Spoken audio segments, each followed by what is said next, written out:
Got my COVID protections on in my kitchen. That way nobody gets COVIDs from me. Just in case, that snotty nose I had is death defying shit. How y'all doing? It's cold as fuck outside. I just came in from there. And yeah, fuck that shit. It's cold. Patches is well excited because it's time to pour grease onto her dog food. Get the fuck out of the way, dog. You're gonna burn you. I burn you. Burn you. Look out. Back.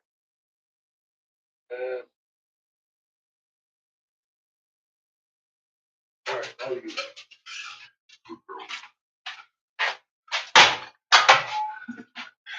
Hey, Brooke, how you doing? Hi, TK. Hi, everybody. I got my COVID protection on in the kitchen. So nobody, I ain't going to spread no COVIDs.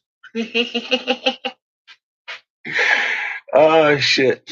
We're going to listen to some Ken McClellan. He did a new video. So we'll be listening to that while I eat my dinner the fuck up here. Because it's cold in the dungeon. I got the kiln heating. Got my oxygen on. So it won't be long. We'll be down there cranking some fucking heat on. It'll warm it up down there. Just got to get that. I ain't going to sit down there and eat dinner in that cold ass fucking dungeon, though.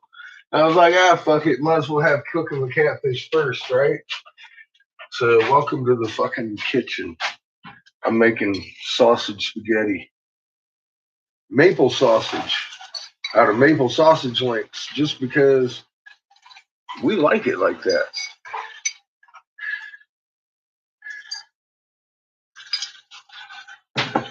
I get both kind at the Dollar Tree, but maple sausage in your spaghetti is just the shit.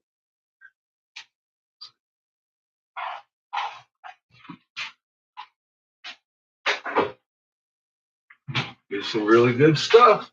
Oh yeah. Speaking of good stuff, I am smoking marijuana.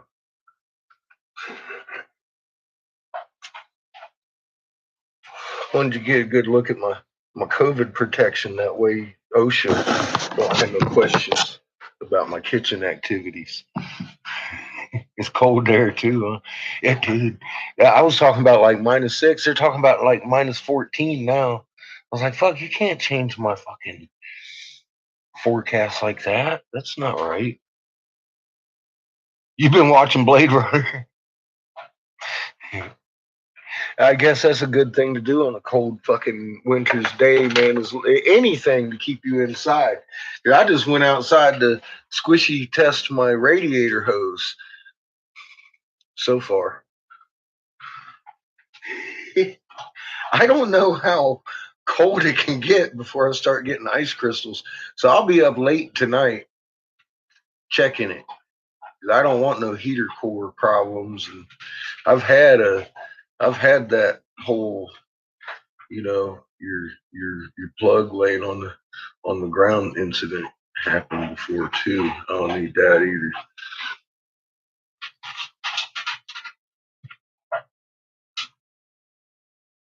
Hey Nicholas, how you doing? 13 degrees. Yeah, see, I'm about 12 or 13, something like that right now. It just started like snowing sideways as I walked out to check the radiator hose and turn on my oxygen. I was like, well, that figures.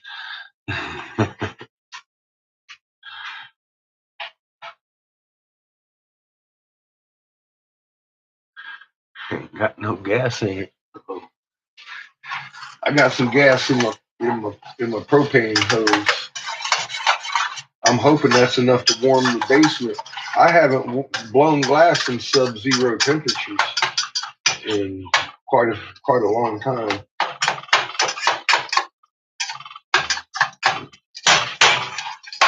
We'll see how that looks.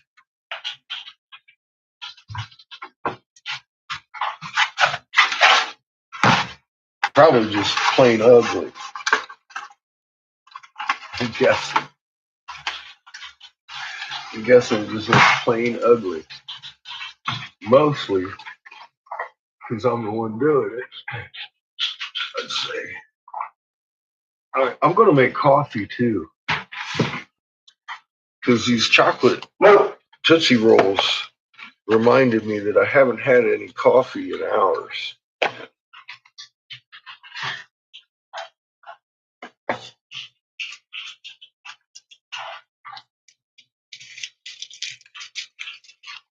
Smoke break. Nice.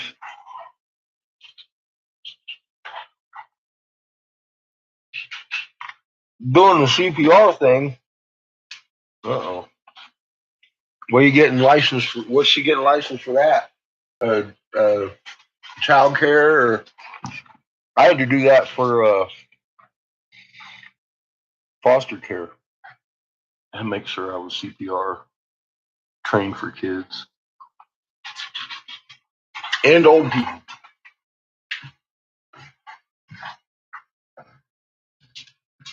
So now I can give CPR on myself.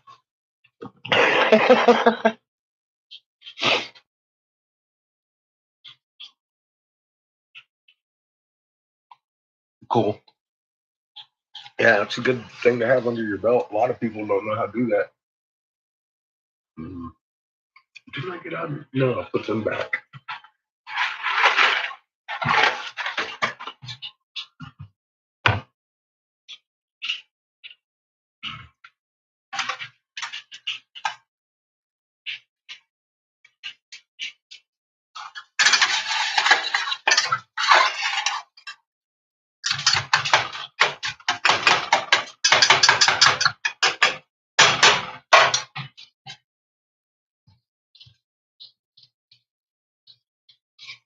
That ain't my headdress. that's my COVID compliant shit for my kitchen. The way I don't get no OSHA called on me. I gotta have my mask on.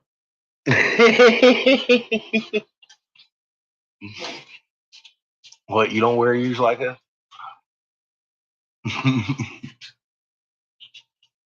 Nice, Glenn. Yeah, see, it's my diaper. I wear it on my head. My head's full of shit, right?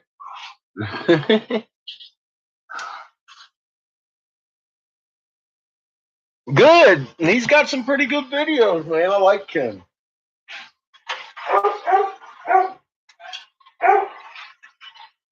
Smoking myself out over here.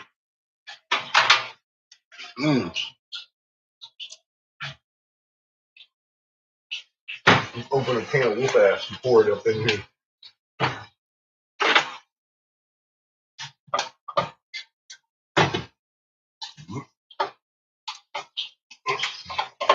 What are you doing? All right. God. Okay, you gonna work that way then? What's up? Oh yeah, that's shot. Why is that even in my kitchen?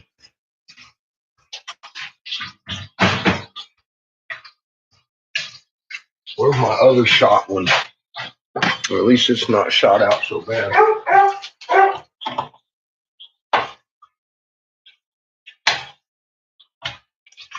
Yeah, it's pretty shot out though.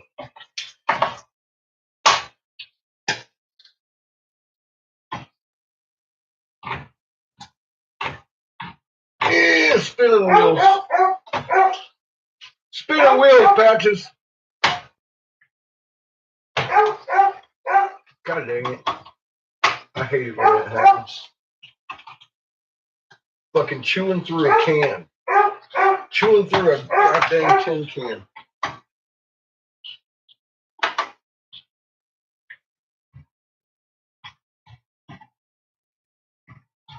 There you go. Take it off sideways then.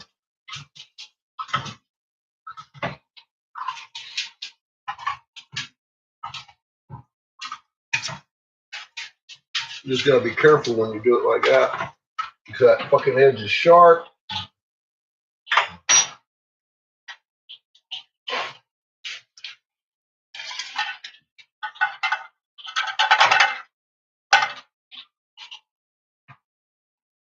Excuse me, Miss Patches.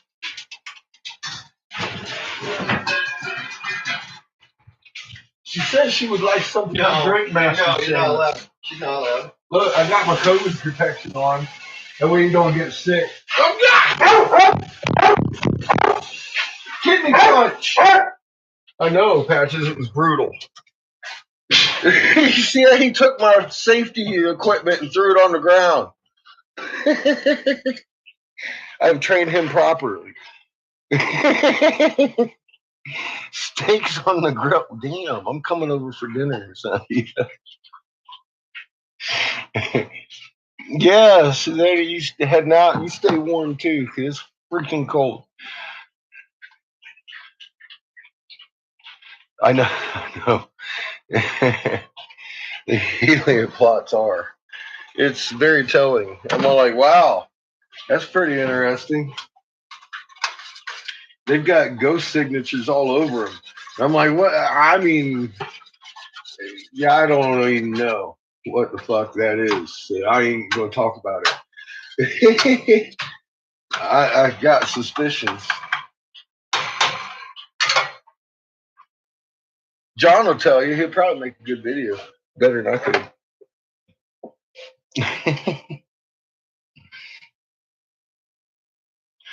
I know, man. I can't wait to hear about it, John.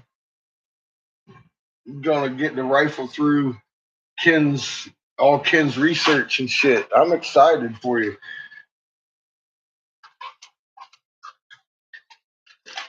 I'd like to hear. I'm sure I might.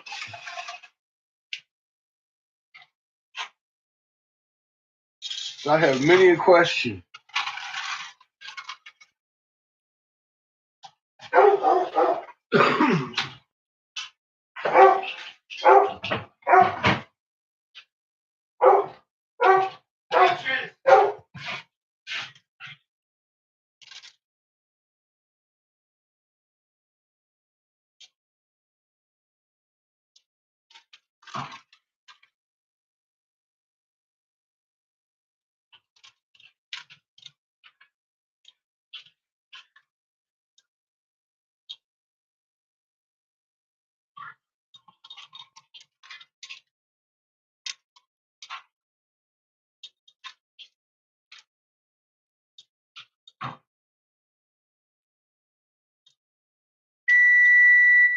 I hear you. That would be my stove talking to me. It does that when it's hot. I usually answer my inanimate objects back in the kitchen because it's my kitchen. How dare they be talking? I know they're talking to me. What's up, Pollyanna? How you doing?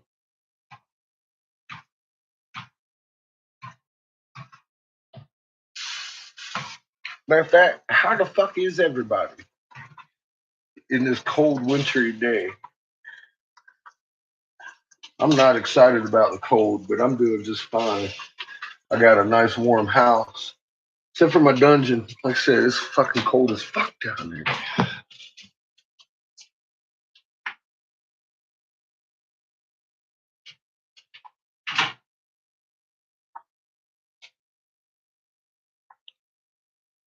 An extra black dot. Yeah, there from time to time. There have been a couple of extras. Yep. The push is so strong that Iswald's starting to realize that ain't Earth I'm looking at. That's not the magnet coming out of the planet that I'm looking at. That's originating over there. And it's starting to pinpoint some of these objects really good. It's like magnet, not magic. People ask, is the data, are they fucking with the data? I'm like, if they were fucking with the data, I'd have known a long time ago. In fact, they actually are fucking with the data. They delete hours of data every day. We all know this. That's the way they fuck with the data. But the data that we get is good. I've been correlating it.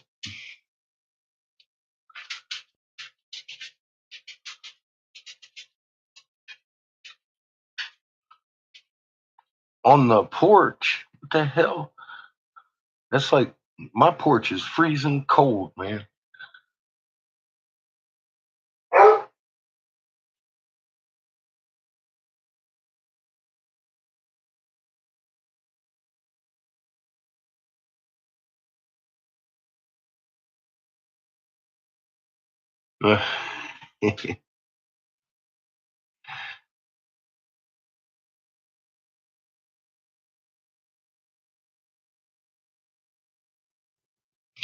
Yeah, well, if you remember, I told you this year's weather is going to be up and down and up and down. Next week, I'm looking at 60s again. You know, I ain't never been in sub below zero shit for a few years, and I wasn't really looking forward to it.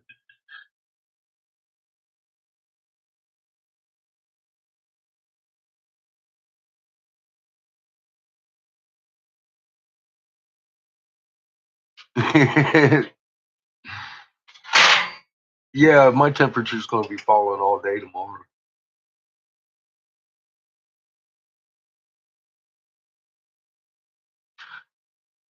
Yeah, and that is due to the extra swirls we have because there's no way we can have a stable weather pattern with that big of a fucking polar vortex going on. It's bound to be up and down and up and down and up and down all winter in extremes. And look at it. It was like fucking 60 a couple days ago. Now it's like going sub zero, and then in a few more days, the shit's gonna be back up around 60. That's been going on. God, man, it snowed here what a couple of months before my birthday. I mean, like right. God, it wasn't it fucking August. Sometime in August, late August, it snowed like 2 or 3 inches here and stayed for a couple days. And I was like, oh fuck, because I ain't never seen snow that early down this low before. Personally, it's I ain't saying I'm an expert, but it kind of threw me off. I was like, what the fuck? You kidding me?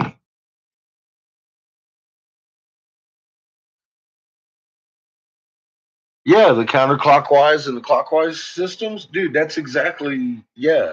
You can't have stable weather systems like that. It's going to be up and down and up and down.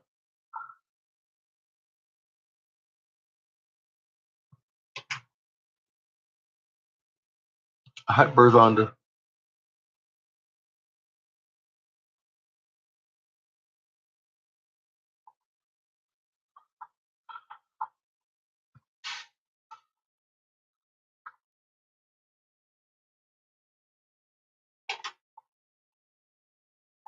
I bet you are, hon. She's in the woods still. Look, does your woods look anything like my backyard? It's motherfucking cold out there. Look, my windows are steaming up. The windows are steamy. It's so fucking hot in here.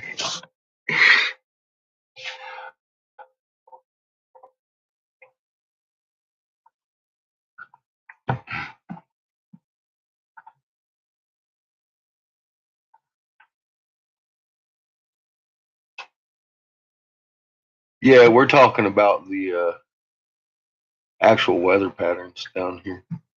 Which, I mean, it ties into the fucking tornadic activity and the other magnets that are around us that you can actually see physically in our weather.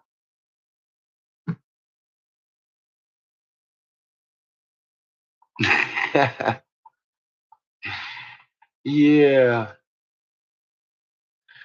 it's funny how those just keep showing up like right the same spot and all those same anomalies and everything. Lagrange point pinches, all that shit. It's man, I never imagined honestly. What a couple years ago, John, when fucking Rob popped in about the induction we'd see and all this crazy shit going on with It's just like, damn. And you can pinpoint, you can radar out where in the hell an object is using NASA equipment.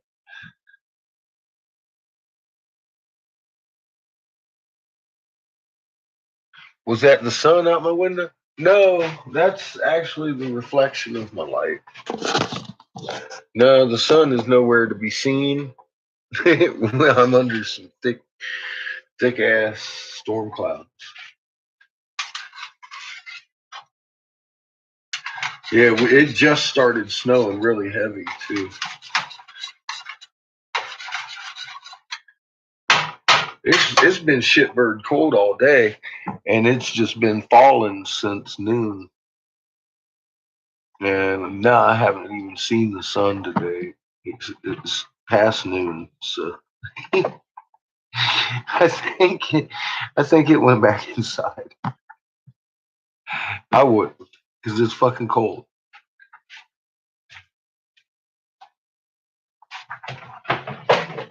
I'm like, fuck this shit. I'm out.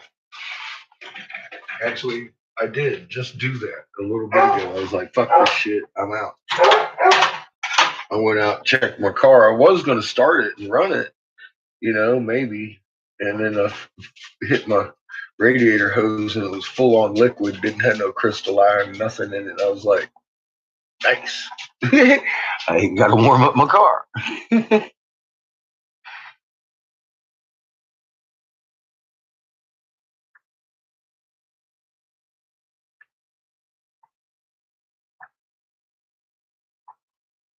Is that when you think Blue Kachina Blue Kachina killed our corn this year? I'm sure of it. It's so bright at night, and the plants thrive on UV. Why do you think corn died at 2 foot? I was like, oh fuck, because it didn't get its resting cycle. It wasn't COVID.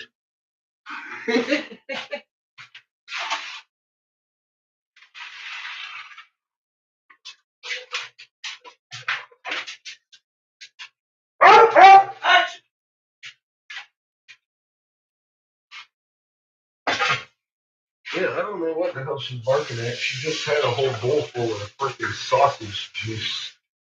Freaking sausage juice, dog. What the fuck's wrong with you? Huh? You bark at everybody.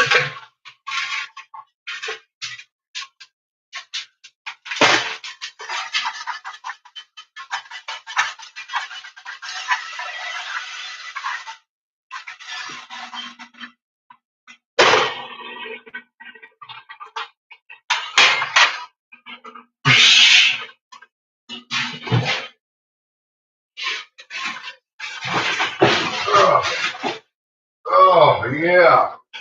Working hard on this Texas toast over here. Oh, you know my secret now.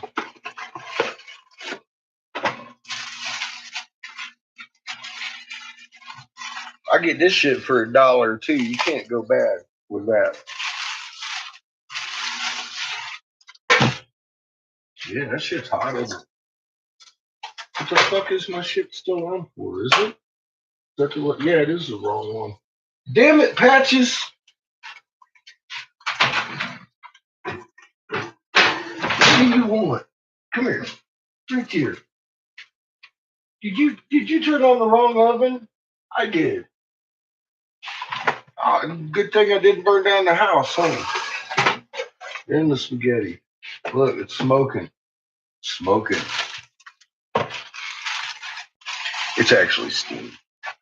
Looks like smoke to the dog, though, I'm sure.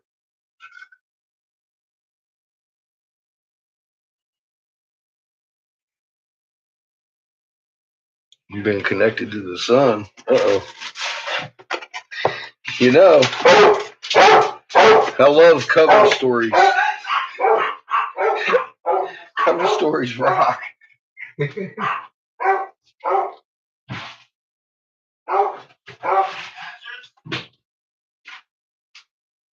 know what's funny? We got that big blue motherfucker pushing us right now. You hungry for? I'll tell you what. It's only $1 at the Dollar Tree. My Dollar Tree got freezers, so we get all our. Look at this shit. Look.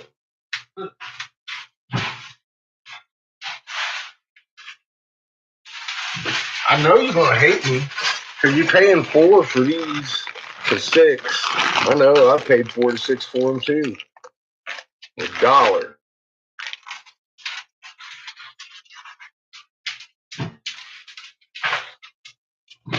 Now you might want to know why a grown man got all bags of blueberry in his fucking freezer, because I've been feeding him my kid, cutting him in half since he was 3.5 years old, and he's never needed Tylenol. So I eat them too.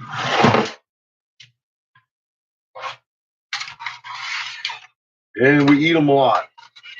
I mean, like more than just like, oh, go ahead. Nah, that old motherfucker go through a bag a day. Me, I like Tootsie Rolls. He likes blueberries like I like Tootsie Rolls, which is good. It was his first actual ever food, because I didn't have the right equipment and I raised him since day 4. I had to figure out something to do. I was feeding him formula and I didn't like it, so I started putting a little bit of oatmeal in with the formula when he was early, like a couple months old, 3 months old, or 2 months old. And I started cutting blueberries in half. I was like, look, this motherfucker's going to love these. Oh, shit, he does.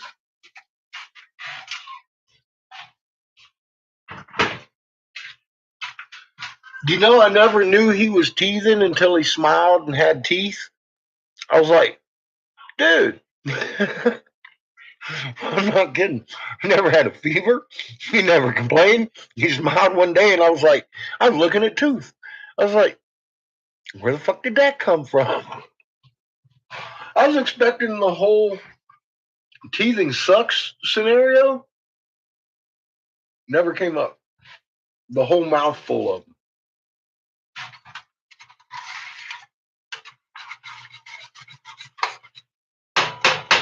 He never had a fever. He never complained. He just wanted blueberries. I give him blueberries. He's fucking great.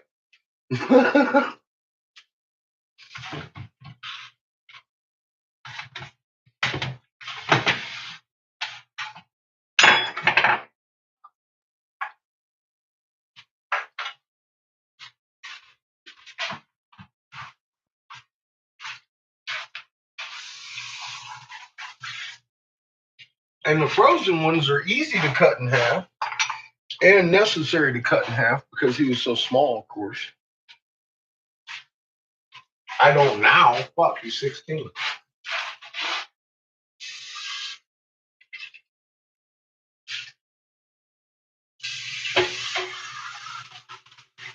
He chokes on a blueberry now. It's probably Chico.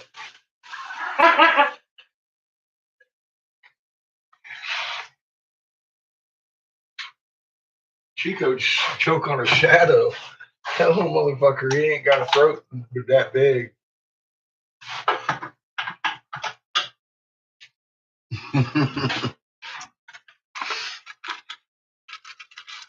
What's up, Simple? How you doing? I'm making coffee for tonight's session. It's too damn cold down there in the dungeon for 9.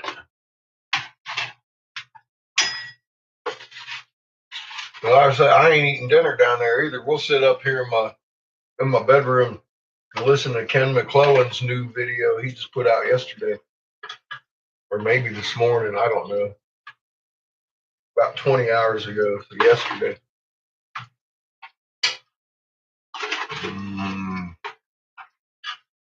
Love my percolating machine. And yes, I love strong coffee.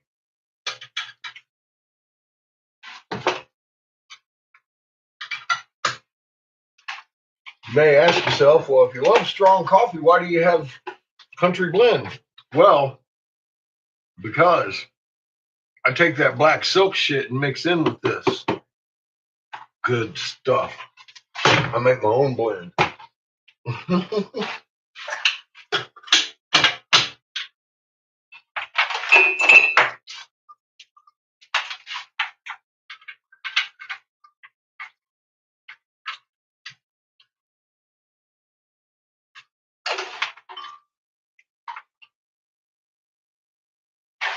You hungry, kid? I'm just asking because Patches said you weren't, and that you'd give her permission to eat yours. I am not. That's not the case. I just wondered.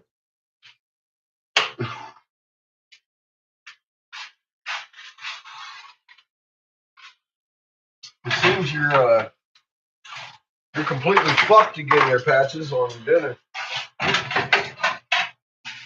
Seamus says he's hungry. He did. He just told me he's hungry. She's looking at me like, fuck him, man. Slip me some spaghetti.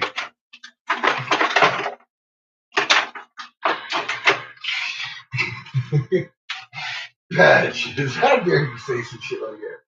Oh my God, come here. What are you doing if it's like getting old? Hmm? What do you do? What do you do? Oh, you smell my breath? That's Tootsie Roll. That's something you'll never have. Chocolate's not good for dogs.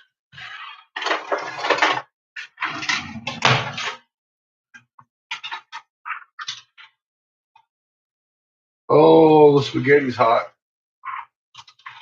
You sure you're not hungry? Oh, you are hungry. That's our Patches right here. I got confused. I thought she was in here for your dinner.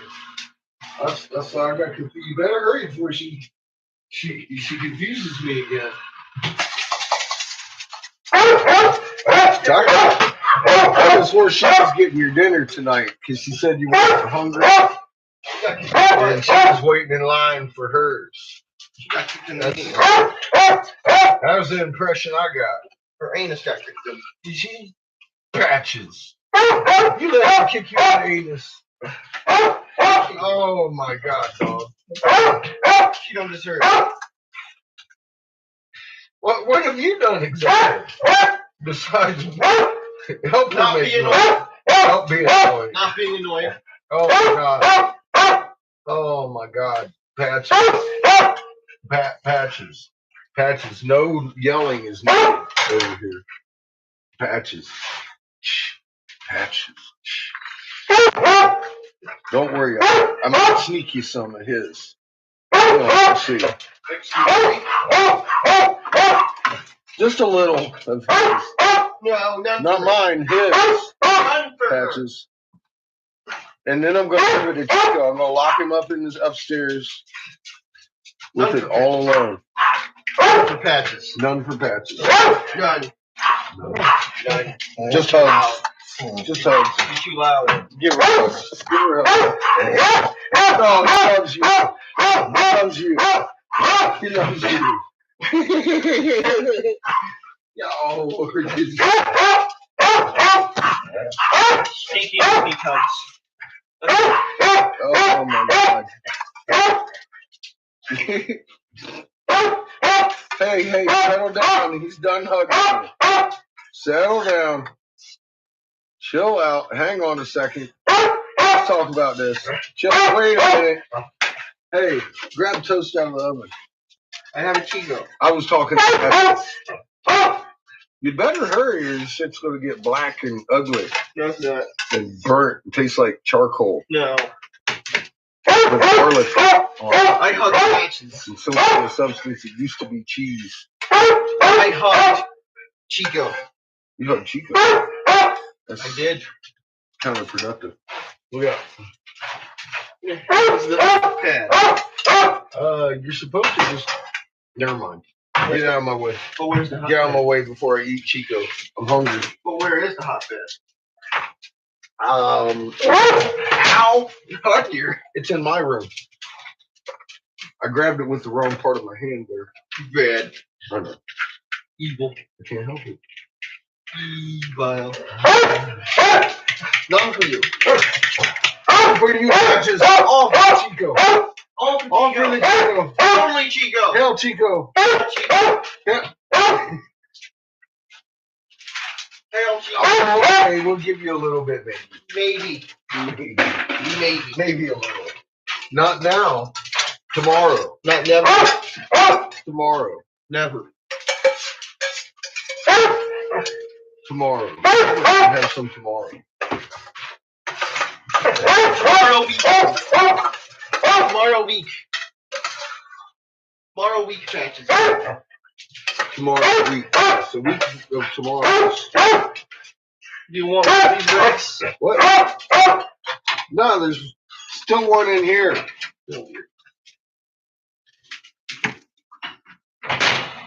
Now look. This was yours. There's your one, Chico. Get it. Quit being too stupid to live. Go get your dinner.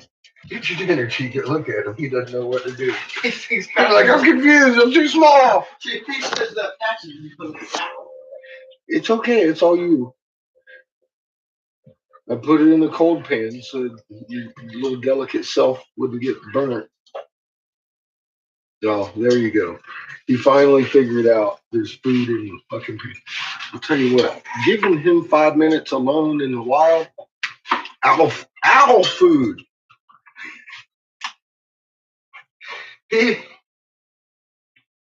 That's about all it'll amount to be. I don't know how Chihuahua become a thing. Here's a spoon, Chico. Your patches is fixing to come over and jack your shit.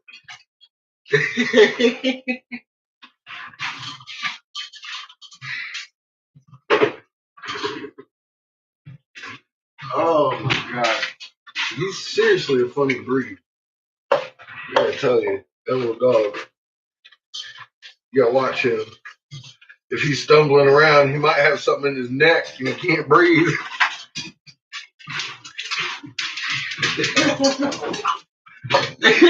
Here, Chico, here, look, I told you, here's your fork. He just walked by.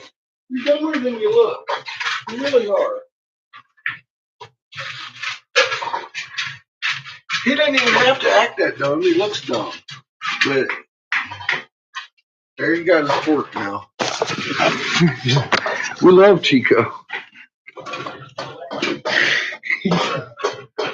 But in nature, I don't think he'd last long.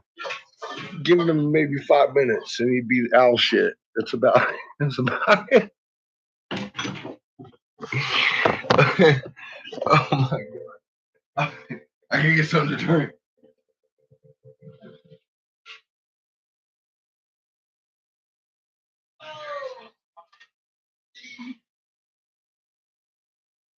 It'll take him an hour to finish that spoon.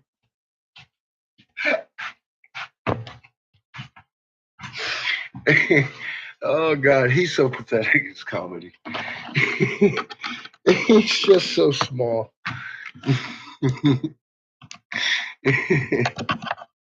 What's up, Jelly? How you doing, man?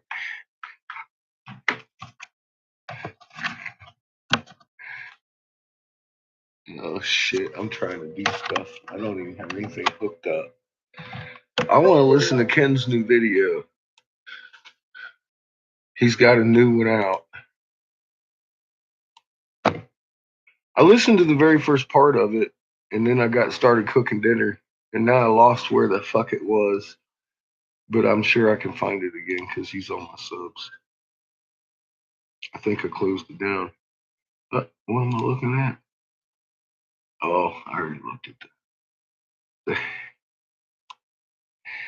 All right. Notes for a time capsule. I gave him my note from a time capsule. Welcome back to End Times and Creation. I saw a bunch of familiar faces over there too. Let us assume that in the days following the flood, the fire, and the ice age, 7 pounds. Centuries in which Good God, I think we Chico have to might be return to the 3. caves or to He the might be 3. underground cities before a rebirth of agriculture and civilization. That the world He might be 3. Of English, and the stars and planets still go He's, too far out of he ain't whack. even 30 seconds long, What man. is the story you would tell your great-great-great-grandchild about what we knew before the earth fell? Knowing Yes, that this moment, or at least this I didn't month, get is when the ancients thought I we was would doing stuff. be quite literally meeting our Maker as he popped up over the sun to begin the end times, I thought I would attempt the tale before it's too late to bury a manuscript and a handful of stones in the ground. Uh-oh. I apologize if this appears hurried or disjointed, but at the risk of appearing a fool yet one more time, my 138th on this channel, I was quite literally in a hurry and feeling more than a bit disjointed. The first thing I think you should know is that you come from a very long line of watchers of the heavens. And I don't mean this in an Enochian sense, suggesting you are the spawn of fallen angels. That sort of goes without saying in polite company. If your blood type ends in a positive, it's probably true, but that's just not something you could have helped. What I mean to imply is that your ancestors I'm were Satan's carving spawn. rocks and sticks about cataclysm much, much longer than your ancient history man. professor ever dared to imagine humanity might have represented intelligent life on this planet. He or she might have lost their tenured position were they to utter such a blasphemy. Oh my God. The Akkadian seal, Frankfurt 621, center top, shows an impression of one way creation began again on the half precession. Jupiter, prompted by Bull of Heaven, the flood god who found himself in Leo, shoves his serpent briefly into the underworld. And by the way, the story changes as to which is male or female. At this time of the Rancho La Brea termination, the great event happened with Shamash, Saturn at Corvus, and Jupiter at the Well, I'm A negative. Another My interpretation bloodline of the doesn't story to end the in left was that positive. Marduk had been sent by the great god, his father, to slay Tiamat before I'm- that little red star fucking grew up Satan's to take spawn. the place of the dragon. I'm not human. Still, another version was that Adam and Eve went sailing with the tree of life, and Adam was lord of the earth, and Eve was the serpent mother. Whereas in the Americas, Adam was the great dragon who brought a new son, and Eve, the lioness, was the alter ego of Jupiter, and a dangerous red star about to rake the world with her claws. Religion, then, was the oft confused story for the death and rebirth of our planet and our species. It was a story 14 years long, as with I've the always been Celsius forward about my tablets A at the negative bottom, Anunnaki 14 style months shit. long, depending on the signs you choose to Ain't my observe. fault. At this writing, I sit awaiting Jupiter's rejection of Dionysus, his son. I've waited 10 years and expect the great event shortly. The ancients realized there were cycles going on, but they changed over time. Some thought the red star Ishum came 8 times in precession to blue star Eris 4. Then they realized the red star came 7 to the blue stars 5 and meet once a precession or twice. I'm sure he depending got on some what kind of relic base you and look at. something's going on in the But Pentagon, apparently for the God's old sake. math no longer worked. But more or less, there appear to be 2 times the visitor stars come to remold and then bake the world by the second eye of God. 2 other times we are peppered with space rocks, whether they come as a result of planetary debris, comets, or a blast from the galaxy, I can't tell you. There were 5 times we experienced great flood, and there were about 7 times some lands were tilled by a plow star. Someone had changed his identity to explain the latest tragedy. Mm-hmm. In the years leading up to our latest destruction, a grand one in which 3 stars of creation gathered, and a 4th was expected to nova nearby on a vernal equinox near a conjunction of Jupiter and Venus, we were observing strange portents in the sky. The ancients would have called the ones who come as a mammoth or a boar or a raven or a dragon or a bull, or a bear or a serpent or a lion or a ram or a goat, or a great eclipse, or any number of names of gods. But the wise ones refused to warn us this time in so many words, lest we stop working or observing their laws. At dawn, we began to see the rise of a phoenix before the sun was expected to lash out at us. The ancients had told us it might happen in the 10th or the 11th or the 12th year of the return of the dragon. The dragon having returned February 27th to February 28th in the 2010th year of the Avatar. The 11th year then happens in a couple of weeks from this writing. The God had tried to give us signs to watch for in our Bible, our gathering of wisdom into one book, according to the holy people. If we paid attention, we would know when to move before earth rolled over. The one called Ea or Enki or Yahweh of Seir told us of the two Shushimu period, two turns of the Father and the Son in the heavens, two planets we can see, remembering two visitor stars we usually can't. For us, the 120-year warning came in the 1901st year of our Ones we can Lord. see. I've seen a couple. Sun, Jupiter, Saturn, Mercury, and Venus all Personally. gathered in the same sign, Not on the YouTube. dangerous sign, In the the Omen. sky. And the wise ones quietly began to centralize the world's wealth toward a day they might have to rebuild the world or hand their gold over to a new emperor. Our Bible once and again promised two Moshiachs, a prophet like Aaron, the worshiper of the old sun, and one like Moses, a worshiper of the new sun. In a clockwork universe of the third ram, the fourth Ahau, and the sixth Sar, our Messiah's returned as an Essene son of Aaron named John the Baptist, and one of his students, Nazarene son of David, named Jesus. For 10 years, we watched Orion rising north to where we had expected to see him only November to February, but we saw him for 10 years. The zodiac is about to be restored back to where it was in the beginning. Obviously, John represents the blue star at Aquarius, the constellation who has lost his head, as well as the bull. And now we see Orion in the south. As expected, that prophet in the heavens arrived years before the red star. He's doing cartwheel every night. The land of Judah, due to replace the old god in the succession of the heavenly pantheon, Yeah, was everything's apparently normal. Jesus, the latest heir to Yahweh of Seir. It was always a mystery to us how a human might be Spaghetti at so in touch myself. with the gods of heaven. Yes, there was more than one, apparently. That he or she might speak for them, or whether our teachers assumed a part in the play of creation. The story of the beast replacing the dragon was another way of recasting the story. Our Bible said, and they worshiped the dragon which gave power unto the beast, and they worshiped the beast, saying, who is like unto the beast? Who is able to make war with him? Obviously, the one who comes is a god of war. And our Bible promised that what would come during the chaos of cataclysm is world war, and it should come this spring. Yeah, you In the think? end, creation was a conception and it was death. It and looks was a like rebirth. they've lined it up The one who just then. destroys us is given an opportunity to stick around as our creator and act as our new Give it about spagetz, 2.5 months. our We'll be son. at war. We break our heads attempting to conceive of God as a singular entity when there are clearly 3 or 4 big objects in the heavens to track. I was going to talk about that And we waste today. our but time thinking of we'll red leave that for star or another blue day. star as the Ken heart just of covered heaven. it. Clearly, they both were. The name of our God had been Ea, the sign of the raven or the lioness, and the sign of bull of heaven or the plow. My point is that heart of heaven was not 2 or 3 or 4 planets, stars, constellations, or gods. Heart of heaven was one, and that's really what this whole thing was about. One that beats in all of creation. The Chinese began their year precisely when we were expecting the red star to rise with Saturn and the blue star to rise with Jupiter. They were calling it the year of the iron ox. Judging from the statuary and the artwork, it would appear that our citizens of the Middle Kingdom expected the world to begin rolling soon, starting with the Eye of God conjunction when the dragon descends from on high and comes to the belly of the ox. It's already been rolling, bud.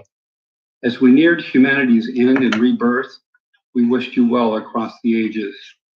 I will bury a copy of this document and a few little stones to illustrate what we were expecting, but know that we had no expectation that you would ever tolerate the confusion of our age. Ours was a world of 193 nations with only the most rudimentary beginnings of international governance or justice. Ours was a time of war and greed. We looked forward to something conceivably better, though we suspected it would begin with tyranny. We pray you made more sense of the world than we ever could, and that you found a way to pay respect to our humanity, to the planet on which we lived, and to the universal God who I sought think to he guide needs to us add a few fucks along too. this terrible journey of life. Ken ain't quite awake Know yet. that cataclysm affects us He just sees periodically. what's coming. Take heed now. And He's panic where I no more. was for the last 10 God bless you. years. No. However, Desperation. Flamininus was not going to accept any compromise, and instead proclaimed that his mission was to liberate all Greek states. To this end, he demanded that Philip first relinquish Thessaly, a possession which had been part of Macedon for 120 years. This intentionally irrational Not for demand him. worked, provoking Philip into breaking off negotiations and returning to his For his excellent grandkids. defensive position. The Roman general wasted no time and ordered his missile troops and light infantry to skirmish with Philip's forces, engaging in projectile duels. This distracted the Macedonians and their... Now, being as how Homebrewed hadn't put out any updates, we're just going to have to subject you to this bullshit over here in the Kings and Generals until I'm done eating. Fucking blame John.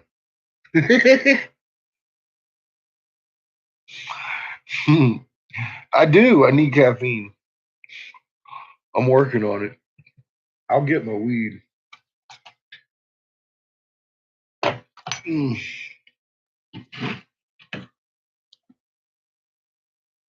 I need to work. I need to make the rest of it in colored tubes. I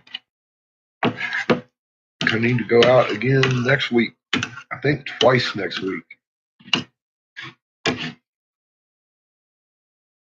I need coffee. Debbie's right.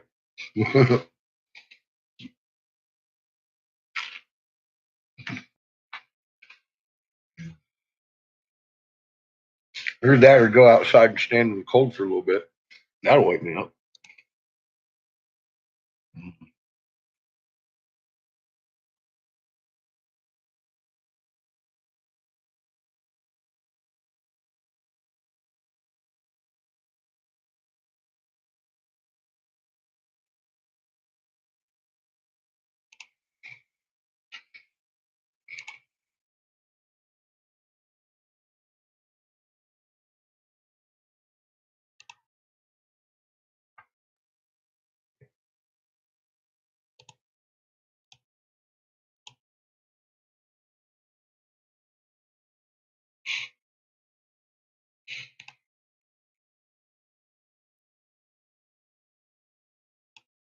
Well, that's just a bunch of fucked up mess over here. On this one. She's double induction right now.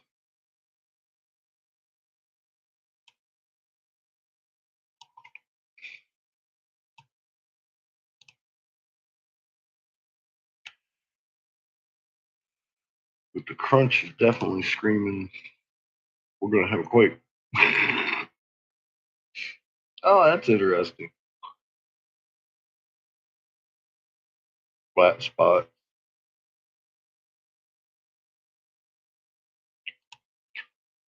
We'll see what happens.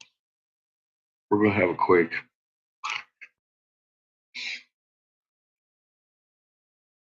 Above or below? Magnitude 5? God, that's a hard call. Probably above.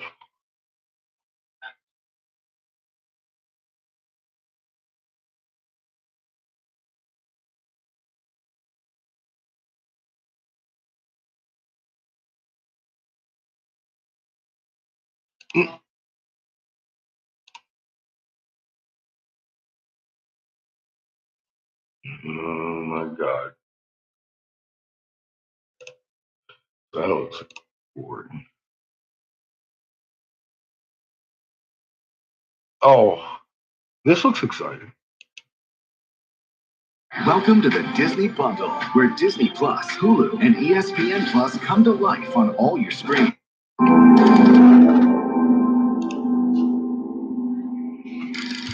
Genghis Khan. An army is only as effective as its ability to feed and supply its own men, and the armies of the Mongol Empire were no exception. As with so much of the Mongol military, Popular depictions of the logistical capabilities of the 13th century Mongol army are a mix of hyperbole and exaggerated claims of Mongol feats. For this next part of our series on the Mongol army, we will detail the means and methods Great Khans utilized to supply their forces across the breadth of Eurasia.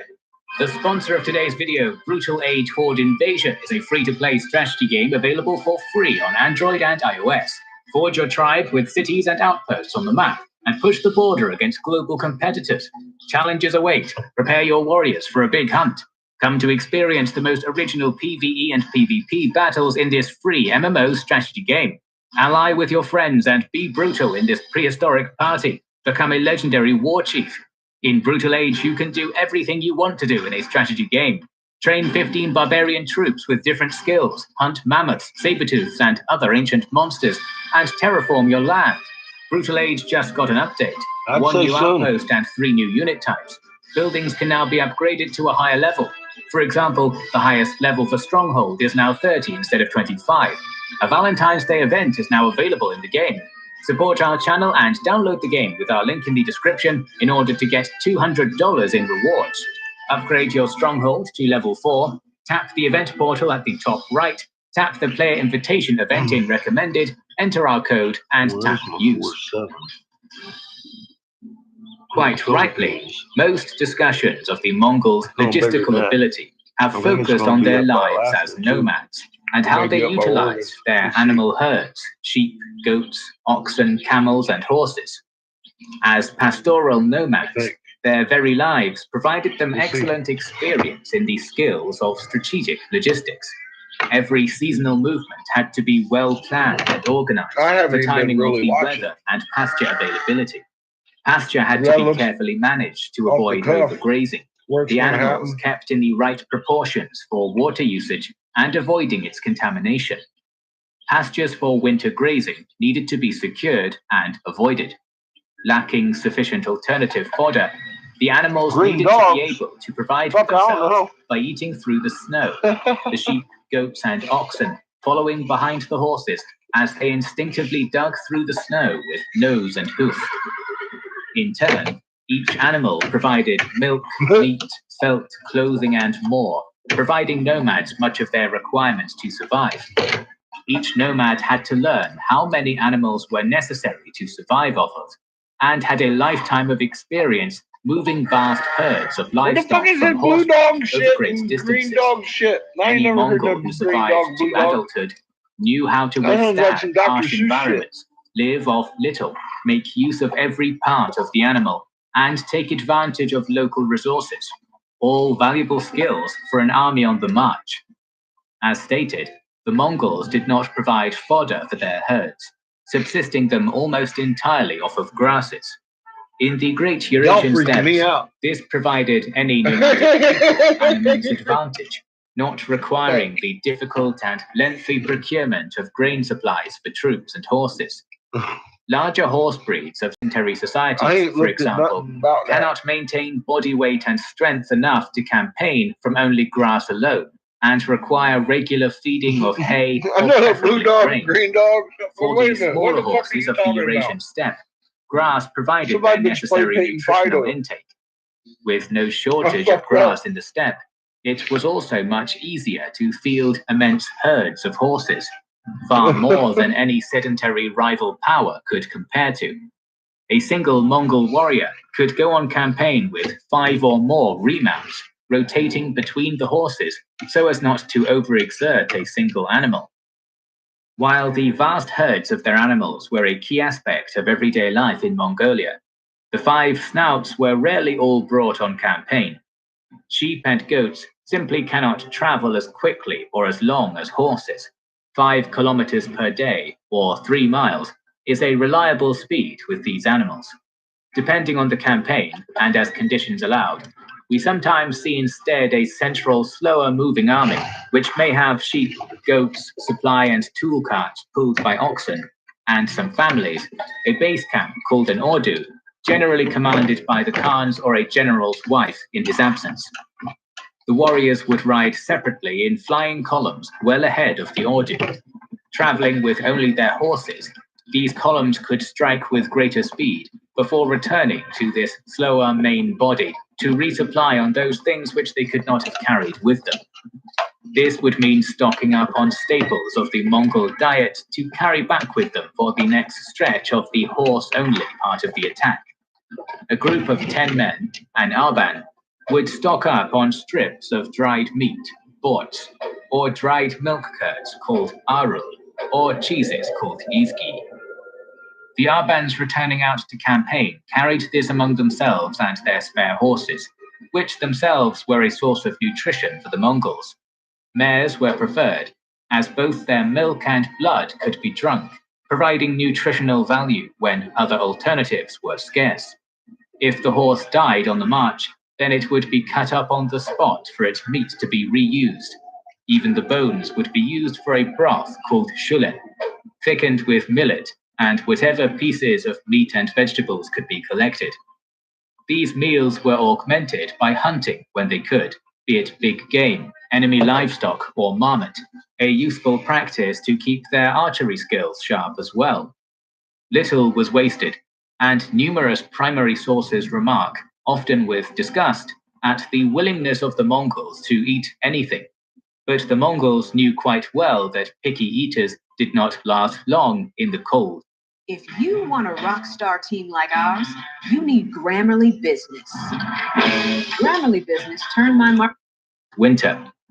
Yet even in the steppe, the supply of so many animals was not without issue, especially at the end of winter or in drier years.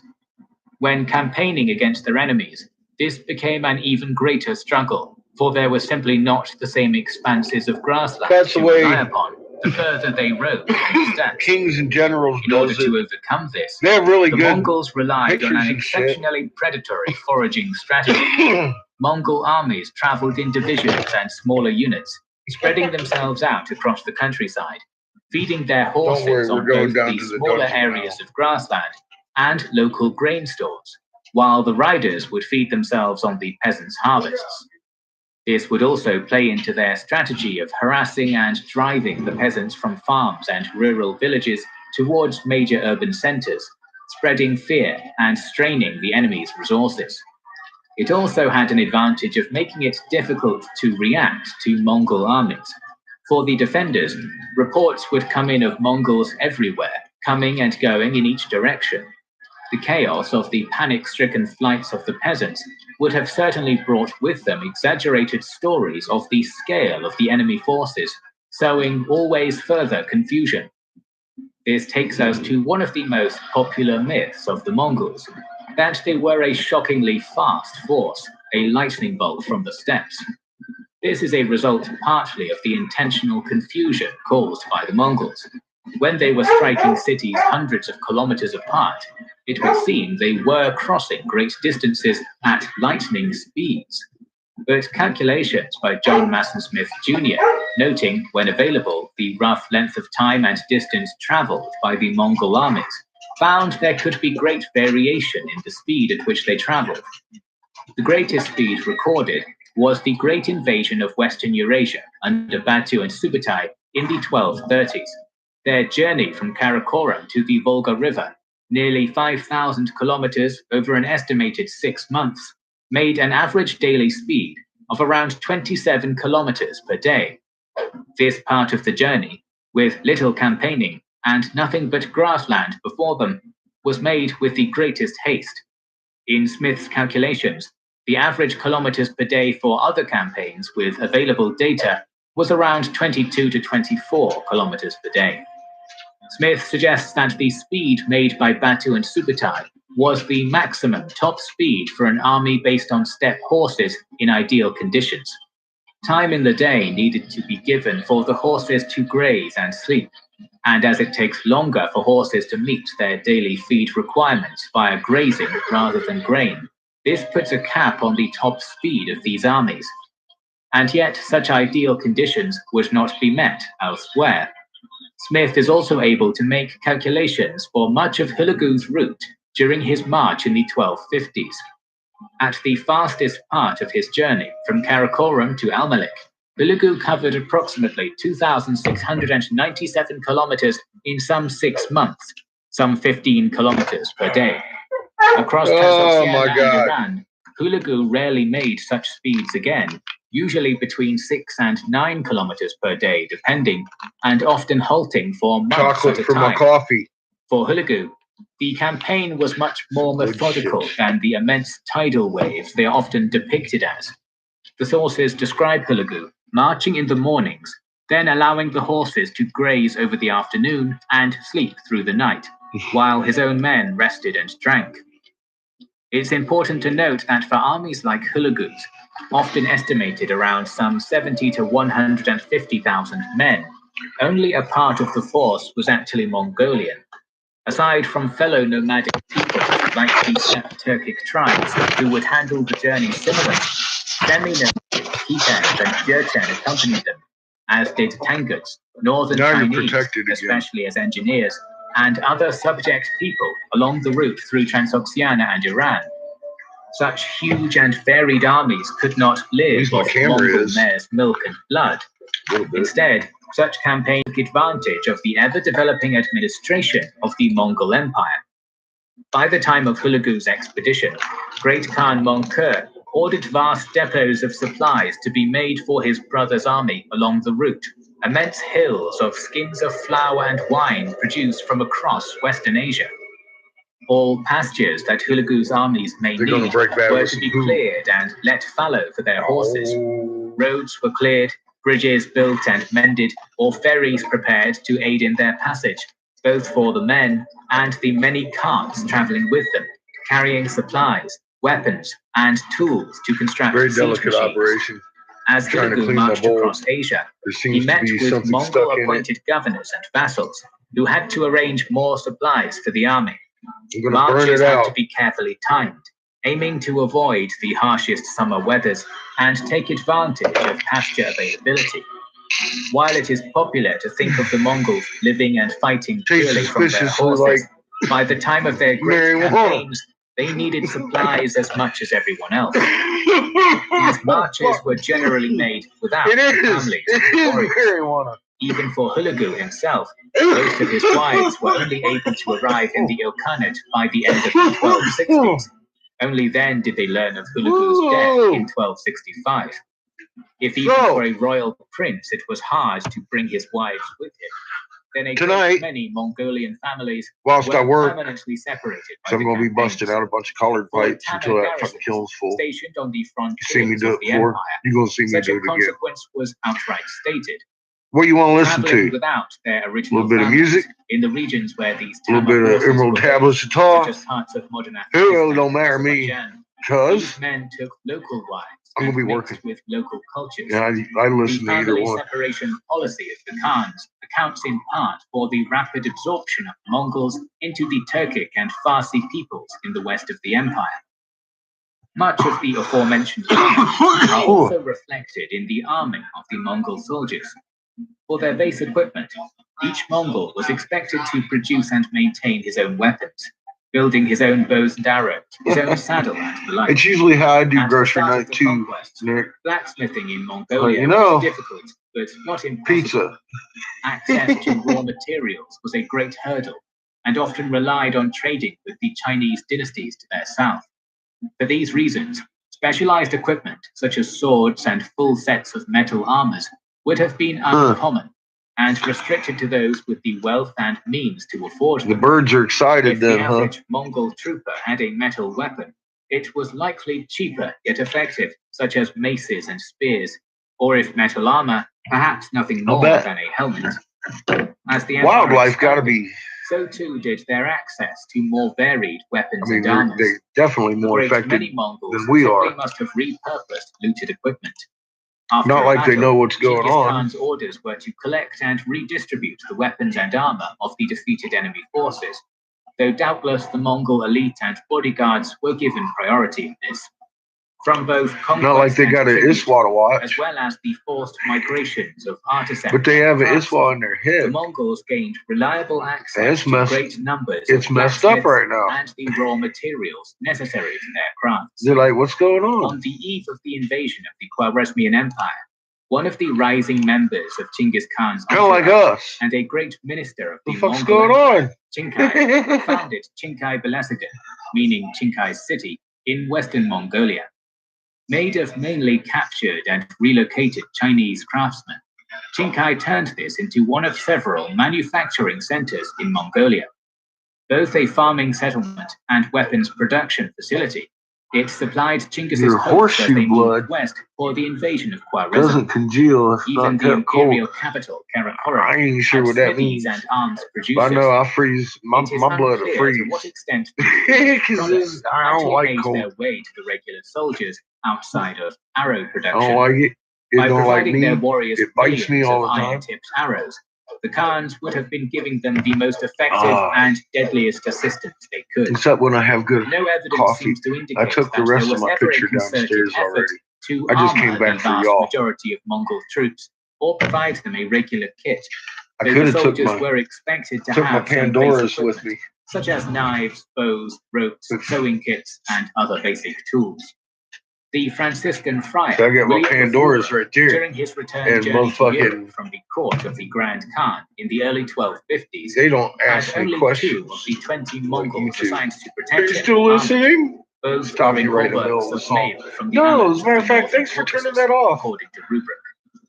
Other travelers, such as John de Plano Capini and Marco Polo, also indicate that outside of the Khan's Keshik, little effort was made to furnish the Crows, regular huh? army with Yeah, that's equipment. pretty weird. Communication between their forces was an important tool of the Khans. In this, they developed one of history's most famous postal systems. Yeah, I saw the geese flying around again Situated on yesterday. average roughly 30 kilometers apart, the Yam stations, also known as I orchards, didn't even see what were direction locally they were in. supplied They just relay shouldn't be stations, around. which snaked across the whole of the Mongol Empire. The communities the Ortu were situated in provided foodstuffs and animals. Flying around Messengers fucking bearing circles out either there. written or verbal communication would ride furiously to each station. There they would be resupplied, fed, I was thinking, jumped how into are these fresh things going to horses, stay and warm? be on their way Aren't to they like bear messages cold-blooded? to and fro. Each user was provided a The fucking passport ducks ain't called liking Garega it. in Mongolian or Paisa in Chinese. The highest level of the Garega, the golden tiger head, bore the name of Chinggis Khan and stated, "By the name of Chinggis Khan, endowed by the eternal blue heaven, this man is empowered to act with the same freedom as I myself should exercise had I come in person." What are you sitting there staring Below at? it would list what supplies this level You of want passport love? provided You the want bearer. love? The Yam system Hey, on may the have been head. brought to Chinggis Khan's Put that on attention the head, by dog. defectors from the Jin Empire, be they Chinese, Jurchen, or Khitan, No, little or ass they may rub. have organically She emerged says out she of wants her necessity ass rubbed. of retaining some semblance of authority over the ever-growing empire. No I can matter scratch the a dog origin, on its head and it Genghis turns Khan around and had gives you its recognized the ass. utility of And such what a is system that? by the 1210s. The Yam was expanded over the course of the 13th century, particularly Now she's under gonna bark Ogedad at me. Moncur, Gotta stop rubbing but her it was ass. continually disrupted, and it was a source of frustration for the locals. Tell Had to both supply him. the Yam and the greedy You officials gotta go and poop. merchants taking advantage. Tell of him their about Timmy. Tell much him. of the empire. No, Its not presence me. was marginal, even at the height of the authority. Not of me. the great Tell him. Khans. It provided means to Tell your connect owner. far-flung sections of Say, the empire, owner, I gotta poop. retain contact between the various long-ranging armies carrying out the Khan's will. Via the Yam, orders could be Owner, I made gotta across the poop. empire to organize timetables. She can believe what she wants. From the orders of Mongol. And then She was the your demand present. for troops and supplies to be mobilized. Because of this, Telugu was able to meet more contingents and successfully stopped food That all you know? without That's all you got? delay. Arf, arf, By the time over he and reached over, the arf. Sheshin fortress of Maimonides, so You're lucky you're not a YouTube channel watcher. I'd block your ass. were Shall she able just to keep get going? focuses and unite with Hulagu in northern Iran for the fall of these fortresses. Both armies had Oh marched my on God. opposite sides of the Caspian Sea. Fucking cold. It Our is series cold. on the Mongol army will continue. So The make city sure you lights keep 'em subscribe warm. and have pressed the bell button. Please consider Come here. liking, commenting, and Come sharing. here. It helps immensely. I said come here. I didn't say bark at me. I said come here. Right now. Right, Dad. whose ranks Look, Chico's good. He came. Look, Chico says he wants love. Look at him. Access our He says Discord he's a lover, not a fighter. He's He's just short. and we will He's catch just a you little short. on the He next says, I'm cold. I'm cold. I'm so tiny. I'm cold and shaky all the time. This guy is always shaking. hard places And looking often for a breed lap hard to people, sit in. and Mongolia is She's like, what you got? What you got over here? This Huh? is the story. What have I of the been doing? people who She got out of the steppes and built Go the get your biggest girlfriend. empire in Go history. get her. Tell her This is the shush. story of Temujin Tell her and shush. how he became Genghis Khan. Too loud. You right now. Come here. The history of the eastern part of the Asian steppe is Don't shrouded make me in whistle at mystery, you. Get and over here. so the early history of the What's wrong with Mongols you? is still debated. Oh, At the beginning of the 10th love. century, the She just Proto-Mongolian wants Khitan love. people She formed an wants love. empire called the Yeah, Great Liao. The Yes, Khitans that's still fought the many same wars Tootsie in Roll. Korea, China, and Central Asia, but by 1125 were defeated by the Chinese Jin Oh, dynasty it's and back moved to the to ass establish rub. a new Khitan state called Western Liao. To the Rub my north, ass, in I'll shut modern-day up. Mongolia, a Is number that of it? nomadic tribes united in a Just tribal keep rubbing your confederation ass. called Kamad Mongol, which can be Is translated that it? as Pole Mongol. One of the clans within the confederacy was the Borjigin, and its representatives were elected the Khans of the Union multiple times in the 12th century. She just walked Kamad away and started Mongol was barking. in a long-term rivalry with the Tartar Confederacy, the most Oh known my dynasty in God. the region. This struggle weakened It's about time to go blow and their glass. confederacy I want to finish this almost cup of ceased to coffee exist in the second half of the 12th before I century. get down there and start freezing. The chief of the Borjigin clan at the time, Yasuke, was trying to reunite the tribes once again. In 1171, Chico he has a arranged coat. marriage between his 9-year-old son, Temujin, and the I daughter had- of the chief of a nearby well, clan, Miss Warta. Debbie makes Some sources him claim a that Yasuke little was Chico poisoned coat by the he's got Tartars on. during the wedding. He's cute as fuck too. Temujin attempted to assume He's the also role got of a chieftain, shit but he flower was outfit. rejected and exiled It's funny by his as family. fuck. For the next 6 years, Temujin lived in poverty and was even enslaved on occasion. See if I have pictures of these. Eventually, Temujin started forming his tribe with the help of his brother, the Jamaica, and the leader of the Khalid tribe, Toghrul Khan. Temujin and Jamaica made another tribe together, but eventually they had a falling out.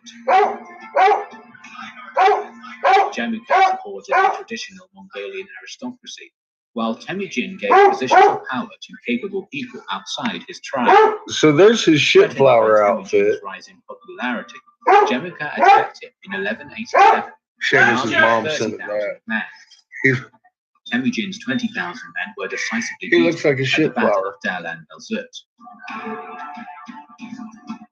Not much is known about Temujin's life in the next 10 This is years, Patches but in 1197, in the shit flower we see him outfit because she commanding fits a in it united too, force of the and Mongols, she fucking hates it. in the Look at war the against desperation in her Tartars eyes. Like, initiated what by in the the Jin dynasty. fuck did you just do to me? Get it Temujin off, would get it avenge off, his get it father off, in get this it off. conflict. The leaders of the Tartar tribes were executed, while the non-aristocrats were invited to join his ranks. That's the way she's looking. Authority loyalty, rather than tribal affiliation or blood.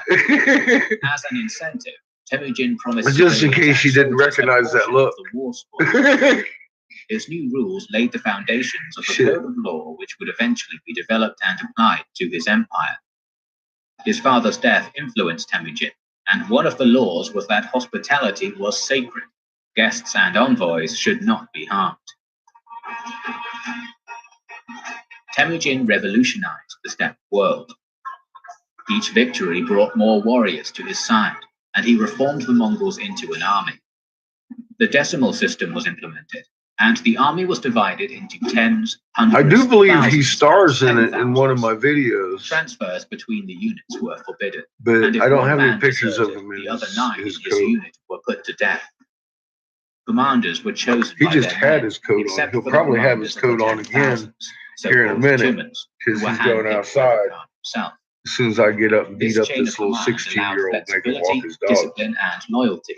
Hey! It was vital to performing sophisticated Are you going to make maneuvers. me get up and Every pull every able-bodied hair out man of your had lip? to be a part of this structure.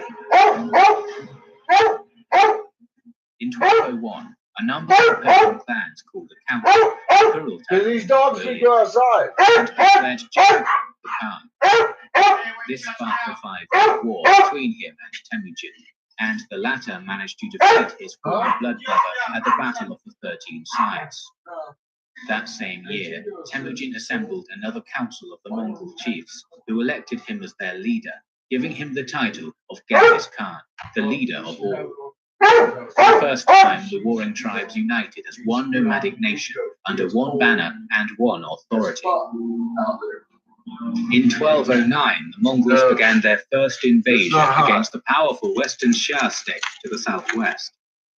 The details of this conflict are not clear, but it seems that Genghis Khan was successful in battles. Timmy, don't go nowhere. He's stuck in the well.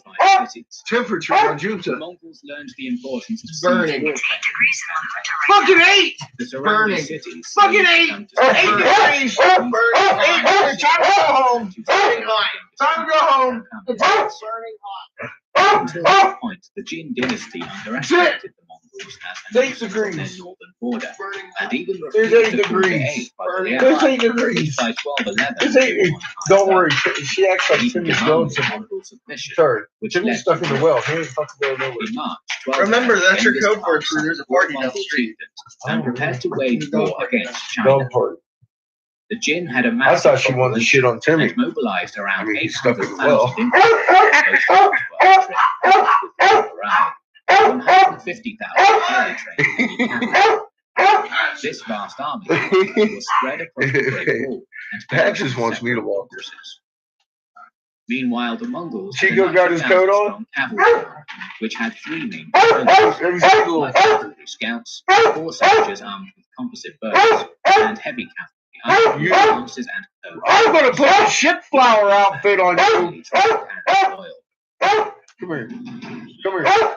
Come here, shit flower. And then she's like, I have to see her as a The threat. Mongols split She's into gonna two dance armies. around you. Fuck The that. main army was led by the Great Khan himself, and was 60,000 strong, while the other 30,000 Fucking was led crazy by dog. his son, Ogedei, to attack the city of Something wrong with you, Al? Look at you. You got long ears and pops. Your tail that wags. Beijing, but along the way, You got stripes on your spots. Ling, where the bulk of the Jin You got spots on your stripes. The months the Mongols waited, the Jin took but they held their ground. And then there's Chico. Wait, Chico's just Genghis short. sent his trusted generals, Jebe and Subutai, to lead a small Is he force dressed? to Let me attack see the him. Western front from the Get him rear over in the here. Battle of Wuxia He Fortress. needs to be on camera in The Jin his, army in and their commander were annihilated. his Once the little, secondary army quickly caught up to the main force, that was still waiting in Yemen. The Mongols attacked the defenders in the mountainous terrain See, and pushed the Jin forces Debbie thought back. it was going to be too small when she made it. I said, are you kidding me? Genghis sent He men only over weighs the about peaks 2 or surrounding 3 the pounds, pass, maybe. which the Jin She was like, what the fuck? and attacked She's his all like, side why am army. I in the middle of the air? I thought I was going to go poop on Timmy. Jebe, Go poop on Timmy, Chico. After a short skirmish, the Mongols pretended to flee. That's his leaving outdoor as they coat. fled. The Jin defenders took the He bait got and himself a left little their Afghan fortifications totes trying to around chase on them down. Little Cute did as they hell. know they were falling into a A deadly little trap. Afghan with Their legs. thousands of people attacked from all sides by Mongol archers. With the gates of China now open, Genghis Khan began raiding the countryside before he withdrew for the winter. Holy fuck, who opened the gates of China to The following Genghis? year, the Mongols struck again. That's the Though question this I time would be the asking siege myself. backed on, where Genghis if I was was in wounded China. by an arrow. The city held out against the invaders, who once again retreated for the winter, this time with even more knowledge about their enemy and siege warfare. In 1213, when the Mongols invaded again, ability prevented them from organizing a successful She resistance as their Is countryside softer was than raided. Chico. The Mongols began besieging multiple fortresses and cities and waited for the enemy to attempt to break the siege, only to be It's sad, ambushed but and true. defeated. She's old. The Mongols were She's fighting old. guerrilla warfare within a foreign land. She was the weak link in the cities hype that surrendered this year. had most of their inhabitants murdered or enslaved. You know? I mean, However, like, engineers, I was artisans, fearful for merchants, Patches there doctors, at one point. teachers, priests, and I was like, holy administrators fuck, girl. were spared and Look asked at to you. join the You're Mongol broken. court. Fucking hound dog. Many others were Slowing taken me and used down. as meat shields for the following sieges, marching in the vanguard to block arrows or So we had to go discourage the home. archers from She firing. was too hot. I was like, oh. After Look at her. securing all Jin lands north of the Yellow River, Genghis moved against the And we capital, stop Beijing, and give them besieged water it. all the time and shit when The we're Mongols hiking tried and to shit. And starve she the city wasn't out, having it but that day. after a few It was months, pretty an hot. epidemic spread through their camp. And we They were had out to in the middle of negotiate fucking with up. the Jin But we Emperor were taking a lot of Shuang fucking breaks He and agreed shit. to peace She in was exchange acting for like she was tribute tired. Everywhere. men, horses, What? and his daughter, along with Everywhere. segregation Snow to the everywhere. Mongol camp. Everywhere. Who the fuck ordered that shit? Patches. Thus, the Oh, you're Mongols grounded. left China and returned Patches. to Mongolia with No more their steak treasure. juice for But you. just outside the Or Great Wall, what was a it? messenger Sausage galloped juice. to Genghis Khan. Look at The emperor had moved his course to Taipei to the south. He This doesn't enraged look the very Great Khan, happy. as it signaled that the Jin planned to retaliate. What the The fuck? Mongols He's holding quickly his foot. returned to Beijing and besieged the city with the help of thousands of Chinese engineers. Chico's sitting there holding The his, city was his foot up in surrounded, the air like pillaged, it. and raped. For weeks, thousands of cars He just stand there holding his foot up in there. fires in the city burned for over a month. His back foot too. It's funny. Hey, look at he's just too What was cold. once Oh, considered a Chico, too nuisance cold. had brought Oh my God, your little from feet are nation cold. to its knees. And now, Your the little Mongol feet are cold. devastation You're was heading shivering. west. You shivers. It's like I He did like shivers. He got shivers. Oh, Chico. like yeah. He doesn't look happy at all. By Genghis Khan in 1205. He's shivering. After the defeat, He says the he's prince of cold. the tribe, Kuchlo, He just fled to the west. poor Like, Chico. I get out there. it was cold. I went there. It was cold. There was no TV. I couldn't shit on him. He was No, welcomed you did. and even married the You didn't daughter see of Jim. the emperor, Little Timmy in the Xiongnu. well. Little Timmy in the well. 2 years later, You get the Kuchlo poop on rebelled Jimmy? against his father-in-law and took Oh, control of the Chico. empire. He didn't even get the poop on Timmy. In 1216, Kuchlo attacked the city of Amalek, which was Oh, under he's protection. so cold. He Genghis Khan shivers. sent his best general, He just Jebe, who shivers. defeated Kuchlo in the Battle of Balasagnan, and in 2 years, the entire His empire ears was are under even Mongol cold. rule. Bullshit. Now Ball. they were bordering the great Oh, Khwarezmian Empire hide your that was other ruled one. by a Hide your other Persianized one. dynasty. Genghis Khan sent a caravan with You don't precious wanna go get gifts your to girlfriend? Shah Muhammad II, hoping to establish trade. However, Oh, the governor of the he's still Khwarezmian shaking. city of Otra He said, I'm still Now, shaking. had the members I of the can't believe caravan it's cold arrested, out there like that. claiming they were spies. You see what you did to him? Genghis Khan then Oh, yeah, there he is. Shah himself to demand the merchants be She's set loud, isn't free. she? Muhammad refused. The merchants, along with one of the ambassadors, You okay? were You gonna executed. live? The You gonna live, rules of Luito? hospitality, Go on. which Go on. Genghis Khan Eat your considered girl. sacred, were broken, Get your and he girlfriend. started planning his retribution. He's Information from the south walking about his coat. enemies, assembled from China, and created a plan Oh, my separating God. his empire into 3 columns. The Patches. numbers for both sides That's are enough. highly disputed, but most That's scholars the agree fuck that at the enough. start of the I'm gonna campaign, start the yelling Mongols at you louder than outnumbered you're the yelling at me. Khwarezmian forces with Come here. 100,000 against We're 60,000. going over there and lay down. 1 and 2. You give me In a the headache. winter of 1219, Genghis Khan sent his oldest son Jochi and Jebe to cross the Tianshan mountains to Just ravage the continually fertile barking for no Fergana reason. Valley Not with okay, around dude. 20,000 men. We've had this It was conversation. risky, Right? but paid off, as they slipped through the Shut up defensive and rub lines my and ass. confused the enemy, That's a who typical thought this dog. was the main force. Meanwhile, another Shut up army and under rub his my second and ass. third sons, Chagatai and Ogedei, passed through the Zungarian gate with haste and besieged Otra, which had a garrison of 20,000. After 5 months, a Get the deserter fuck opened outta the here with gates your and whiny allowed the ass Mongols hound dog into the shit. city. Otra Here, give me became that the bird- first of many bird noise. settlements to have its My entire coffee population cup is enslaved empty, or bitch. enslaved Get, go. before it was raised. Go. In Fucking Algeria hound was dog. captured and Hound reportedly dog. had molten silver You know what you poured ain't? into his eyes and ears. Yeah, that's Muhammad right. II That's right. was strong Yeah, a friend of mine. capital, Samarkand, but Genghis tricked him by traversing 300 miles across the Kizil desert, which was considered impassable. They collapsed to the oasis. Chico the Hound The Dog. Mongols found themselves at the gates of Bukhara. The city's defenses were weak. Time to go blow Desperate some defenders fucking tried to glass. sally out Let's go do and this meet shit. the Mongols in open battle, where they were massacred on mass. Next came the Khwarezmian capital of Samarkand. During March of 1220.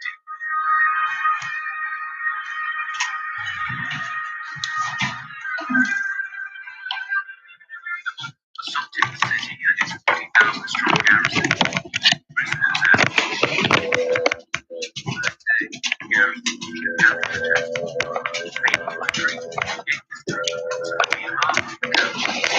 oh yeah.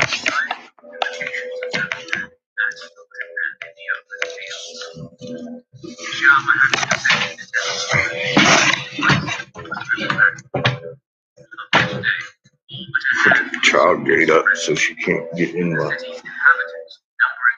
room. She should be digging in everything. Then I'd have to eat you.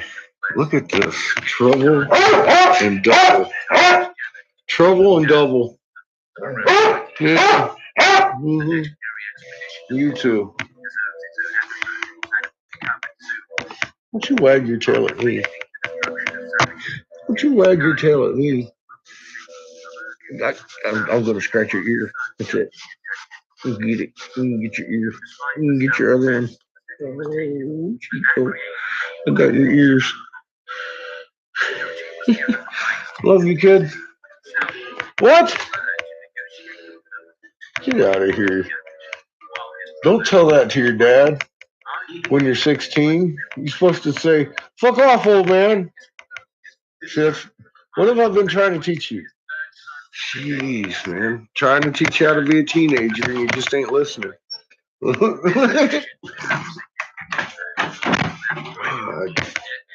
Slow learner. Have to go up there and kick him later.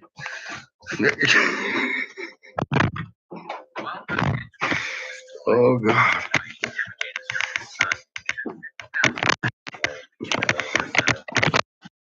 Next thing you know, I got DSS. We hear you're kicking your kid? Man, fuck off.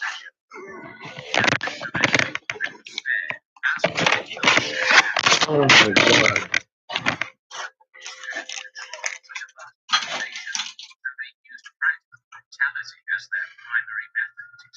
No, usually I just punch him in the face. See, that caused his hair to grow. So I just started kicking him now in the shin.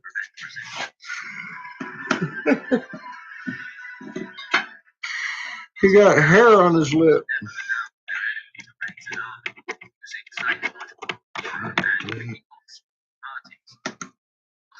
Fucking hairy lip babies. Who the fuck heard of such a thing? Another army was controlling and pillaging the country. You ever look at your kid and see this shit over here on his lip and it wasn't dirt? Like, what the fuck is that? Managed to recruit an army of Turkish. That ain't right. That's what that is. That ain't right. Which was not as soon as news of this reached his town, he sent an army of 30,000 men, led by a talented noble, Kutuk. Jalal al-Din Berwan. The fucked up thing is, it didn't just stay like looking like dirt. He's growing hair. His dirt turned into hair. I was like, fuck, dude. Now, being a man, I look at all that hair on his face, and all I want to do is fight. I told him that one day. He goes, "What the hell?" His archers were winning. Oh shit! Oh, having him has been so much fun. When the Afghan warriors Mongol army was being reinforced, this alarmed the commanders. Jalal al-Din armed his officers and instead of retreating, ordered his entire line to dismount and engage. In reality, the Mongols had put straw men on the usual 3 to 4 spare horses they had with them as a bluff. Seeing the entire line dismounted, Kutuku ordered his horsemen. Oh my God, it's cold down here. Left wing with a barrage of arrows. So I got that window open and that window open. Let me tell you a little bit of something about down here. Charged along the entire it ain't warm like up there. by the rough See what our narrow temperature terrain, is which currently. rendered the usual tricks of feigned retreat and encirclement I am impossible. looking at The 50. famous Mongol discipline disintegrated. Let's see how for the fast we very can warm her first back time up to against 80. a foreign foe. Take my As fucking the coat riders off. faced the So I arrows kill of the myself. inherently superior force head on. At this point, the Mongols began to retreat, and Jalal al-Din saw his chance. He ordered his men to remount and counterattack. Half of the Mongol army was obliterated, while the other half escaped. I just want to stand here like that. It's nice. The illusion of Mongol invincibility, and the cities who had peacefully surrendered rose up in arms. It does feel good. And his Feel son good. Timur I can do with that. subduing revolts. Alright. But the army of the coalition started to see discord immediately after. So this isn't going over very well with the powers that be. Me. Or blowing glass because the robot voice just doesn't do it for me.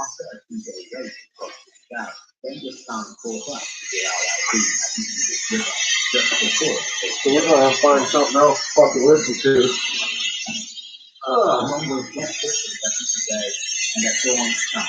Because I ain't listening to this shit while I'm blowing glass.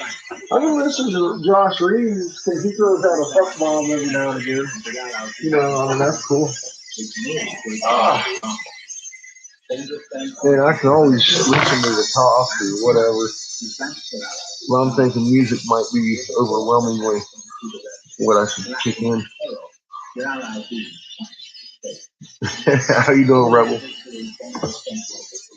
Let's see what comes up.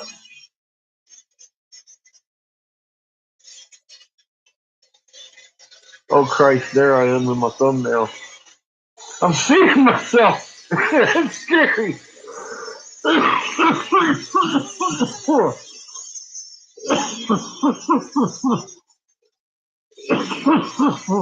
What? How did I end up there? Opening pages.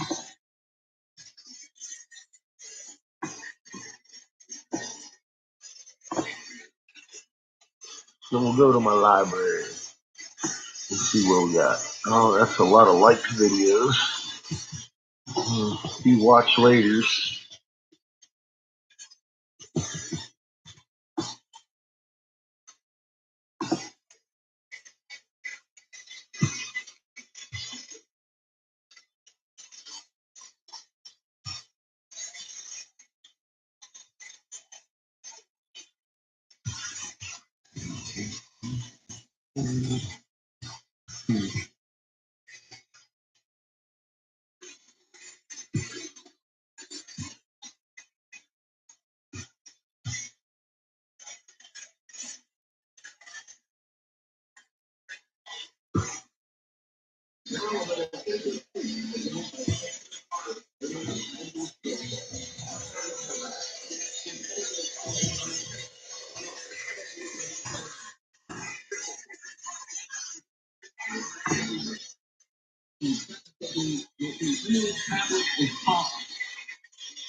The history of the tablets translated in the following pages is strange and beyond belief of modern scientists. Their antiquity is stupendous, dating back some 36,000 years BC. The writer is Thoth, an Atlantean priest king who founded a colony in ancient Egypt after the sinking of the mother country. He was the builder of the Great Pyramid of Giza, erroneously attributed to Cheops. In it, he incorporated his knowledge of the ancient wisdom and also secreted secretive records and instruments of ancient Atlantis. Have a good one, Nicholas. Keep them kids on For the some short leash. 16,000 years, he ruled the ancient race of Egypt from approximately 52,000 BC to 36,000 BC. On the road. At that time, the ancient barbarous race, among which he and his followers had settled, had been raised to a high degree of civilization. Thoth was an immortal, that is, he had conquered death, passing only when he willed, and even then, not through death. His vast wisdom made him ruler over the various Atlantean colonies, including the ones in South and Central America. Too fucking cold, Rob. And now that I found out that Thoth is, also Quetzalcoatl, and finding out the stuff about Quetzalcoatl and what I believe Quetzalcoatl built Aslan, which is the rock wall, which Aslan also means Atlantis. God, it just makes sense why a Council for National Policy member would have a 3.5-ton granite stone with hieroglyphs on it in his house. It came from the ancient rock wall in Rockwall, Texas. Huh. Yeah. Man, oh man. Now you see why I'm onto all this stuff now, don't you? All right, goodness, folks. Never thought those two things would intersect. Boy, I was wrong about that. When it came time for him to leave Egypt, he erected the Great Pyramid over the entrance to the Great Halls of Amenti. He placed in it his records and appointed guards for his secrets among the highest of his people. In later times, the descendants of these guards became the pyramid priests, by which Thoth was deified as the god of wisdom. The recorder, by those in the age of darkness which followed in his passing, in legend the halls of Amenti became the underworld, the halls of the gods where the soul passed after the death for judgment. During later ages, the ego of Thoth passed into the bodies of men in the manner described in the tablets. As such, he incarnated 3 times in his last being known as Hermes, the thrice born, Hermes Trismegistus, yeah. In this incarnation, he left the writings known to modern occultists as the Emerald Tablets, a later and far lesser exposition of the ancient mysteries. The tablets translated in this work are 10 which were left in the Great Pyramid in the custody of the pyramid priests. The 10 are divided into 13 parts for the sake of convenience. The last 2 are so great and far-reaching in their import that at present it is forbidden to release them to the world at large. Really? Now, I didn't know that. So the last 2 tablets, let me get this straight. The last 2 Emerald Tablets of Thoth are so great and far-reaching in their import that at present it is forbidden to release them to the world at large? I'd like to have you release them to me then, please. Let me decide if I can handle it or not. Let me decide if, it's too big for me to wrap my mind around. Please, challenge me. Blow my mind. Let me see what you got. Give me those last 2 tablets. Let me decide for myself if you're going to blow my mind. I think not. Go ahead and let me have it. However, in those contained herein are secrets which will prove of inestimable value to the serious students. They should be read not once but 100 times, for only thus can the true meaning be revealed. A casual reading will give glimpses of beauty, but more intensive study will open avenues of wisdom to the seeker. But now, a word to how these mighty secrets came to be revealed to modern man after being hidden so long. Some 1,300 years BC, Egypt, the ancient Chem, was in turmoil, and many delegations of priests were sent to other parts of the world. Among these were some of the pyramid priests, who carried with them the emerald tablets as a talisman by which they could exercise authority over the less advanced priestcraft of races descended from other Atlantean colonies. These tablets were understood from legend to give the bearer authority from Thoth.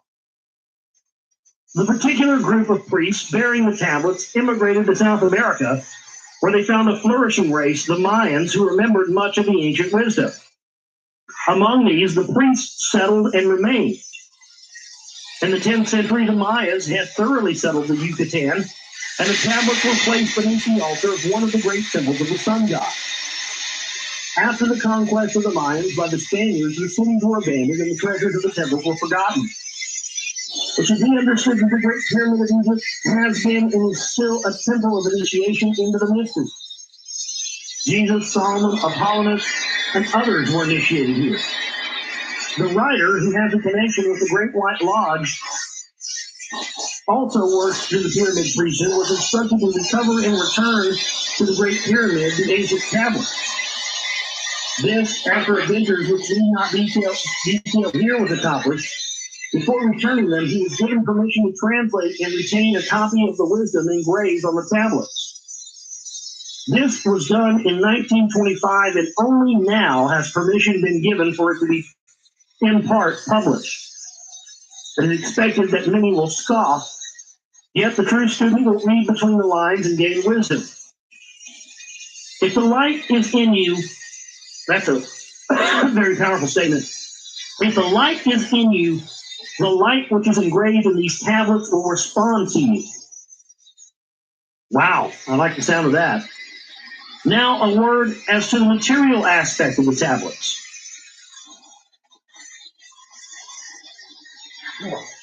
They consist of 12 tablets of emerald green, formed from a substance created through alchemical transmutation. They are imperishable, resistant to all elements and substances, and in effect, the atomic and cellular structure is fixed, no change ever taking place. In this respect, they violate the material law of ionization.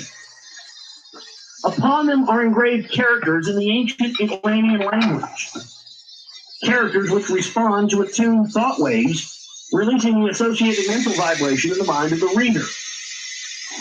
The tablets are fastened together with hoops of golden-colored alloy suspended from a rod of the same material. The wisdom contained therein is the foundation of the ancient mystery. And for the one who reads with open eyes and open mind, his wisdom shall be increased 100-fold. Read, believe or not, but read. And the vibration found therein will awaken a response in your soul. In the following pages, I will reveal some of the mysteries which have yet only been touched upon lightly either by myself or by other teachers or the students of truth. Man's search for understanding of the laws which regulate his life has been unending, yet always resting on the veil which shields the higher planes from material man's vision. The truth has exited, ready to be assimilated by those who enlarge their vision by turning inward or outward, not outward, in their search. In the silence of material senses lies the key to the unveiling of wisdom. He who talks does not know. He who knows does not talk. The highest knowledge is unutterable, for it exists as an entity in lanes which transcend all material words or symbols. All symbols are but keys to doors leading to truths. And many times the door is not opened because the key seems so great that the things which are beyond it are not visible. It's your fucking magnet. If we can understand that all keys, all material symbols are manifestations It's your frequency. and are but extensions of a great law and truth, we will begin to develop the vision which will enable us to penetrate beyond the veil. All things in all universes move according to law. And the law which regulates the movement of the planets is no more immutable than the law which regulates the material expressions of man. Law of physics, right through One of the greatest of all cosmic laws is that which is responsible for the formation of man as a material being. The great aim of the mystery schools of all ages has been to reveal the workings of the law which connects man and the material and the spiritual. The connecting link between the material man and the spiritual man is the intellectual man, for the mind partakes of both the material and immaterial qualities. The aspirant for higher knowledge must develop the intellectual side of his nature and so strengthen his will that it is able to concentrate all powers of his being on and in the plane he desires. The great search for light, life, and love only begins on the material plane, carried to its ultimate, its final goal, its complete oneness with the universal consciousness. The foundation in the material is the first step. Then comes the higher goal of spiritual attainment. In the following pages, I will give an interpretation of the Emerald Tablets and their secret, hidden, esoteric meanings. Concealed in the words of Thoth are many meanings that do not appear on the surface. Light of knowledge brought to bear upon the tablets will open many new fields of thought. Read and be wise, but only if the light of your own consciousness awakens the deep-seated understanding, which is an inherent quality of the soul. Heavy stuff there. Yowza. So that's the preface of the Emerald Tablets of Talk. We'll get into tablet number 1 tomorrow on the show. And looking forward to getting into this. Ties in with what we read with William Bramley, Gods of Eden, Lost Book of Enki, now Toph, and especially, moving forth the Rockwall information. This is key. I plan on reading as many of these types of things on the air for you as I can possibly get my hands on. And it should be interesting. Want to thank everybody for tuning in, being here with us for the show tonight. TheGlobalRadio.com is our website. Please donate and support us, folks. We've got Chicken Man. We've got to meet the goal by Saturday to pay the bills. And we've got a separate one there up now for the bills. Donate and support if you can, folks. My name is Josh Reeves. I love each and every one of you, and we will see you tomorrow for the broadcast. You guys have a great night. Take care.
There we go. Tablet number 1, Emerald Tablets of Talk. I, Toph, the Atlantean master of mysteries, keeper of records, mighty king, magician, living from a generation to generation, being about to pass into the halls of Amenti. Set down for the guidance of those that are to come after these records of the mighty wisdom of the great Atlantis. In the great city of Kior on the island of Ungol, in a time far past, I began this incarnation. Not as the little men of the present age did, the mighty ones of Atlantis live and die, but rather from aeon to aeon did they renew their life in the halls of Amenti, where river of life flows eternally onward. 100 times 10 have I descended the dark way that led into light. As many times as I have ascended from the darkness into the light, my strength and power has been renewed. Now for a time I descend, and the men of Chem is alchemy in ancient Egypt,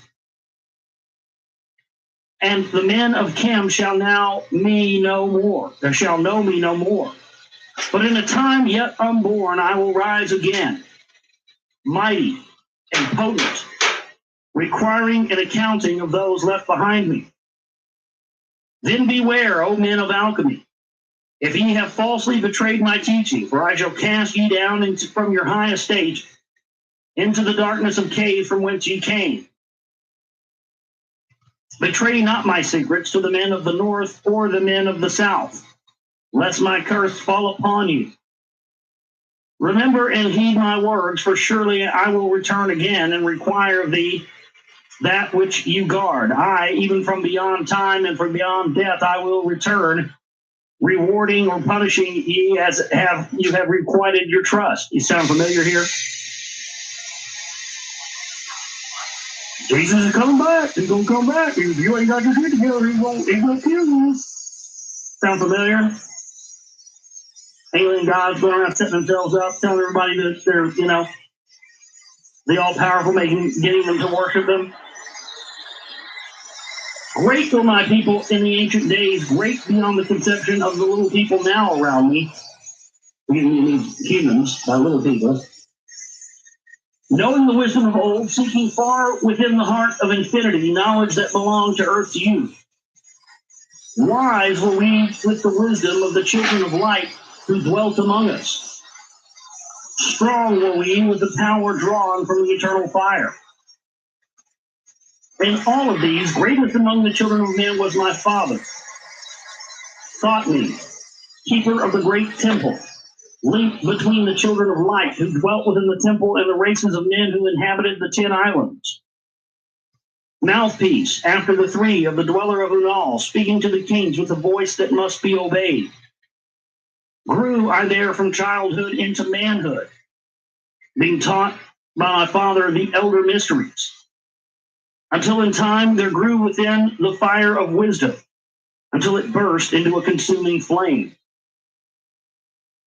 Not desired I, but the attainment of wisdom, until on a great day the command came from the dweller of the temple that I be brought before him.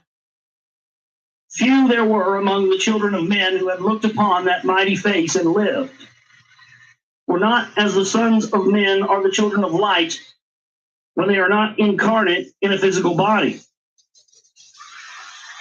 So when they're not in a physical body, they're just light beings. Sounds like Palladians. Us, dumbass. By the way, we were referencing that movie Knowing a couple of times in the broadcast. That's what comes down and is taking the kids to see life on other planet, Pleiadians. When they start showing up, it's really not good news for your planet. I've heard people saying they can see Pleiadians, in their dreams. I was like, that's not good news. These guys only show up when a planet's about to be completely fucking destroyed. Chosen was I from the sons of men, taught by the dwellers, so that his purposes might be fulfilled. Purposes yet unborn in the womb of time. Long ages I dwelt in the temple, learning ever and yet ever more wisdom, until I too approached the light emitted from the great fire. Taught me, he did, the path to Amente, the underworld where the great king sits upon his throne of might. Deep I bowed in homage before the lords of life and the lords of death, receiving as my gift the key of life. Free was I from the halls of Amenti, bound not by death to the circle of life. Far to the stars I journeyed until space and time became as naught. So this is he's gaining immortality here. Transcending the death of the physical body. That's the real secret of the secret societies, Freemasonry and the rest of it. It's how to gain immortality by being conscious of of how you reincarnate through the learning of these teachings. That's really what it's all about. And the Anunnaki talked about how they had, they did not give man the gift of long life, but they could. And we have that in us today. It's, all you have to do is turn on a chromosome. And boom, you've got immortality. Interesting, there was an article I didn't cover here tonight, synchronistically, yet again. Just been synchronicity after synchronicity the past several weeks and everything. Article from the Daily Mail says, who wants to live forever? Computer models predict that if humans became immortal, it might actually be bad news. A lot of this has been in the news lately, and it seems that they're starting to figure this out. I think they're starting to figure out this key to immortality thing that the ancients did.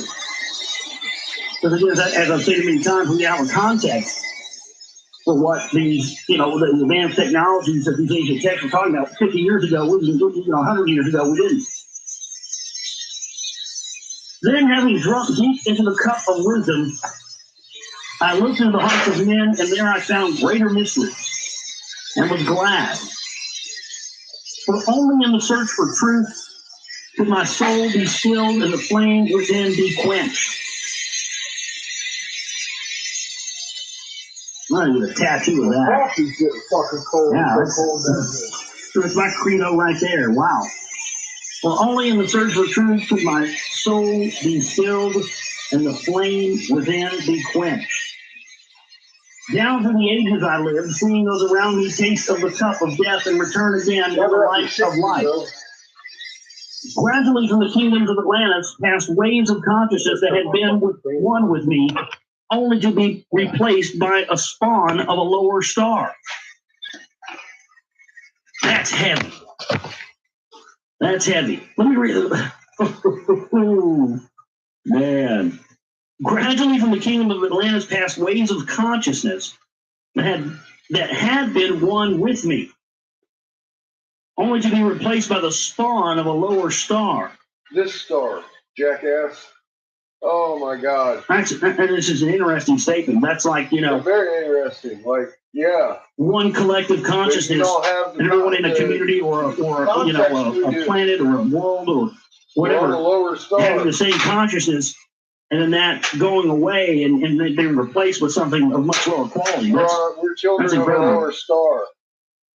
In obedience to the law, the word of the master grew into flower.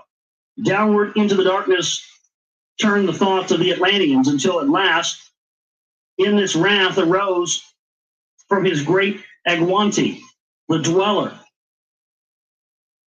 This word has no English equivalent. It means a state of detachment. Speaking the word, calling the power.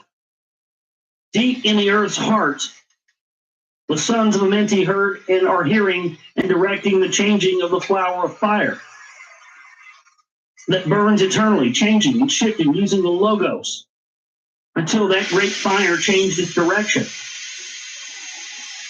Now, what are they talking here? They're talking deep in the earth, in the heart of the earth.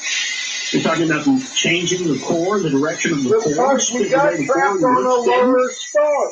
Yes! That's interesting. Over the world, then broke the great waters, drowning and sinking, changing Earth's balance until only the temple of light was left. The same story. Standing on the great mountain of Bengal, still rising out of the water, some there were who were living, saved from the rush of the fountains. Called to me down the master, saying, all gather the sons of men and sons of the sons of men and all that shit. He's talking about us in different timelines on the different sun. When we were on that sun, now we're on a lower sun. And we turned into the sons of a lower sun. I gathered my people what he's talking about. And entered the great ship of the master. Upward we rose into the morning. Dark beneath us lay the temple. Suddenly over it rose the waters. Vanished from earth until the time appointed was the great temple. Fast we fled toward the sun of the morning, until beneath us lay the land of the children of Chem. Raging, they came with cudgels and spears, lifted in anger, seeking to slay and utterly destroy the sons of Atlantis. Well, you got to watch that movie, 10,000 BC. You hadn't seen that. It ties right in with that. Pretty interesting. I don't want to ruin it for you if you haven't seen it, but then I raised my staff and directed a ray of vibration, striking them in their tracks as fragments of the stone of the mountain. I love this. Because, what do you claims have to say about this now? Here's more translations of ancient texts. These not done by Zechariah Sitchin. Here we have the same stuff verbatim that's in the Sumerian text.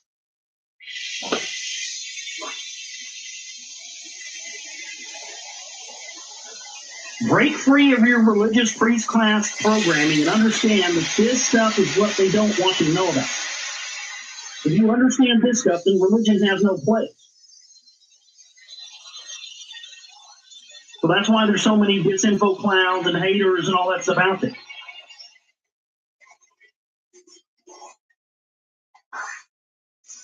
Josh, this is an Anunnaki telling you a tale, bro. I then raised my staff and directed a ray of vibration, striking them still in their tracks as fragments of stone of the mountain.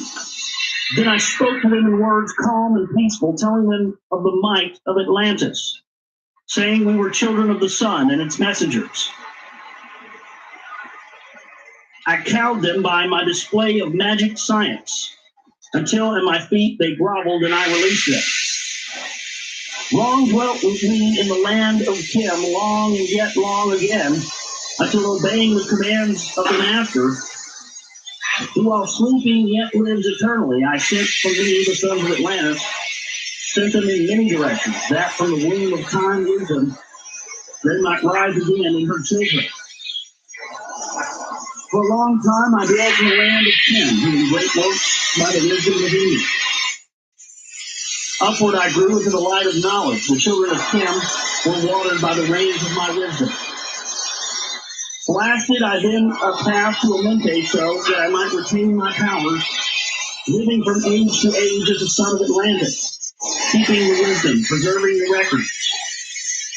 Great were the sons of Shem, conquering the people around me, growing slowly upwards in soul force. Growing slowly upwards in soul force, second lesson. As if their souls and their energy gets higher. They are breaking higher, the more that they conquer, and higher and higher. Now for a time I go from among them into the dark halls of Amenti, deep into the halls of the earth.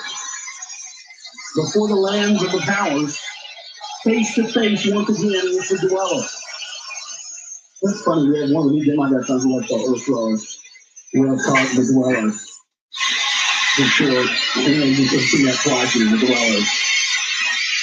Ranged I high over the entrance, a doorway, a gateway, leading down to Amenti. Few there would be with courage to dare enter it, and few past the portal to dark Amenti. Raised over the passage, I raised over the passage a mighty chariot, using the power that overcomes Earth's force, gravity. I placed a force house or a chamber, and I carved from it a circular passage reaching almost to the great summit. In the apex, I set the crystal, sending the ray into the time-space, drawing the force from out of the ether, concentrating upon the gateway of Amenti. Other chambers I built and left vacant to all, seeming yet hidden within them are the keys to Amenti. Oh, really? Remember what I talked about last week? I gotta find that video again. In just a second here.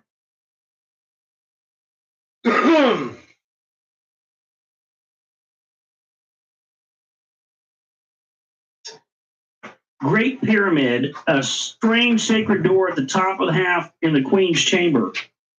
I'm going to drop this in the chat room. If you get time, watch this. Watch this video. I believe that what you see in that green picture there in that still video, when you watch it, that's exactly what Toph's talking about here. And if you watch that video, it will show you exactly what he just mentioned there, which is a map on keys of the way to enter Amenti. Well, that's it right there. There's videographic evidence of it. They sent a camera in 1992 and nobody knew what the fuck it was. But that's what it was. Unbelievable stuff. It's right in front of us, and we're not being allowed to see it. That's how you enter Amenti. It's all built into the pyramids. They're gonna destroy the motherfuckers before it's over with. They're not going to let us have that information. I guarantee you they're going to destroy the Great Pyramids. They already hinted about it. Remember Transformers 2? They're not going to let us have the knowledge in there, folks. We've got to get our hands on this stuff before it's too late. Okay, fine. The other chambers I built and left vacant, to all seeming yet hidden within them are the keys to Amenti. That's it right there.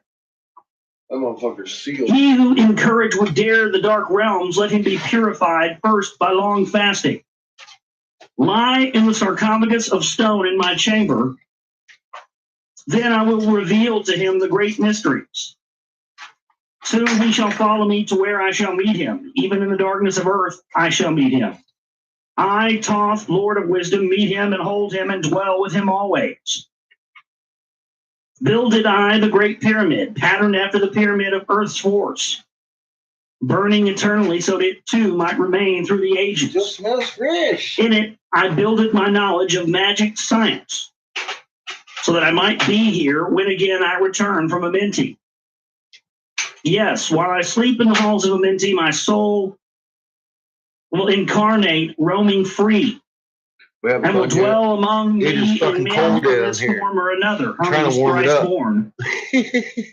Emissary on earth, I am Too of the fucking dweller. cold. Fulfilling his commands, so many might be lifted. Now I return to the halls of Amenti, leaving behind me some of my wisdom.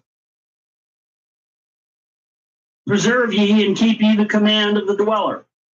Lift ever upwards your eyes toward the light. Surely in time ye are one with the master. Surely by right ye are one with the master. Surely by right yet are one with the all. Now I depart from you. Know my commandments, keep them and be them, and I will be with you, helping and guiding you into the light. Now before me opens the portal. I go down into the darkness of night. So that's the end of tablet 1 there. Tablet number 2 of the Emerald Tablet of Thoth here. Deep in Earth's heart lie the halls of Amenti.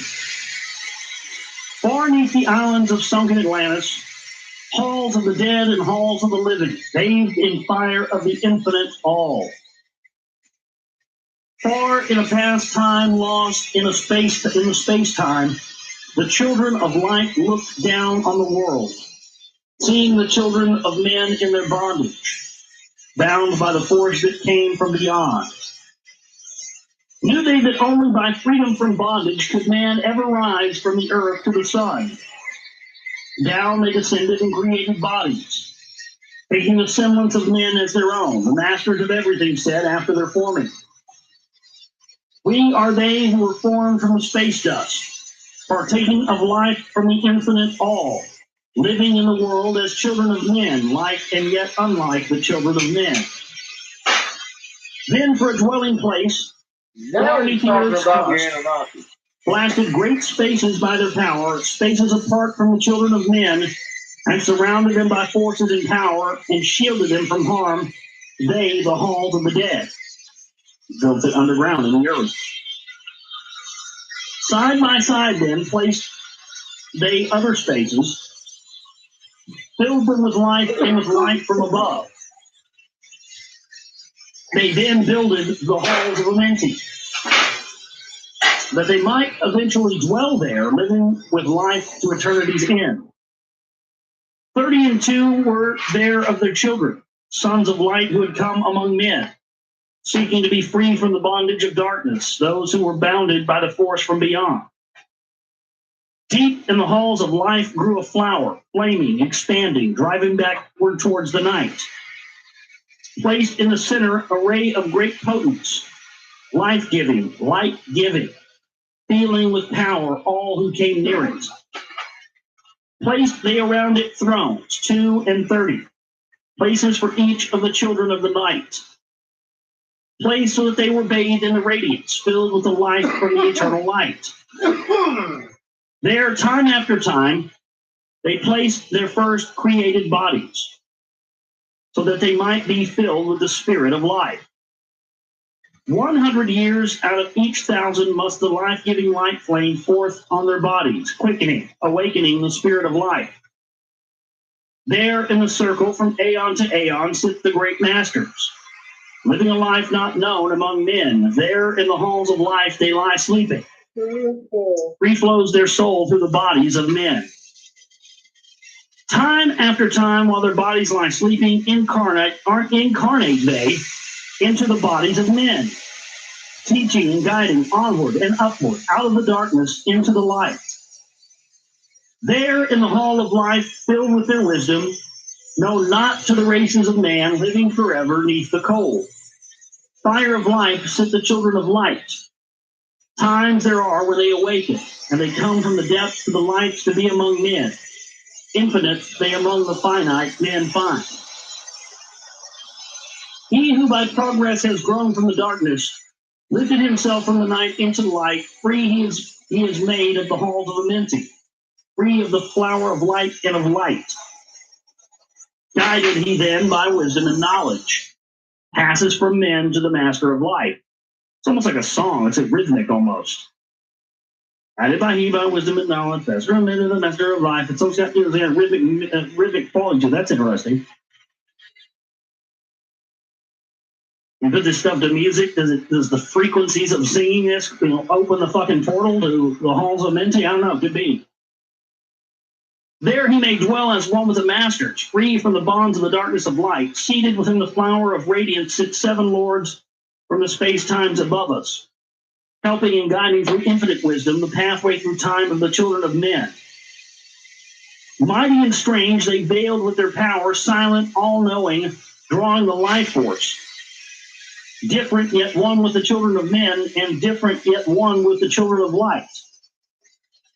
Custodians and watchers of the force of man's bondage, ready to lose when the light has been reached.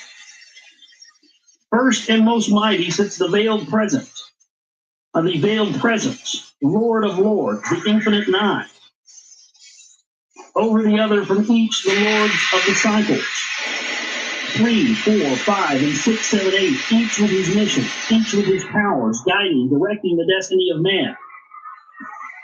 There they sit, mighty and potent, free of all time and space. Not of this world they are, yet akin to it. Elder brothers they of the children of men, judging and weighing. They with their wisdom watching the progress of life among men. There before them I was led by the dweller. Watched him blend with one from above. Then from me came forth a voice, saying, Great art thou, Thoth, among children of men. Bring me henceforth of the halls of Menti, master of life among children of men. Taste not of death except as thou wilt. Well, that sounds like Crowley. Taste not of death except as thou wilt. Drink thou of life to eternity's end. Henceforth forever is life. Thine is for the taking. Henceforth is death at the call of thy hand. Dwell here or leave here when thou desirest. He is a Menti to the Son of Man. Take thou up life in what form thou desirest. Child of the light that has grown among men, choose thou thy work, for all should must labor. Never be free from the pathway of life. One step thou hast gained on a long pathway upward, infinite now is the mountain of life. Each step thou takest but heightens the mountain. All of thy progress but lengthens the goal. Approach thee ever in infinite wisdom. Ever before thee receive the goal. Free are ye made now of the halls of Menti. To walk hand in hand with the lords of the world. One in one purpose, working together to bring light to the children of men. Then from his throne came one of the masters, taking my hand and leading me onward to the halls of the deep hidden land. He led me through the halls of the Menti, showing me the mysteries that are known not to man. In the dark passage, downward he led me into the hall, where sits the dark death. Vast as space lay the great hall before me, walled by darkness, yet filled with light. Before me arose a great throne of darkness. Veiled on it sat a figure of the night. Darker than darkness sat the figure, dark with the darkness not of the night. Before it then paused the master, speaking the word that brings about life, saying, O master of darkness, guide of the way from life unto life, before thee I bring a son of the morning. Touch him not ever with the power of night. Call not his flame to the darkness of night. Know him and see him, one of our brothers, lifted from darkness into the light. Release thou his flame from its bondage. Free let it flame through the darkness of night. Raised then the hand of the figure. Forth came a flame that grew clear and bright, and rolled back swiftly the curtain of darkness, and unveiled the hall from the darkness of night. Then grew in the great space before me flame after flame from the veil of the night. Uncounted millions leaped before me, some flaming forth as flowers of fire. Others there were were there that shed a dim radiance, flowing but faintly from out of the light. Some there were that faded swiftly, others that grew from a small spark of light, each surrounded by its dim veil of darkness, yet flaming with light that could never be quenched. Coming and going like fireflies in the springtime, filled day the space with light and life. This is a bunch of souls, like the Hall of Souls. Yeah, it is. Then spoke a voice mighty and solemn, saying, "These are lights that are souls among men." Yep, that's right. Growing and fading, existing forever, changing yet living through death into life. When they have bloomed into flower, reached the zenith of growth in their life, swiftly then said I send my veil of darkness, shrouding and changing to new forms of light. Steadily upward throughout the ages, growing and expanding into yet another flame, lighting the darkness with yet greater power, quenched yet unquenched by the veil of the night. So grows the soul of man ever upward, quenched yet unquenched by the darkness of night. I, death, come, and yet I remain not, for life eternal exists in the all. Only an obstacle I am in the pathway, quick to be conquered by the infinite light. Awaken, O flame that burns ever inward, flame forth and conquer the veil of night. Then in the midst of the flames and the darkness grew there one that drove forth the night, flaming, expanding even brighter, until at last was nothing but light. Then spoke my guide, the voice of the Master. See your own soul as it grows in the light, free now forever from the Lord of the night. Forward he led me through many great spaces filled with the mysteries of the children of light, mysteries that man may never know, yet of he too is of a son of the light. Backward then he led me into the light of the hall of the light. I knelt then before the great Master, lords of all from the cycles above. Spoke he then with words of great power, saying, Thou hast been made free of the halls of the mental. Choose thou thy work among the children of men. Then spoke I, O great Master, let me be a teacher of men, leading them onward and upward until they too are lights among men, free from the veil of the night that surrounds them, flaming with light that shall shine among men.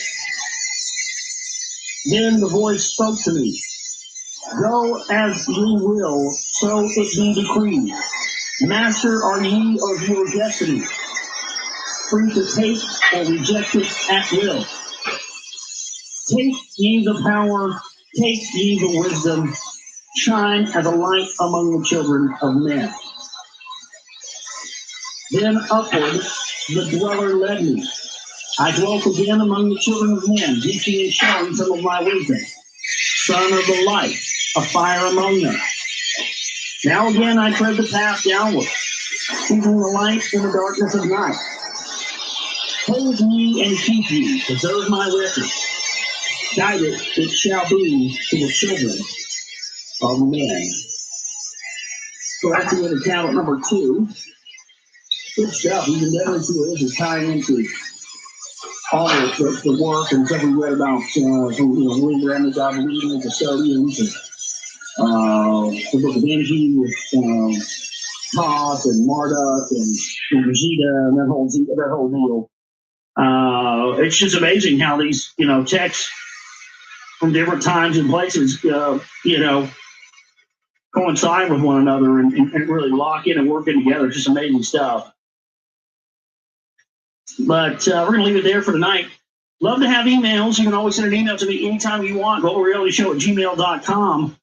That's GorealityShow@gmail.com. $500 away from meeting our goal to pay the bills by Saturday. Please help us out. LegalMorality.com. We also got to Eat, Live, and Survive. And, every time we pay the bills, man, we get just enough in to pay the bills, but then not enough for anything else left. So, let's get some support in this week. Help us out.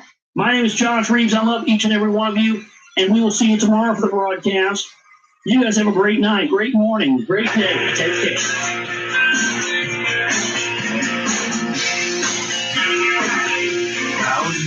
Down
I think we may have gotten a survey.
So yesterday, this one guy, he approaches me with every fucking esoteric and Neberu fucking bullshit thing I've ever pointed out.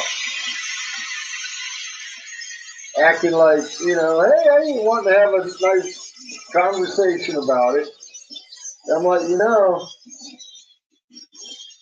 he started in on about 22 different breeds of humanity across the galaxy, or of life, or something like that. I was like, don't be limiting my creator to 22. Are you fucking kidding me? So you ever been to space? It's big. But anyway, I told him, I was like, look, man, you need to shut the fuck up and go watch some older videos. And he comes on and says something like, and this is what gets me. This is the funny part. He says, if we were over on your corner having a little conversation like this, it'd be different if we was all puffing weed, wouldn't it? I said, yes. Because if you come at me with a fucking story about how our magnetosphere is weakening with all those closed fucking field lines, you'll get blocked. Because that tells me very clearly you ain't been paying attention to anything but somebody else's give fucking my wisdom, videos. give my knowledge, give my power. Freely I give to the children of men. I don't know what to tell people. Give that they too might have wisdom. To shine through the world from the veil of the night. I try to be nice to people. Wisdom is power, and power is wisdom. One with each other, perfecting the whole. How many people you watch me fucking block like proud, that? Oh man, you're like, all right, wisdom. All right, look, you need to shut the fuck up, with the because ignorant I can as tell well as you've been watching someone else's videos If Not one mine. comes to thee full of knowledge, And this listen is and not that heed, channel. for wisdom is all. So yeah, he's like, I bet Keep you it'd be thou a not different silent when conversation. evil I is bet spoken it for would. truth. You wouldn't exist, Like the motherfucker. sunlight, it shines above all. Be lucky I'm fucking patient with you He over who there. oversteppeth the You're law about shall be that far from punished. fucking getting blocked on For that only page. through law comes the freedom of men. Fucking Cause people. thou not fear, for fear is a I think bondage, I a blocked fetter like that 12 binds people the today. darkness to men. I think it's like 6 of them was the Follow first thine fucking heart words I'd ever seen during him thy say. lifetime. I was just in that kind of mood. Do I more didn't than even is want. I was like, commanded of thee. you're blocked. When thou hast gained riches, follow thine heart. For all these Bring are of no stupid avail shit if to thy me. heart Go be ahead. weary. After the last fucking dozen videos Diminish talking thou about go not to the the last time video of following or shut the fuck the up, heart. they It come is up here and start abhorred of the posting up soul. stupid shit. I'm like, They that are done. guided go not astray, but they that are lost cannot find a straight path. My God, If people you don't go among understand. men, make I for know ain't thyself nobody love, the on beginning YouTube like and me. end of the heart. I also If had one somebody cometh telling me I unto need to thee put a for donate counsel, button on my let page. I him was like, speak freely that the thing for which he if you hath gave me come to money, thee may be done. I might be less likely to If he smack you in hesitates the to open fucking, his or heart to less thee, willing to then smack shalt you the in the judge fucking knuckles do with it my right. ruler. And that wouldn't Keep be thou doing you not no favor. extravagant speech, neither listen to it, What the fuck? for it is Let's just the keep utterance this of one, information not pure like it incorporeal. should be. Speak of it, thou I don't need speak no thou donate not button. of it, Y'all must so fuckers. that he before thee may know wisdom. See me over here working? Silence is of great profit. I sure And do abundance of appreciate that speech though. I'll talk about on the profiteth other nothing. channel. They all talking some crazy Exalt shit. not thine heart above the children They of men, wouldn't even be able to find an lest it address be to brought send it lower to, than the dust. even though it's on every other fucking video. If thou be great among men, be honored for knowledge and gentleness. If thou seekest to know the nature of Did a you friend, see my video ask today? I not accidentally showed my corner but pass a time alone wrenches. with him. Get Think ready. with him, testing his heart by his words and his error. That which goeth into the storehouse must come forth. Smacks motherfucker And a thing down, that man. are This is my tried corner. This must ain't be the Angry Catfish channel. This is my corner. desires This in is where I sit and I smoke pot knowledge is and I regarded blow by the glass fool as ignorance. and we talk about And the the moon things that are flipping profitable are to him hurtful. because we done watched it and understand it In depth, it is therefore his over food. here. We understand our heart magnets, so we can talk about stuff and new things around the corner instead of having to backtrack all day. That just got old, right? Oh man, So far, look, Asania's ready. I know. Mysteries there are. He said, I got my motherfucking wrench. I get the foamy lip ready. I smack a motherfucker. The fire from the earth. Yeah, we usually good over here, aren't we? Most of the time. Occasionally we get somebody over here who just don't belong. And becomes one with the fire. He who knows most of them don't belong anywhere. The eternal fire in it eternal. Fire, the inner fire, is the most potent force of all. It is. For it overcometh all the things magnet, and your penetrates magnet. all things of the earth. Man Through to supports Earth. himself We're only connected on that with Earth. which Right there, resists. with the So magnet. Earth must resist man, else he exists not. See, they're telling us. All eyes do not see with the same vision. They're telling us the same things to a point. But wow, go Canada. There's our 4-4. It was under. I went for over, but it was under. And Canada got it. In the zone I said it would be in. Almost exactly. It's just over a couple 100 miles. If that. Fuck. Oh well. I was off magnitude. Got the time pretty good. Got the magnitude was off 0.6. But the placing, I'm counting that. It's close to Oregon. It's close enough. It is. It's right. It's fucking pretty close. It's more than a region. I mean, come on, I'm a state away. Literally. I'm a state away. I'm counting it.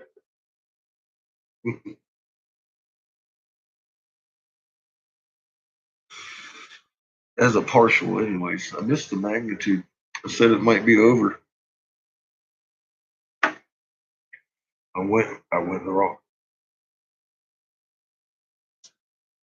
Where are we on my clock, or is this the first tick on a second tick? Oh, well.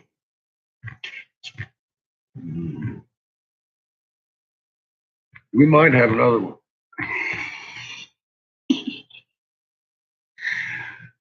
Let me look.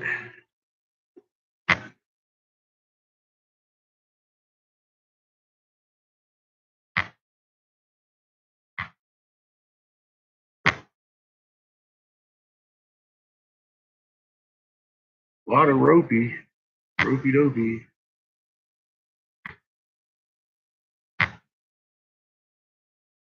Flat spot. Yeah, we're probably gonna have another one.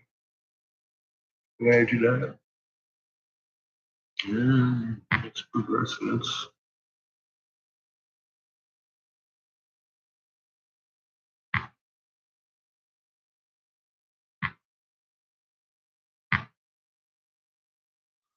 okay. 41, an object appears of one form and color and to a different eye of Probably another. gonna have another one. So also the infinite fire, changing from color to color, is never the same from day to day. Thus speak I taught of my wisdom. I got the For timing in man the is a fucking fire place, burning didn't I? bright through the night. Never is quenched in the Yeah, veil the of bells are darkness. ringing. Never is quenched by the And I was veil of 0.6 the night. off on the magnitude. Into men's hearts That's I looked pretty by fucking my good if wisdom, you ask me. found them not I was free a from the state bondage of width strife, away. Well, like Washington State or away free from the fucking where I toils said it of was thy probably fire, going to O hit. my brother, lest it be buried in the shadow of That's night. not bad. Hark ye, O man, and listen to this wisdom. Where do name and form cease? Only in consciousness, invisible, and infinite force of radiance bright. The forms But that's that we not create exactly by a thy fucking perfect vision hit either. and truly effects that follow thy cause. Sorry, I'm slipping. Cause and effect. Wrong fraction. Man is a star. Bound to the body. That's a profound statement. See, that's why I don't sell I know hot it's, sauce. Because I'm not that good yet. Oh, what's her name? Alice Bailey gets into that a lot. That's why they're so I almost obsessed with spit coffee. Sirius, you know. I don't mean Sirius sacrilegious. is supposedly the Oh, it's hard. dimension of It's hard to reality keep a the straight souls face. exist in. I mean, Alice Bailey talks about in her book, How the fuck you Initiation doing, of Glenn? once you reach the tip top of the degrees of initiation. You may need your wrench tonight. I showed people where my corner was by accident today. I was like, I'm not, no, not that page. And that takes place on a lodge that is located on Sirius that you can only get to after death. Oh, shit. Man is a star bound to a body. Most of them won't figure it out. In the end, he is freed through his strife. Only by struggle and toiling, thy utmost shall the star within thee bloom out into a new light. Oh my He who God. knows the commencement of all things, free is his star from the realm of night. Remember, O man, that all which exists. we got the co-COVIDs. It's a reaction at a distance. Everything that has being is passing into yet Let's another see if we can being, hashite it up. and thou thyself are not an exception. Consider the law, for all is law. Seek not that which is not of the law, for such exists only in the illusions of the senses. Yeah, it exists not because it's not a law of physics. It wouldn't exist. See, that's what I've told people too. You know, look, you got to follow what's real. What you got to do is you got to have your scientific fucking method. You tried and true. You observe. You make yourself a little working model, and you deduce from that what you got. You know, and that's what he's telling you. He's telling you observe the laws of physics. Because anything outside that law only exists in the insane mind.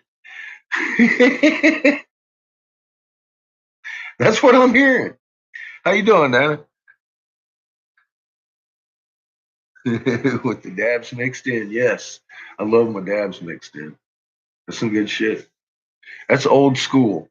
These kids nowadays, they drop it in that bucket and it's all fucking freight train. It's like, fuck, man, you don't need that shit. Not like that. You really don't. Marijuana is meant, in my head, marijuana is meant for relaxation. You watch this. Oh, see that foot? It's kicked up. See, shoulder, relax, stance, kick back. You ready?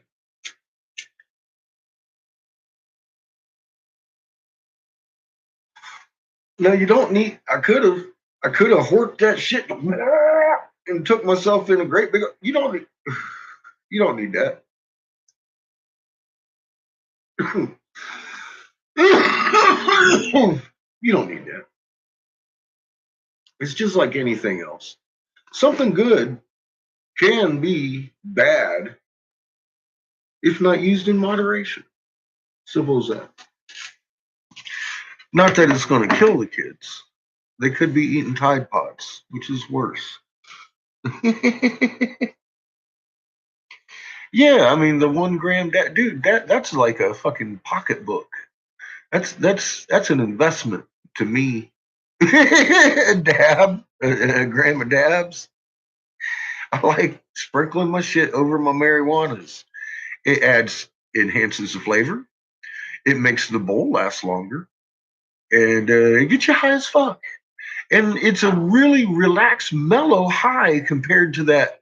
When I do a dab, it's so high it literally makes my head buzz, and I'm like, why the fuck am I this high?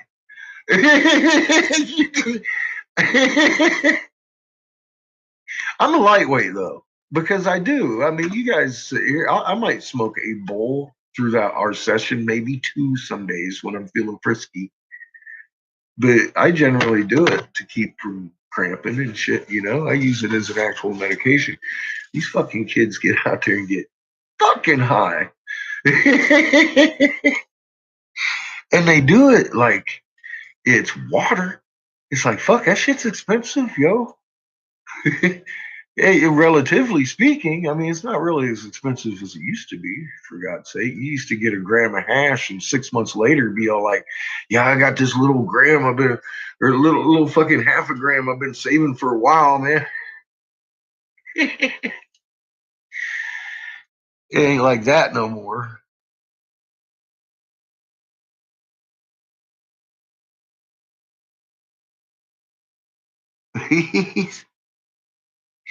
They've known about the Delta 8. It's just the research on this is it's about 20 years, I suppose, we've been researching. Pretty good at it. Once they found out it's actually curing cancer, that picked up a lot of weight. We picked up a lot of weight, and then all of a sudden, what's it doing? Fucking seizure kids, letting them have an actual life. Miracle drug, they call it. No, it's not. It's really not. It should be our food. Simple as that. It should always be in our system. That way we would never suffer from those ailments. And there's 25,000 of them that this shit cures. What's up, Brood? Yeah, it's new. It's new to a lot of people. But in the length of humanity, we have survived on this shit. It's gruel and porridge. Put it that. I know you've heard those 2 words. That's what used to feed the masses. It is the only substance on the planet that I am aware of that grows naturally that you can sustain the entire human body on as a full body food with abundance. It's not like you would it's got more than what you need. So that's all you really need. And classifying animals, you go with the dentation. You've got bicuspids. Even that funky canine thing they say is a canine tooth. It's not a fucking canine tooth. Look up a canine tooth and then look up a bicuspid tooth. You've got 2 points on that tooth. It's called a bicuspid. It's made for rolling seeds. That's supposed to be our food.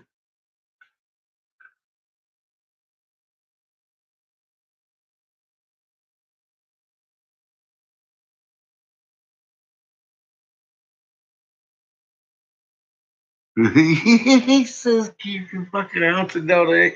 I'll bet it does keep you straight. And you can go down to the bodega and get yourself a nickel, make it last you all week.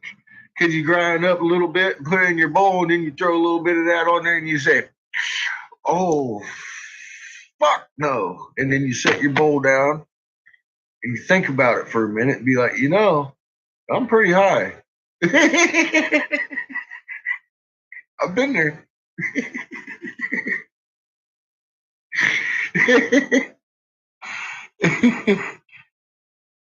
Oh, out of the oil. That ain't never good.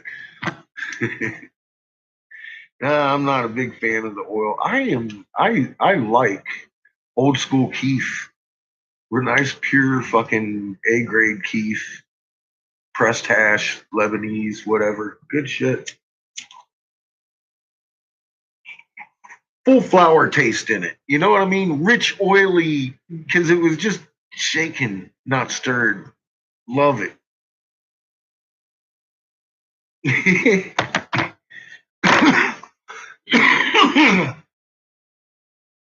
After you've smoked marijuana for so many years, it becomes an art form. If you keep going, I mean, some people stop and get on those pills. I used it to get off the pills, so I don't ever plan on going back. Oh yeah, $35 out the door. Out the fucking door. That's with extra taxes on top. $35 out the fucking door. Ounce of fucking good shake. They got you some. Look at all the keef in this bag. It ain't like they fucking raped their shake either. You know what I mean? That shit's good. And it's got little buds in it, and it breaks up just like the big buds. I'm not too proud to smoke shake. You fucking bet. Especially with a little bit of concentrate to go on it. And I got a kid to raise. I can't be fucking buying a whole ounce of fucking $100, $150 fucking marijuanas. That's just not in my budget. I suppose I could make extra pipes, but that's also not in my budget anyways, unless I need it. Everything else goes to him. Kidding me? 16.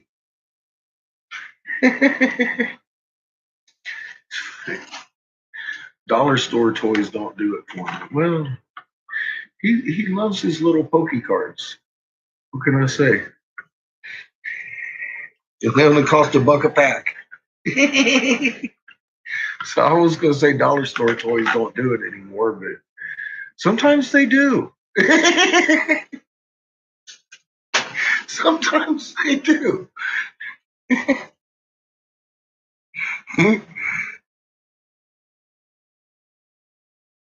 You go to the farm. I want to go to the farm. Fucking. Oh, dear. I want to do it the Hessian style, the Afghan style. Throw on my leather suit and run naked through the fucking marijuana fields, trying to catch all the pollen I can against my body so someone can scrape it off and make hash. God, that sounds like a full day. I don't want much. I just, sometimes I think to myself, that would be fun. I think it would. It would be fun having somebody scrape you clean of your fucking resiny hash and then make hash out of it. Fuck yeah. Fuck yeah, that's sexy. I want to be a hash ball.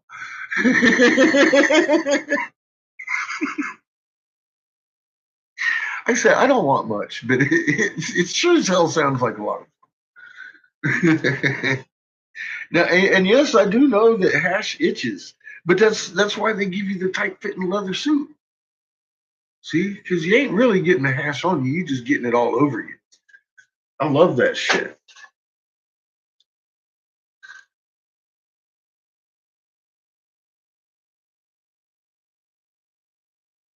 The Pollenmeister. People be chasing me around. Stop! Slow down! You got clumps of it falling off you. But I'm having so much fucking fun! I need TP! With my tongue all the way up. Running through the field, I could see it. I'd be just caked with that shit. Pop it off in my bowl.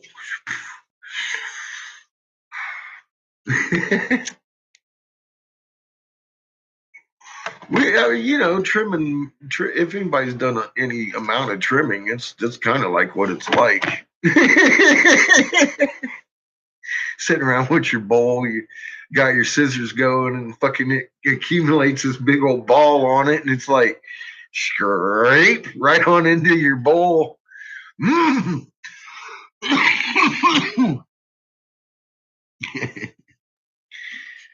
Yeah, we could make a game out of it. Competition. Who can carry the most tonnage on their back with pollen?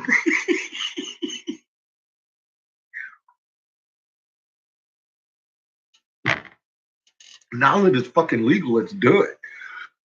That's all I got. What are we waiting on? Let's make competitions out of this shit. Who got the best hash? Who got the fucking best hash catchers?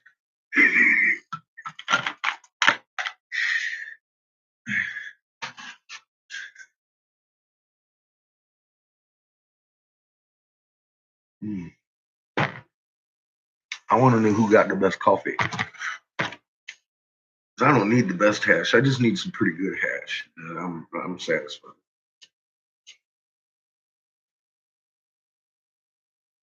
Yeah, see, that's what I'm talking about. Some classic shit. Some real old school, just pollen, press, smoke.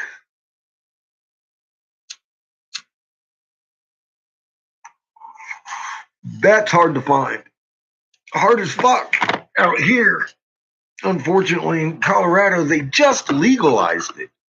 They've had all these oil combo things. You couldn't have hash without a combination of some kind of oil in it.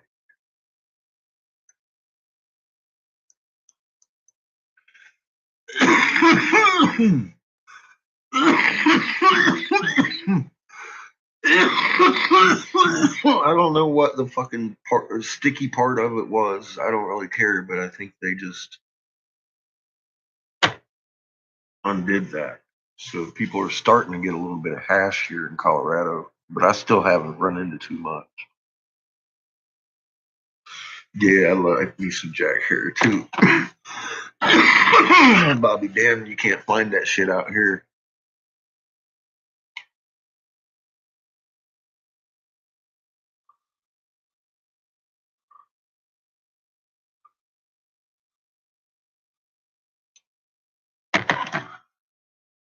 Yep.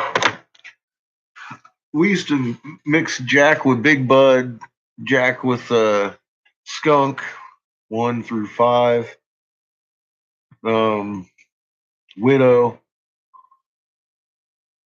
old school mixes to boost the because Jack by itself isn't really a big producer, but I'll tell you what, Jack with Big Bud, holy fuck, that shit explodes, swells up like fucking potatoes on the stalk, smell like stink, and tastes like deliciousness. It's crazy. But and do those little tricks I told you about, how you get your females and how you trick your plant with a little bit of fucking male pollens, and then boil that shit. You're gonna be like, damn, that's how Jack won Cannabis Cup for 4 years in a row. Yeah, why didn't Homegirl ask me for fucking my verification that I used to hang out with Jack? I don't know if I could come up with it right now, to be honest. But I do know people that know Jack that know me, like Tommy Chong. Tommy Chong fucking knows me. I'm easily verified as far as who I am and where I've been, and who I hang with. I ain't embellishing shit. But Jeannie Harrer, Jack's wife, she doesn't exactly like me, but she would definitely tell you I help Jack. All you gotta do is fucking look.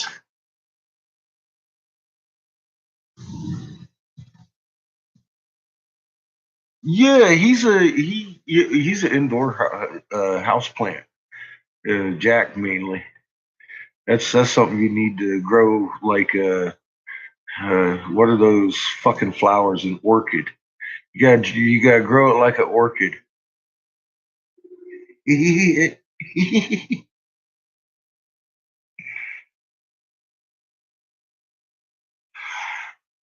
I may have been in a couple of his videos. I know he's got a couple of them of the later videos. I'm in a few pictures with him here and there. If you know who Patches is, not my dog Patches, but I mean, I'm in several pictures with him and Jack. Um, um, well, either way, I used to live with him on Van Nuys Boulevard. Uh, which, if you know Jack or anybody from that era, which could, I mean, and I say that because if you know Jack knew everybody. And you know, just like me, everybody knew where Jack lived. Well, everybody knew where Jack's workshop was. I knew where Jack lived because I lived there. I was helping take care of Jack and his visit. But I'm just saying, he wasn't a hidden man.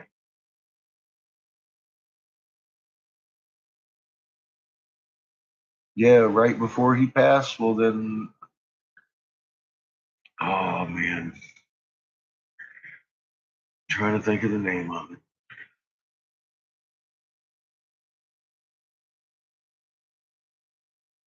Was it The Making of the Emperor?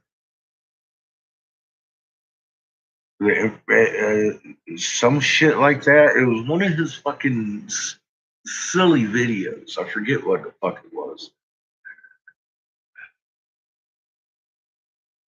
Can't remember the name of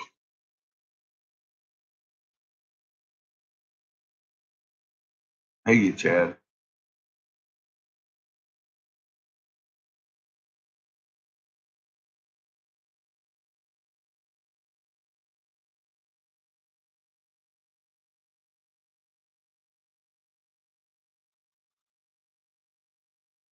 Yeah, it's a light yield. Like I said, I'm not a big fan of Jack Straight Jack, but Jack and White, fucking the Widows, and Jack and the Big Buds, those mixes were good. Skunk was okay. It was also a light yielder, but oh man, the buds were tight. I gotta give you that. The buds were really tight. The big buds. The big buds. Oh my god. Like football big buds. Yeah, the Emperor has no clothes. I'm just trying to think that's not the last video he made. It was something else. It was like 420 something. It was like a spoof movie. I can't fucking remember the name of it.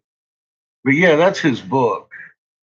I used to have fucking signed copies of it, and those got lost in a storage unit in Texas. Sucks. But that's where they went. Hardback hemp copy, $150 fucking brand new book that was probably 12 years old at the time. almost everybody I knew in California had read it. And they know, I hung out with Tommy and Jack a lot. It's just people that know me also know that. So I ain't got documentation, but I did. I can teach you how he won Cannabis Cup. And I did a couple videos ago. Green crack. That cat pit. I'm not really a big fan of the green crack.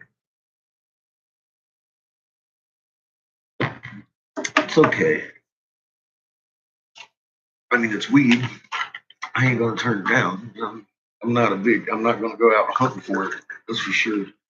Not a big fan of it.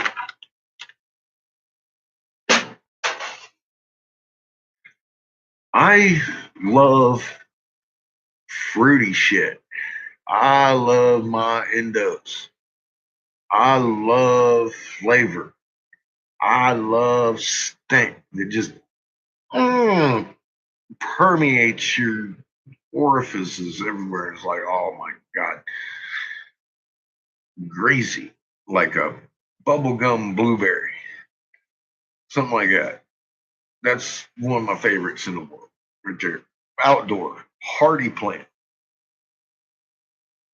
Grow real big. Produce some huge buds. And they will kick your ass. Get you nice and high. But the best part of it is you're tasting it 20 minutes later. You're talking about, oh my God. Just like you spit out your bubble gum a minute ago. And you still got the taste in your mouth. It's like bubblicious and shit. Crazy. I love weed like that. That's I love it if it smells good and tastes good. That's just me. Yeah, there's some weed out there. It tastes like shit. It get you high. It tastes like feet. It smell like feet. It get you high. I'm okay with smoking the feet. Like cheese and shit. Cheese is okay, but you gotta mix it with something, man. It's like feet.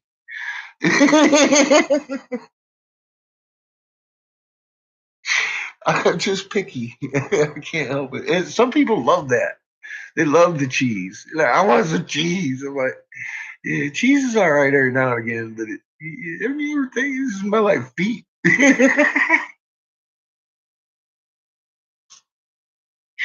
I guess they got that foot flavor fetish or something. I don't know. I like something fruity, something snappy. Wake you up that tastes like you eating a toe jam sandwich.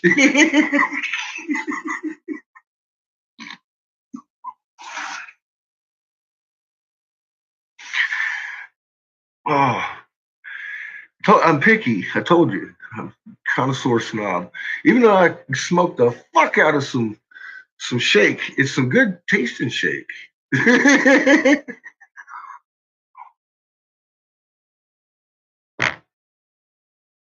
Oh shit! But that's always what I don't know. I can't help it. If it smells good, I want it. It tastes good. I want it even more.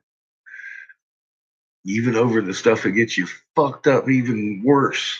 I'll take the stuff that tastes better just because I'm enjoying it, and the whole part. Instead of like, and then you cough and you're like, all right, I'm fucked, but fuck, ugh. Got this nasty ass taste in your mouth.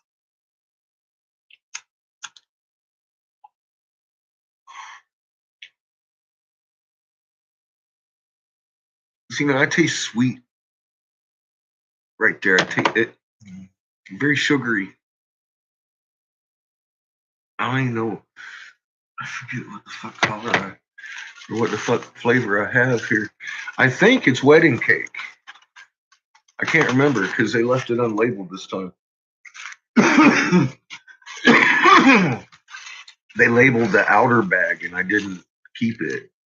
I don't know why, because they usually label these.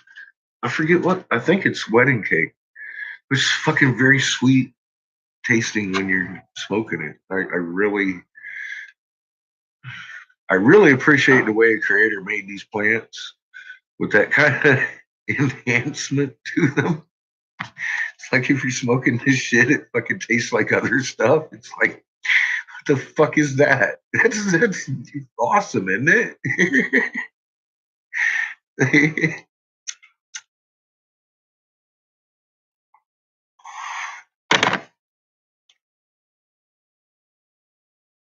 But it does. It tastes like some kind of cake. Birthday cake or wedding cake. One of the cake strains. Yeah, yeah. See, very sweet. It's like very smooth, very mellow flavor to it. But it's like a fucking cake. It's weird.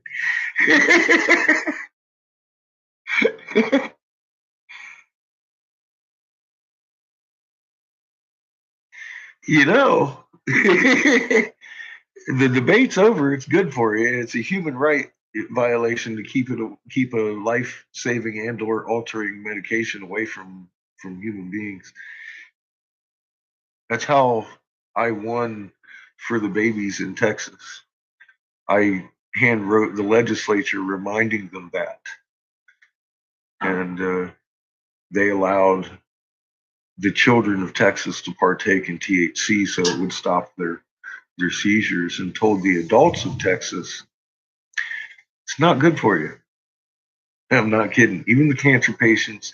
I had so many people mad at me still because I didn't fight for the fucking adults and the cancer patients and this and that and everything. I did it because nobody was fighting for the children and they were going to all lose. And I wanted to make a statement. You fucking pussies need to stop asking for this shit and demand it. I demanded it for the children and I walked away. The state of Texas, don't mess with fucking Texas. I walked out of Texas, and Texas had legalized what? MaryWanna for minor children only. Period. That's the only thing I wanted people to see.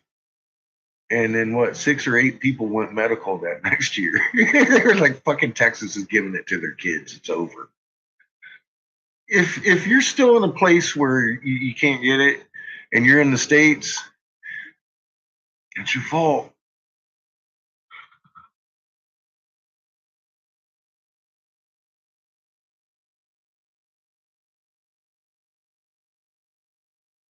Texas does suck. That's why I left Texas the day their fucking governor signed the bill, because I didn't want to be there. He didn't sign it for me. He signed it for the kids. It's the reason I had chose Texas. Called my buddy Matt up and says, "Hey man, I can go here, go there." He's like, "Come on down here." And I did, and I did it for a year. I didn't like Texas. I loved my friends. I loved to shop and everything, but I had to move on, man. And that's just where it was. So, but I'll tell you who, if you live in Texas and this has helped your children and or someone you owe it to, a thank you, would be that you don't even know, would be Matt and Amber down at Bomb Diggity in Houston. If you know Bomb Diggity Head Shop down there, they got like 3 or 4 stores. He blows shit over there you wouldn't believe. Custom. But they're the ones that put me up down there in Galveston in that gallery and made the legalization for those kids possible. Without him, I would have been somewhere else, doing something else.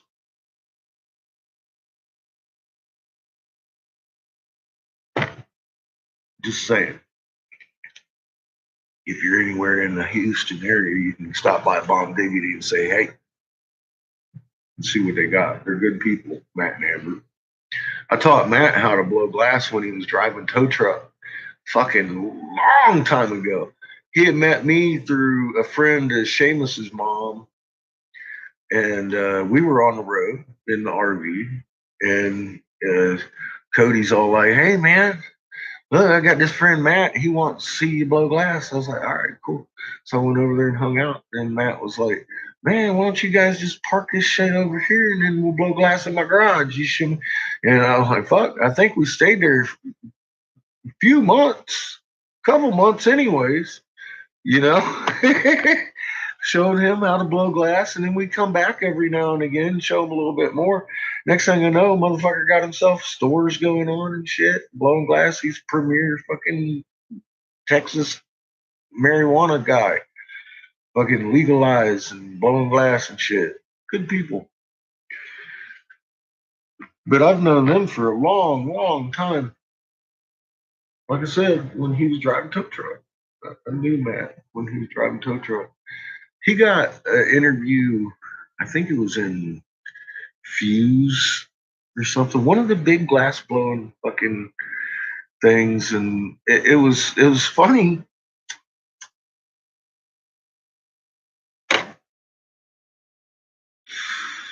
If you know him and read the interview, 3/4 of the interview, the guy he was talking about,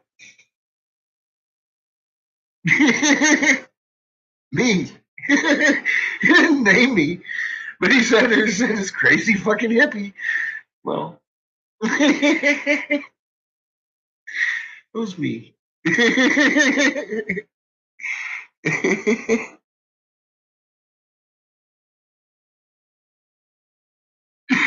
I said I just don't like Texas. That's all.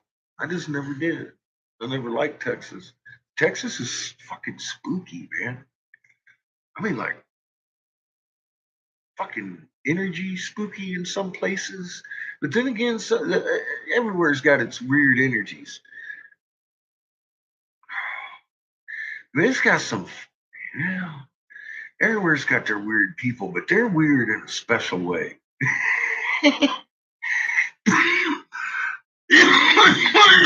And I'm talking about most of Texas, not Houston so much, but the rest of Texas is just fucking weird. The whole fucking state. Houston's all right. It really is. It's okay for a big city. I've never really spent much time in Austin. I understand that's like everybody likes Austin. I don't think I would like Austin personally. I think Austin would strike me as somewhere like San Francisco, and I've never cared for that city. Just saying. I even tend not to fucking go up that direction when I lived closer to it than LA to find a new store. I felt ew about San Francisco, the whole area. Fuck Austin. See, there you go. Fuck Austin. See, I've never been there, so I can't say that. Well, I've been there. I've never spent time there. I've sold to a couple of stores and rolled into Houston, coming from somewhere else. Because I try not to stop in Texas. I try to grab extra gas. I mean, literally, folks. You don't want to stop for Texas in the middle of Texas, coming from California. After you pass fucking New Mexico, you don't want to stop until you hit fucking at least Houston. Which is almost through Texas. Just, I have done it before.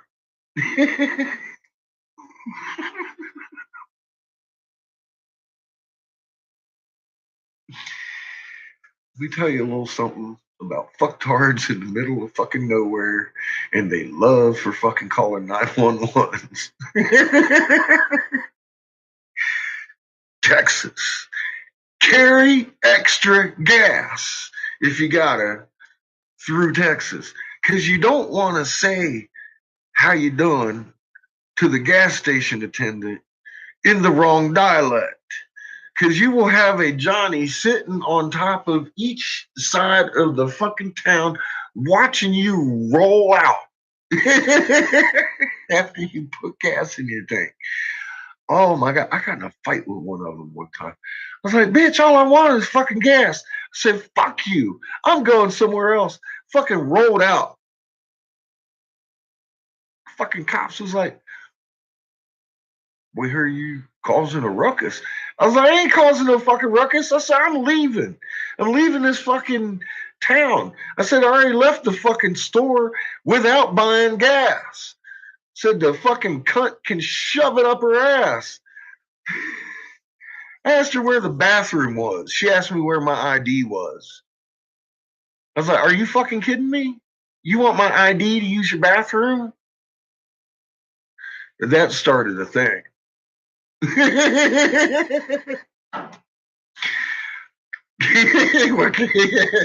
Woo! You mean you want to see my ID to use your fucking bathroom? I just pulled in to fucking pump $100 worth of gas out of your fucking tank, and you're telling me you need. Fuck you. That's kind of how the conversation went, and I went. And Johnny was like, "Well, she was just wanting to make sure you ain't going to run off." I was like, "With what? Her soap dispenser, motherfucker?" So go the fuck to hell, man. Fucking need anything else? Out of here. Stupid motherfucker. Carry extra gas. They're just like that. I swear to God. Swear to God. They're like that in the middle of fucking all the way through fucking Texas. Every one of little fucking little piss hole fucking places you stop in got a piss hole motherfucker that been sitting there souring his apples since he was born in that little fucking town, man. You don't want to stop off there. I'm just giving you warning. I've done it. Holy shit. It's happening. You know, there are some parts of Georgia.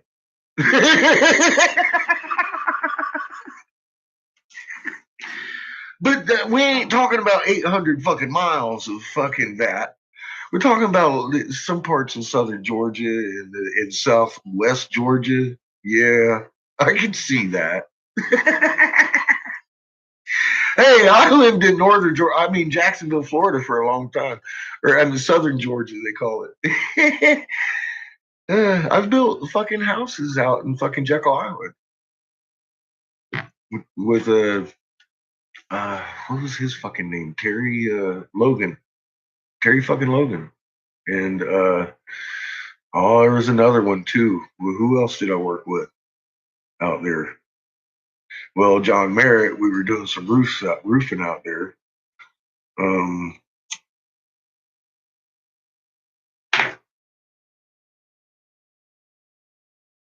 Kehoe. Tommy fucking Kehoe. Boy, that motherfucker's big time. Anyway, I worked for Kehoe out. Missouri. How about Mississippi? Missing hippie. Yeah, there's some places in the deep south that are fucking. I don't like to go through. Really don't. Me and their attitudes just don't get along. But I've always remained free, so I guess in the long run, I just ended up pissing them off and going about my own way, anyways. So nothing really lost over here, but I do try to stay away from some areas just because I don't fucking like fucking with fucktards. I just never have. They get under my skin. I'm ready to fight. I'm like, what the fuck is wrong with you? Real fast. What's up last night?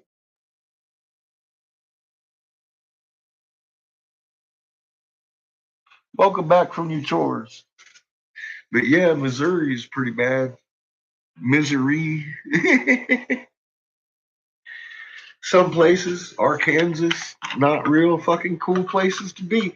And I've been damn near all of them that ain't really cool to be. Just,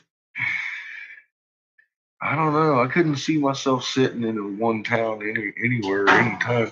Although I've sat here for a good long time now. We sat here in this town for at least 5 years. This is the longest place I've ever lived anywhere in one single house in my entire life.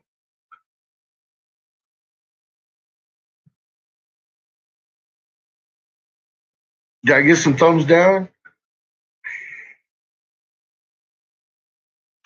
I always got my thumbs downs. I got my fans out there. Yeah, I don't care about thumbs up, man.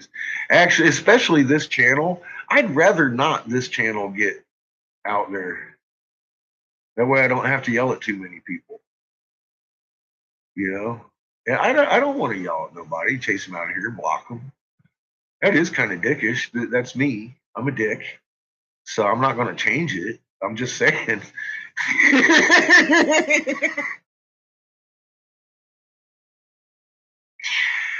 It is what it is. Shit. You know, why go against your nature? I mean, really.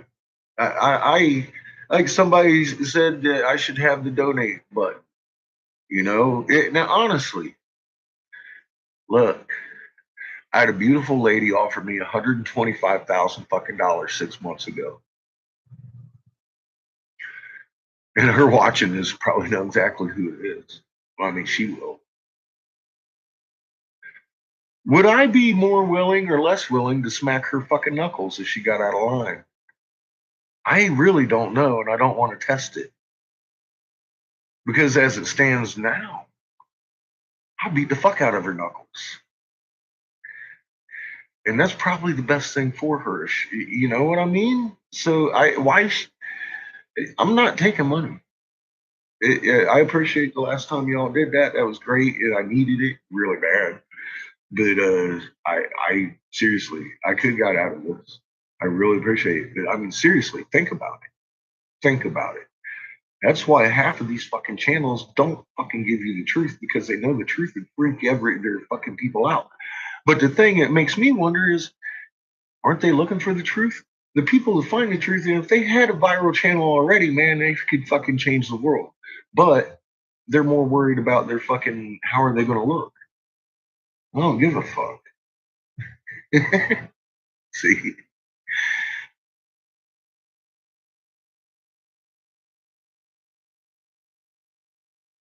So I don't want to take donations. I really don't. I don't know if I'd be as willing to smack you across the knuckles or if I'd try to be nice to you because I needed more money. Fuck that. Right? I don't want your fucking money. I want you to change the world. That's what I want. I want you to change the world. So we don't need money. See? That's my fucking whole thing right there. Our children deserve better.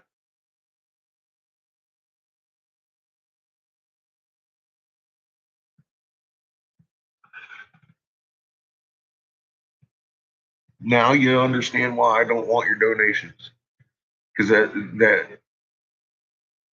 that's in my heart, folks. I know some days I sit around and I'm like, I should open up fucking donations because I fucking deserve it sitting here for hours and hours and hours a day typing fucking answers to people. I stopped doing that. Now I only spend a few minutes a day typing answers to people. And most of the time it's, you're blocked, motherfucker.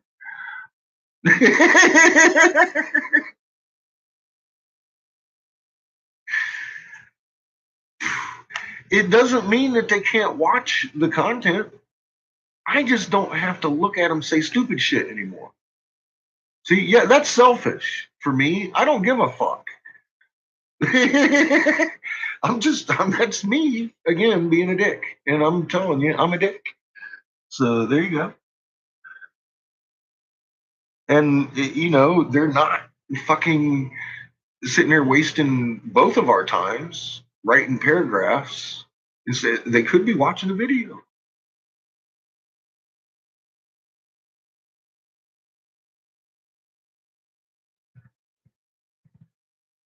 Yeah, see, Elliot, that's what I'm saying. I don't trust myself.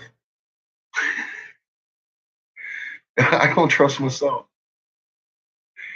How do you scream it and fucking block somebody that just gave you 125 grand? Not that I would, because the lady's fucking awesome and she's on her heart. She's done her homework. I'm just saying. In general, if I did it with her, I'd have to do it with other people, wouldn't I? And then that's just a slippery slope. So I'm not going to do that.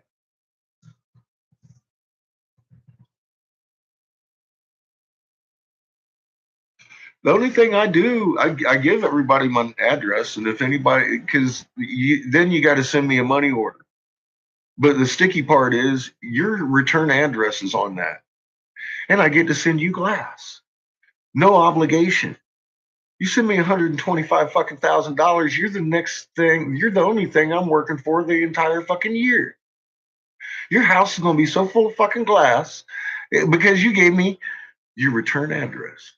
And I'm not taking donations, but if you want to commission me,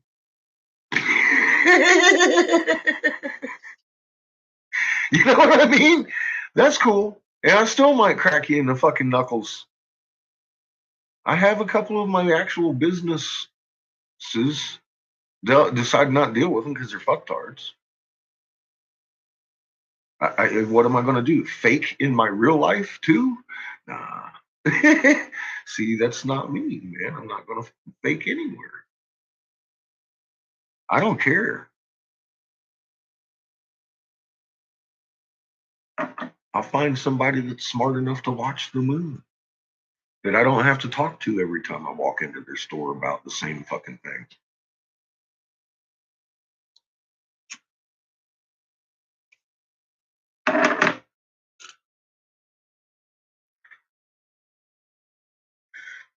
Anna's watched the moon. Her friends have watched the moon. Now, granted, some of them don't understand if it's supposed to or not, but I think after that video yesterday, they will. Because, like I said, if you're telling me the fucking moon's looking normal, you're a fucktard. You're a fucking idiot, and you fucking haven't looked. But if you don't know, I can't really blame you. They stopped telling people in school, apparently, the moon doesn't roll. Because they used to tell kindergartners this shit. So, there you go. I just showed you. It's not supposed to fucking roll. So that's where I was with it yesterday. I'm like, man, this motherfucker over here telling me his moon looks normal. This one over here asking me should it. And I'm like, this guy over here is fucking never looked. Doesn't care.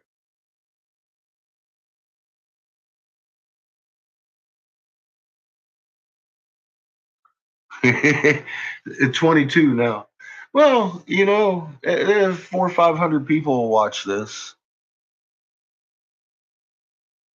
But it's bigger than that. Bigger than this chat. It's bigger than that channel. Like I said, as soon as I started reading hieroglyphs, I think it was like within 3 days, I had 2 wisdom holders. One of them from this one that most of the tribes are very familiar with, and one of them from Giza getting a hold of me with all kinds of shit, being like, "Hey, dude, you're fucking a freak with a mark and etc. You're reading stuff that you shouldn't be able to, but we said that you would, and here's the proof that you're you." And I'm like, well, fuck off, all of you. And then I went under the rock. Remember?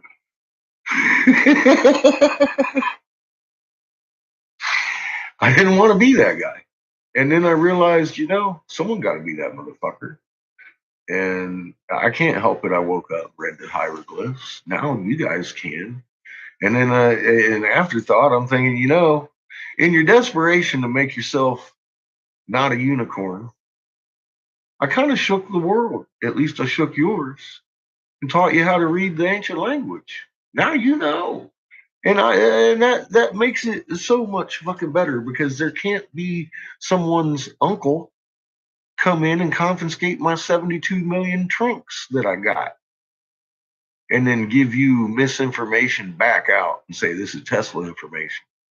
They can't do that. I just gave it to you. Now you got it. You got the pure fucking source, and you can give it to your neighbors. And if your neighbor don't want it, his neighbor might. And that's just the way it goes. So I think that's where all these people in history have fucked up. They went along with the fucking program that is set up that if you have an idea, you're supposed to go in and patent it, and one of these fucking alarms start to go off. I didn't set off any alarm. Well, I did.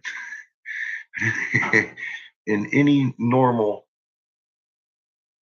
parameters, I didn't. But I gave you guys that information really fucking fast and prolific, and there it is. Nobody can do anything about it now. It's out there. You could recreate my playlist because you have that information now.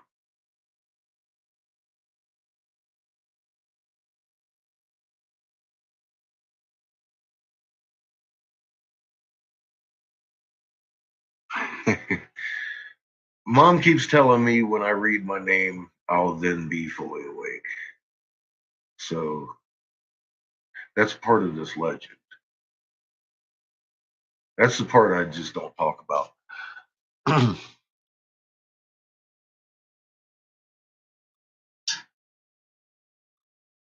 Yeah, nobody even knows their rights. They never read the Constitution, Rebel. Like, are you fucking kidding me?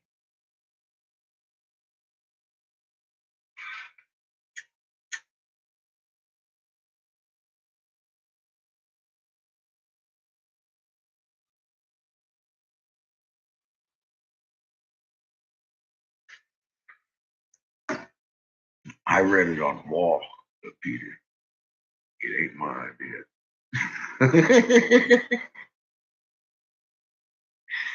I didn't come up with this shit. That's the problem.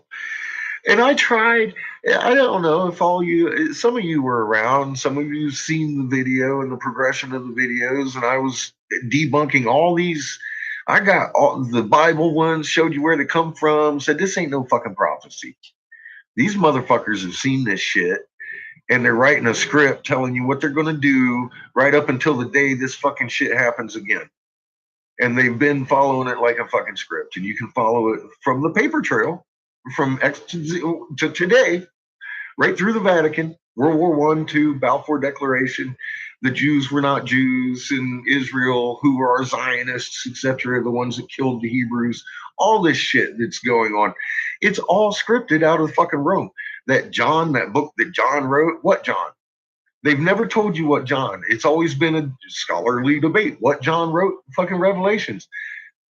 The John flushing your ass down the fucking John wrote fucking Revelations, motherfuckers. I'm telling you. They washing your ass down the John. And that's who wrote fucking Revelations. They're telling you what they're going to do, just like they do every other fucking thing.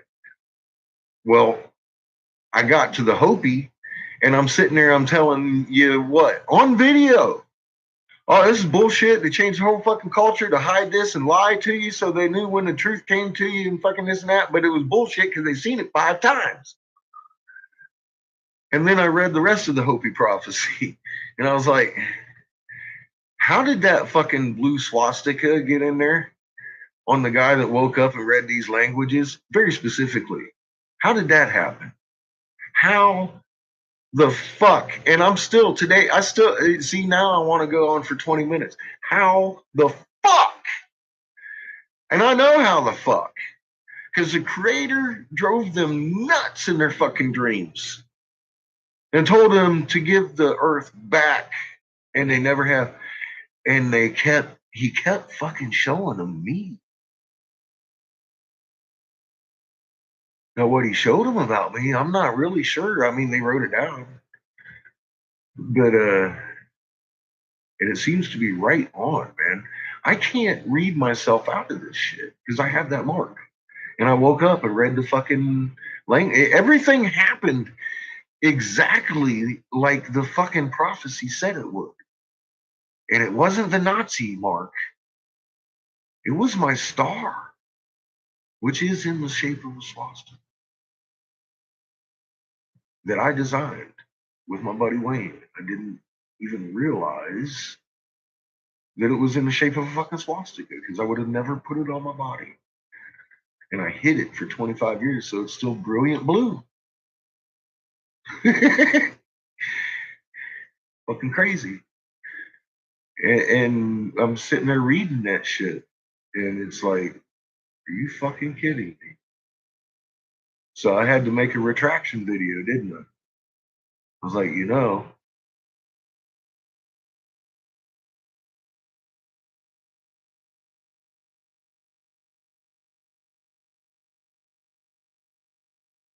I'm not kidding. It's fuck, man. This is 30 some years. This is 30 years old at least. At least 30 years old. And it is still bright blue. And that's my chi symbol. I hit you hard and cut you deep like a Chinese throwing star. I'd never fuck Hopi when I got that shit on my fucking body. That was my whole attitude. Is all I'm saying. I ain't never heard of no blue, and I didn't want a swastika on my body. That's not what I was going for. But that's what I got, isn't it? And I designed it. Isn't that fucked up?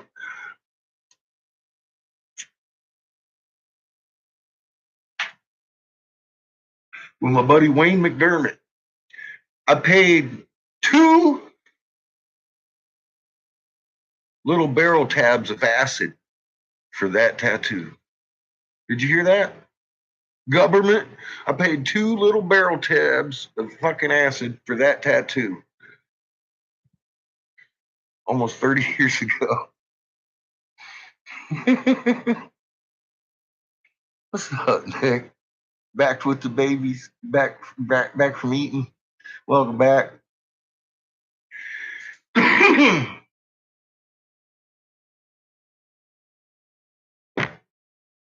But yeah, I saw that and I was like, wait a minute. I kind of shook the world when I legalized hemp. And that's when I started realizing that when I legalized hemp, it wasn't a personal failure because I thought it was.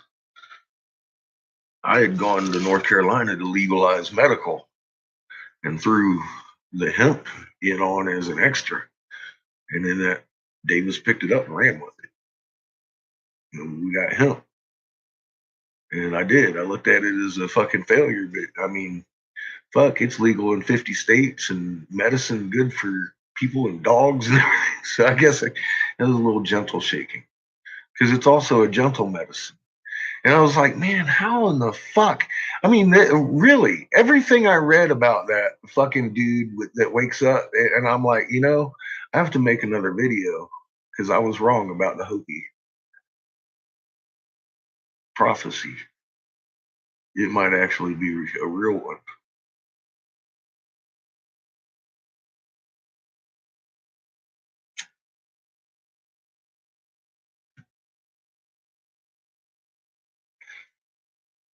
Read it. Tell me.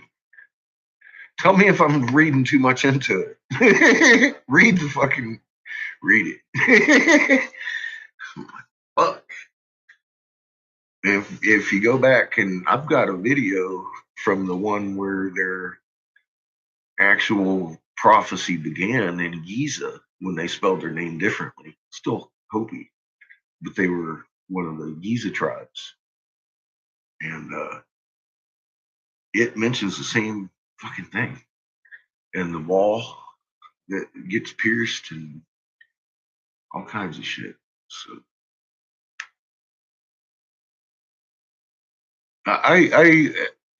and knowing where it came from, it had to have come. Well, I mean, it came from Enlil and Enki originally, and they handed it down to these fucking cats to hold because they're the fucking descendants of Cain. We just heard about them and how Toth and all that shit and blah blah blah in the Mayans. Well, it's real.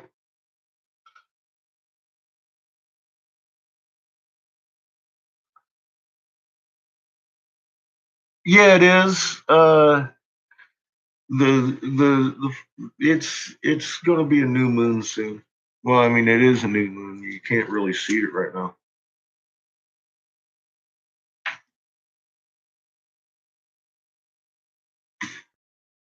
Give it a few days. And then give it a week. It's only a couple of weeks out of the month that it's really visible, really noticeable, and easy to show your families. You know, it gives you a nice full range of motion and shit, and they'd be like, damn, that thing is doing a fucking cartwheel. But the cool thing is, towards the end of the session, you know, or the couple of week period, you can see it like at midnight or 10 o'clock at night when it rises later at night because it rises later and later. But it's setting in the morning when you're going to work. So you can go to bed. You don't have to put up a whole fucking commitment of hours and shit.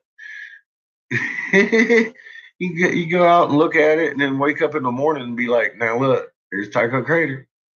And then, you know, stand back because they're going to shit themselves. They understand what that means. You'll be like, oh, damn, I can't believe I didn't notice that. Well, we've all been distracted, haven't we?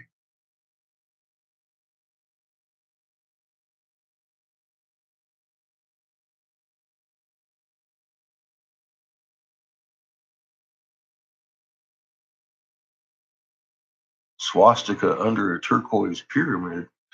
Well, you might have heard it, but I never read anything like that. You'd have to show me that text.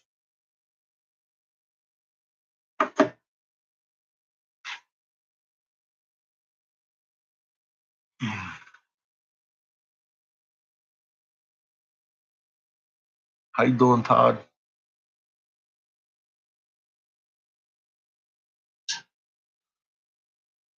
Because yeah, I've read several versions from the Hopi to the Mayan to the Hopi to the what's the other one? The Aztec, all that. All of them just a blue swastika. Doesn't say anything about a pyramid. Not even the one in Giza. Talks about a wall. The wall of Walaka must be pierced by the man who woke to read the ancient languages as if they were his own one day. Marked with a symbol of pure male power, which is the swastika. And I forget what else this is. I made a video.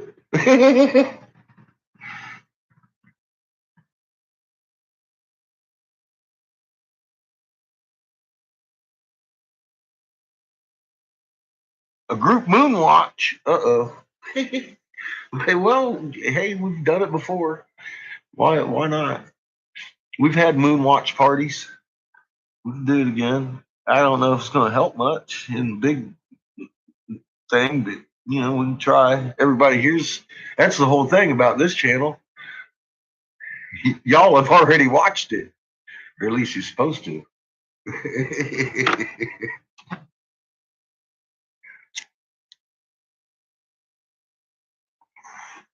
Some folks on the other channel, I guess maybe we'd do a live on that channel. Well, it's those folks. Look, Nick, even today, I accidentally showed them where the corner is, right? Did I not? They ain't gonna be able to find it because they ain't watched the videos.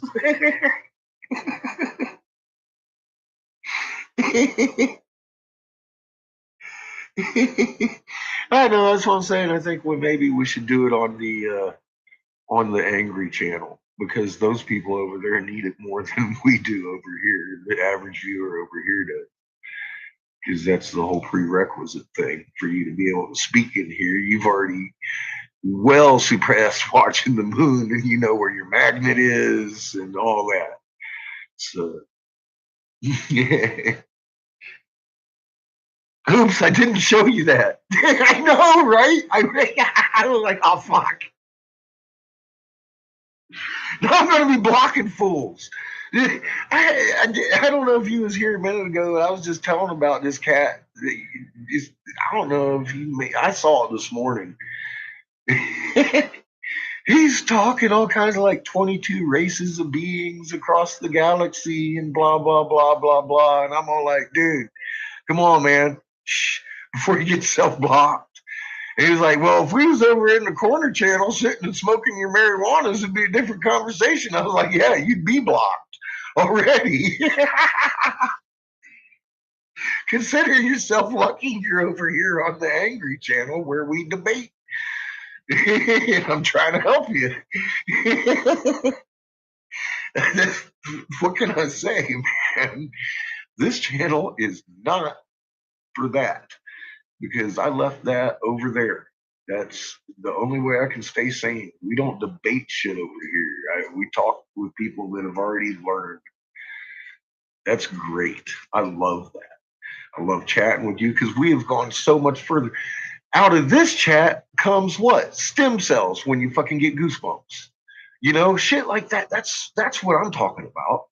We further this from here. We don't backtrack. We don't talk about the moon. Fuck the moon. The moon. I mean, we can tell you, you know, you got to wake your people up with the moon, and people come in here all the time. I woke up my whole neighborhood. I'm like, thank God. Thank God. Now we've got your whole neighborhood and Jason's neighborhood and everybody's neighborhood fucking woke up. It's happening.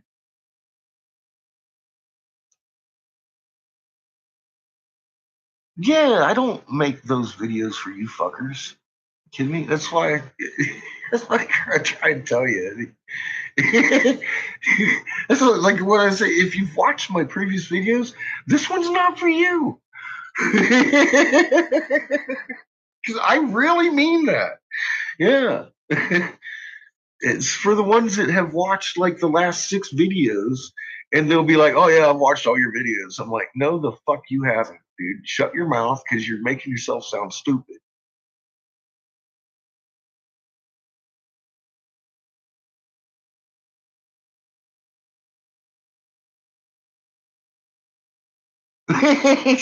You fucking rebel.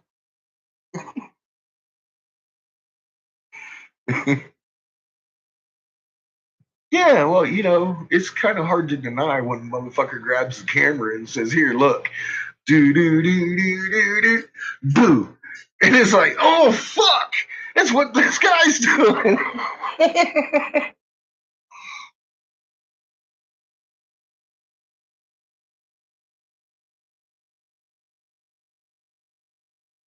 You know, occasionally I'll go back just to see if I've got footage of something on my videos because I'll forget.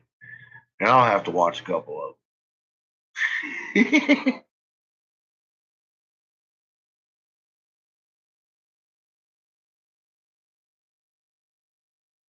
Yeah, see, there's an awful lot of desperation. And I would like to kill all that because look, I had a little baby and I saw the moon doing cartwheels and I figured out why. I was fucking for 8, 9 years, that fucking rage terror trying to figure out what the fuck to do about this. Rage terror trying to figure out what to do about my kid. And then I was like, fuck, all I had to do was read it on a wall. I didn't have the information for the first, what, 9 years, 8, 9 years of this. And then all of a sudden, there it is. And then all of a sudden, here you are. This is not coincidence. This is how the creator works, obviously, because I didn't do this.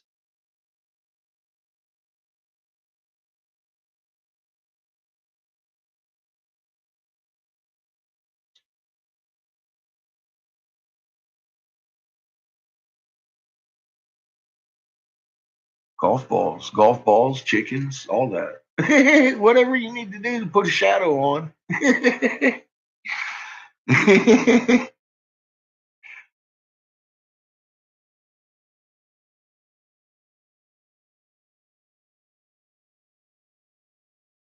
Well, it took me a long years of compiling all this and getting prepared and ready for something I had no idea what was coming. That's why I said this is creator at work. I didn't do it. I never looked for a hieroglyph. I had never looked for one, and it was put in my face, and I had no choice but to read it. Now, my choice was, how do I react to it? And I lost it. I went snotty and cried and fucking.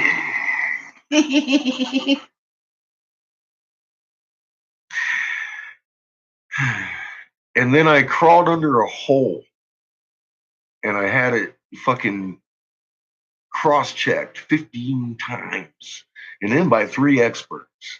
I was like, look, you need to check this shit out because I think I just accidentally figured out what we were doing. And all 3 experts of language decipherment came back with, you're fucking kidding me. Perfect. And I'm like, all right, cool. So I made that first video.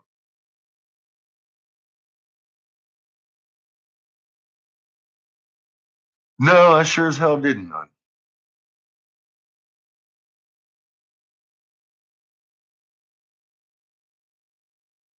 I didn't have any idea I'd be that guy with the cardboard sign on the side of the fucking road talking about the end is near, repent.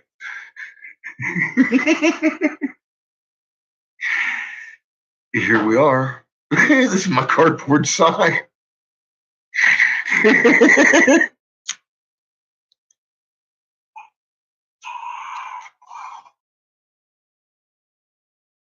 I know, right? I mean, come on. But and I've had so many people be like, yeah, but everybody throughout all of history has thought that their time was the time. And I'm like, yes, because we have always had corruption and war and pestilence and horrible things. But we have never had our moon doing that every day. And that's the only thing I've read so far in all of these writings that indicates the beginning of tribulations on earth. And we heard that through Sitchin's. He even gave a reference for the tablets he got it off of, and I've read them. And they very clearly say that when the Earth's axis tilts, whoosh, making the sky roll, whoosh, that begins tribulations on Earth. And that, for me, began in October 2010. There is evidence that we were wobbling before that, which I have always said. I don't think I caught it the first day. I think I just caught it a little earlier than most people. Because at the time I was crazy busy. I was being full custody dad, lawyer, run because I had fucking fired my lawyer and fucking I was running through all this shit all by myself. Just got in a fucking accident the year before. Fucking somebody had fucking run into me at a stop sign, etc., etc. I was busy, just like everybody else. I might have missed it for a year. I don't know. I just know when I did see it, it struck me to my knees that moment as I'm looking at it. And at first, cognitively, I was like running it through my head. I'm like, oh God. And then I looked away and I'm like, I'm looking at it wrong. Because I knew it meant I was in Sydney. I'm sitting in Fresno reading a Sydney moon. And I'm like freaking out. And I knew what it meant. And I hit my knees. I felt weak. I hit my knees. My child was 6. Actually, it was 5.5.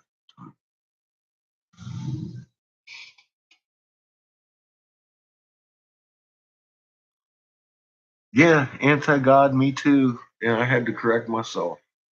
I found omnipresence, not only the presence of our creator, but in every atom. I was like, fuck. When he puts it in your nose, he really does it. Does it good. That way you don't mistake it. It's like, ah, damn. My eyes, I can see shit now. A little bit better than I could before. Thank you very much. What can I say? It just kind of shocks you awake like that. It's like, are you fucking kidding me? And it was right in front of our face the whole time.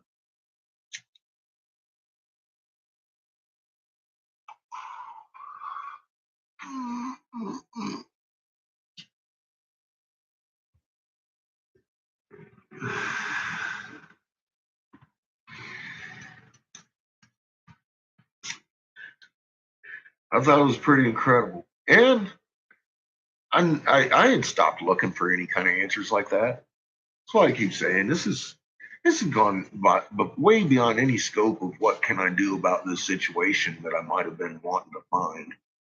And I didn't find it anywhere I was looking. So it wasn't me. This is the way creator works. All this can't be fucking coincidence, and it's not for naught. Because look at what we've been given and the scope of the information we've literally been given.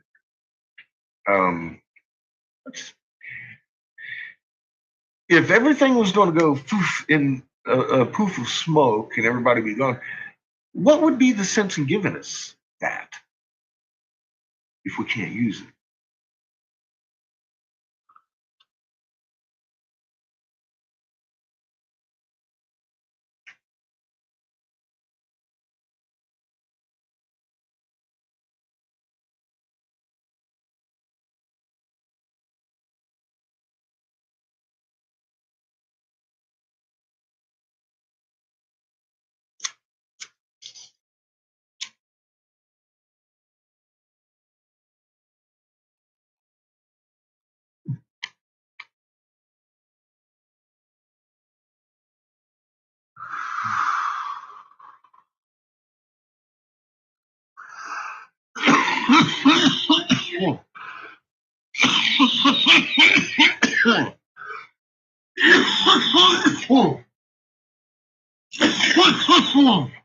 Woo, that's some good action.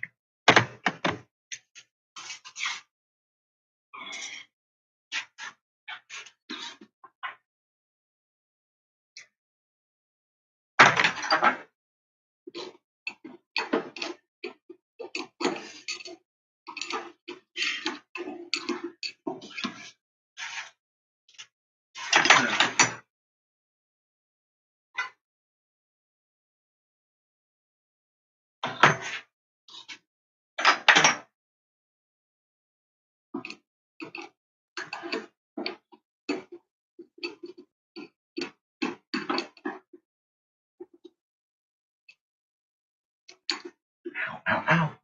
Hi.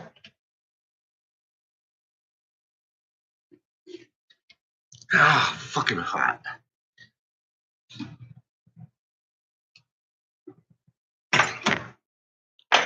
But way too fucking hot, I noticed. I was like, oh shit. Two of them had already begun to melt together. It was that hot in my box.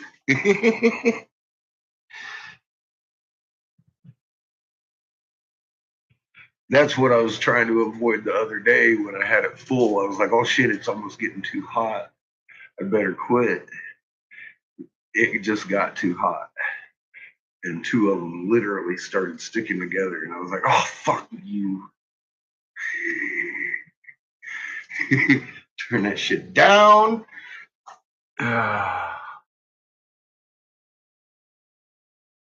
Yes, there's a huge difference between believing and knowing. Believing and faith actually kind of generate fear because you don't know. Knowing kills the fear that belief and faith generate. It's just like that. For me, the more I learned, the less I had fear of.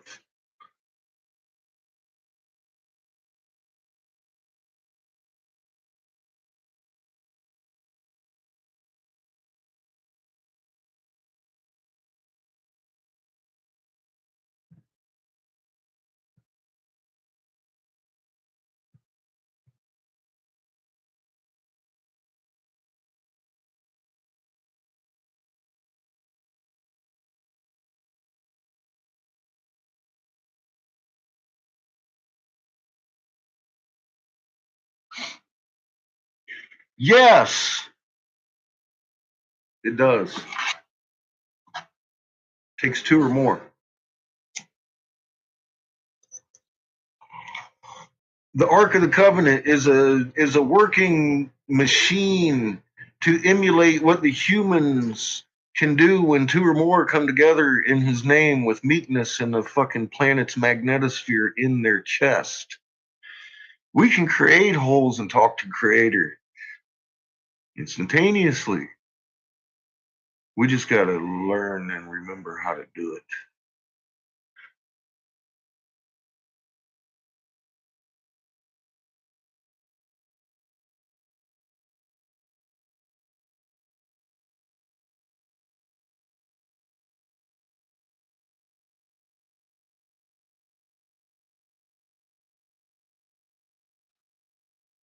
Well, look, it's real easy on me. After the moon is new, you're going to see the new crescent show up. And it should rise like a frown on the horizon. Well, it shouldn't. It will rise like a frown on the horizon. It should rise like that, but it's not going to. It's going to rise like that, like a little fucking, like a little frown on the horizon. Now, if you wait a week after you start seeing the crescent, watch it rise because it's farther away from the sun and it's going to give you a lot more hours to look at the moon. If you wait 2 weeks, like after the full moon, because it's really important that you watch the shadow on that ball too. Because as you notice, my craters could move all day long, but the shadow would stay right where it is on the bottom. It doesn't roll. Your shadow on your moon's rolling with the craters. That means it's you that's doing something wrong. So it's really easy to see because the shadow and the craters are rolling. Now, what you want to do is like after the moon, full moon, it starts rising later and later at night. Before you go to bed, 10 o'clock at night, 11 o'clock, look at your moon. Draw the face of it. That way, when you wake up in the morning, find your moon again, because it won't have set, and then draw the face again. And look at the difference. Simple as that.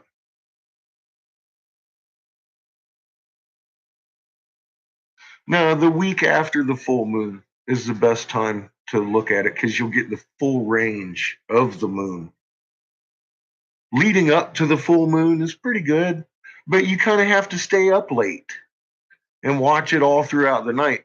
What I'm saying is after the full moon, you can give it a few days till just give it till the shadow starts to come down on it again a little bit. Start looking at it then. Watch your shadow and the craters. That way, when you make your working model, you can watch the shadow and the craters. And then make your moon do exactly what the one in the sky is doing.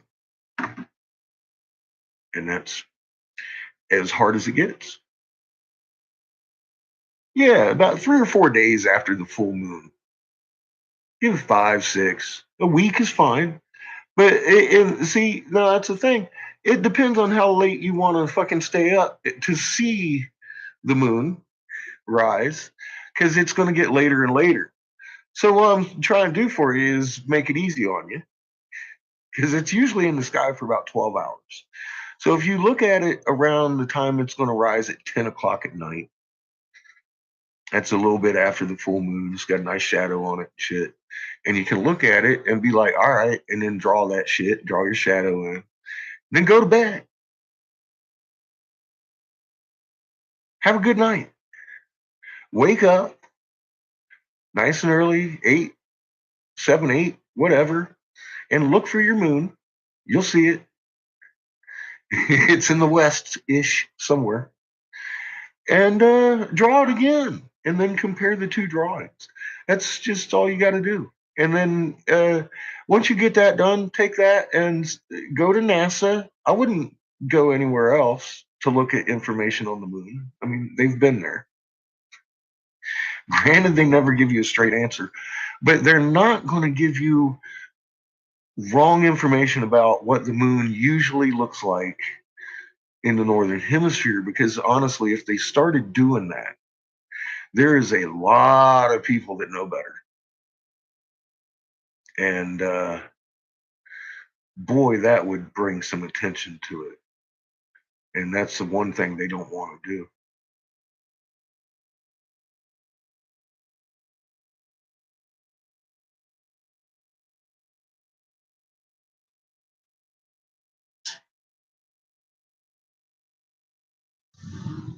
Well, it does bob around because look, here, this is our moon. And pretend this is Earth. I'm going to make it flat so it gives you a perspective of way we used to roll. And it used to do this as we went in the same direction, right? And that way, when we come around, it's only moved a few degrees in its orbit every day. And when we come around, it's just about in the same place every night. Not anymore. See how that works? Because it's still doing its thing. We're still doing our thing. We're just doing our thing on a different angle. Instead of this motion towards our ecliptic, this is our ecliptic. This motion, we do this motion to the ecliptic. Our axis tilted. And we still roll the same way. See how the thing comes around? Well, the thing's still coming around the way we used to be tilted. But that's why that polar vortex is there. We used to have one pole storm, pulling Earth through space now we've got a polar vortex. And our moon's spinning. Because we've got more than one magnet grabbing that North Pole now, and that's why your North Pole on your compass is doing this every now and again. Not every day, not all day. Some days, at least half the day, it's doing this. And it should never do that.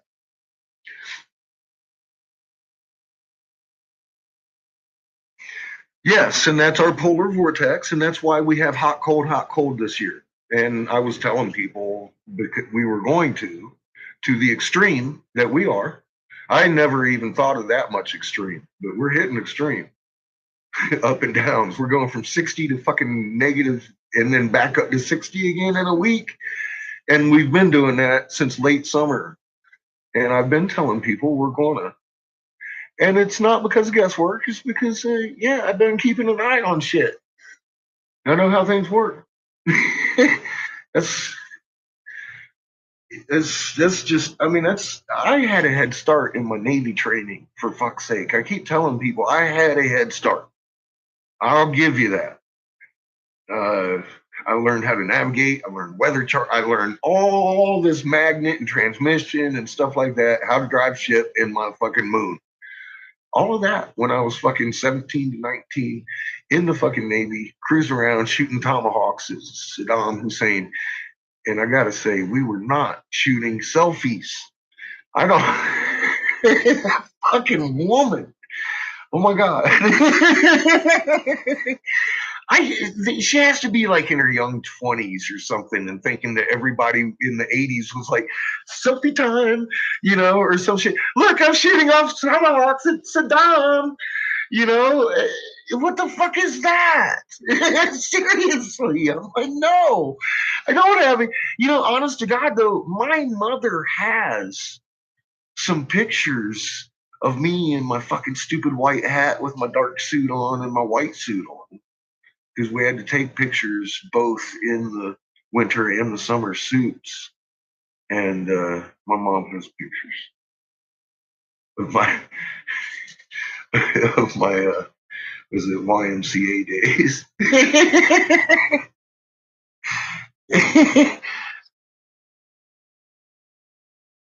Yeah, well, navigation, yeah, and you can go look at that up. You don't even have to look up lunar phase. You go look at navigate with the moon and start seeing that, oh my God, if Tycho Crater's at the top of the moon, I'm supposed to be at the bottom of the planet. Da, da, da. Well, that's because we literally, instead of rolling around like this, in the morning, we're coming around the bottom of the planet. At night, Tycho Crater's up here at 3 o'clock because we're up here coming around. And then Tycho Crater traverses from 3 to 10. That has everything to do with us and our rotation. Granted, but it's our orientation that has changed, not the rotation. The rotation is the same. The orientation has changed. That's it. Now, I say that's it. We've suffered huge quakes since then that are unprecedented, of course, over the years. People have been sucked up by the earth and shit. I don't mean to belittle that. I'm just saying we're in mass. We are still here. I'm amazed by the gentleness, relative gentleness of this event. I'm surprised. I was surprised in 22 when I saw a motherfucker upside down the first time that I was even there. I was like, holy fuck, I'm in Fresno. Do the math. Way too close to this fucking big body of water out here. And that was my motivation for getting the fuck out of my home state. And I did. I left October 29th, 2011. My birthday. My fucking birthday. I was on the road driving across the country for my birthday with my son. For my birthday, I was driving across because that's the day, the first day I could. A year after I'd watched it doing cartwheels the first time, I sat there in California panicking, figuring out how much money can I make? Where can I go to get the fuck out of here and get my kid to some higher elevations? That was my motivation. And then I ran into Angel, who I'd known for years, and she, of course, and she's needing help. And I was like, well, you know, Angel, we'll be there in a minute. Boom. And we left. You know what my motivation was? I saw Tycho Crater at the top of my moon, and I understood what it meant real fast. I didn't need everything else. I really didn't. And in my head, I'm thinking to myself, why do people need anything other than that at night? Because if you're looking at that and you're understanding that, you shouldn't need anything else to make you realize, holy fuck. We're in a little bit of a situation here. And it's the most important situation that has ever struck humanity since Noah, since we were trapped here in this void.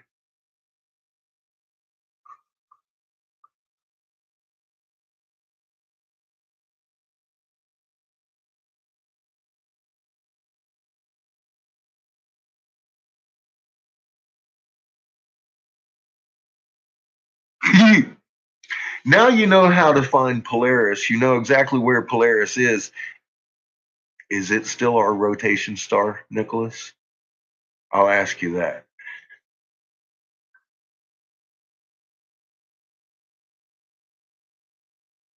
Because you know how to follow it now. You know where it is. You know what it's doing. Are we rotating on that star anymore? The DD214? That's what I'm saying. If you go back and look at my fucking videos, I put on my DD214 number, and I even showed you my Texas and Arkansas designation on it and everything. And if you took that and gave it to fucking anybody or ran it through one of the fucking naval fucking look up a sailor, you'd find me. You'd find my little sailor hat and all that good shit. And if you didn't, you could have me prosecuted to the fullest extent of the law for impersonating a fucking sailor and trying to benefit off of it, telling people and this, that kind of thing. We've seen that too. Right?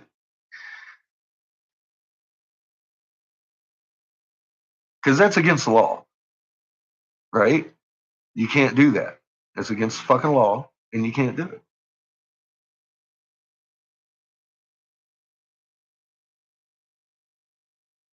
And I wouldn't do it. I've also told you I didn't get along with the fucking military very well. Surprise, surprise.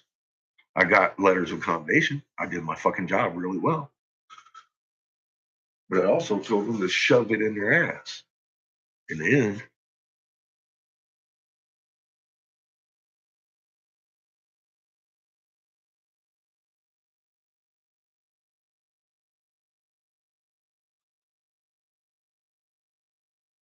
yeah, Nick, you got to watch it a few hours apart. That's what I keep saying to people. Take a nap. It's up there for 12 hours, man. You ain't going to see it flip in an hour, dude. It's going to be really hard for your eye to discern that much of a tilt in an hour from looking at it. And then you go back and look at it, it's roughly the same as it was for the last couple of hours. Don't do that to yourself. You'll drive yourself nuts. Go look at the fucking thing. Take a nap. Wake up. Look at it again. It will have changed. Now, next time you might want to get yourself a fucking glass of lemonade, a joint, a fucking bag of weed, and sit out there all night and watch the damn thing, because it is quite a spectacular thing to behold. I've done it, but not in the cold fucking weather.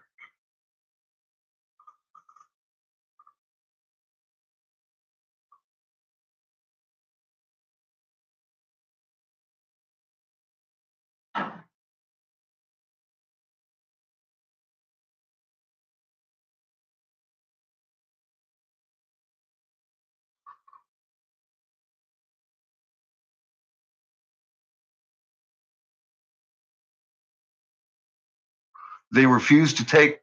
Well, it's because it's fucking doing a. It's not doing the spin it used to. It's rising out the fucking sky, doing a fucking cartwheel in a direction it shouldn't be, and fucking Polaris is rising out of the east every night. How is Polaris rising out of the fucking east if we're on it? It's supposed to be in the north sky all the time.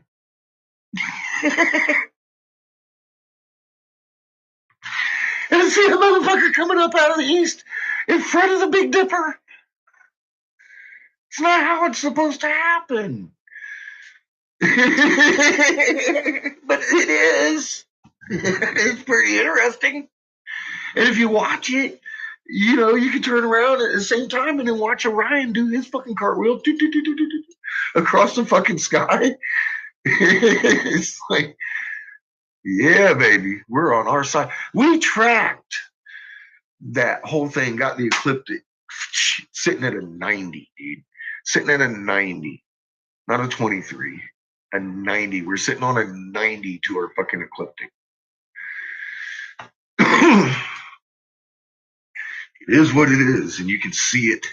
It's fucking amazing. If you sit and document the actual motion, put yourself on the globe and watch your fucking sky roll around you, you have no other choice but to understand, oops, we're on our side.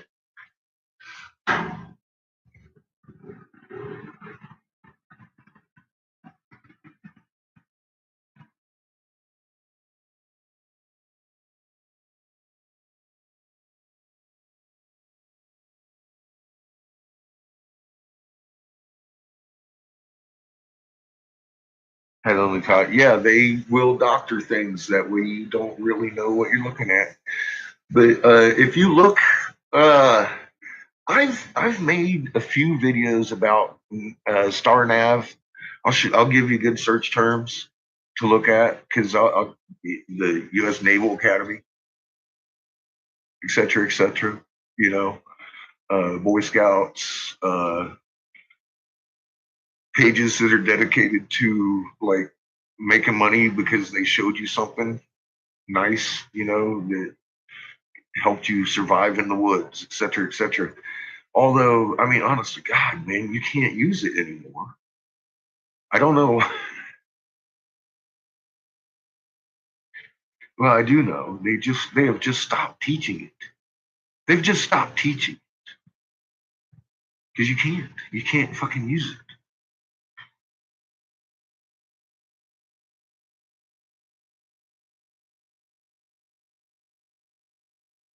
Yeah, you can actually do it in a it's a math problem. It's pretty simple geometry. Um, to get the whole full 180-degree roll, we would have to be opposing the ecliptic by 90 because any other variation like the 23, we're not going to get that full roll. But if you're at a 90, you're getting the full scope of the full roll of the full ecliptic because you're parallel with it or perpendicular instead of you're running parallel with it instead of perpendicular. And that brings on two different motions when you're looking at a stationary object, which the moon, doing the math, here's another part of the math, a 360 full degrees, right? 360 full degrees, 1 month. Divide that by 30, because we're only dealing with 1 day. It moves 12.82 degrees. Now, you're only looking at it for 12 hours. It only moves 6.24 degrees while you're looking at it in its orbit. It may as well be laying right there on the ecliptic, just as still as a fucking bug for your purposes of running an experiment. Now, if you want, you could hook yourself up some kind of device. I don't know, maybe your kid, and hang a string and have it and be like, all right, measure it and figure it out. There's your 6.24 degrees.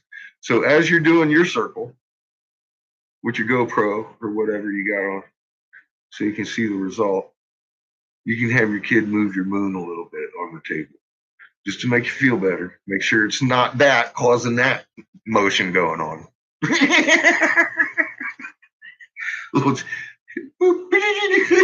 Woo, that made a difference, right? That's what I'm saying. Yeah, everything's completely at 90 off.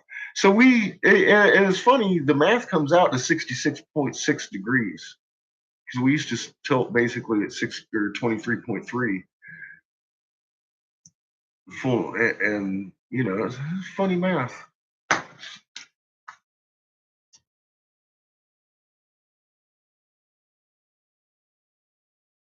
But yeah, I always like to run the numbers on something.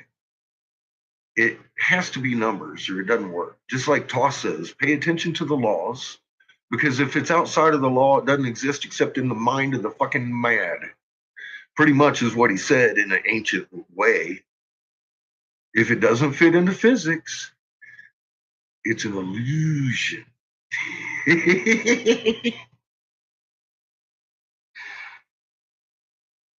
There you go.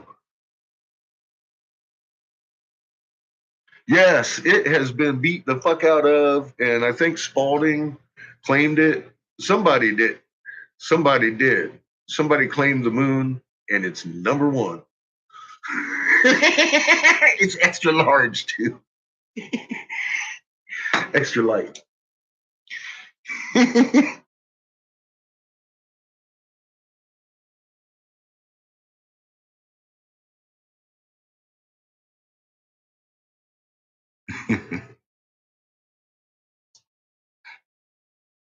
Yeah, you can make a working model out of damn near anything you wanted to, as long as it's round. Because we live on a ball, and the Earth is a ball, the moon is a ball. You know, I've seen recently where the flat earthers weren't happy with the level of stupidity they were seeing. Now we have to live on a crater in the moon, on the moon, I think, with a dome over us or something like that. And then the reflection of it off the dome is the moon. No, something like that. I've seen something like it. Like I said, the flat tardness wasn't bad enough. They had to step it up a little bit because They realized Gina's crowd needs somewhere to go.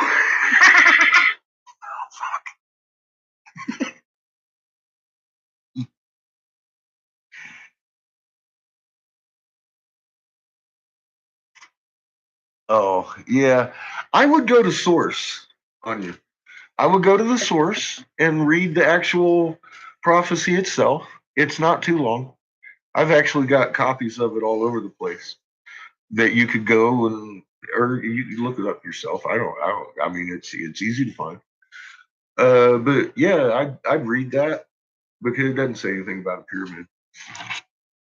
That's usually a hype with these esoteric people. They like to include the pyramid in their conversations.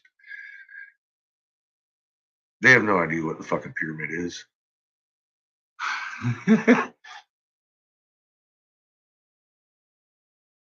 Yeah, the moon can't be plasma. It's impossible for the moon to be plasma. Plasma is energy in a shifting form, and those craters and the shadow and all that stuff. That shadow is the moon's shadow on itself. It's just in our perspective, look around us, we look at it that way. Plasma can't have any of that. It doesn't have a shadow. It produces light. It makes shadows. You know what I mean? Some of these people out there, literally, I don't mean to offend you. It's true. They do this so you look like a fool in front of your family when you're trying to wake them up. And that has been one of the hardest things in just showing people the moon. You would be surprised how programmed people are to this Nebaru shit. And every time you mention the moon, it goes in like this. It's a shield. It's like, boom, he's talking about Nebaru. He's a crazy motherfucker. No, I'm not. I'm talking about your moon in your sky. But it is what it is, and you can't unsee your moon. So you'll see it doing the cartwheels, and then you'll make your model and come to your own conclusion of what's happened. Because I don't want nobody to believe in me. I just show you how to make a model and show you where to get the information. The moon never leaves the ecliptic more than 0.03 degrees up or down. That's not much of a fluctuation against that fucking line right there. And then again, it only moves 6.24 degrees in its orbit. So all that motion is us. And it shouldn't be doing cartwheels. We actually set time itself to the very steady progression of right side lit to a half full, and then do, and then back down, left side lit as it wanes. That's a wax and wane by definition, and on your calendar, drawn that way specifically, because that's literally that is what we set and made that functional square piece with all those little numbers and squares on it that we call a calendar from that process. I should be able to tell the date by looking at the moon, let alone my position on Earth. I should be able to tell the date and pretty much the time of the day if I'm a decent navigator, just from looking at the moon.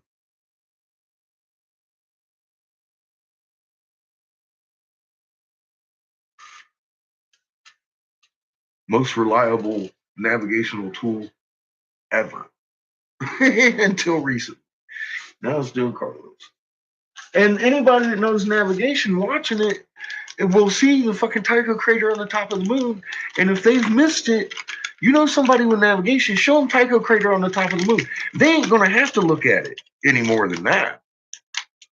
They'll be like, and then you'll see them on their knees. You might want to follow them because they know what it means. And while you're down there, thank Creator that your eyes is open finally. Because that shit ain't right.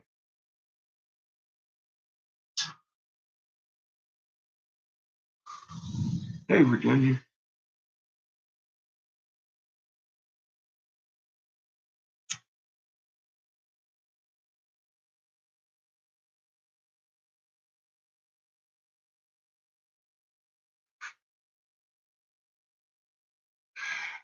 We're gonna be chatting for a while. I got glass to blow still. My kiln's down to a respectable temperature again.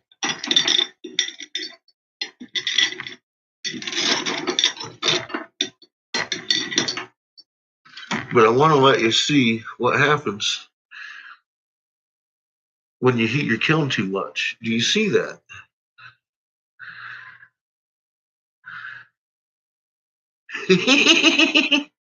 Like I said, my pipes started tacking themselves to each other. I was like, oh, hell no, you do not. So that's where we're at now.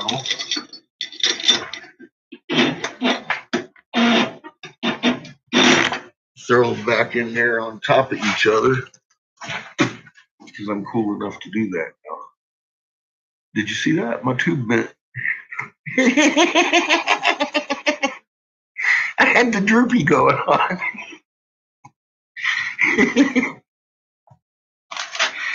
Oh, shit. Bad fish. My tube went droopies.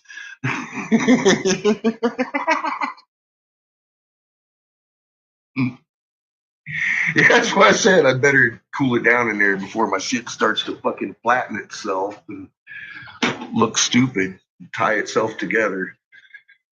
I had two of them that were starting to attack each other. I was like, oh, fuck, no, you don't. Got them apart real quick, cooled my kiln down. Like, dumb motherfucker. That'll teach you to sit here and talk to people and have fun.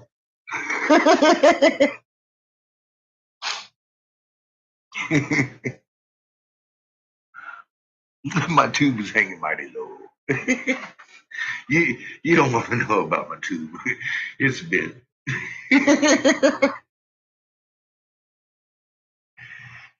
All right, last night. We'll see you at noon. You have a good evening.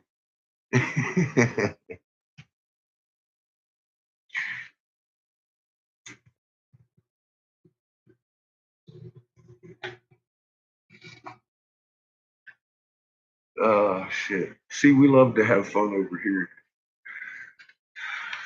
I'm making color pipes tonight. And yeah, the fucking things, man. I've done it before, melt down my shit, of course. So that's how I know to look for that. I'm just sitting here talking to them like, I haven't seen that not be red for a while. Let's check the temperature. Smart, huh? Oh, shit. But no, if I'd have let it go maybe another 10 minutes, I'd have been fucked. It was at that point. I was like, oh, shit. Oh, shit, I'm lucky.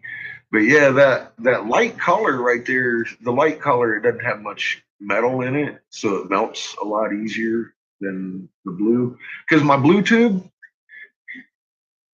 you'd think my blue tube would be limp. It's not.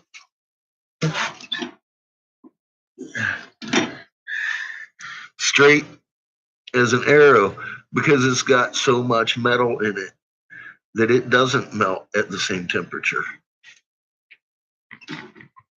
And that was in the same fucking kiln at the same fucking temperature, closer to the heating rod, to the heating element than this one. That is obviously had issues here. Now it's not so droopy. But yeah, that's the alchemy part of it. Your metal contents and stuff like that. How is your glass acting and reacting and stuff like that? That's why I keep saying some of these colors act fucked up, some of them don't. And you got to learn your elements to really be able to do this in a functional fashion without having the typical Oh, I touched my fucking pipe and it exploded on me. Oh, I barely tinked my bubbler in the sink. Now I got a bell because the downstem fell out, kind of things, you know? You got to understand your moleculars to make a molecularly sound piece. So, and some of it comes through fucking up, learning lessons the hard way for 30 years. Yes, pretty much like that. Yeah, you got to have your right heating formulas. You bet. If you don't have your right heating formulas, one, your collar could come out fucked up. Two, the metal could cause it not to fuse properly or cause extra stress to happen if you're putting in a different one, much like a neodymium fucking thermostat. They pull apart, pop. Same thing can happen inside your glass. So you got to understand that. You got to understand now if I want to put these two opposing metal properties together and make something beautiful out of them, I'm going to have to find a mean temperature, meaning the temperature that they both can fucking love to come down at the same time and remain their nice relaxed selves. Because if you come down at the wrong temperature, one of them's going to get stressed, the other one's going to get relaxed. Another problem. So you've got to understand heat in your metals too. When you're and the thicknesses of your walls, when you're figuring in your heat formulas for doing your annealing. And the annealing process is one of the most important, next to getting your seals right in the first place.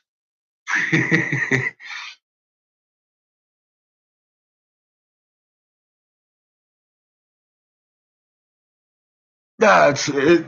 My job's halfway done. As far as because I learned how to do this out of a vat of clear glass and then make your own collar and fucking with the honey and then make your own tube out of that. It's already done for me. Now all I gotta do is put it together. That's the fun part. I love this. Yes, much like welding. Very much. Because if my weld and see, that's my x-ray. I can look right at it real time and see if my weld is perfect or not. I don't have any fissures. I don't have any gaps because I can see it right there. You know, and you know how when you get a piece and it looks like two pieces of glass that are stuck together. That's because it's still two pieces of glass that are stuck together. And you hit that thing wrong, it's going to be two pieces of glass not stuck together. Probably in a jaggedy edge on both ends of that. But on mine,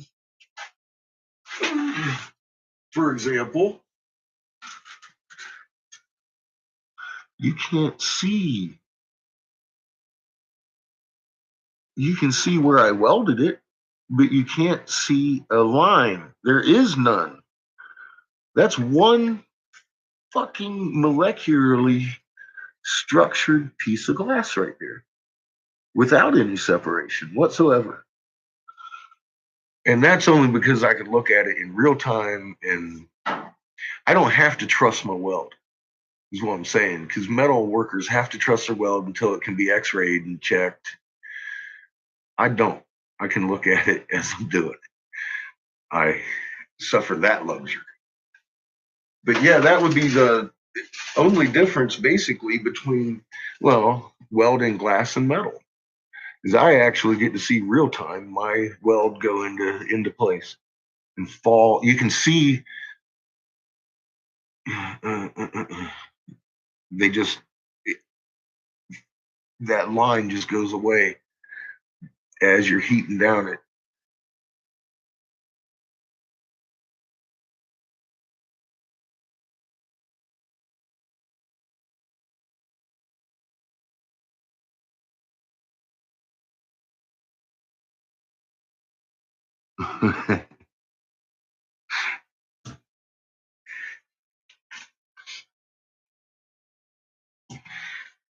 Yeah, I've just done a lot of different things.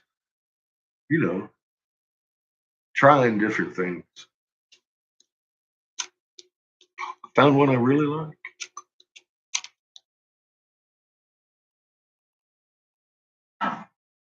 Hello, Ashley. Tactical.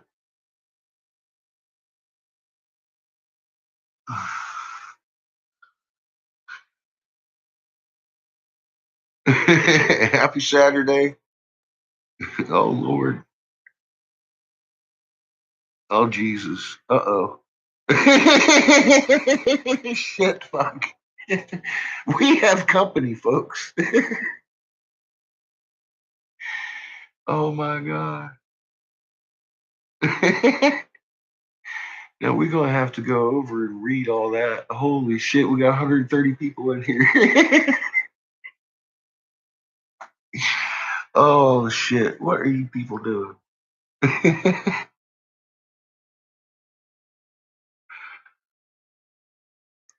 So I guess y'all want to watch some glass blowing there. Because we fixing to. And if you like the Emerald Tablets of Thoth, we're going to play those too. Smoke some MaryWannas.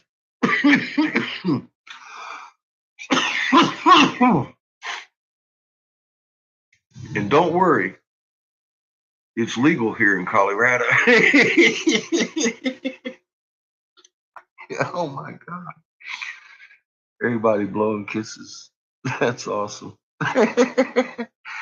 Well, cool. We love to have company over here. Just Jesus Christ. It's all about love and the moon doing cartwheels.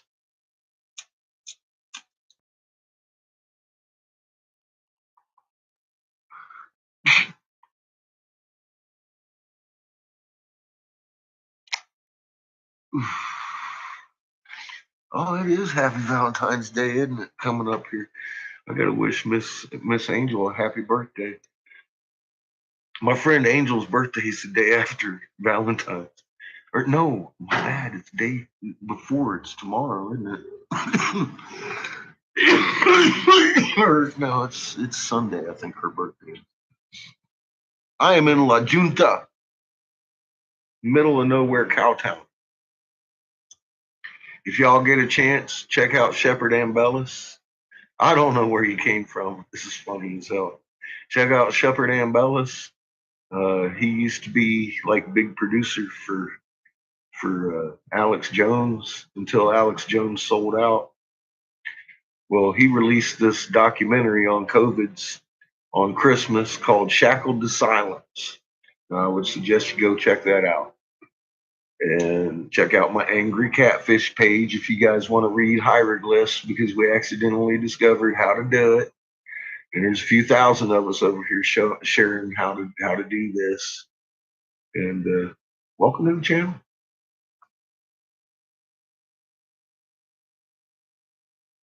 Valentine's is tomorrow, so her birthday's today.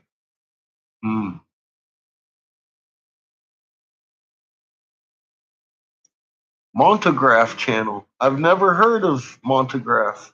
Well,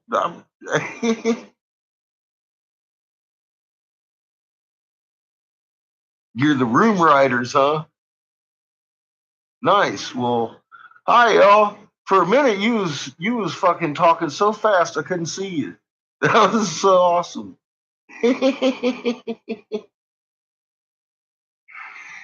But yeah, if you get a chance, folks, you want to change the world, we got answers that we never knew existed, and we was reading them hieroglyphs. So you can do it too. It's not something special, and it's pretty easy to do. Check it out on my Angry Catfish Briggs channel. I'll give you a link because that's what we do. Actually, you can go on my face page right here and click right onto it. And Homebrewed is another, I mean, that guy, He's got some amazing stuff, amazing videos, and I appreciate it. I'll give you my Captain Obvious, because this is pretty obvious. Oh shit. They got a warning up here. Flat Earth? The Earth is a globe. I don't know who the fuck talking about flat earthers. We don't talk to them too much over here. We live on a globe, y'all. Just saying.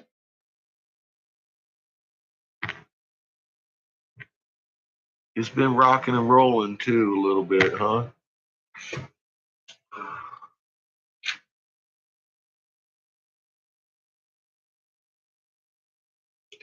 Don't hurt me? Yeah, you can't hurt me. We discovered that, see, here's another thing. I don't know if you're into the creator or not. He's in you. I had given up on, is there God? Are we created? This and that. I didn't give a fuck at this point because I had read too many lies. And then all of a sudden, we found on the walls over there that we was writing, and we found this creator in every atom at 1748 hertz. Omnipresence. Are you freaking kidding me? In physics. Physics says there's a creator. Damn straight, stack your magnets. Look, these people been paying attention. Who you been talking to? Monty's Room Raiders. I'm starting to like that. Earth is flat as a donut.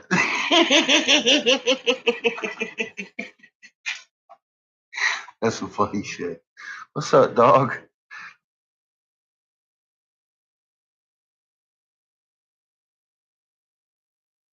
God is in every atom.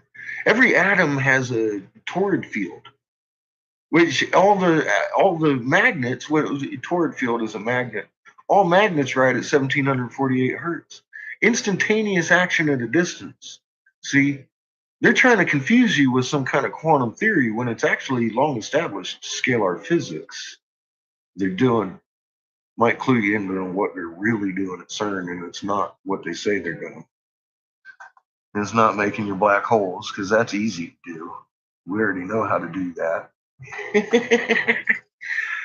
But our creator's in every damn atom in the existence in freaking universe. And I was like, well, that's cool. And every magnet is 1748 hertz. And then guess what? We found out we got a magnet in our chest. I found it. You might have known. I didn't know.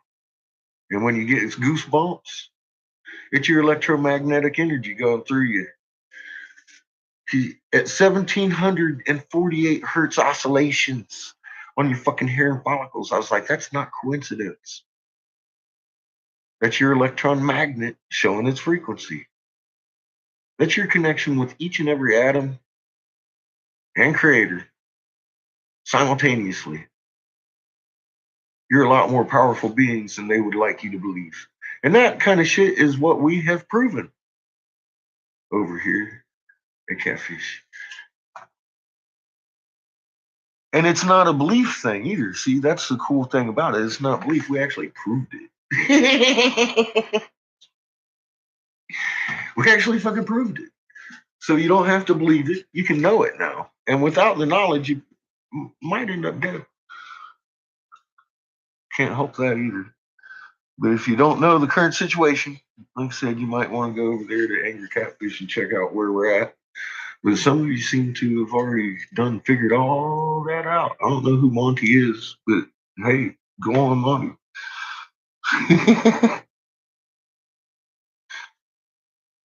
Well, I'll tell you, Angry Catfish is the way to go. Because here, this is pretty much where I work. And the people here in Catfish's Corner have already watched our moon. It's rising wax. It'll roll 180 degrees and set wane every night. So we've already, all of us, watched that. And most of the people watching this channel can actually read a hieroglyph at a glance. because they're actually that easy. I send you to another channel, Scientific Lee, to learn how to do that because he draws real good energy through moving through matter and physics and stuff like that. Yeah, there's all lies around us, but I'm going to point at the sorely obvious that you might have overlooked and tell you right now, you ain't allowed to believe me. I don't answer questions. I draw you a map and require you to see it with your own eyes. So if you have the desire to know, you'll go watch your moon. You're not going to look for pictures because it's in the sky and it's doing some crazy shit. Yeah, Roger, I tried to help Roger. He doesn't answer emails or he doesn't talk very much. I answered Roger's why did his bloodbath happen? We showed exactly why, because we got trapped in a void that was created when Tiamat was destroyed. I showed you the working model over there in Catfish Glass, or Angry Catfish. And show you how planets orbit and all that stuff. And what happened, we used to be on the blue sun. We used to live on the blue sun. That's why, and the blue sun being Ra, with this magnet signature of Ra, with the dingly cobra. And if you don't know what I'm talking about, I'm telling you, you need to go over there and look. It's fucking amazing. We drew all these things because we knew we'd understand them when we saw them again. And it wasn't about no gods. They're about real suns. Now they're living entities. They're first creation. Anything with a magnet, like the magnet in our chest, is a life force, like Mother Earth. And her father, like, I guess you would say, like a terrestrial father, not like the creator father, is Ra. And we were formed originally on that sun as her stewards. And that's why we have body parts like this in her third eye in the shape of that actual magnet signature.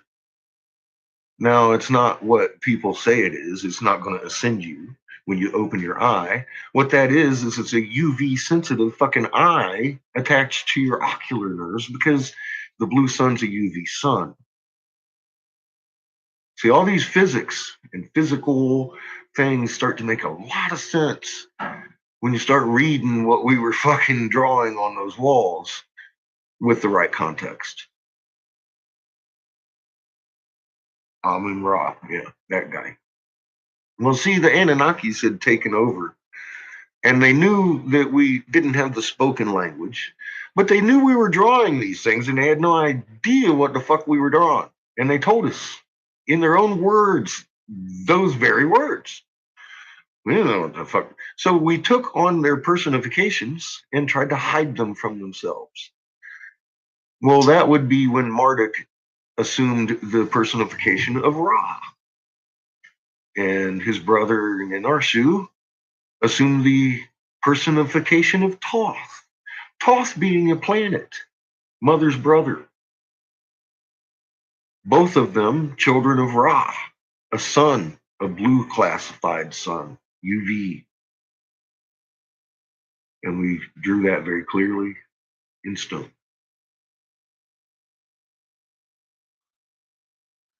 Well, yeah, I mean, especially now that you can look at it and be like, oh my God, that's what it's saying. And I'll walk you through that. And then I'll send you off to a physics channel, someone showing you physics and the ferrule cell and everything to learn all these little symbols that they were drawing because you can see them in real time. And it's like, oh my God. All of a sudden, you know what the pine cone's for. I'm not going to tell you. You have to go figure it out yourself, and it's pretty easy to do. So that's what we over here have already done. That's what this channel's for, because I got away from all the answering the questions and shit. That's over there. I was tired of doing that all day and all day, every day. I'm just letting you know that this over here is, yes, perfect. See, once you see that and stuff, you're welcome here. We'd love you here. But for your own good, you truly need to go learn what has been revealed to us. And I mean us as humanity.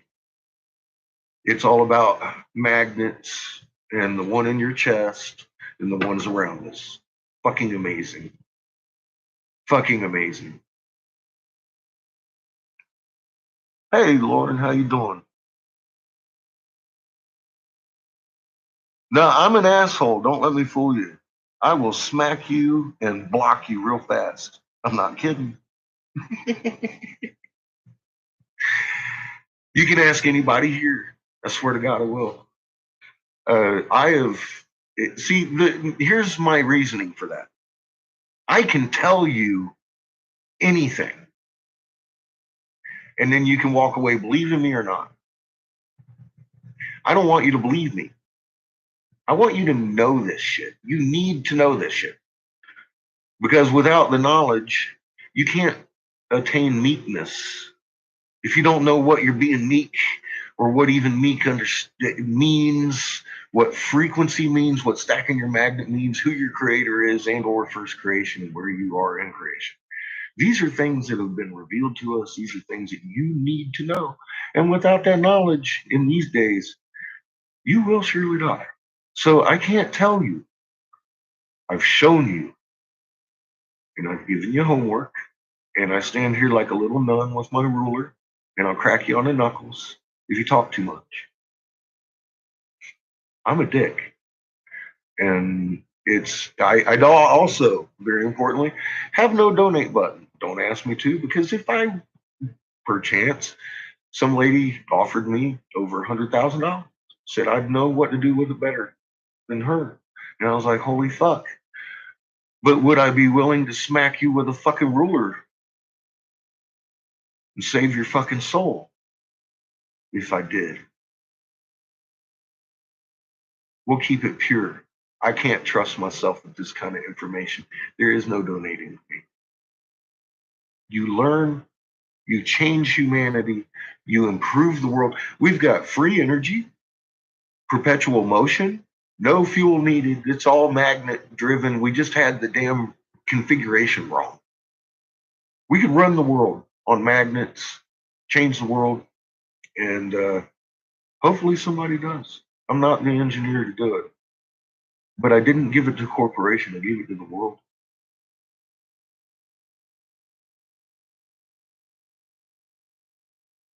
There was.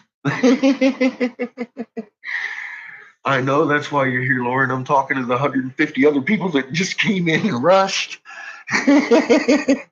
Thank you very much. And happy Valentine's to you too.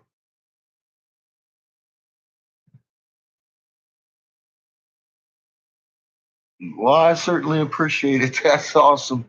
Hopefully, honestly, hopefully it does good for you. I hope you, yes, you should learn about the magnets and where we're at in time, because it's not a coincidence that this stuff was given to us. I can't claim brilliance. I'm telling you that right now. I'm a fucktard. I had never looked for a hieroglyph, and someone put one in front of my face in an interview, and I was like, I thought he and his girlfriend had drawn it up for the interview specifically. And found out after I started reading it that that's actually not the case. It was a few thousand years old, and nobody knew what it said until that day. I wasn't looking for it. I knew what was on that fucking thing. Yeah. Prepare to have your minds blown.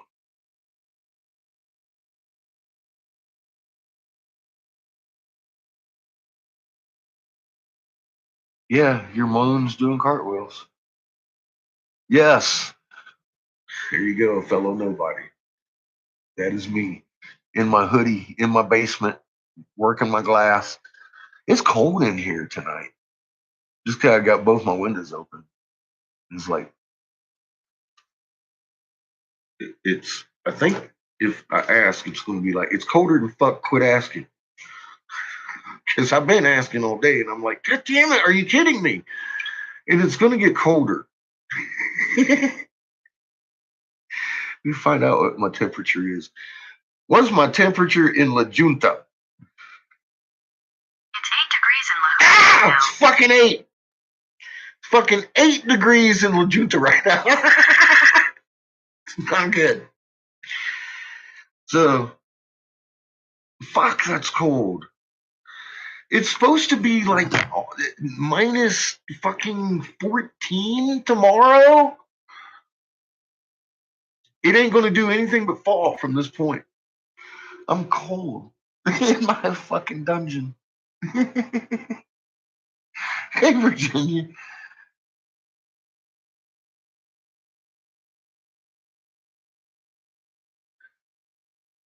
Yes, exactly. This is where we relax channel. This is where I work. I don't want to be educating people here. I do that on the other channel. No, Oppenheimer Ranch, absolutely not. Please. See, I got to tell you, no. Have you ever heard of WSO? Steve Olson? Go watch WSO, the Eye of Ra on Go's interview. Fast forward it to 30. You've never heard of. I know, right? Fast forward it to 33.3 minutes into that interview, and you'll see me and the hieroglyph for the very first time. I know Steve and Oppenheimer and Bobby and all those cats that are in. Do you know? Let me just put it this way: Do we know Derek Bros? Because he's in with them. He's in with them. You know Derek Bros, DB, the witness in the desert, the Israeli Mossad agent that was also vice president of Paramount Pictures, vice president or president of Microsoft International, addressing Congress on invasive spyware. His facial recognition on Facebook, etc., etc. That guy, the one that's lost around in the desert asking you for money, that's out 5 years early on a minimum mandatory federal fucking sentence for high treason and giving away troop movement during fucking wartime, all of a sudden shows up following me around with little fucking strings, asking questions and shit for fucking months before I figure out who that fucking guy was. Yeah, those Oppenheimer guys, yeah, I know them. They're CIA. What about them? I don't think I'd like them.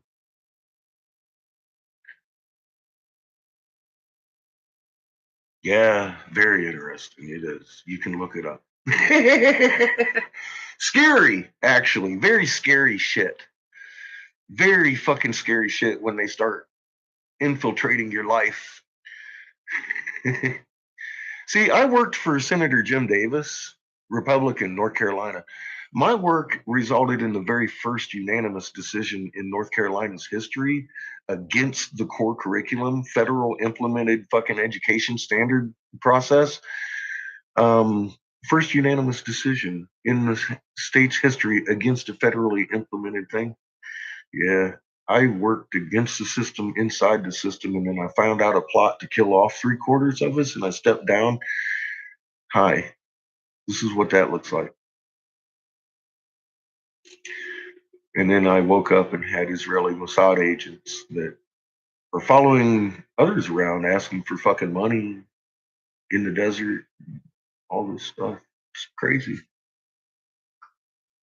Yes, support homeschool. I am a full custody dad. My son is 16. He set precedents here in Colorado last year. They now have a self-accelerated student program, and it's because of my son, who I homeschooled until he was 12. Then I moved us out here into La Junta so he could go to a small town school, and he aced his STAR test the first day of school, and they're graduating him this year.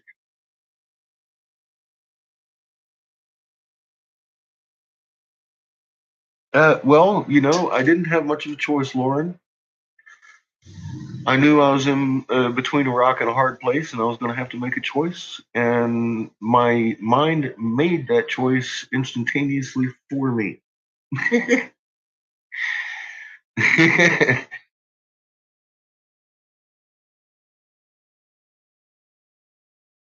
It'd benefit everybody because they would have had me silenced a long time ago with a fucking piece of paper if I had decided to stick around with the information I had disclosed. And judging from their response, I realized real quick, like, there was no negotiating anything in this one. It was a done deal, and it had been for decades. There wasn't no turning it around.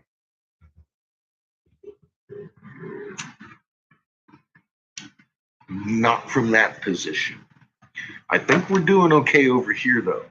I really do think we're doing okay over here. We're waking up neighborhoods, and I am going inside everybody's organization, hitting them with red flag fucking things that they have to look at my information and they'll be like, now we've got somebody inside the organization knowing fully well what the fuck's going on.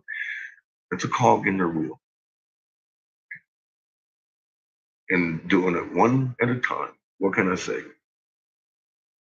It's grown, hasn't it? A lot of people are looking at their moon. A lot of people are waking up and starting to be able to talk to their families about this. So that alone is, I didn't do it. That's divine intervention at work. That's all I got to say.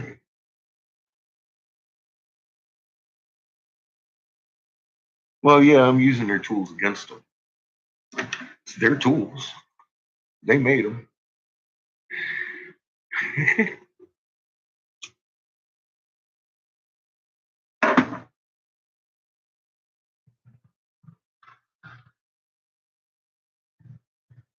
Well, yeah, when I go onto the governor's webpage and say you're complicit in mass murder, when I was Senator Davis's top investigator, I stepped down because of the plot to fucking murder 3/4 of us. So why are you being complicit in this mass murder? And link one of my fucking videos. Somebody within that organization just got 72 fucking red flags. Murder, fucking complicit, blah, blah, and red flags. They have to look at my content now. They have to make sure I'm not threatening anybody, which I don't. But what does that do? That gets somebody being like, hey, boss, you need to look at this. Right? Now we've got two.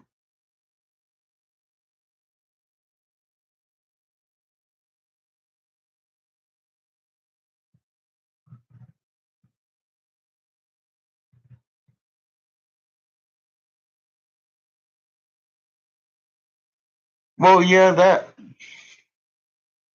the 500 million. Yeah, well, that's about the right number.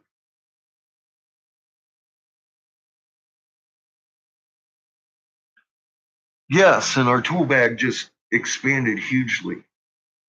Back to ancient days where we have perpetual motion with no fucking fuel. We can make tractors, airplanes, helicopters, automobiles, anything you want, travel around, really nice, really strong, really fast, for free, perpetually, forever. We can also make a little box of compressed magnets and copper coil, kind of like a Dendera thing, and run our fucking house on it. And we know how to do this now. We have working models. That's what I said. I can say these things and it can sound spectacular. Wait till you see the fucking working models. It's real.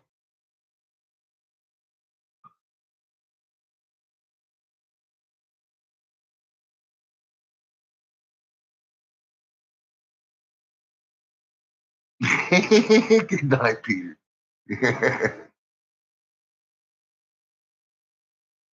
Yes, they take those patented people out. Did I patent anything? No, I gave it to thousands so far. Thousands of people have the same knowledge I do now. See how that works? They can fucking pop a cap in my head that keeps going.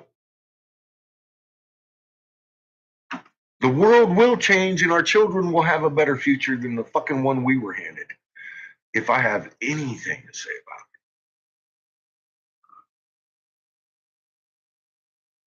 it. They've tried to whack me. Whack-a-mole. But I'm still here. And there's a reason I'm here. And that would be Creator grabbed a hold of my magnet, and at the time I needed it, he made it strong and put a cage around me. And that's the only explanation as to why I'm here 3 or 4 different times in my life, including 2 years ago, or almost 3 now, when they tried to fucking outright fucking kill me. I hadn't started reading hieroglyphs at that point. Now, honestly, they blocked my channel over here in Angry Catfish. My third oldest video, it's called "You Don't Think Your Moon Looks Right." It's a golf ball video of the moon. That on my original channel, Catfish Glass, fucking got me life banned from Google. From Google, not YouTube. Google. My phone stopped working, everything. Because I posted up the third video on my page that I got 400 videos on now. Because the first video, I cracked the code. Those motherfuckers, the 33rd degrees guys, they're learning more off of me now than the fucking average viewer. Because they know exactly how real this shit is. That's why I'm still here. Because that third video on my fucking channel got me life banned. But I put it up again after I fucking put up Raw. And the 8,000-year-old fucking picture I deciphered that began this mess.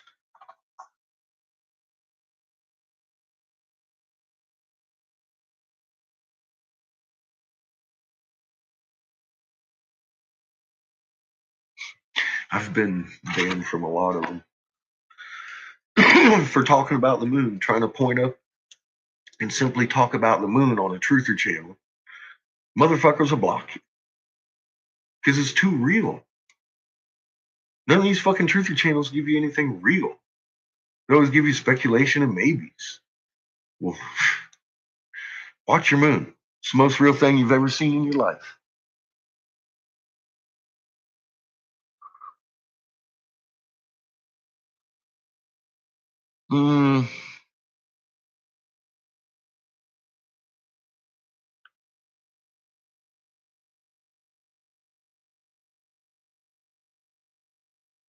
See, they look at us as poodles. I don't know if it's a mental illness or not, but they look at us as poodles. And we are, basically. We're well-trained fucking pets at this point in time. And that's not what we were created to be.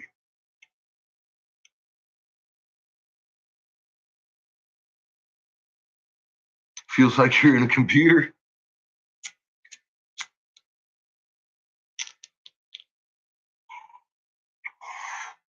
It's very real. It's a physical existence. The computer aspect of it is every atom in existence shows a torrid field, which is the signature of a magnet. All magnets react at a distance instantaneously. Magnets can stack, add their strength to each other. This is just the whole magical magnet thing is in your chest. See, I was trained in magnet and transmission and shit. I never knew I had a magnet until last year. And I read it on a wall.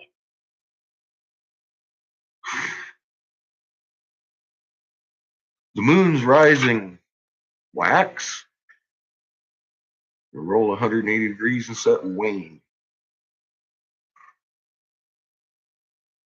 That's what's up with the moon. Every night, not over the week, every night. So what you should do is look at it once, go take a nap, because it's up in the fucking air for 12 hours. Look at it again. It's changed. And it shouldn't.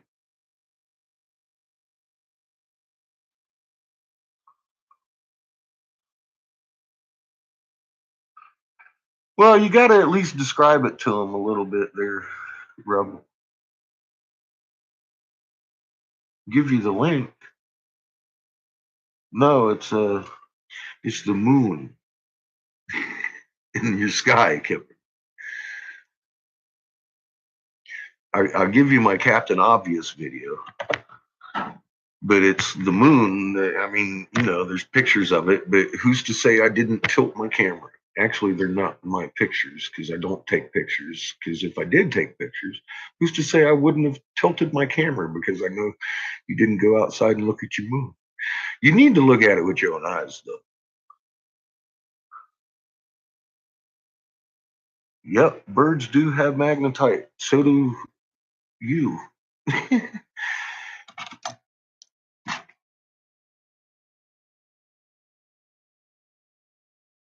Did you know that?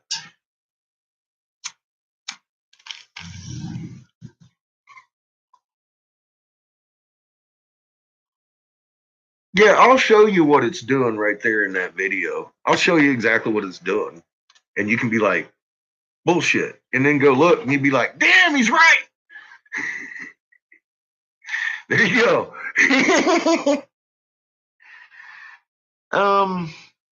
I didn't say that. Mike said that. No, the moon is not a ship. The moon is a moon. It came from a different planet. If you read the cuneiform, what happened was a couple of planets collided. One of them got destroyed, created the asteroid belt. Its name was Tiamat. It had a moon called Lamu. That's our moon. What happened was Earth got trapped in the void that caused, because the void being a Lagrange point that magnetically holds the planet in orbit. And I've shown you the magnet. I've given you the working model with the magnets and the balls. You have to have two to complete the fucking circuit. Therefore, they drugged the moon and planted it here and said that will be our watchman. It's right in the cuneiform how they did it. So they locked us into the fucking void that created, and that separated heaven from earth and earth from heaven, because heaven is the name of Nebaru until it comes across the ecliptic. Then it's called Nebaru, the planet of the crossing. All the other time in the world, that planet's name is heaven. And it always has been, and it always will be. And all those Nebaru nuts seem to have missed that point. They also seem to have missed the point right there in Sitchin's own work. When the sun and Nebaru near Earth, it tilts Earth's axis, making the sky roll, beginning tribulations on Earth. And I'm all like,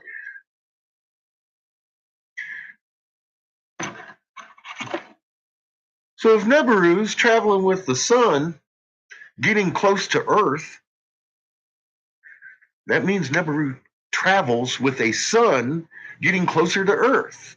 And all these people got this motherfucker floating around like it's some kind of rogue planet on some odd ecliptic orbit. No, it's not.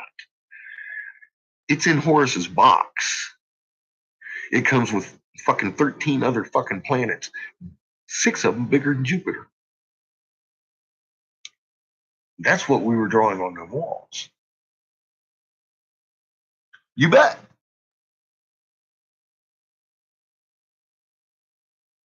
Yeah, that's what Sitchin translated. And all these Nebaru nuts don't even fucking mention any of this. We've gone over that right here on this channel, because that's what we do over here. We were just listening to the Emerald Tablets of Thoth. If you want to finish listening to them, you can. And what the Emerald Tablets of Thoth are, if you've ever heard them, I'm going to give you the rundown. They tell you what I just told you. They trapped us on a lower sun, reversed our spin, threw everything sideways and or off the fucking planet, except for a few of us, came down, infiltrated, took over. Here we are today. We're going back. Mother's family is creating a fucking crunch point, and we're going to bounce out of the void that we were trapped in and reunite her with her family. That is where we're at today. You got body parts in the same shape of the same magnet signature of Ra. Ra's a magnet signature. He's not all that. That's a magnet signature of the sun. That's his energy.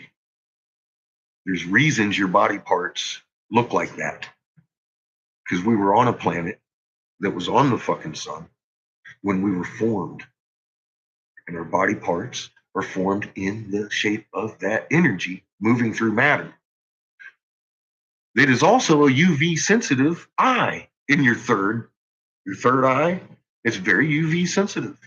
And it's connected to your ocular nerve. That's not coincidence.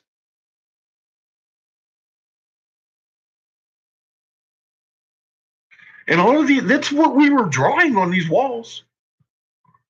And I send you guys, I don't even teach you how to do it. I'll send you somewhere else. I'll be like, go look at this physics dude. He's going to fucking show you this shit. And then you tell me what you're looking at.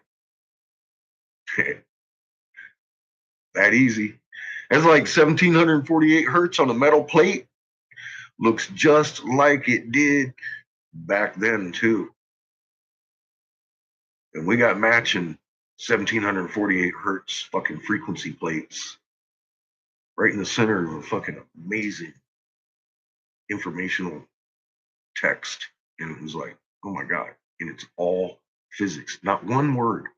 It's all physics, not phonics. It's physics. And it makes so much fucking sense. It's like, oh my God, Ra wasn't a god. Ra's shirt is literally his magnetosphere, long and short end, with the fucking crosshatches, the pesticus of vices, just like we're looking at in Iswa every day. Fucking amazing. They knew we would see it again and recognize what they meant when we saw it again. Now we see it. We have the context for what they were doing. Fucking mind blown. And it's all about saving your ass and showing you where you are in fucking creation and what you're able to do. It's not a theory. It's scalar physics. Every atom in creation is a magnet. Scalar physics applies to all magnets. They're trying to confuse you. It's love. Get him, Leslie. Or Lauren, I'm sorry. It's not Leslie, it's Lauren. Yeah, string theory and quantum physics, or quantum theory, string theory, all that tied in theory, that's scalar physics that they're describing. Instantaneous action at a distance, that's definitely scalar physics. So what they're doing is they're throwing a grassy knoll at you and saying, look at that grassy knoll over there, while you're missing the point blank fucking woman shooting him in the fucking back behind the ear and out the fucking front of the temple.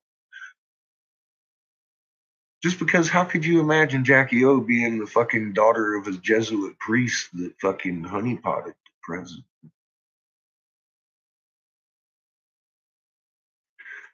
You don't even have to go look at my video. Go watch the original footage and watch her. You'll see it now. Because the grassy knoll ain't in your fucking way. You watch the smoke come out. As the brains go out, the smoke floats whitely behind the car. There's no possibility for fucking smoke to come out of a fucking head wound without full fucking contact. The only person with full contact is also the person that if you're watching real close, you can see the reverberation and fucking ramification of the fucking trigger pull. Kaboof! Right from her fucking hand. Because you were watching the fucking grassy knoll for 50 years. Unfucking believable, isn't it? Once you look, all I had to do was point. That's why I keep saying to people, I'm like, I feel like Captain fucking Obvious. Because I'm pointing out some really fucking crazy obvious shit that if somebody just points at, you see. And it's like, holy fuck. Ultimate honeypot.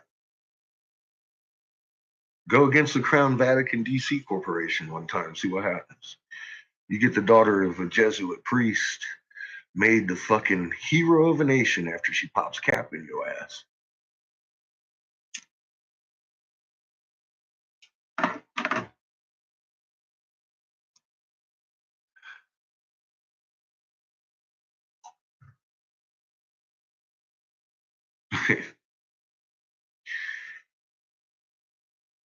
You're welcome.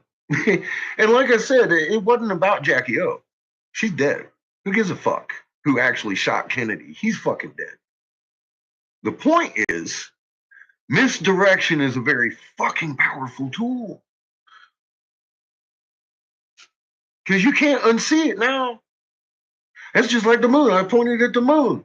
You've been 10 years. And now you see it. You can't unsee it. That's beautiful. When you can give somebody something they can see with their own fucking eyes because they don't believe you. Now they know what's going on. Now, I don't even have to be a part of the conversation. That's the best part of it. I don't even have to be there in it. You can just give it. My name don't have to be mentioned, especially if you know the information, right? That's the beautiful part about this. This isn't something that I'm going to be like, I mean, you send them my videos if they fucking don't want to know about the moon. I'll show you. I'll show you about the moon. I'll offer you $1,000 for your link if you can bring me a NASA link. All that. That's why I make those videos. I ain't trying to convince nobody enough, though. I show them how to find out themselves, how to make a working model. Fuck. What else can I do? It's amazing. Amazing fucking information we've been shown. People need to look at it.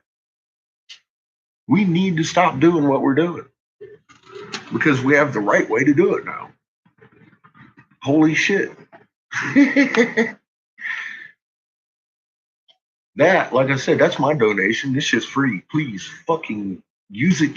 Use it, use it, use it. You make $1 million, I'll take a little bit. I'll give you some glass though. Because I ain't taking donations. I'm just saying, change the fucking world.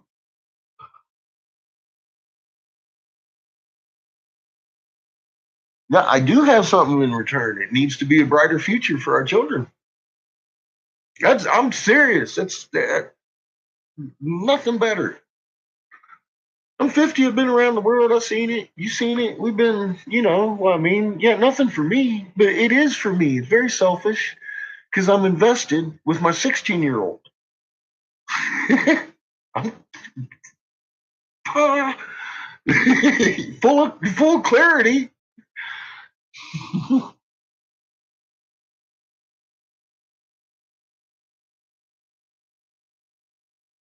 Guajero.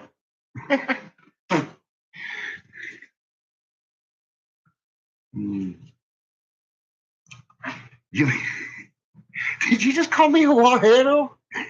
Seriously?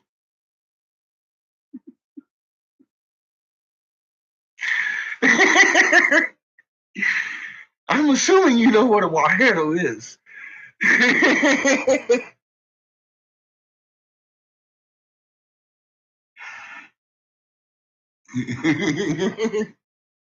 I know what a guajero is.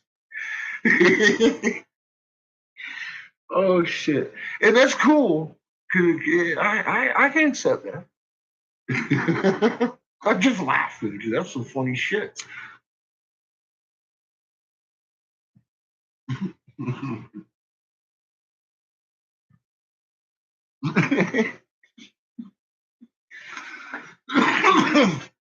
Wajero is a Chilean hillbilly.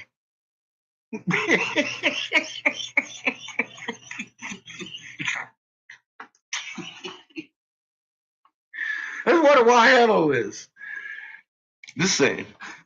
It's a hillbilly from Chile. That's what the word means in Chile. Hillbilly. Wajero. It means hillbilly. in Chilean. I know a lot of different dialects because I've lived with Puerto Ricans, Chileans, fucking, I've learned all the good shit. So yeah, Wajero. That's a fucking hillbilly.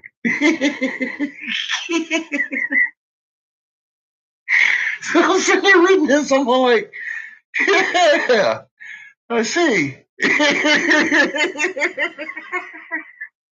But that's cool. I can go with that. I got a shotgun.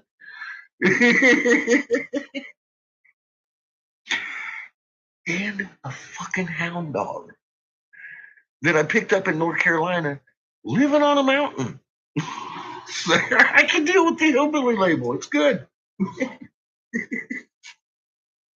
It's some funny shit, though. Because I knew it was spell check. And I was sitting here laughing. I'm like, come on, really? You want to hear from me? That's good shit. You want to hear with me? Are you fucking kidding me?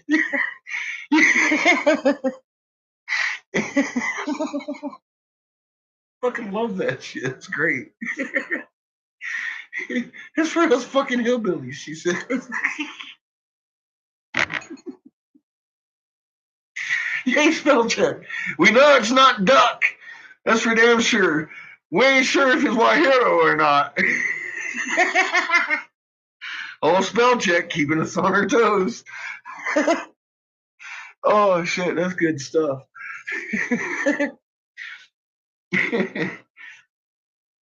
Jesus.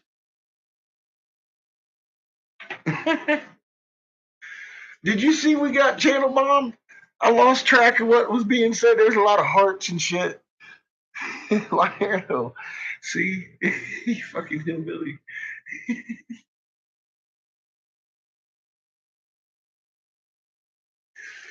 Oh, you hear me?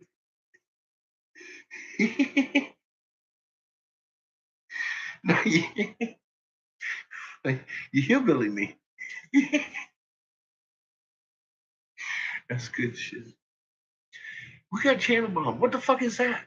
Who was that? Who is it? Does anybody know who that person is? I'm gonna have to go back through here and look up this channel and go thank the guy for sending so much love this way. Although this is the wrong channel to do it on. I'm just gonna kick everybody off of here. Oh, that's fucked up. I'm such an asshole. I gave him fair warning.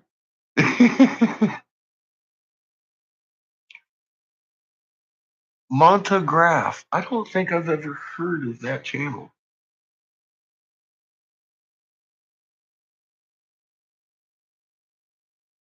So y'all know, huh? Okay. So that's probably where he's gotten my name from. He's one of y'all cats over here talking shit in fucking in his chat. Look how y'all are. You get me in trouble all the time. Yeah, it was cool. They did. They sent us fucking hearts and flowers and happy Valentine's days and shit. That was funny. I was like, what the fuck is going on? You're not allowed to be here.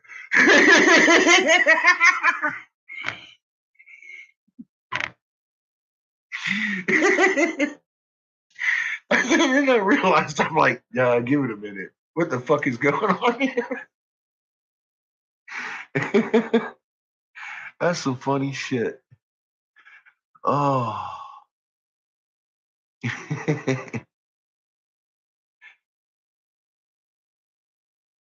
To bring up there's oh shoot, yeah, this is definitely the wrong channel for that.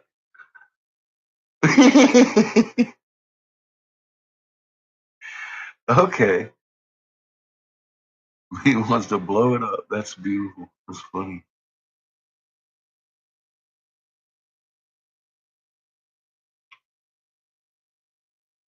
Really? Well, I hope he grabs his magnet and holds on to it because it shouldn't be a freak out. This is actually a very happy time. And we were created specifically for this moment. Mother Earth can't live without us. Not in this kind of a situation.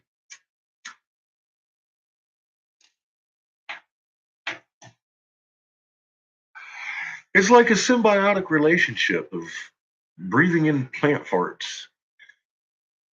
She needs us to stack magnets with her to protect her from this three sun convergence nova event. It could burn all the life off of her, including her. You could kill her. And we're required. That's where we come in to protect all of life. We got to come to the right frequency with our electron magnet that is just like hers. If we come to the resonant frequency, we inherit her entire strength and become the second shield. And there's 7 billion of us. There's nothing to fear here. You're strong stewards. We just forgot.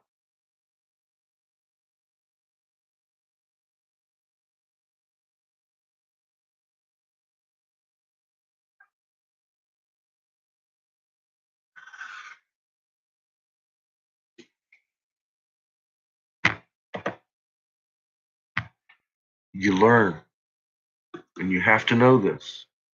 And that's why I can't tell you. But I can give you the link to my channel. And once you get there, you can watch Captain Obvious. I think that's the video I just gave you.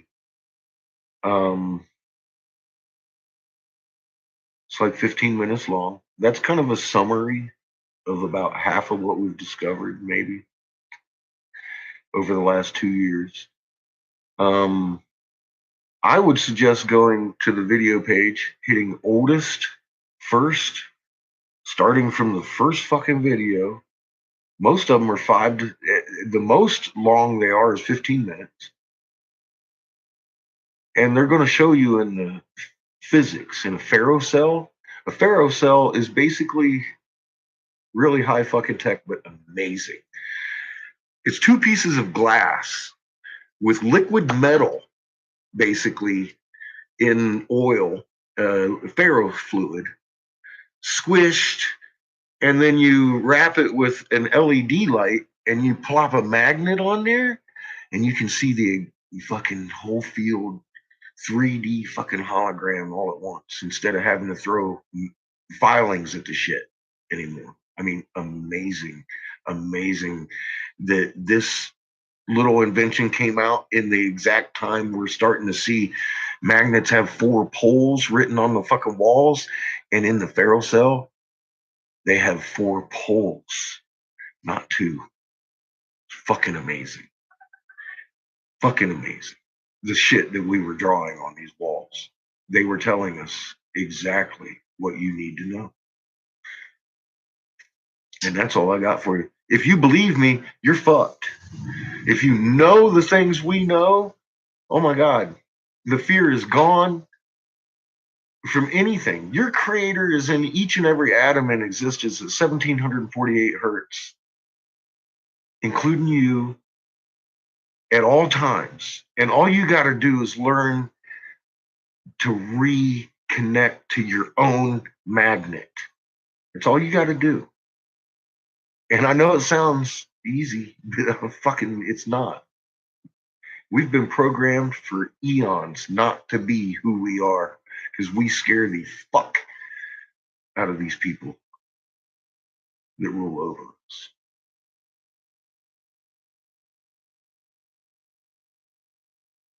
Good night, Paul.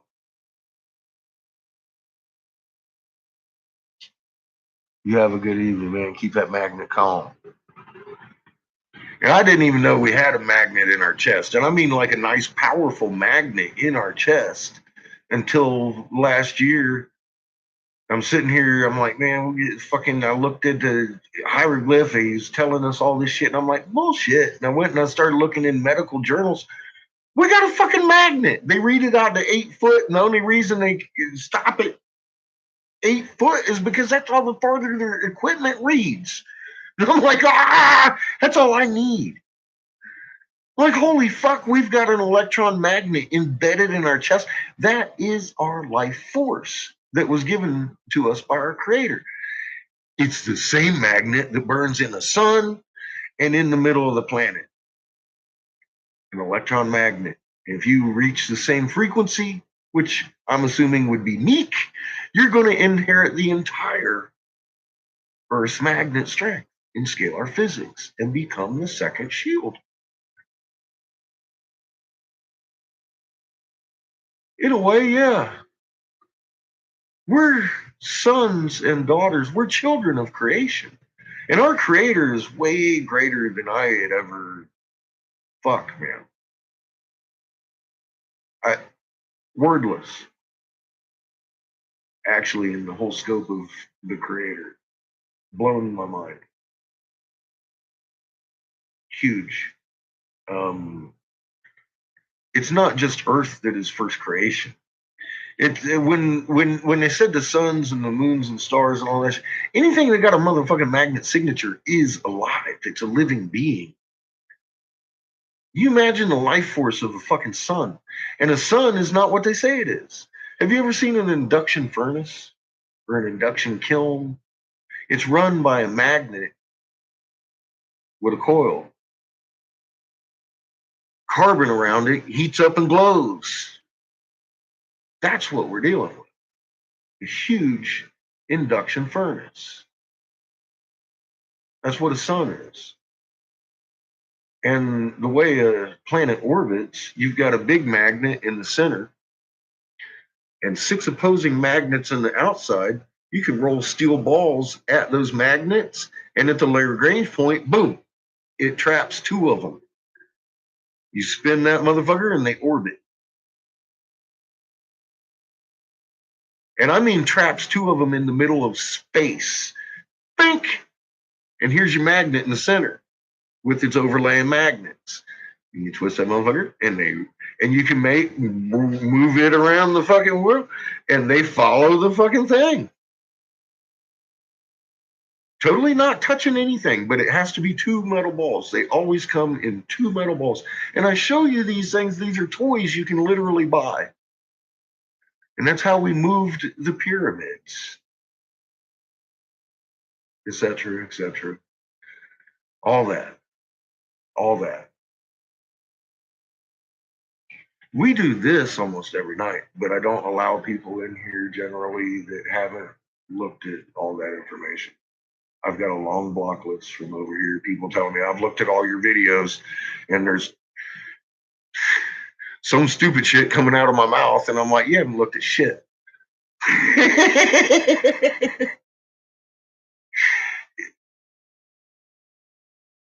That's why I said this is really the wrong channel to bomb, because I really don't want big numbers here unless you've learned what we've discovered, because this is for you, it's for us.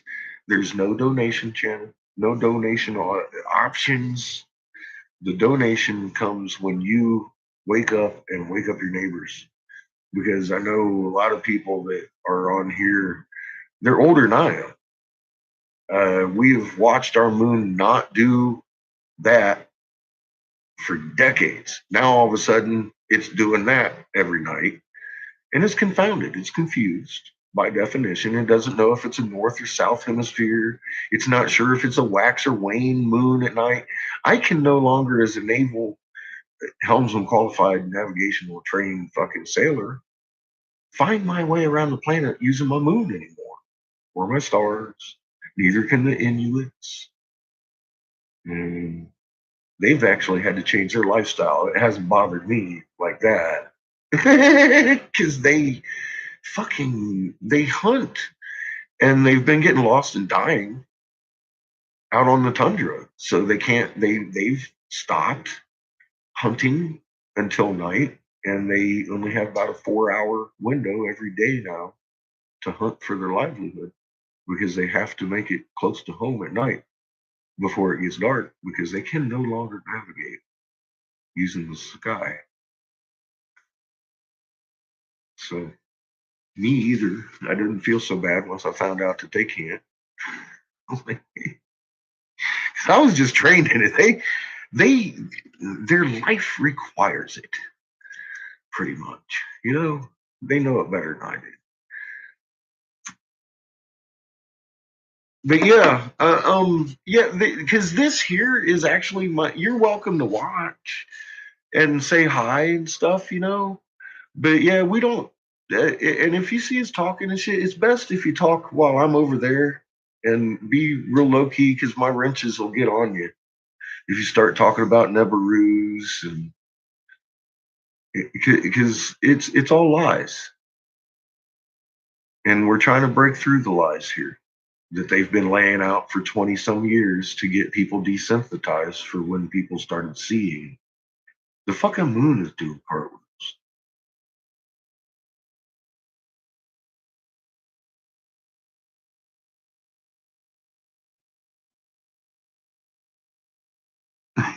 Captain Courtney's. He's got the yellow cap on.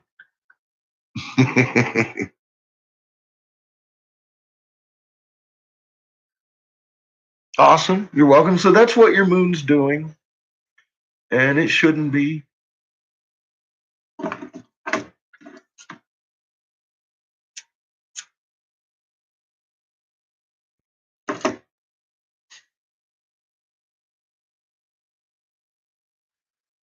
Yeah, they are a lie machine, but one thing NASA's never going to do is tell you that it's normal for your moon to do a cartwheel, because there's billions of people on the planet that understand that it shouldn't be, and it would draw instantaneous attention to it. And most people missed it for 10 years, because it's been doing it since October 2010.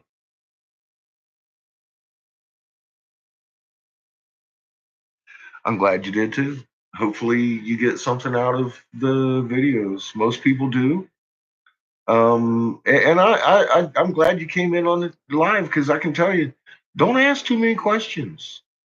Don't bring me fucking links with somebody that you might think is parallel with my research, because they're not. We've covered all of that. It's been a couple of years at this now. But I'll tell you another thing to look forward to. In the last 2 years, if you start out at the beginning, you'll see me tell you exactly the very day we went into lockdown. You will see 2 weeks later the exact day I gave, because I don't give dates unless I know something is coming. The exact dates your grocery stores started showing deficiencies, and Wendy's stopped selling beef in some locations, and they started blaming COVID. You'll see me have told you for 6 months in these videos, day after day after day, that this date would be the one that it happens at. And it did, because I'm not guessing. I really was a sitting senator's top investigator. They never changed a fucking thing in the plan, because they knew there was no way in fucking hell, without CNN fucking coverage, I was going to tell the masses about COVID and what it really is. It's cover and deadly. Now, wave 1 wasn't. Wave 2, they put an mRNA fucking drug, which they are calling new, and it's not. They tried live virus drugs before, and the live virus polio vaccine should be ringing some bells already. Gave more people polio than polio, and those that it didn't give polio, it gave palsy to. This one's doing the same thing. And it's creating, because it's tying this in with your DNA, it's creating a version of the virus that is more human, more invasive, and more deadly. It's not a UK strand that just popped out of nowhere that's invading the US. It's they were giving that vaccine in the UK first.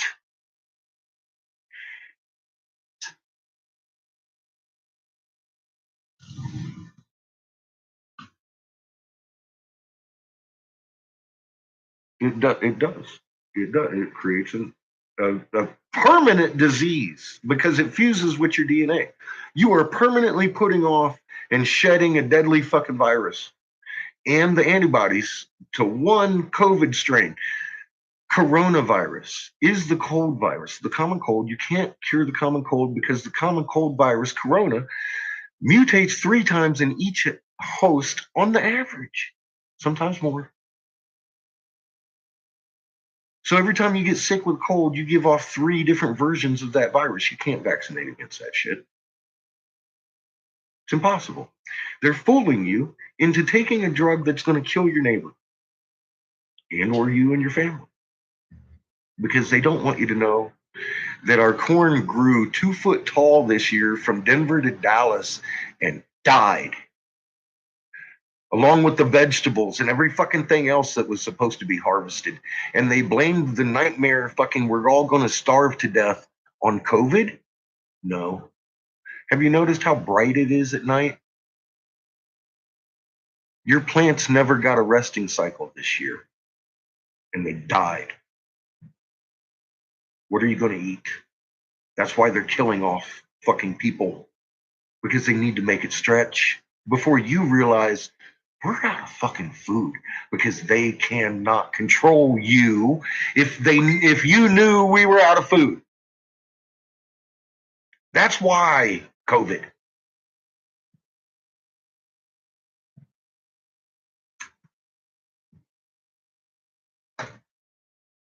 But I show you.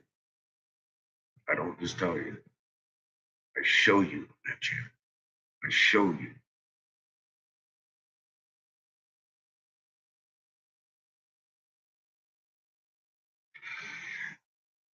I also, you'll see me tell you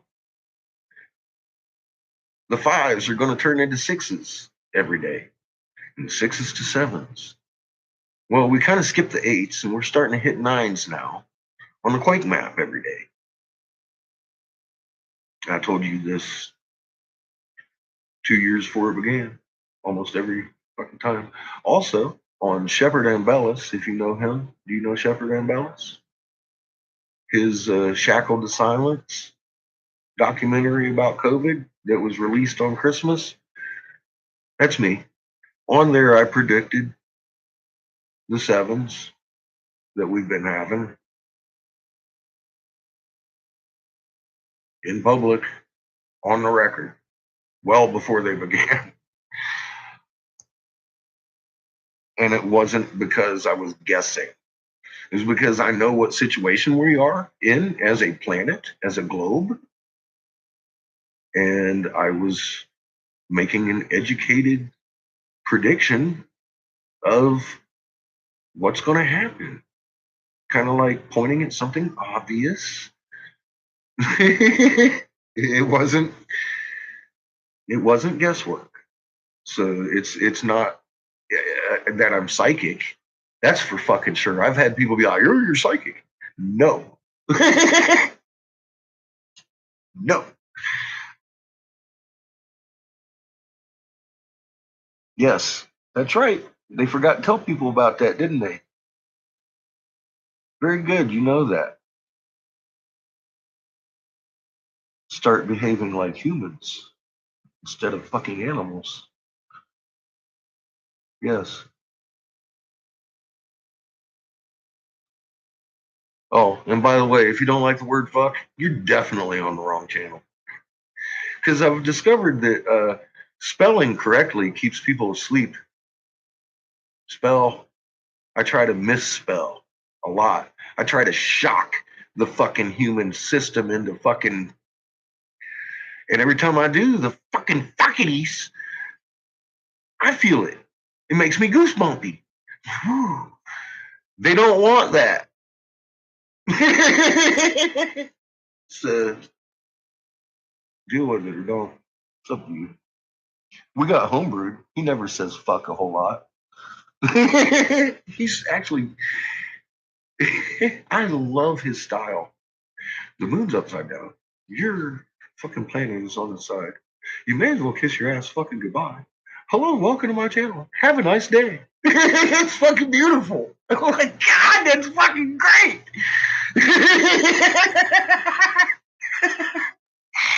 Oh, I wish I could hold it in like that. I love Homebird. He's one of my favorite people on the planet.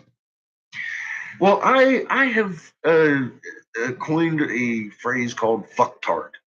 Because as we all know, that everybody's always called everybody a retard. Well, that's fucking degrading to someone with a medical condition. Grouping them in with somebody that's willfully fucking ignorant. So there you go. That's my favorite term, fucktard, on this channel. And I am the king of fucktards because I've been willfully fucking ignorant for 50 fucking 2 years.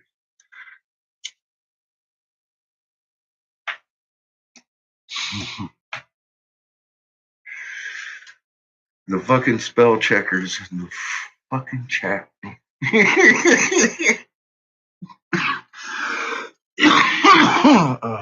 Yeah. You say fucktard? Nice. He's fucking beautiful. I love the word. It fits. It's very fitting. I think it's extremely PC. Some people get offended about it. And don't feel special. I'm one too.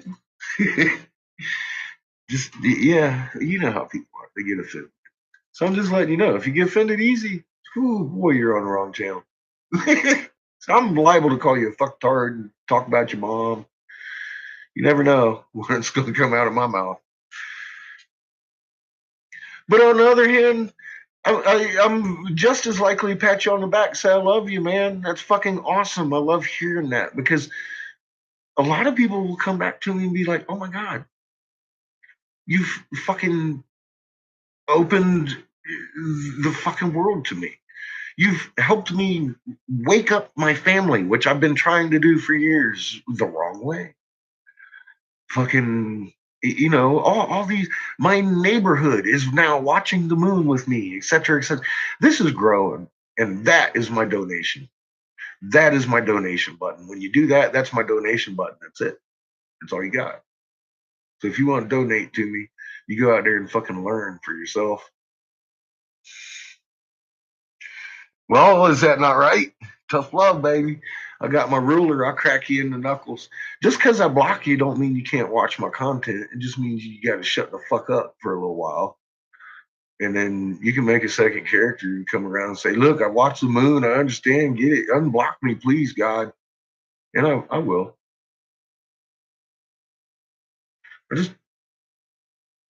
I'm more at a propensity to talk to you if I'm looking at your stupid ass over there flailing around. I'd rather not look at it. I was flailing around too, and so was Rebel and Virginia and every one of us until we got it. That's all I got to offer you. Good night, May. Are you going to bed too, Virginia? You have a good evening.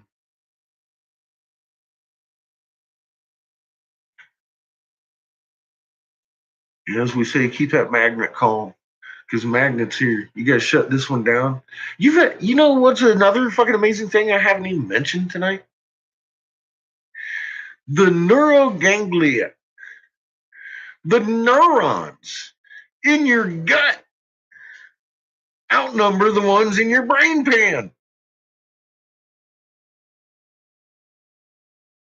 That regulates your fucking frequency. That is your fucking emotions, your memory, and your speech center. Because we feel each other's intent. Instantaneous action at a distance on the fucking magnet. All you gotta do is realize you're a walking, talking fucking magnet and start feeling it.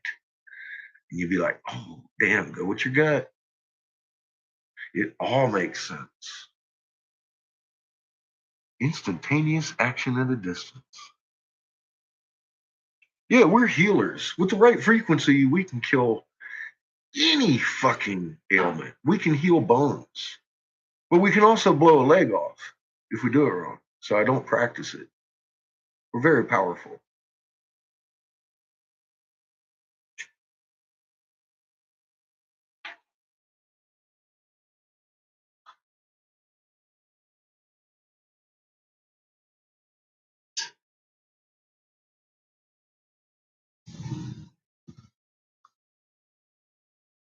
We're healers. We're stewards. We're protectors of life. We're not murderers. We're not haters. We've been divided by color, religion, fucking money, what bathroom to use. Come on, man. We got to pull it together. We're all on a globe. We turned on our side. Our moon's doing fucking cartwheels. We got to get it together.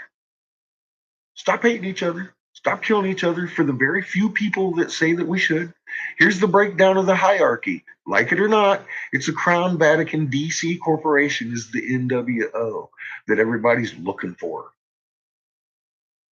The Crown Vatican DC corporation. Crown Vatican made Balfour Declaration happen, World War I through World War II. Hitler funneling money through the fucking Zionists that were in charge of keeping the Hebrew people in the fucking camps. Into the crown into the Palestine to form Israel. So we could take the Zionists, the other half of the Nazi party, the Nationalist Party, the Zionist Party, married each other. The Zionist half and put them right there in fucking Israel. Call them Jews.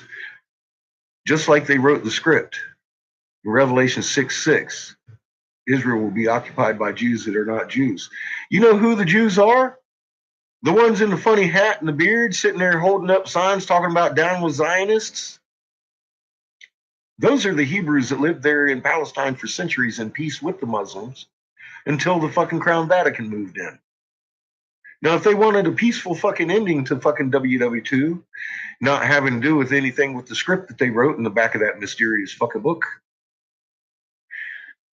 they would have given them Wisconsin because Canadians are not known for lobbing fucking rockets across the fucking border. Now, debate? Yes, it's a Jesuit thing. You bet.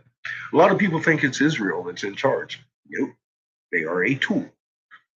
You got to follow the fucking insult injury to the causal. You can't find the fucking causal and find the fucking and work like that. You got to work from the fucking insult itself and find out who did it. Follow your trail. That's how an investigator does it, right? I investigated it.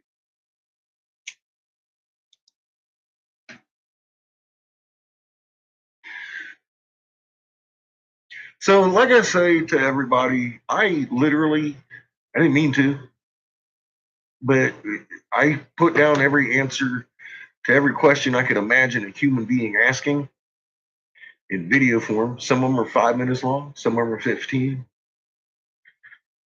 Most of the 15-minute ones have about a 5-minute ISWA update in the front of them. Skip through that. If you already know what you're looking at in ISWA, don't need to know. And better yet, go to Homebrew and learn your ISWA tools. He'll teach you a lot better than I will. I won't teach it. I'll show you what to go look for. I'll show you terms. Draw. Because I'm not like Claudia Albers. I'm not going to throw out a fucking stellar core or 6 stellar cores in a planet doing 6 different fucking functions when there isn't any stellar cores in a planet. Stellar cores is the centermost fucking hottest part of a sun. Core. Doesn't have anything to do with a planet. She says these things to make you look like a fool. I won't do that. I'll give you the term and tell you to go look it up. That way you don't look like a fool when you're talking to your fucking family. That's what I'm working against. 20 years of that shit.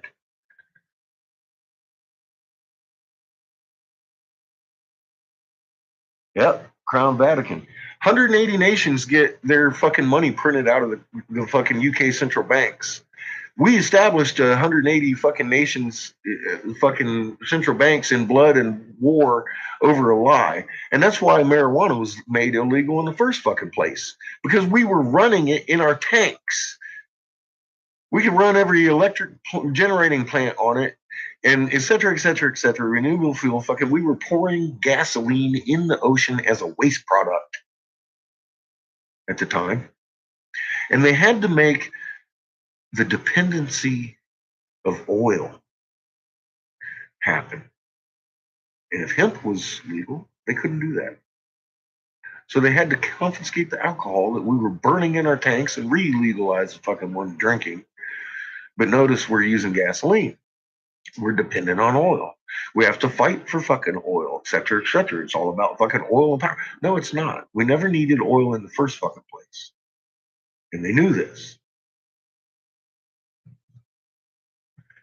But here's the problem. In their test group, they were like, we got this central bank and we'd like to control the world. So would you like to give your son's life over to fucking establishing this bank in a country that doesn't want it? Didn't go over very well in the test group. So they had to figure out something else. And I just told you what they figured out. Simple as that.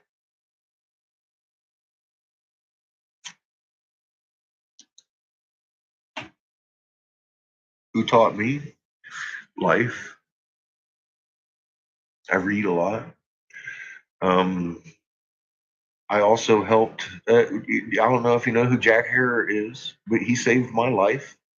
I was on opiates, broken back 3 places in the Navy. Had a dead liver at 19 from the fucking opiates. Was in the hospital 6 times from the opiates, and they thought I was drinking. I wasn't a drinker. I never have been much of a drinker. And then he rolls through and he says, "Oh, well, there might be some of these fucking painkillers we're giving you." I'm like, "Oh, gee, thanks." So then I met Jack, and Jack got me off the opiates with marijuana, and I haven't been to the hospital since, except for like when I got beat up or something by a car running into me. I mean, I in the long run, I helped Jack Herer run his business for about 6 months after he had strokes, 3 and 4, and I was there until stroke 5, and then 6 killed him. I didn't want to be there for that, so I had already. I could tell it was going downhill. Anyways, I don't know if you know who George Clayton Johnson is or not, but he helped write some of the original Twilight Zones. And me and him and Jack was sitting with Jack's pre-1800 Bible, pre-1800 dictionary, and we were reading word for word, cross-referencing in the dictionary the Bible. Quite an enlightening thing. I take you through that through some fucking videos too, and the cuneiform, which is Bible canon. Yep, fluoride is a waste product. Absolutely. You bet. Oh, I could go on for hours. I really could. So much information that's not only useful but useless that turned out to be kind of useful. Reading a lot of books. I was ET in the Navy. That was my rate. I was an electronic tech, taught on a nuclear ship. And I went TAD, temporary assigned duty, on Texas because my ship was in dry dock. And I didn't want to be in dry dock. I wanted to be out to sea. And I went on to Texas and learned how to be a helmsman there, drove the ship. And God, that was fun. But Yeah, I've learned a lot of things because I've always gone and done things. I've never stayed in one place. This is the longest I've ever lived in one house. This is my 100-year-old house. And I've lived here for about 5 years with my son since I put him in school.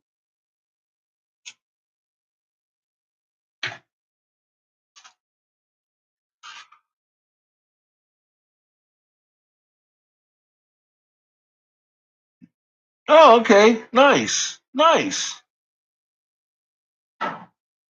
Well, yeah, I was an ET. I was on the Texas, CGN 39, guided nuclear missile cruiser. We followed the Carl Vinson around, flight ops, and in the IO, lobbing tomahawks at old Saddam before it was the cool thing to do back in the late 80s. Well, I am in Colorado, where it is recreationally legal. I'll tell you, when I left service in North Carolina, working for Jim Davis, Senator Jim Davis, I went to Texas and lived there in Galveston for about a year and fought for seizure kids, right, to treat with THC for anti-seizure medicine and won. And when I walked out of Texas, it was legal only for minor children to use THC. The next year, 6 fucking states, at least, I don't remember, it might have been 8, went medical. They're like fucking Texas giving it to their kids. But I did that on purpose, and I had so many people fucking pissed off at me because I didn't fight for the fucking cancer patients. And I was like, I did it on purpose for a reason, as a fucking statement. It's good for you. Debate over. Stop asking for it. Demand it. It's a human right violation not to allow a fucking patient a life-altering fucking medication. And that's what won it in Texas for the children. And I walked the fuck out.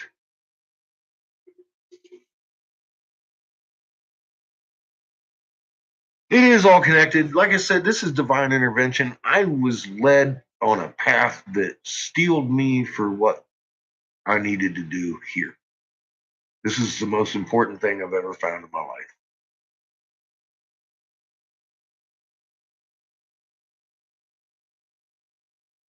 Nice. Well, then you should be very well exactly aware that the moon shouldn't be doing fucking cartwheels every night. It is. It is. All you got to do is watch it, though. All you got to do is watch it. Like, look at it once and then go to sleep, take a fucking nap, look at it again when you wake up 8 hours later, man. That motherfucker is doing 180-degree whoop, roll every night. Like as if I was jumping in a fucking Concorde in New York and flying to Australia. Every night from my porch, your porch. That's confounded, is confused, and that is Isaiah 24:23. The canon, Bible canon, could we trace that back to the original book? The original book literally says, when the sun in Nibiru, near earth, the axis tilts, beginning tribulations on earth, making the sky roll. We're seeing the sky roll. It's the sun, too. It's not just the moon doing this fucking cartwheel thing. The sun spots. John's got somebody who's tracking the sunspots. You know how they take about 3 days to come around this side of the sun? In one day, they're doing the fucking 180 around the fucking front of the sun. Just like the fucking moon's fucking, because we're on our side. And instead of doing this, we never change the way we spin. Wait a minute. Notice this is coming around. See, we tilted and we still spin the same way. We just oppose the ecliptic by 90, and everything on the ecliptic is doing a 180-degree roll now. The moon, the sun, Jupiter, all of them, all the planets, everything. You can see the moons of Jupiter going doot, doot, doot, doot, doot, just like the fucking moon, man. And it's not the whole fucking space, it's us. Just real simple fucking research found that. I was like, holy shit. And it lasts about 10 years. Tribulations last about 10 years, 10 years, 5 months. That's about the general consensus of what we found.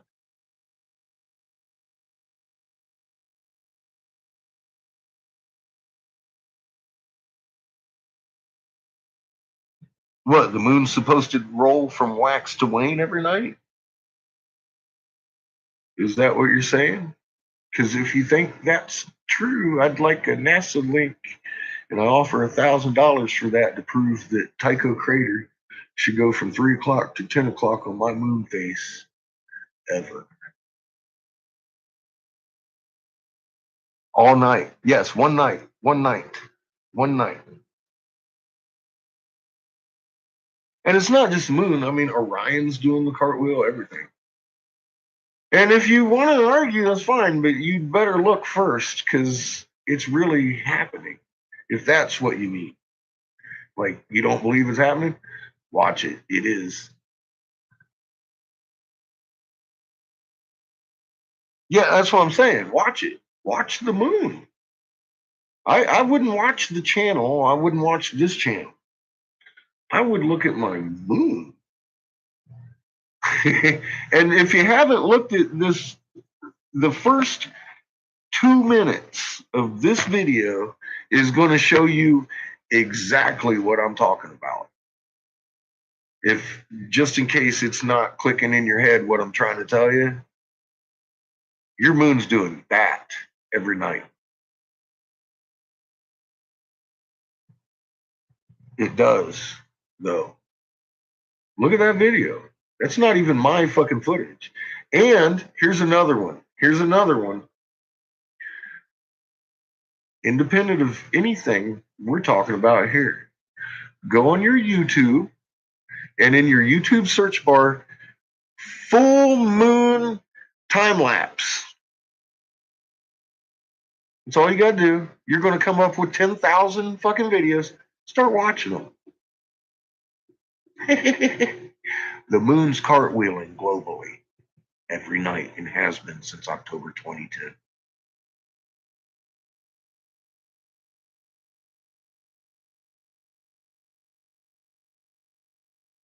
I know that. Look, let me, Vonder, let me put it to you this way. When I was driving the USS Texas CGN-39, it had nuclear weapons on board. They had to teach me how to use that moon to travel around the fucking planet, the globe, without ending my ass up in Russia so they could ass rape us, murder the fucking sailors on board, and steal our weapons. I know the moon's not supposed to fucking spin. I'm a 52-year-old man telling you, watch your goddamn moon and stop watching fucking YouTube. And you're about to get blocked. Because I don't want the I want the motherfucking watch it. It's easy. You go, Moonrise, my city. Boom. It'll give you the time to watch. And you go out and you look towards the east. It might be in the north or south because it does change now. It shouldn't do that either. Should it? But it is. It's because we lay it on our side. It's still orbiting on the ecliptic, but it's not going in the same direction that we spin anymore because our spin has changed orientation. Like it or not, you're going to see this in your own sky and you'll be like, damn, that old fool is right. It's spinning. Swear to God, it shouldn't. It should never fucking spin. I agree. I agree. I agree. I'd kiss your ass if somebody told, fucking proved to me that it was supposed to spin because I know it shouldn't. I promise you, I know it shouldn't.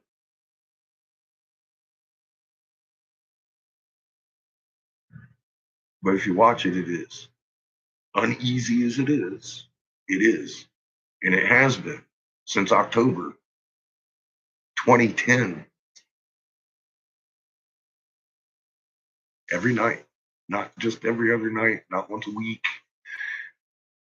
364 fucking days a year.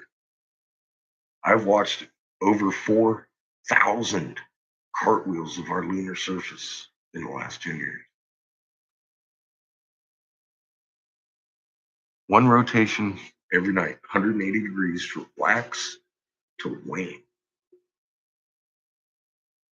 Every night. What up, Cosmic? How you doing? You can ask everybody here. Everybody, what's your moon doing? Where's Tycho Crater? Tycho Crater at rise is at 3 o'clock in the northern hemisphere. Shouldn't be. It rolls around to 6, where it should be. And then it continues to roll around till 10 o'clock every night. But you got to watch it. Because sometimes between here and there, it looks kind of normal. It really does. I got to give it to you. If you're not watching the moon and you only look at it once, most of the night it looks kind of normal.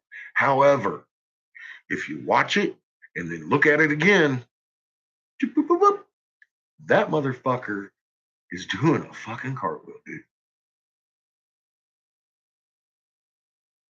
Shouldn't be. It's spinning here. See, all these people have watched it. But that's why I have been accentuating. This is not the channel for y'all folks to be on, because you literally have to go over there and you do your homework, and then once you watch the moon and realize, oh my God, I must have missed that somehow, then you're welcome back over here. We can talk about it. I don't want to talk about, is it going on? Because yes, the fuck it's going on, man. We're kind of tired of trying to prove this. Go watch. I promise you, you won't be disappointed.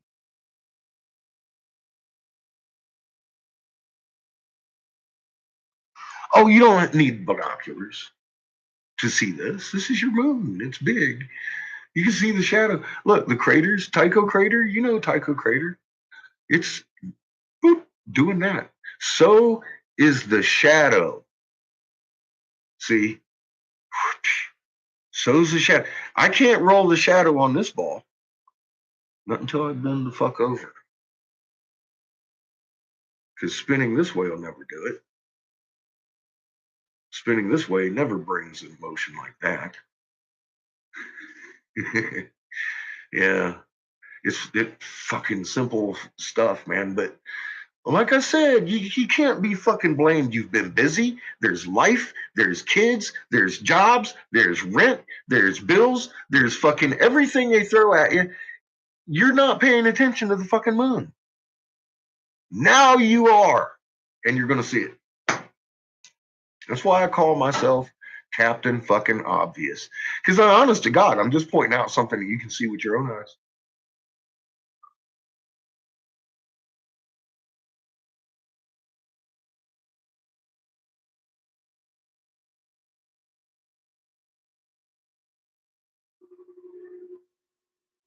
Yes, we get called crazy everywhere. Well, sometimes you're going to get called crazy on this channel. If you come over here talking about fucking Palladian messages and Nibiru and graduating through to the fifth dimension because of your penile gland getting squeaked by a fucking human frequency or some shit, you're going to be called a fucktard. You know that, though.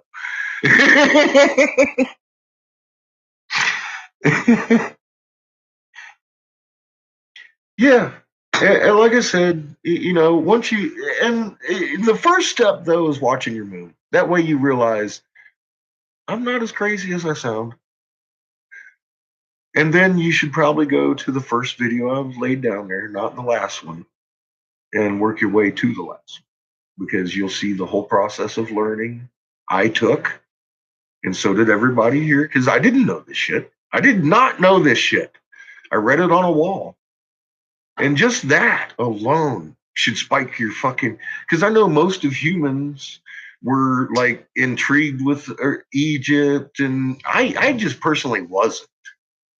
I looked at it as a dead society. They worship gods, and then I found out that's exactly fucking what wasn't going on there. And I can read. It's not just Giza. The fucking globe, the globe.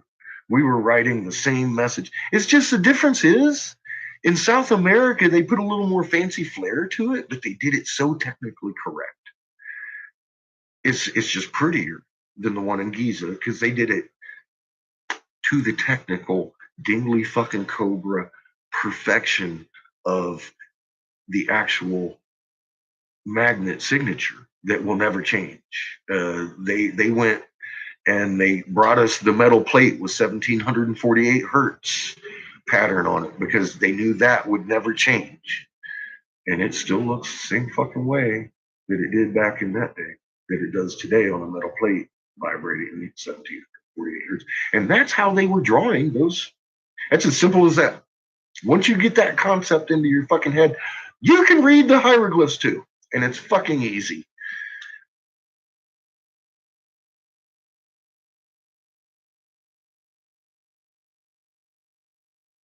Yeah, I promise you at least a mind-blowing event every other video, if not every video. It depends on what you already knew.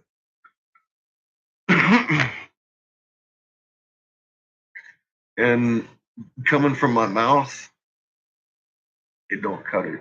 Because I bring in ferrocells, I bring in the magnet, I show you in physics. Why does a magnet's field line close? Because there's another magnet interacting with it and they're pushing each other apart. That's why. Well, why is the magnet on Earth closing behind her? Because we got other magnets pushing on her fucking magnet behind us. That's why.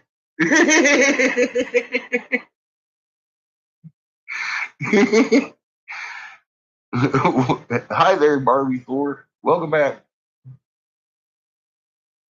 Yeah, watch them or don't. Like I said.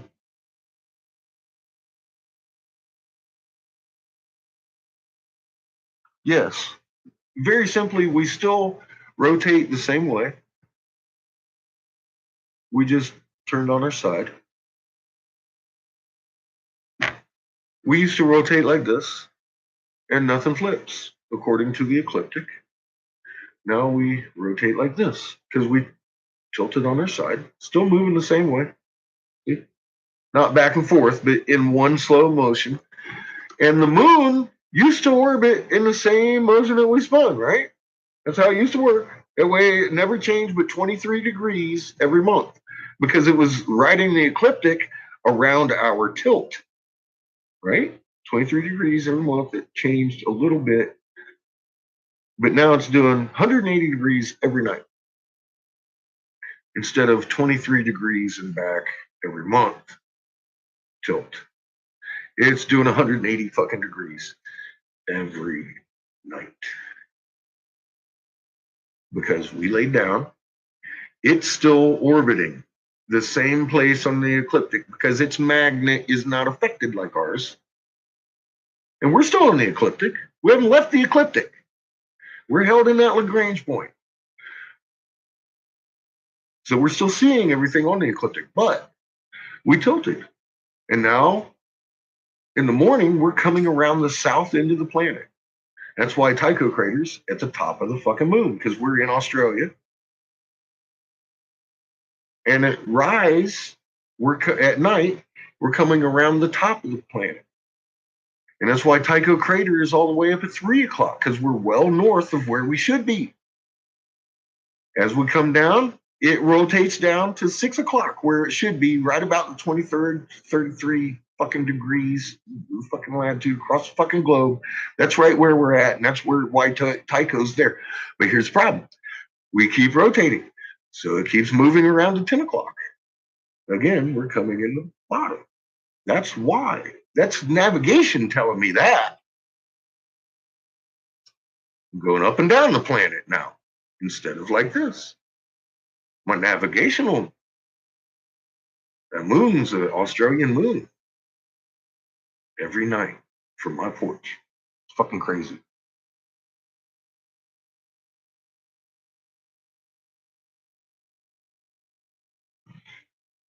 Well, you need to learn how to read these hieroglyphs because I've never looked. I'm finding pieces of wall and I'm understanding what it's saying, but I want to see the whole complex. You have. Fucking go learn, please. Help us. This is new shit. This is groundbreaking. This is us. This here is where we keep the work going. That's why we don't like talking about the moon flipping, because we already know it's fucking. We're way beyond that. Here on this channel. My Angry Catfish channel is the one where you go to learn. This one here is where you've already learned, and we continue because, like Hermetic, we find out that all magnets in existence exhibit 1748 hertz underwater. They're showing the pattern under a millimeter of water. They show the pattern in the water, the 1748 hertz. Whatever magnet you put under the water, we found that out through watching Old Scientific Lead. And then we find out all magnets exhibit a fucking torrid field. So you got fucking magnet, or all atoms or a fucking magnet. And it's like, oh my God. So then you're looking at the centerpiece and it's 1748 hertz on a metal plate. In a hieroglyph. In a fucking hieroglyph. They had a little metal plate sitting there, 1748 hertz. Dude, I'm telling you, this shit wasn't phonics. They'll teach you that we were writing phonics. No, the fuck we were not. We were writing physics. The laws of physics, energy moving through matter, magnet, frequency, and what we can do with it. Because we got one right there. That's why your fingerprints are individual and unique. Because a magnet signature is individual and unique, determined at the atomic level of the magnet. Therefore, each and every magnet, even if you get them from the same fucking Pizza Hut, is going to show a different magnet field. You have a magnet, and when you get excited with your magnet, you start having goosebumps. Your hairs and follicles resonate at what? Frequency. 1748 fucking hertz, because that's your electron magnet coming through your fucking body, imprinting itself on your fucking skin. There's your fingerprints. You're an electromagnet. I didn't know that until last year. But I had the scalar physics. I knew electron magnet. I was a trained nuclear fucking electrician in the Navy. I knew all that shit. I just didn't know I had one. That put it all together.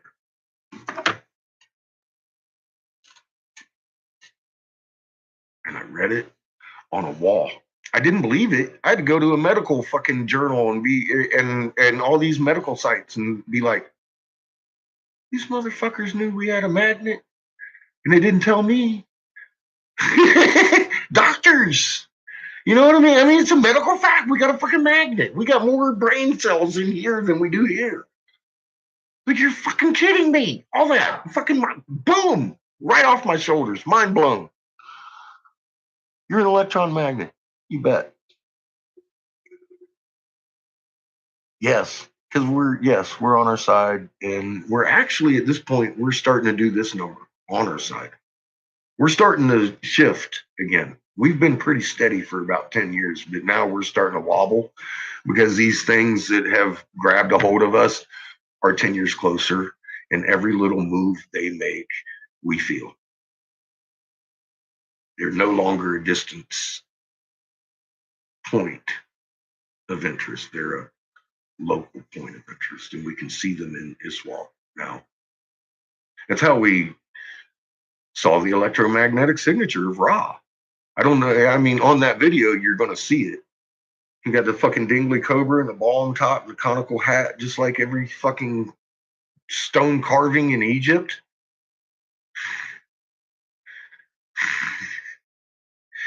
Couldn't miss it.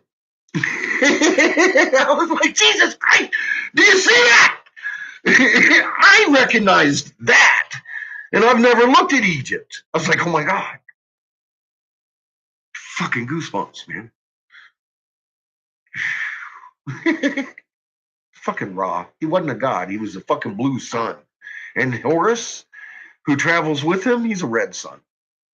And he has a box of fucking big planets with him. It's fucking amazing. All of it written in the most technical magnet fucking signature form that I never imagined.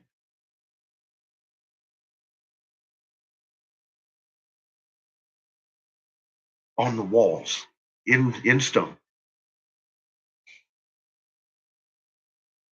Oh yeah.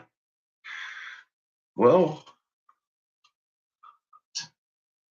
I keep saying there are days because I wish I was wrong, but this is part of the process. It's gonna get crazy.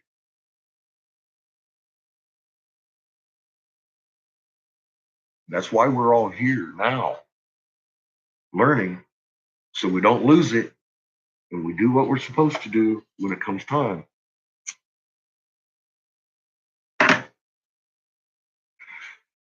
That's why I'll send my viewers out at night, on a moonless night, like tonight, if your sky's clear. Go out and look to the north, outside your light dome, if you live in a city. You see that big, dark swath of space? There's no stars. Look at it real good. Yeah, it's that fucking big. I'm not talking about a distant point of fucking light getting bigger. This motherfucker, huge within lunar distance.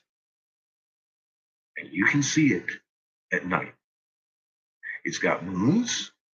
Now, why am I telling you this? You all know. Because soon, you're going to have no choice but to see it. You need to get yourself ready. Go shit yourself now. Get it over with. But understand, that planet is just as alive and sentient and intelligent and loving as Mother Earth. First creation isn't just Earth. That's her brother, Thoth. Her real brother, Thoth, behind us.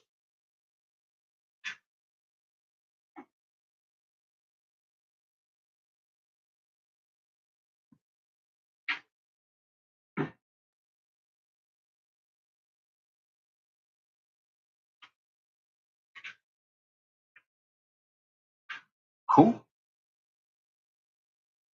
Awesome, brother.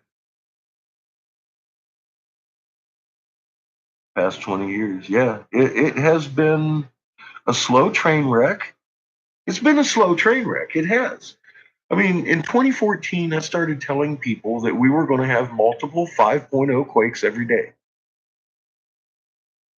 How long we've been having multiple 5.0 quakes in the day? For a while now. Shepard Ambellis released his documentary on Christmas that I had told people, forget the fives. We're going to sixes and then sevens. And it's going to happen way quicker than the fives came along. Well, here we are. It happened quicker, didn't it? And it's ramping up. Absolutely. And that's because it's caused by a very physical object that turned us on our side 10 years ago. And it's here. It's just an ultraviolet sun. Here's the thing. It's UV. It's a black light. The black sun, the dark star, that one that you've heard about globally, all that shit. It's a black light. What happens when the club lights come on? Oh, you can't see the fucking thing. At night, what happens in the dark? You can't see the fucking, it looks like a little bit of a fucking glow. But what happens to everything white? It lights up. That's the same kind of fucking light you're looking at coming out of this sun. And you can see it every day if you know what you're looking for. Well, not every day. A lot of times when the sun is setting over here, you're looking at one rising in the east. It's because it's behind us on our night side. That brightness coming out of the fucking horizon, that's a sun. You just can't see it.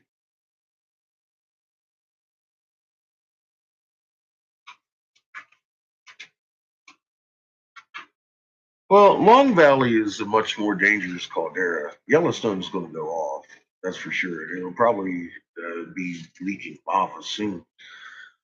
But Long Valley is a bigger caldera. A little concerned about that. Because here's the thing about Yellowstone. It already blew its top off. It blew off, what, about 6, 7 mountains? That's why it's a depression now. Those 6 or 7 mountains are sitting out there in Mammoth Lakes under a bigger caldera than Yellowstone. And it hasn't stopped shaking since that big blew up 8 months ago.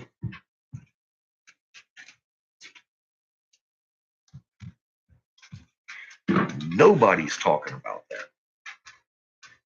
Nobody. Because there's 22 million people in the Los Angeles Valley that they plan on not being around.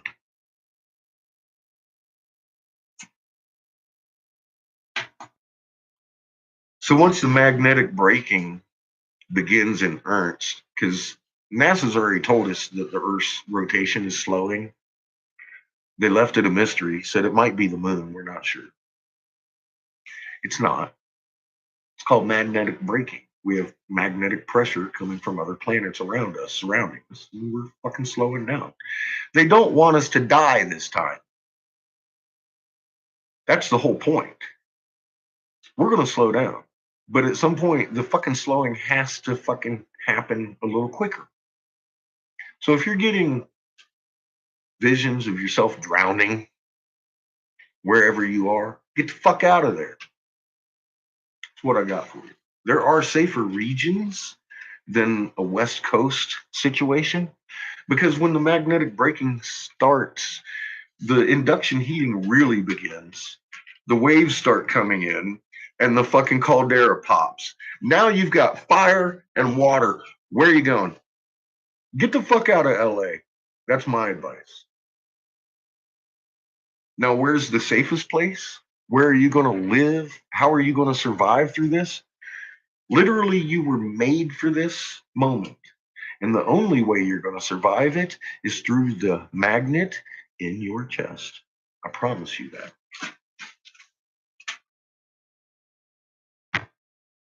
I do. Unto wisdom. So here's All through Toss. the ages, the light I'll be has right been back. hidden. I gotta get rid of Awake, some of O this man, coffee. and be wise. Deep in the mysteries of life, I have traveled, seeking and searching for that which is hidden. List ye, O man, and be wise. Far neath the earth's crust, in the halls of Amente, mysteries I saw that are hidden from men. Oft have I journeyed the deep hidden passage, looked on the light that is life among men. There, neath the flowers of life ever living, I searched the hearts and the secrets of men. Found I that man is but living in darkness. Light of the great fire is hidden within. We're living in a darkness we don't know we're living in. Because we haven't been allowed to know how to make our light radiate and shine in the proper way. Before the lords of hidden Amenti, learned I the wisdom I give unto men. Masters are they of the great secret wisdom, brought from the future of infinity's end. 7 are they, the lords of Amenti, overlords they of the children of morning, sons of the cycles, masters of wisdom. Formed are not they as children of men. 3, 4, 5, and 6, 7, 8, 9 are the titles of the masters of men. Far from the future, formless yet forming, came they as teachers for the children of men. Live they forever, yet not of the living, bound not to life, and yet free from death. Rule they forever with infinite wisdom, bound yet not bound to the dark halls of death. Life they have in them, but yet life that is not life.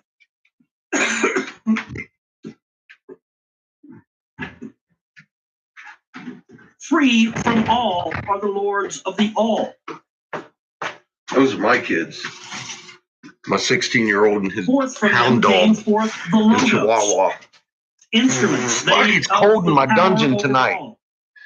Vast is their countenance, yet hidden and small Hey there, is Judah. formed by a forming known yet unknown. Is Josh Reeves reading the Emerald Tablets of Thoth Things for come us? from fucking Rumsfeld. Hey, Peter. You've been hitting the sauce, reading the Emerald Tablets of Thoth. Now, somebody needs to put that in a song. Hitting the sauce, reading the Emerald Tablets of Thoth. For is he who loses the power, Lord, he of life to the children of men.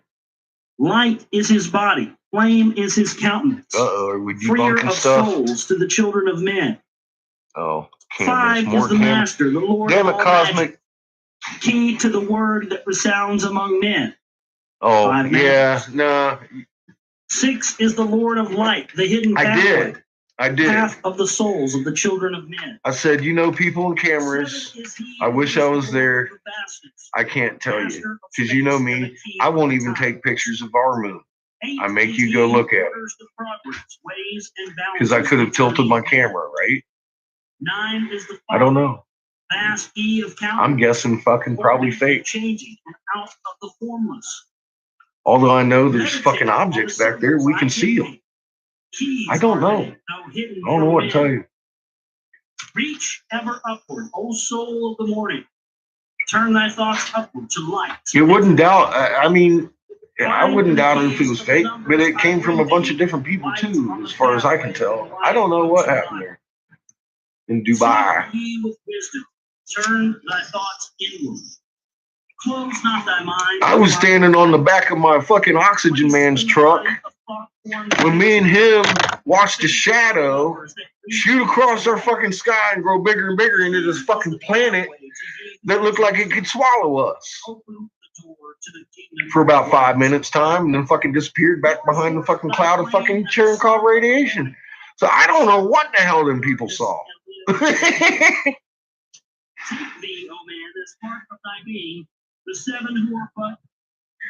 They might want you to think it's faked. I don't know. It might be faked. I don't know. I wish I did. I really do. I wish I did, but I don't. I can't tell you. So no, I haven't really wasted any time on it. I just saw it and I was like, maybe. Because I see the fucking things behind us at night. A lot of you have too.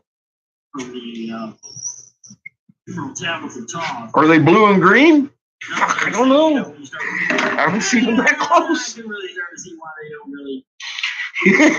But I know they're there. Did those people in Dubai catch them, or are they just faking shit? Maybe. Did Bobby catch it? Yes. I know that motherfucker caught it. I know why he caught it. And it looks like what I was looking at.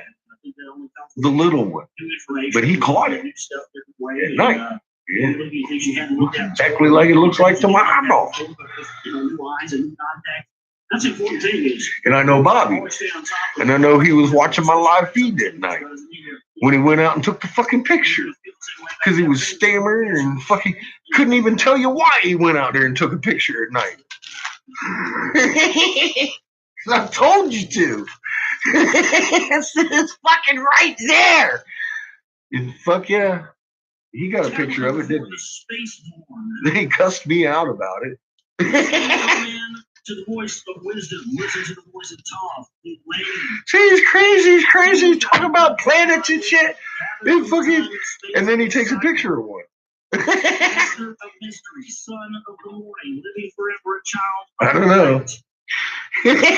Shining with brightness, It kills me, man. So these fucking people you run into.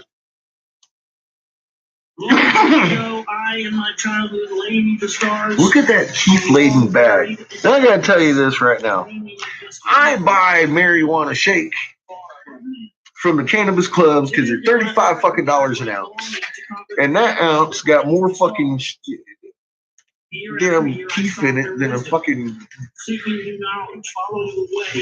half the fucking bags of buds I've bought. So I really like the deal. And then you can put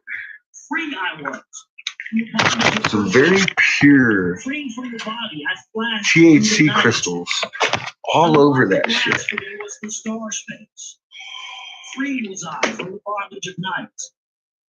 Love me some Colorados. Sought I wisdom, far beyond knowledge of finite man. Far into space my soul traveled freely, into infinity's circle of light. Yeah, if you're out at night outside your light dome, you are able to see these big shadows at night, and they're huge. It's like, holy fuck. Where the hell did that come from?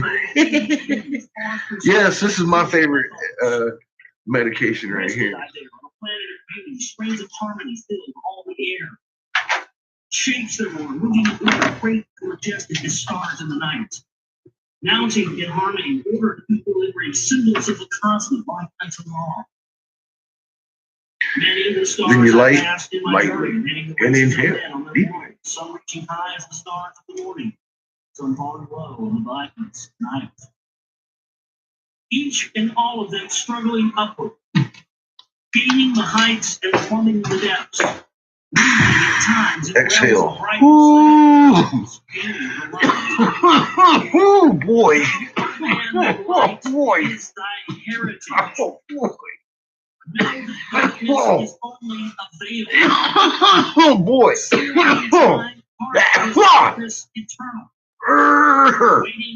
Grab you right by the lungs and shake you around a little bit.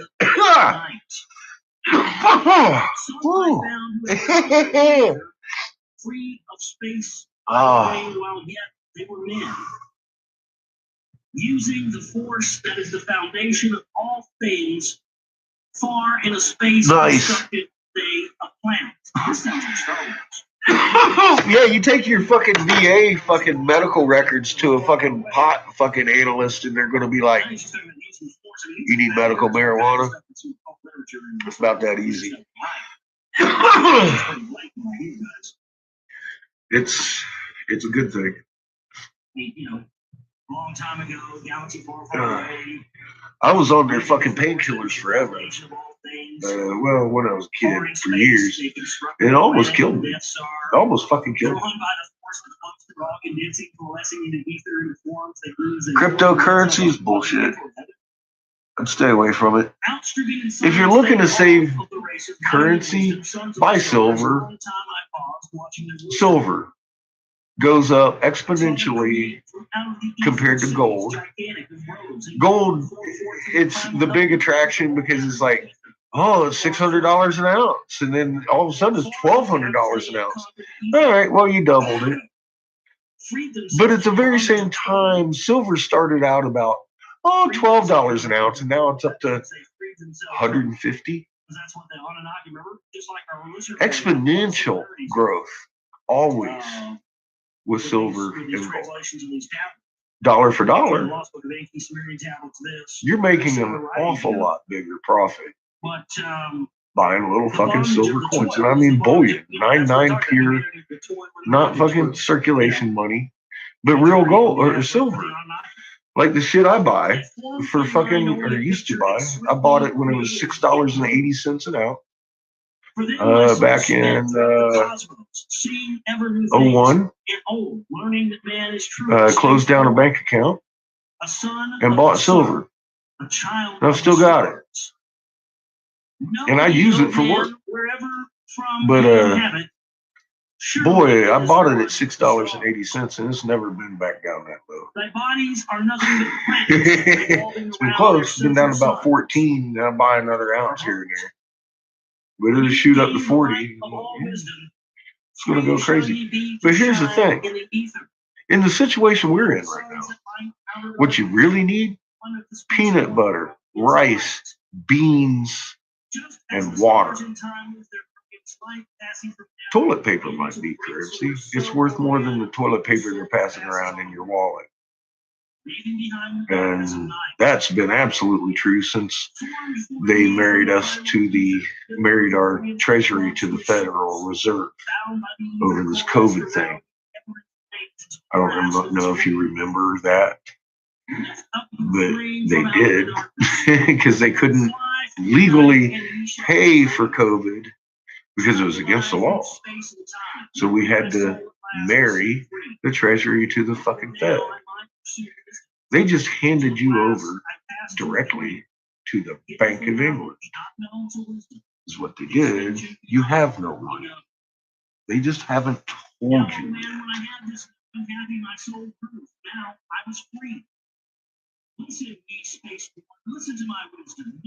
Water. Yes, water is your most important thing.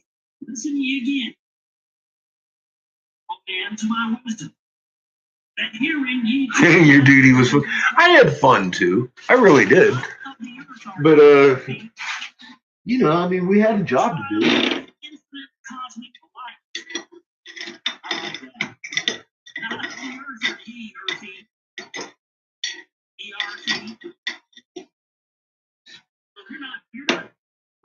I was busily shooting tomahawks at Saddam, following the Carl Vinson around.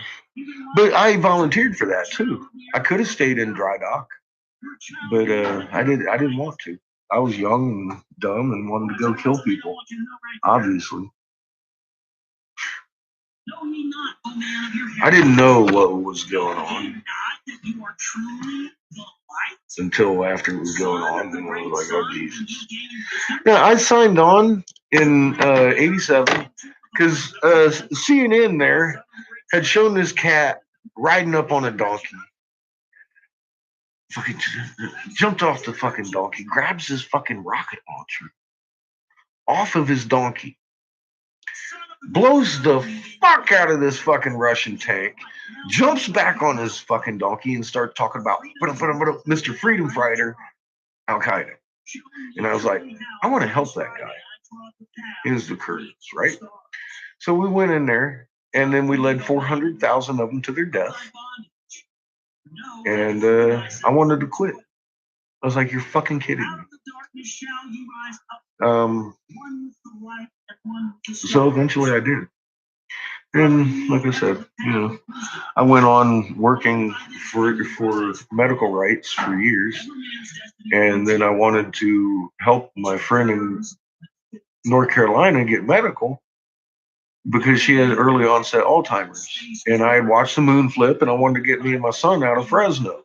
So moved to North Carolina.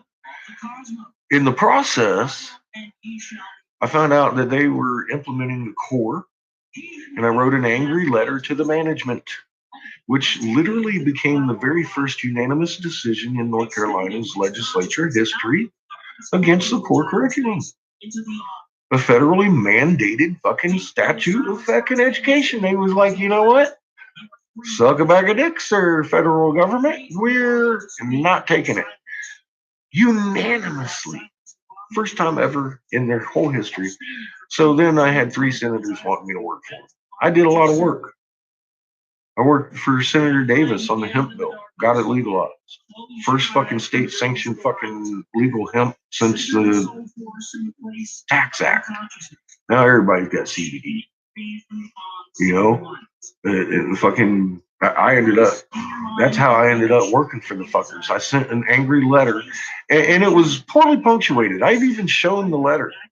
It was poorly punctuated, a little short fucking paragraph with a side-by-side comparison of the curriculums, the current in North Carolina and in the core, and proved that the federal government was literally in a rainbow spectrum from A to Z, K to 12, dumbing down our children by a factor of 1,000.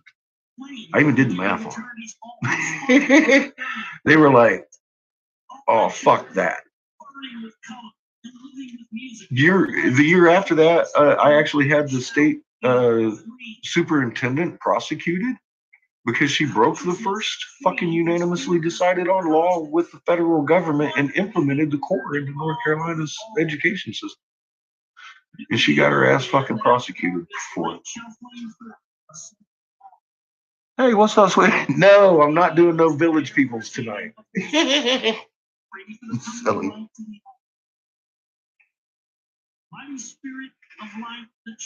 Yep, and I actually bring contract into that with your red and blue division will kill you, this and that and everything. But here, look, this has been my whole stickler for the last few weeks. Why is everybody fighting over Trump and Biden? Your Constitution guarantees you the states will form a third fucking party named the Electoral College to elect the president and vice president. And it says it in those, well, it didn't say the third party, but it does in legal terms. And it tells us that we have no fucking hope for a voice in that particular election, period. Whose election was stolen from who? Because we never had a voice. And that is guaranteed by the Constitution itself. That you and I will never have a voice as to who leads this fucking country. And people running around, I got constitutional fucking rights. They stole my election. Have you actually read the fucking thing? Obviously not.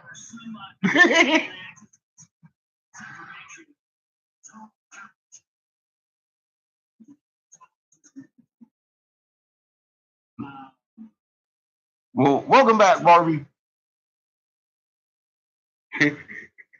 I'm not sure if he knew what room you were sent to, because this isn't my I want friends room. This is my friends that have watched and learned ancient knowledge that we lost centuries ago. And now we can read the hieroglyphs again. And my other channel teaches you how to do so. And once you learn, then you're welcome here. But he sent you to the wrong channel. What can I say? You're liable to get blocked.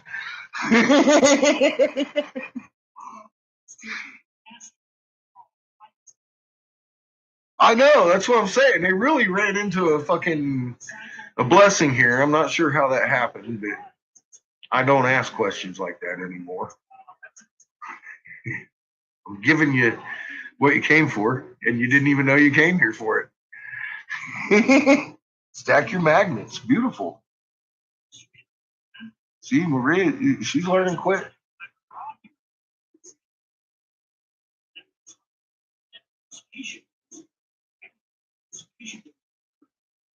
Oh, we got raided, Kat. There's like 150 some people in here at one point wishing us a happy Valentine's Day and stuff and sending hearts and everything. I was laughing. This is my work channel.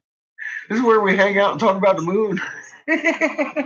Yes, I'm still blowing. I'm about ready to get up off my lazy ass and blow here after I've finished smoking this. We've been talking for a few hours, though. We got channel bombed. I ain't in no hurry. I ain't going nowhere till Monday. Motherfucker, it's 0 degrees. Where am I going? I bought extra milk, so I ain't got to go out nowhere.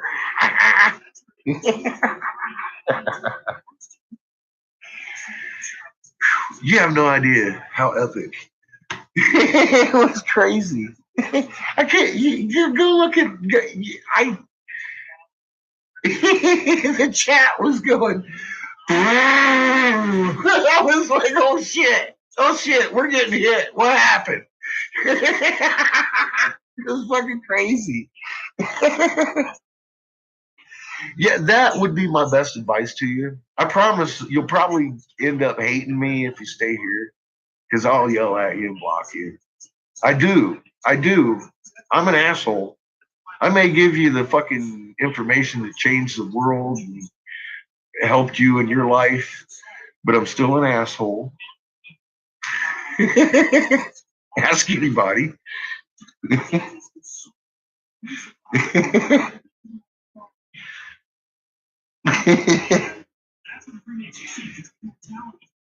Well, this is the way I look at it.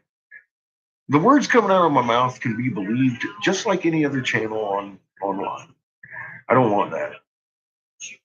And you don't want that. Because this shit you need to know.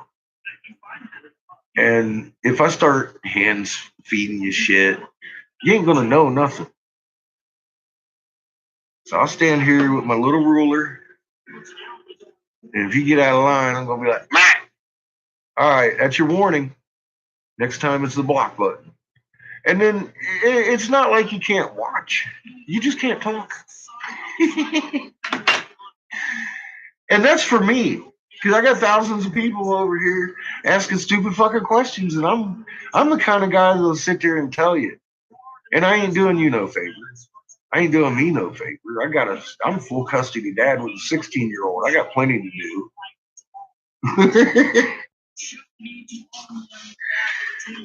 I don't need to be sitting typing all day, especially when I put the answer in video form and actually brought proof to it that you can actually go put your finger on. I'll show you where to go. It's that simple. I require you to do your homework. I don't require you to listen to me. That's the last thing I want you. Yeah, and don't ask about flat Earth. You'd better watch my videos. If you think this Earth is fucking flat, you need to go watch my fucking videos or get out of your mom's basement, something like that. I did. Nicest way I can put it.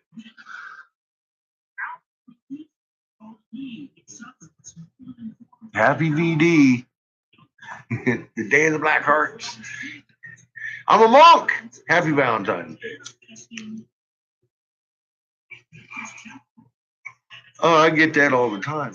Flat earthers. Well, and people thinking I'm a flat earther.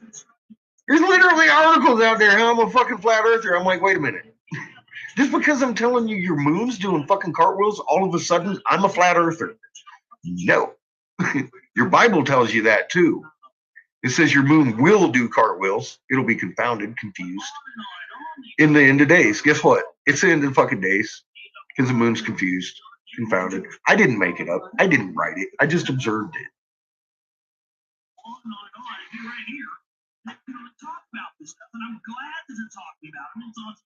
Yeah, that's what I'm saying. I'm fuck nuts.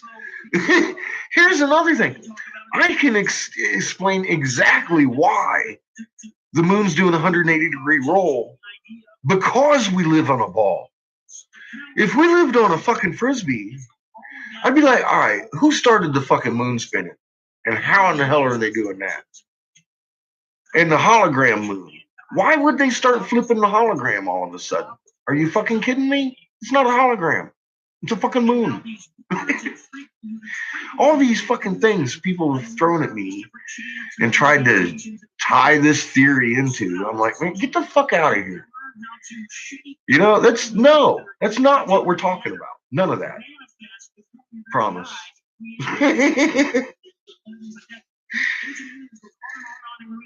It's amazing what we've discovered. And I say we because I originally read the fucking hieroglyph. But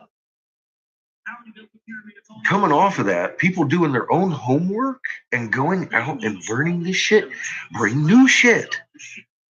They found subsequently, like I said, when you get goosebumps, people that get goosebumps exhibit 1748 hertz, your electron magnet, connection to God, connection to every one of these fucking magnets. And guess what happens biologically? You create stem cells.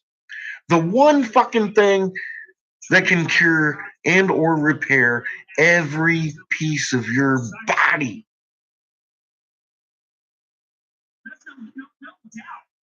Because you're excited about life.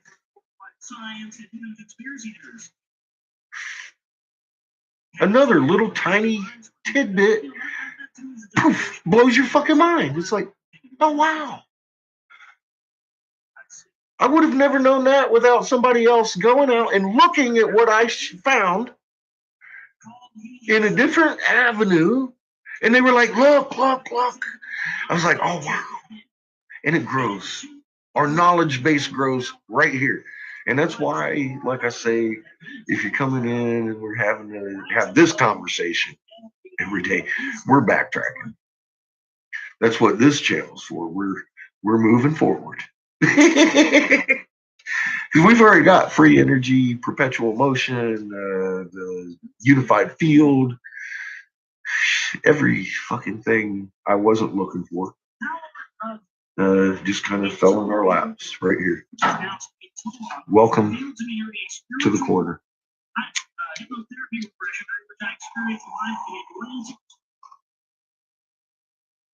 It refers to a sacred energy that allows thoughts to materialize. The fifth element is creative power materializes thoughts. You're in the right place. You're a healer. In 2005, I started busy for frequency of these whatever gives you goosebumps. Get them. Get them frequently. Because if you ain't getting them frequently every day, you're not living life. That's right.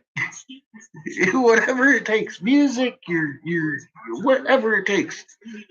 Get emotional about something. Love it. Love life. Love your neighbor. Drop your division. We're all the same. It isn't your bloodline. It isn't your skin color. It isn't your race. It isn't your religion. It's the frequency your magnet is operating at that matters to Creator. It's the only thing. And we all have the spark of life in us. We're all on one planet. We are all one with her.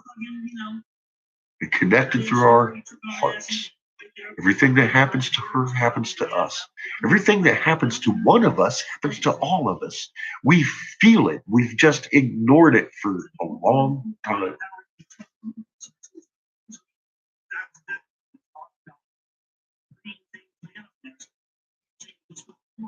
In the beginning, there was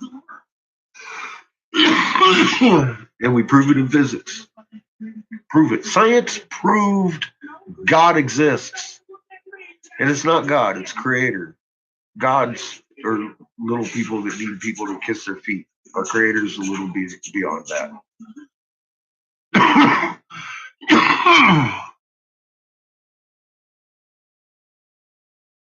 Yeah, we support each other. Without each other, we are very weak. With each other in love and coming together in meekness, we make titans shake. And it's not titans that are small enough to actually lay a foot on the earth. It's titan planets that we make shake with that many fucking magnetospheres around us. We are a very powerful entity together. The mother has to have her stewards to make this work right. And that's why we're here. That's why our Creator said, hey, wake up, dumbass. And I was like, oh, shit. I've been ignoring that all my life. Why the hell didn't I look at the fucking wall a long time ago? Because I could have read it.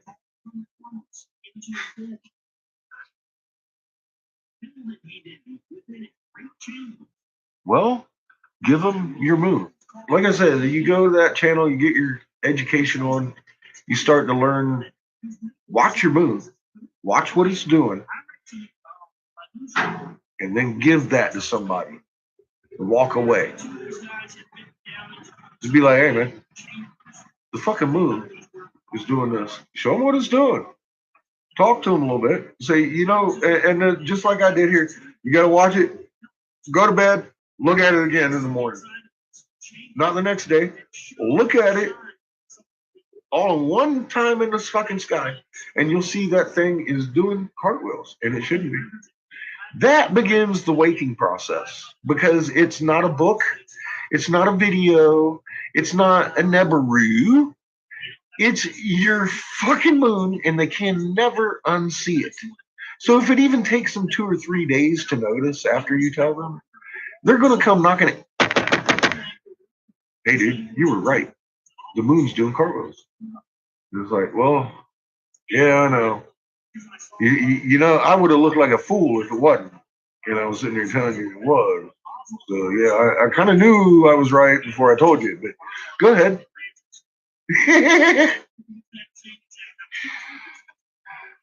And it wakes up neighborhoods. It literally does.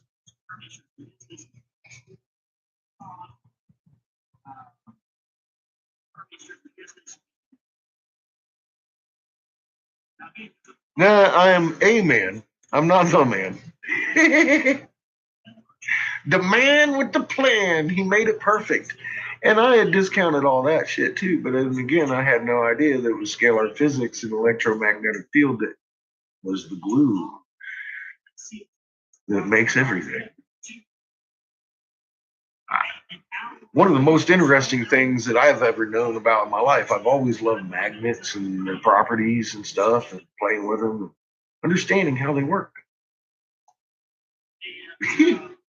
I just didn't know I had one. And it took an ancient fucking hieroglyph to tell me so.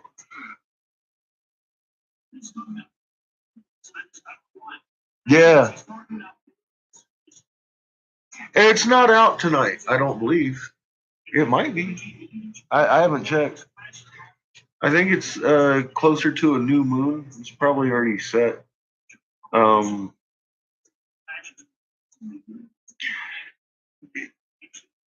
Waiting. It's coming back. You'll see it. But now that I've told you, you're not gonna not see it. Because like I said, we've been busy. We have busy lives. We have other things to fucking worry about than watching the moon. And every now and again you look at the moon and it looks kind of normal because in the 180 degrees there's about fucking 30 of it that looks normal. And most people, they really don't know what the moon's supposed to look like. They just know it's not supposed to be doing fucking cartwheels. The wax and a wane is a 30-day process, not a every night. Fucking holy shit. You know? They know that, but they're not looking for it. I wasn't looking for it. I was trained by an old bosun on the USS Texas, and I watched it happen when we were sailing, and we went to Australia. And my moon turned upside down. And it took a few weeks because we were doing little circles on the ocean. And I was using that motherfucker to tell where we were on the ocean. And I was like, oh, wow. Because I didn't believe him. He said, nah, man, once we get down past that equator, you're going to see that motherfucker turn upside down. I said, bullshit. Bullshit. You kidding me? And I swear, I was made a fool out of it. Because I had a big mouth. And I didn't know anything. See, I'm a fucktard too. And I've been one all my life. And, you know, so, like I said, don't be fucking offended because I call you a fucktard. Because you are. You just don't know it yet. I am too. But some of us are stricken with it a little worse than others. And we'll be like, oh, fuck, my moon looks just fine. Without looking at it. You need to go look at it.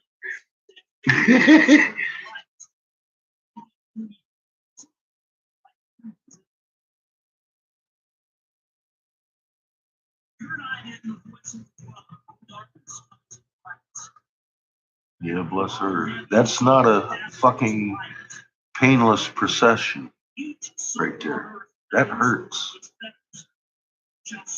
Donating marrow.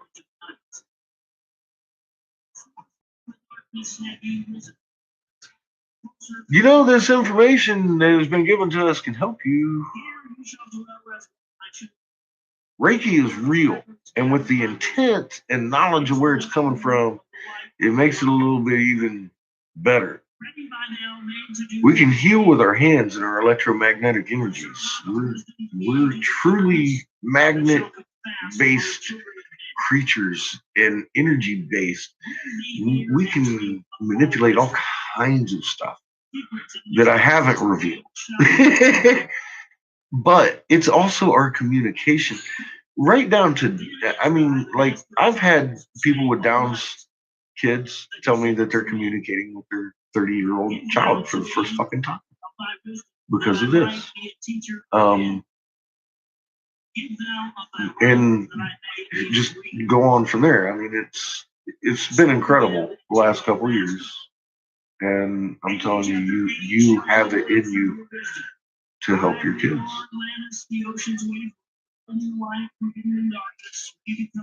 They just don't want us to know what we are.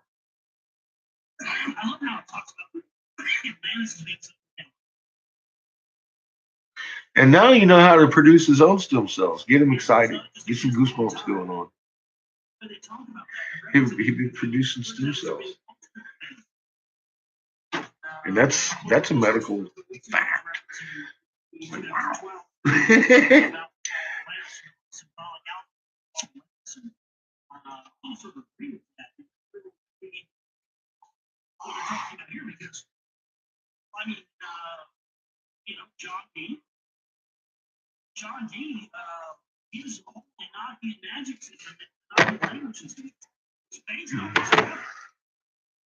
But yeah, we were created by a creator that was really, really, really smart. Once we found all this, it works so perfect. There's safety switches. Like, we're very powerful. Imagine the entire Earth's magnetosphere in your chest. But you can't use that power. You can't even attain it without love of the creation and all creation. A straight heart. You have to have love for the creator and creation. And that's why it kills me about the fucking Tower of Babel. They're talking about how we scared God with the power that he gave us. They ain't our creator they're talking about. How the hell are you going to scare our creator with a power that he gave you that you can't fucking use without the love for him and his first creation?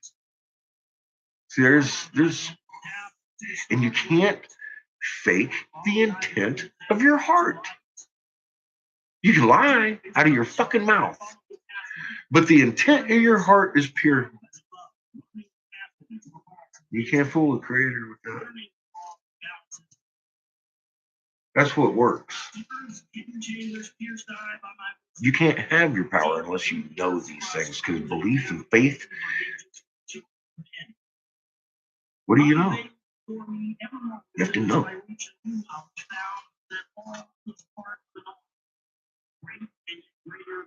That's right. God ain't scared of his creation. That whole Babel fucking thing it's a true story. But it ain't the creator of all they're talking about.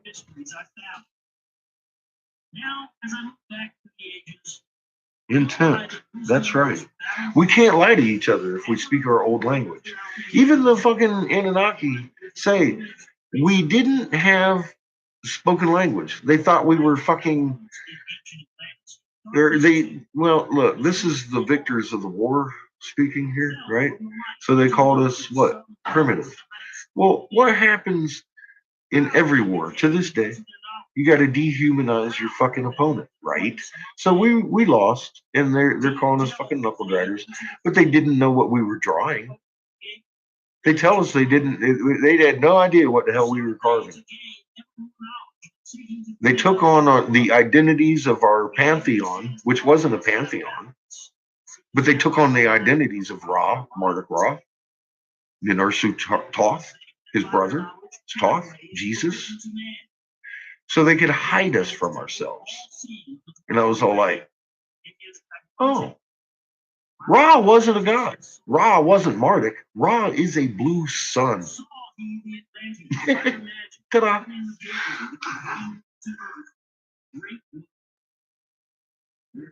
So literally in their own writing, the masters of the 33rd degree level Masons, the original fucking wisdom holders, the ones that fucking handed down their fucking knowledge, were telling them, we don't know what they were drawing. We literally know more than a 33rd degree fucking Mason now. And that's the only reason that channel's up there. Because the third fucking video on that channel is a golf ball video about the moon. And that got my original channel Google banned for life. Not YouTube banned. Google banned me from every fucking thing I ever touched in my fucking life. And I had to fucking go reroute around, fucking make my phone work. But that's the third video on my page. And there's 400 videos on there. Because the first video, I showed them very clearly. I know what the old language says. I know what they don't. That's why we're still here.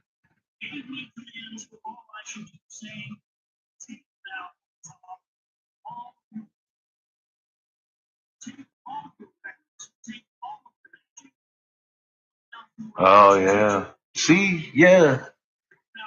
You were right after I had left there, basically. 06, 07. Because a few years after I left there. We were in there about 89. Shooting tomahawks. That was pre-shield and all that.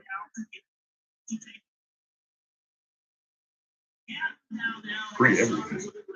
Pre-9/11. Pre-all that. We were just still over there shooting tomahawks all day.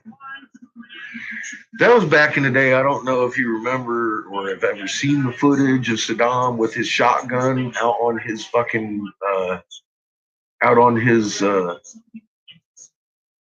balcony shooting off. That was even before that. that was his answer to US when he decided we was gonna go in there and bomb it. I was like, oh, that's a threat. We should be scared of that, right?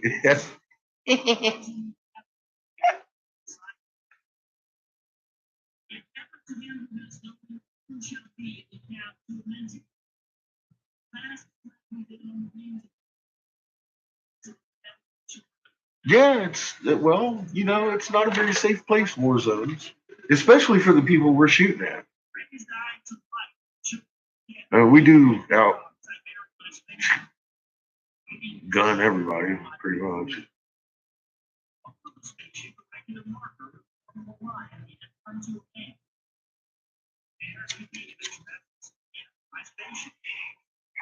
But we had to establish those UK central banks. Who else is going to do it? Isn't it funny? 180 nations out of the 196 get their money printed by one bank, including China and Russia. How many nations went on to lockdown for this fucking COVID? Oh, yeah, 180. Wonder where that new world order is. Better watch out for it. It's definitely not at the Pope's house. Yeah.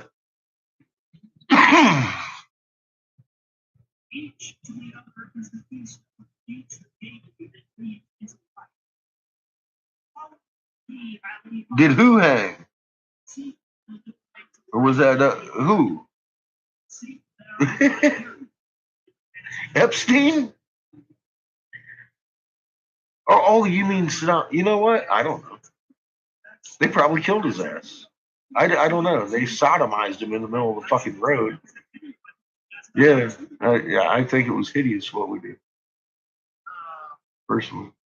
Not that I like the guy a whole lot, but I think it's hideous what we fucking did. Yeah. It may have been him. Look at Obama. Look at Osama. How many times that motherfucker turned up dead? 9? 9 times? And he's a CIA fucking agent, registered CIA fucking agent. He worked for us.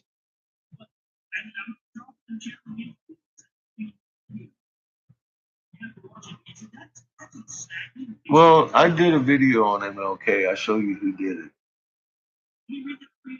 And then once you see it, you're like, oh, fuck. It ain't the driver. It ain't the fucking governor. It ain't the fucking guy in the grassy knoll. It might have been the fucking guy in the grassy knoll that gave him the fucking first shot in the neck. But the one that came up from his fucking in here and left here that you see happen, that isn't on the fucking autopsy, didn't come from the fucking driver.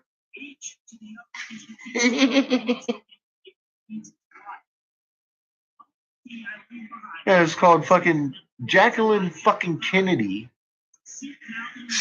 Watch the whole footage, or you could go watch my video, Grassy Knolls. She's sitting there the entire parade, as far to the left, behind the driver, in that fucking back seat, leaning almost out of the car. Her body language screaming, I hope he's a good shot. I hope he's a good fucking shot. As soon as he gets shot, what does she do? Scoots to him, grabs a hold of him, and recoils as the fucking smoke comes out of his fucking head with the bullet, and slowly trails behind the car. Smoke through the exit wound of a fucking skull. That had to be point blank. Wasn't nobody touching him, and nobody else recoiled like she did. And then your husband just got shot twice from the back, right? You're going to do what? Jump on top of the fucking trunk of the fucking car? Really? I'm already as far under that seat as I could possibly fucking get. Personally. No. We're talking, she was a Jesuit priest's daughter. We're talking a fucking honeypot, unprecedented scale right in front of your fucking face. If you watch the footage instead of that grassy knoll, you'll see who did it. And the reason I made that video is because all I gotta do is point, and then you'd be like, oh my God, she did it. And here's the thing. It's been like that for 50 fucking years. Misdirection is a very powerful tool. Don't be misdirected. Always investigate shit before you fucking look for yourself. Look at the insult and follow it through. Who did that? You'll find out. All you gotta do is look. That bullet came from fucking point blank. You don't get smoke out of an exit wound from a fucking... You can't unless it's a point blank wound. Full contact. Has to be full contact to have the smoke come through the wound. It doesn't work like that. It's a lot of fucking tissue. You're fucking pushing through it, and it just, you're not gonna fucking see smoke come through fucking exit wound unless it was point blank. And if you watch that slow motion, you'll see his fucking skull and brains go out, but you'll also see the puff of smoke come out, pause, and then kind of trail behind the fucking car. As she recoils, you can see her recoil from shooting him.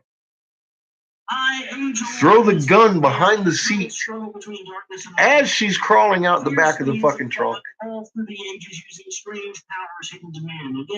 And the guy that got him in the neck is probably one of the Secret Service agents. I don't know who got him the first shot. It wasn't her. She was waiting for that shot, though. She realized he wasn't dead. She did her job. Period. Then she was made a hero. It is crazy shit, because once you see it, you can't fucking unsee it. And it should, like, some people were like, well, why you want to bring this back? I was like, you know, honest to God, Jackie was dead. Who gives a fuck who shot Kennedy? But you got fooled by it. See, that's the whole problem. you need to see this so you understand when they start throwing grassy knolls at you, you got to look away and look at the problem and then follow the problem. Then you'll find out the truth. If you start looking at excuses, you're just gonna fucking be confused. Fiercely withstood they the masters of brightness. Fiercely fought. Misdirection is fine, and it did. It helped. Everybody's looking at the driver. Granted, he had his hand back there, or somebody did. And there's which one had his hand, but he didn't have anything in his hand, and he didn't come anywhere close to fucking point blank. You would have seen a muzzle flash, you would have seen smoke, and all that shit come out of his area. That is not where any of the action came from. It was his head. And follow the wound. And yeah, exactly. All you had to do is look. All you had to do is look at her. But it's so unimaginable. Why would she do that? That's her husband. You do know he was diddling Madeline, and she knew, right? Daddy didn't have to talk too hard to her, sure. She did. She pulls him right to her and says, boop, and then let's go, and boop, boop, and then boop, out. But the whole parade, what's she doing? As far away from him as she could possibly put herself. I had never noticed it until I was watching footage. I was like, oh my God, look at this body language. She knows something's coming. And then you start watching her. And it's like, oh fuck. Oh fuck. Jackie just shot fucking Kennedy. There it is. Hark ye, old man, and listen to my warning. Be ye free from the bondage of night. He did. He humiliated the fuck out of her. I know. Like I said, her dad didn't have too much fucking talking to do to talk her into being the honey pot. I'm telling you that right now. She held that to her grave with a straight face. The brothers of darkness seek for their brothers, those who travel the pathway of light. For well know they. He was never elected. No, actually. Sorry. He was appointed. Well, he was elected technically by the Electoral College, never by the voters. The voters have never elected a president. Ever. They've always come from one family, and they have always been appointed by the Electoral College, which is guaranteed in your Constitution that you have no voice in that particular election. Specifically, read it. That's what kills me. He was never. He was legit. He was as legitimately elected as Donald Trump. I knew it was going to be Donald Trump when he was running against his cousin Hillary.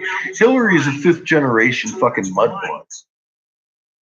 Donnie is a first generation. It was his mother that lines him up for the royal family. The same family that's been ruled. You know, it's his uncle that confiscated Tesla's trunks. I mean, their family's been into this forever. Forever. 1871. Officially. That's what we fought the Civil War over. They had tried to implement that a long time ago. But honest to God, by contract, you have no voice. And that's guaranteed in your Constitution. The states will form a third party named the Electoral College that will elect our president and vice president. That is guaranteed in your Constitution. Powers they have. Absolutely. Third party, not you. They are not beholden to the voter. They also make a very good point of that. No, you can read it. You should. Because everybody talks about their Constitution. You should actually read it. and that part in particular, because we wouldn't be fighting over who fucking rules the planet. We would know who rules the planet, and we don't give a fuck. You know what? They're gonna put whoever the fuck they want to in there anyways. You never had a voice. And I guarantees you that, word for word, just like I said, these states will form a third party named the Electoral College that will elect, and they even use the word elect, the president and vice president of the United States. These electorals are not beholden to the voter. We've never had a voice. Never. In the past. One had they been in oneness eternal throughout all space since the beginning of time. How did they come into oneness? I know it's a hard pill for some people to swallow. I don't care. It's literally right there in your Constitution. Go read it. I can sound crazy all I want, because I'm just pointing out the obvious. That's all. Conquer he must, the formless and shapeless. Conquer must he with faith. But I was a sitting senator's investigator. I kind of needed to know the Constitution. All the secrets. Travel the pathway. So they didn't take somebody's take on it. I read the fucking thing. God damn, this isn't much rights at all.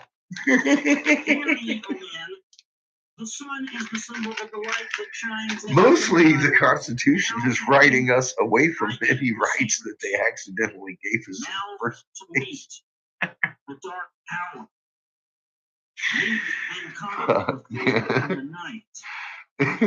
You have to be, yeah. I love Carlin. Fucking awesome, dude. Awesome. Good, there should be no fear. Absolutely not. We know what's going on. I mean, that should kill your fear. The knowing that conquers all the dark fears. But look at him. He's a fucking freak. That's because they got 72 fucking different body doubles for him. You probably never see that. I don't even know if there's really a Biden. I can't. When unto thee comes a feeling, drawing near the darker gate. Fuck. These crazy fuckers. And find if the feeling thou hast what else he ate has come from within. If thou shalt find the darkness thine own thoughts, Jesus. Then if those belong to you, banish them. Well, look, from that send through your body a wave of vibration, regular first and regular second. Repeating time after time until you are free. Damn it. Start the wave force. I'm A negative bloodline. Quit talking about me like that. Direct it in waves. My eyes change color all the time. But if you find that your heart is not, but I don't shift be sure that like shapes that I know. I don't think any of them do either. And I think that whole lizard thing is fucking overplayed because it's the snake knowledge, and it represents the in-little inky division of the family line that has ruled over this planet with 600 rulers for fucking who knows how long. Reptilian shit, yeah. I don't think they actually changed. That's all fucking hype that David Icke brings into this shit. He's just as CIA as any motherfucker I've ever seen in my life. Close your eyes and draw in the light. Call to the spirit. Yeah, it has everything to do with the bloodline of their families. It's the eagle and the snake. The eagle being yourself. the fucking or in Lil, the fucking master of the earth and skies, and the fucking Inky is the snake line, the line of knowledge, and the fucking blah blah blah and all that shit. It's the difference between, like, say, the God of Moses and the God of fucking Noah. It's the hand of the eternal fucking yin and yang they have made over here, with the good and the bad cop and all that shit. It's the play that they play with us. That's why we got the eagle eating the snake and shit. And the fucking, or the eagle always got the snake in his talons. Shit, it's a family statement. Right there. Who's ruling the planet right now? Enlil. Not Enlil himself. He's dead. He's like his great grandkid. See you not that the names have the power to free by vibration the fetters that bind? Use them at need to Good morning, Joe. Yourself, brother, so that he too may come forth from the night. Thou, man, art thy brother's helper. Let him not lie in the bondage of Yeah, they have created a duality and now a split unto thee give I my magic. of Take us it and dwell on while the they pathway rule of over light. us because of that split. Light unto thee. Light We gotta unto stop that thee. shit. Sun We're out here down killing on each the other cycle of over a few incantation. people telling us that just because somebody looks different or sounds different, which usually they started in the first fucking place, is inhuman or it's our enemy and we should fear that. You know what? We're all humans. We're all on a planet that has a moon doing cartwheels. We need to forget what our leaders are telling us, because none of us are telling us about that. Put our fucking guns down. Because once we all do that, Donald Trump, Biden, hooped you across the fucking sea, what are they going to do? They're going to come out of the fucking White House and grab a gun and start kicking in doors? Yeah. Good luck. Good fucking luck with that. We got to give people the moon and give them something real that they can't fucking unsee, to make them realize that, oh my God, nobody told me about this, and I'll tell you, I'll be damned if they didn't know. And that's why I stepped down. Because they not only don't know, they have plans to fucking thin the herd so nobody fucking notices. Everybody's fucking running out of food up until the fucking moment it's too late. And I hate it. I couldn't stay fucking silent. And then it led us all to here, and we learned we can read these walls. I did that well before I learned any of this answers. I just knew in my soul. I couldn't. Fuck that, man. Number one, being in a fucking hole when the shit goes to shit with people with morality like that, they're going to eat me when they run out of food.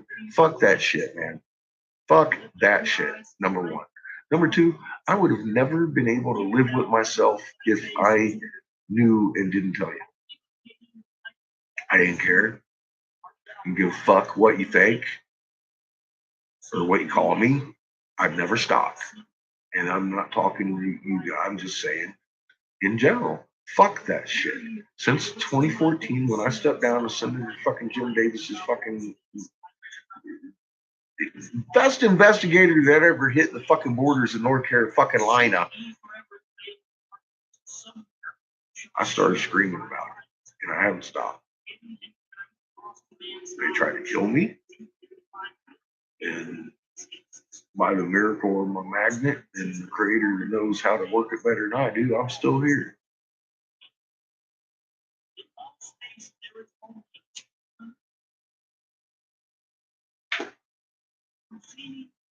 And now I'm teaching the snakes. Hopefully they learn that they got a heart and their planet's in jeopardy too now. Because they don't have shields around her. And that's planet Heaven, Neveru. It's Earth's aunt. She's very concerned about that.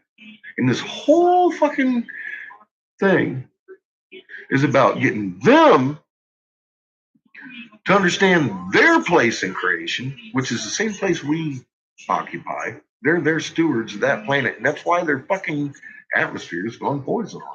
They've lost their symbiotic relationship. They fucking fucked themselves, and they need to get over there and fucking symbiotic their asses into health and put some shields around that planet, or she's going to be wiped out with everything on it, including their everything.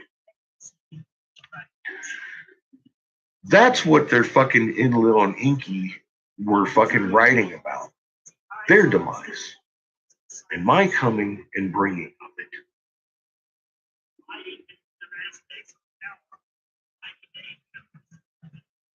Or the warning of it, the harbinger. I'm not going to cause it. I'm just assigned to this time. The warnings are over. And that's why they wrote those fucking things. Because when I come around with that mark on my fucking body and I start reading the ancient languages one day, just wake up and fucking read them, they'll know. Well, they know. So now the ball's in their court. We're going to see what happens.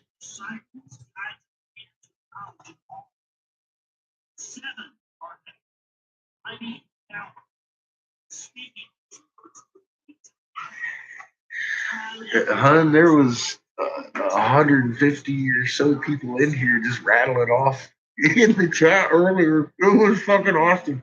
There's hearts everywhere. I was like, oh no. You need to go to my other channel. Because you're probably going to get banned over here. I'm going to block your ass and be a dick. And I'm thinking to myself, who the fuck did this? Is this a practical joke? Because they know I don't want people over here.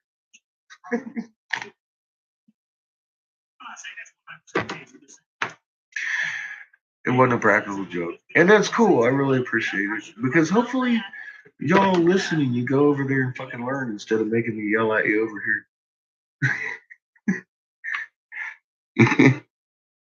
This here is, look, you can watch this one. It's 15 minutes long.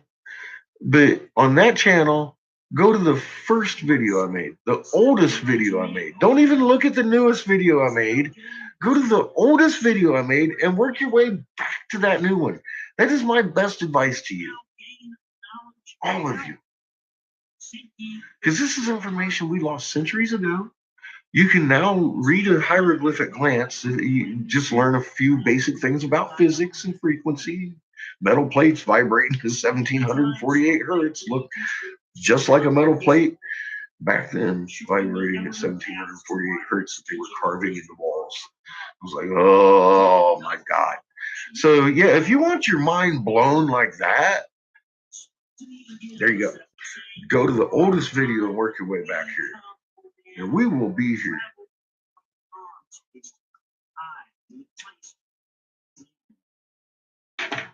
Save yourself some time. Don't look for the donate button. It doesn't exist. Your donation is learning and waking up your loved ones and neighbors to what time it is and who they are.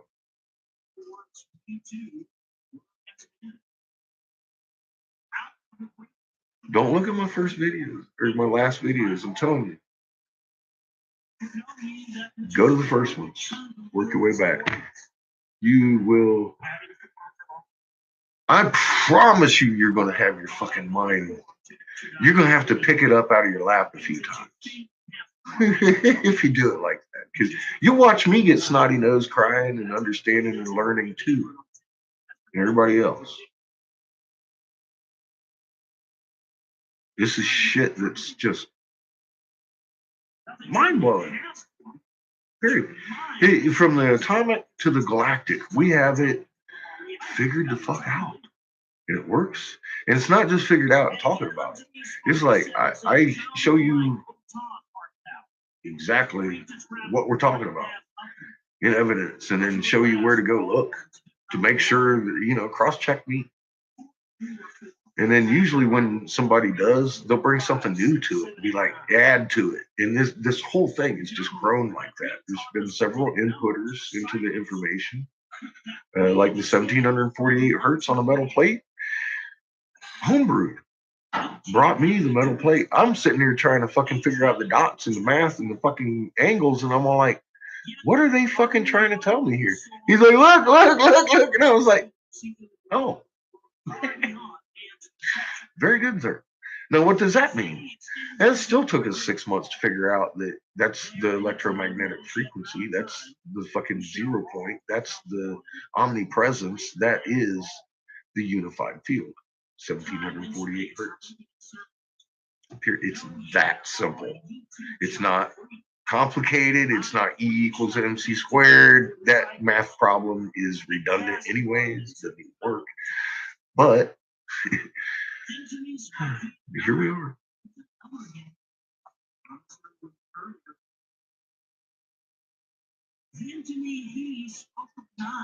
Yes, you have a good evening. Keep your heart calm.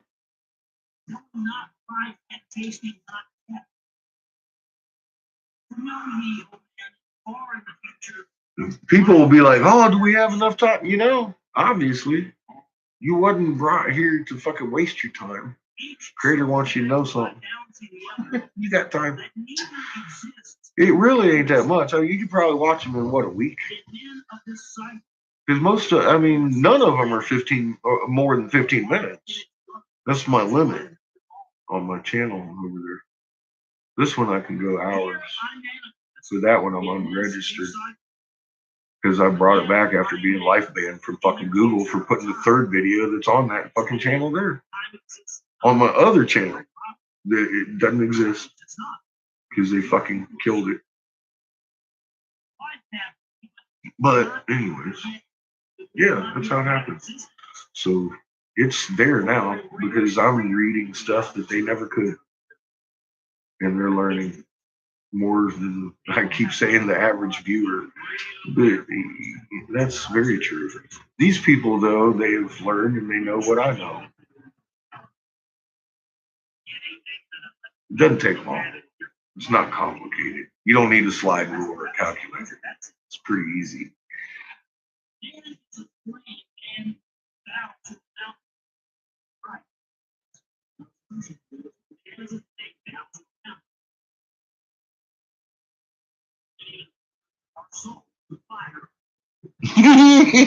Poor cat.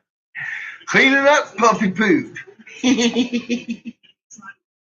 Chico pooped in the house today, too. He didn't want to poop outside, obviously. I walked upstairs like, smells like Chico shit in my house. Like, yeah, he didn't want to go outside.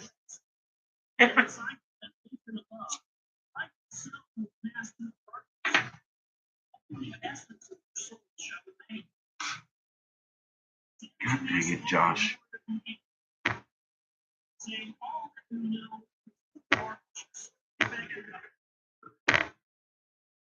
Ooh.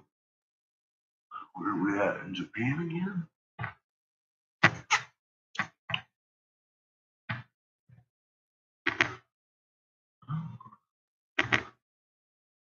So Alaska's next? Oh, shit. Dazza hadn't departed for a while. I'm sorry. I just felt like I should probably look at what Mom's doing.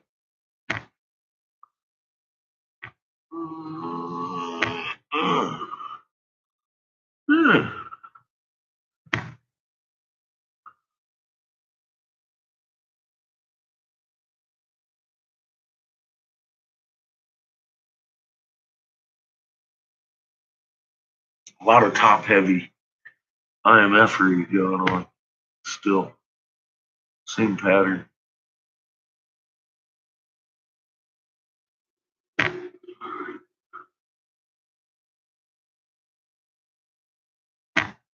Anyway, Iswa, yes, Iswa.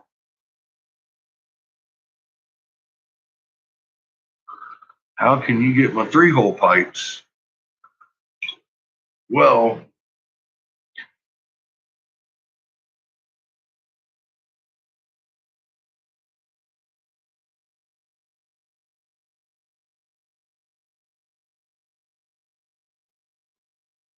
You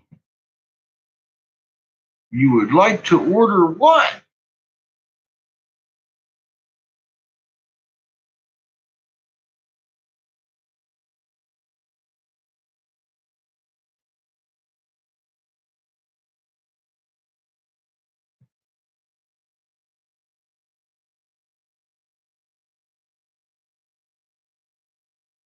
Oh, did you decide if you wanted the dragon or phoenix? Do you want it functional? Um, hmm,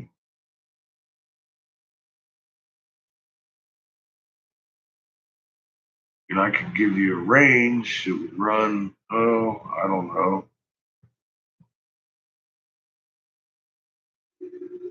$100 to $5,000. How fancy do you want your phoenix? It's kind of hard when you have a whole range of things you could do to make the same object, but out of different colors and or I mean, if you're like a glass connoisseur, you do realize some of these colors run around $1,200 a pound. Granted, most of the ones I use cost about 60. I'm just saying, I can do anything you want, dear. That's how you get on Messenger and you ask me, can you make a phoenix? And I'll be like, yeah, probably. But what do you want that phoenix to look like? What colors you want it to be? See, and that way, because people ask me, can you make a flower? Yeah, I can make a fucking flower. But does the flower in my head look like the flower in your head? Give me a drawing of your fucking flower, what color you want, et cetera, et cetera. I will make your flower right here. And you'd be like, ooh, send it to me. Now, usually what I do, because I don't have any kind of electronic payment for a few different reasons. Number one being, I am probably the only, and I accentuate the only, true live government whistleblower you have ever witnessed in your life. What do I mean by that? Everybody else you've seen on C-SPAN ain't real. That's what I mean by that. They're giving you 20-year-old fucking declassified shit and running around acting like they run around the fucking world running from the United States. It's a show. I'm not. So anytime I get anything into an electronic payment, including the Walmart transfers, because we've all tried that here, they'll shut it the fuck down. I usually do postal money order. That requires a return address. So I know where to send my glass. I don't take donations. If you send me donations, I'm sending you glass. So it works. Now you want to talk about no fear? On my other channel there, in some of my glass sales videos, I give you my address, my zip code, everything. So you've already got my address. You just got to watch my video. That's how I work. But I need to know what you want and what you're wanting to spend on it. And a lot of times I've been known to hit beyond what you wanted and under the price you expected. So I've been doing this since '93. It's the way I feed my child. I don't take donations because I'm actually capable of making 6 digits a year if I put my fucking 12-hour days in. But, raising a kid by myself. Who got fucking 12 hours to work? 16. I don't. I haven't since fucking day one. I started taking care of them at day 4. So I also take care of thousands of people and try to answer as many questions as I can.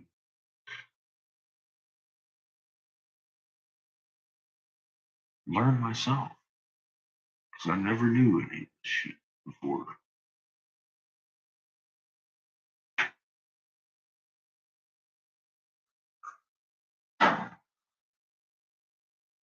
Angry Catfish, that's me. It was about 1.5 years, almost 2 years ago. Yep, that's it. Yeah, I'll give you my first one. I'll go over there and look. But yeah, that's it. That's me. That's my channel. You go over here onto the video and you hit sort by. Date added oldest is 2 years ago. 8,000-year-old Egyptian painting. Okay, I'm gonna try to walk through this real fast. See, I've been on here for 2 years making these discoveries as we go. Yeah, you got to click oldest first, or it's not going to give it to you. That's my actual first video right there on that channel.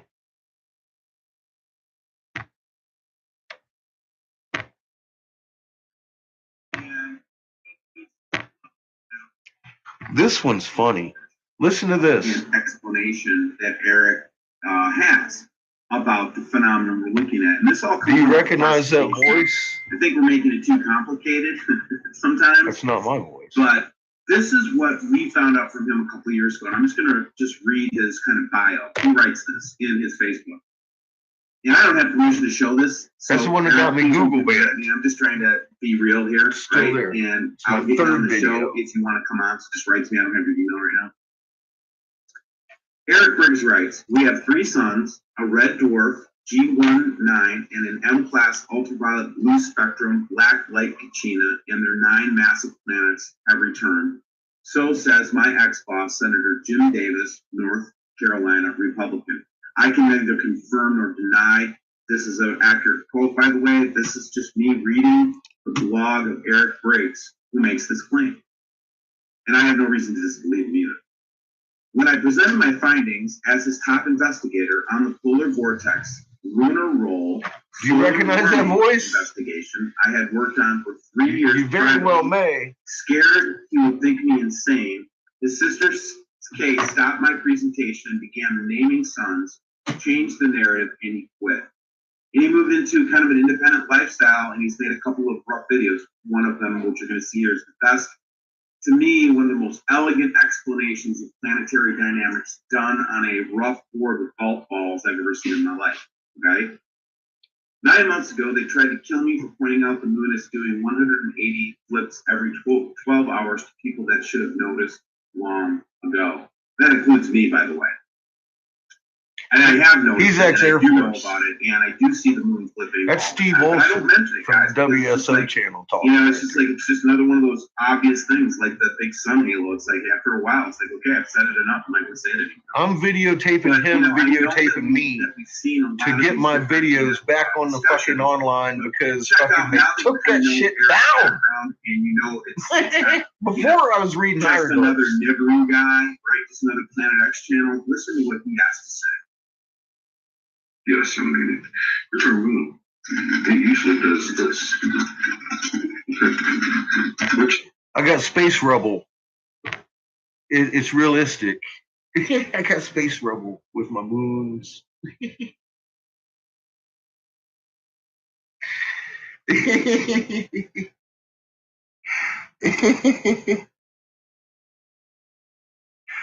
Oh shit. I'll tell you. Work your way back here from there. You're gonna be like a totally different person. You ain't gonna be scared of shit. You're gonna be so strong in your fucking knowledge. You're gonna be like bowling people over, and they won't be able to help but wake up. Your neighbors are gonna wake up.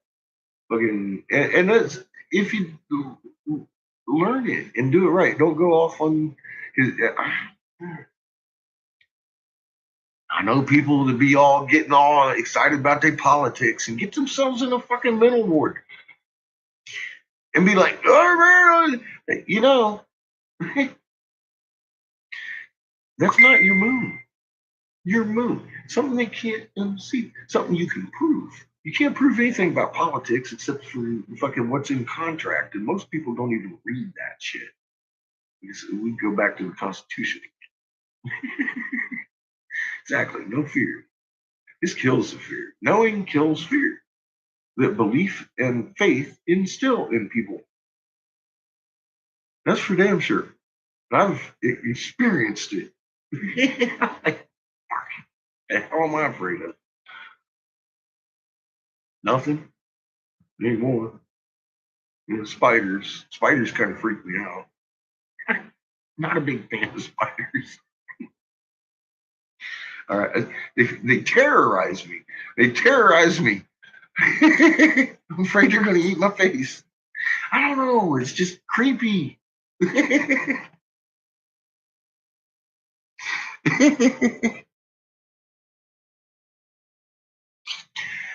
We all pretty much do. That's a general consensus, especially me. Fuck.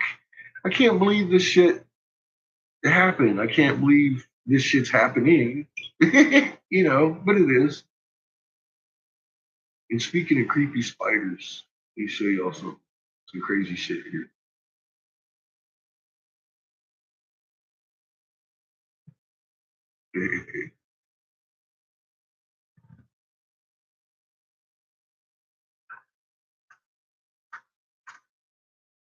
Do you see this fucking spider on my flower? That's a big ass marble. Here's another shot of it with a mica nut marble next to it.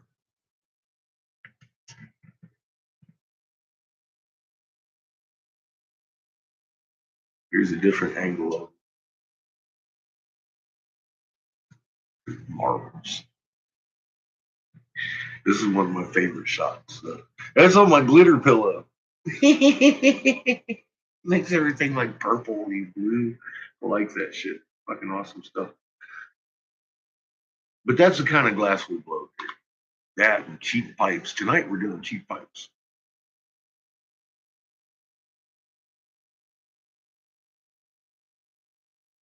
Hey there, West Wind.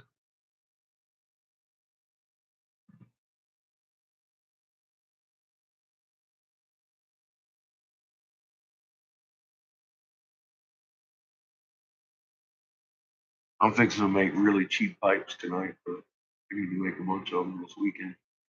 That's what pays the rent. Competing against China, damn it. Pretty color tubing. Pre-made tubing. Fucking beautiful shit. I've got the milky slime tubes too. All kinds of different colors. Busted out. For marijuana consumption. And people be like, oh, is that cracker smoking in your pipe? I'm like, fucking, are you kidding me? I've had crackheads walk up to me and be like, because I make thick ass fucking pipes. And they're like, do you make the other kind of pipe? I'm like, a Sherlock? Like, no, the other kind. Those are too thick. You can't fucking light my incense in it. And I was like, oh, you're lighting incense. Well, you should go get yourself a fucking incense burner. No, but no, I don't make those other pipes. Take a walk. Anyways, yeah, I smoke marijuana. It's fun being a glass blower. Gotta tell you. Doing good. How are you this morning? This morning, I guess it is technically morning because it is 1:30. I'm gonna have to get the fucking Josh Reeves going on and finish making these two tubes because I only got about 8 or 10 more pipes to bust out. I've already busted out a few of them today.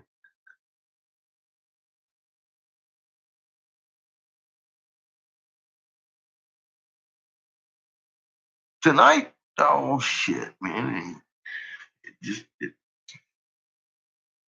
Just what we do. Sometimes we sit here for what, 12 hours? We sat here for 8 hours talking most of it. I've only worked for like an hour and a half. Well, we cooked dinner, had dinner, we had a good night. It's been a good night. It's been a good night. It ain't my fault. I'm glad you're here too.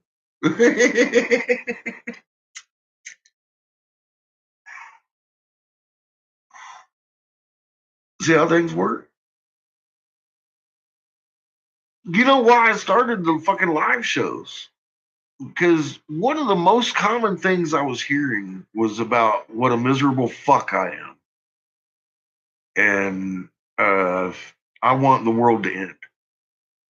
I want the world to end because I'm a miserable fuck. And I was like, you don't know me. Do you know what I do for a living? I just showed you a little picture, some stupid shit, little marbles. I make anything you want out of glass. I have fun doing it.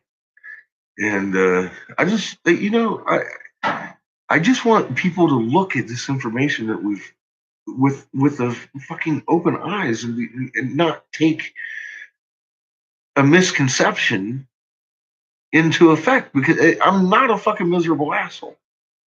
I am an asshole, but I'm not miserable. I don't want the world to end. But I'm a fucking asshole. I really am. Please don't let my laugh. And, I mean, I can be an asshole, but if you have it coming, and sometimes maybe not, I'm human too. I might. I've yelled at Kendra. I still feel bad about yelling at Kendra the way I did, but she still needed yelled at. That was over a year ago. I love my Kendras, but we haven't spoken since. And that's my fault because I've got her blocked everywhere. She pissed me off. What can I say? Brought somebody in here who didn't need to be here. And then started fighting with me. I wasn't having it.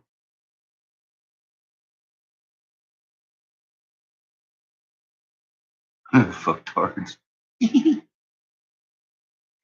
Oh my God. You know, that whole narcissist thing. Oh my God. Yeah, that was killing me. I finally looked it up. I'm like, man, because I know it's like a thing girls fucking always say about their ex or whatever. I don't have an ex. Well, his mom, but I mean, mine died. My ex died, and then his mom lives in Philly. So, and my other ex died.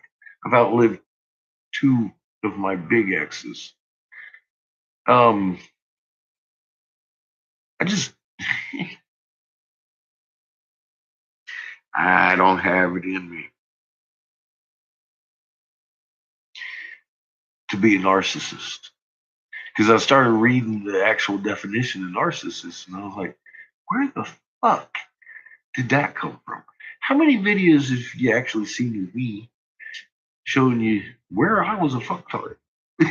Talking about how I'm a fucktard, showing you how wrong I was and what the right thing is, and showing you where I found it, and this and that and everything.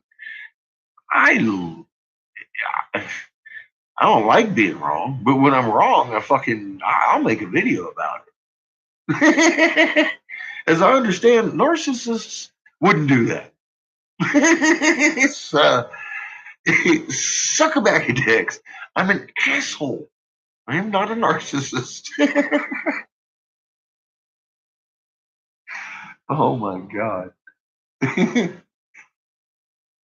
Yeah, well, see, the whole problem is the main one that started all that. It, well, see, look, I met her when I met Kendra.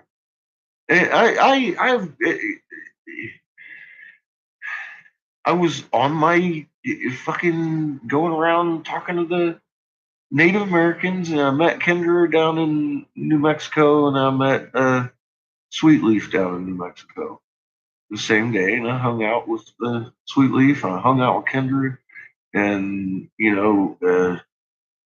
it was like a friend thing. I've even had Kendra at my house. Kendra stayed here for a few days,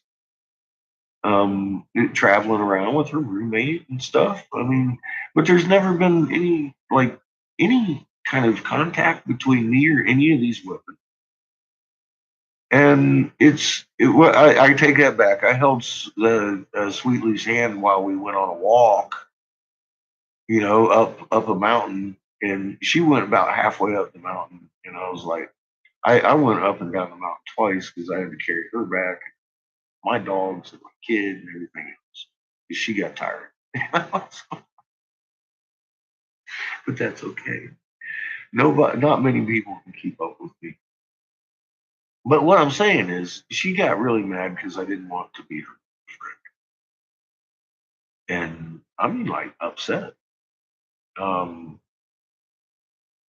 and yeah, I know. And she's still following me around, calling me a fucking narcissist. And yeah, well, it is what it is. Like I said, I'm like, well, actually, I can't help it. I'm right all the time. And I just, and I'm not right all the time. I'm really not. But most of the time, yeah, because I don't usually open my mouth unless I know what I'm talking about. I've made a few mistakes. I thought the Hopi prophecy was foretelling because they had seen it before.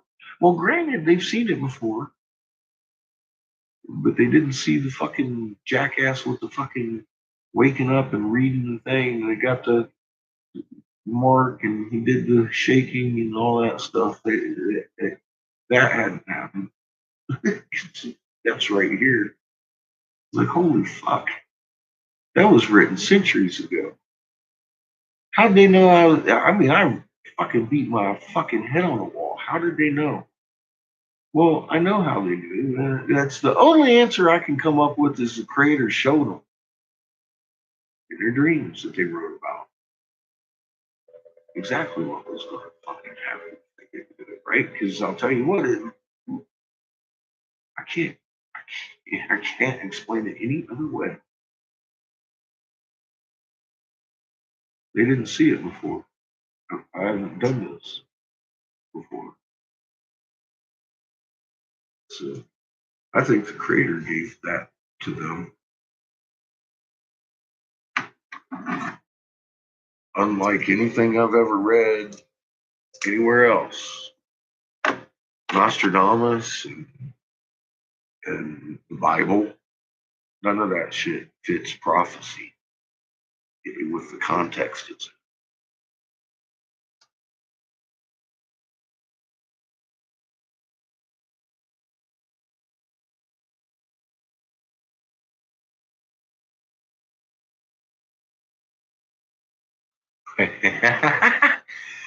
Some of them lakes up there, bro, they're awful fucking hard. It's a volcanic crater that you're fishing out of, long, steep way up. And then once you reach the top, where are you at? There ain't much of a beach on some of those.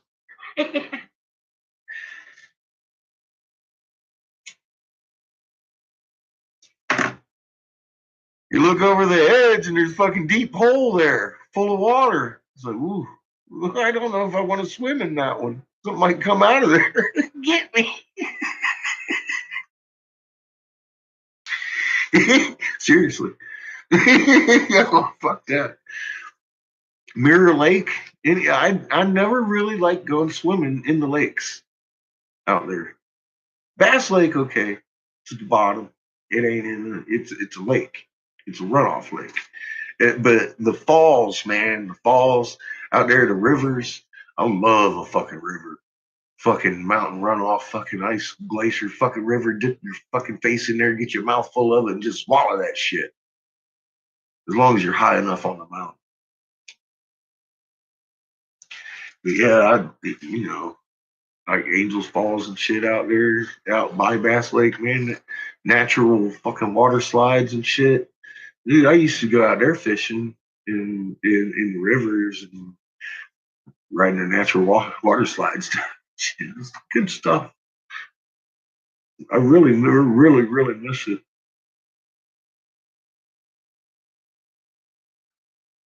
Mono, fucking Mammoth Lakes. Some of those are hard to get to.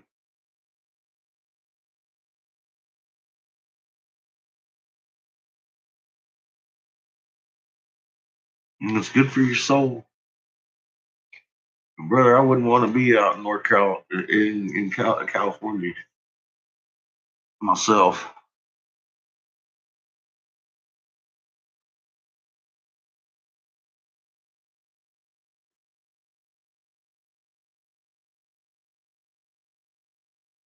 You're probably actually north of Mono, aren't you?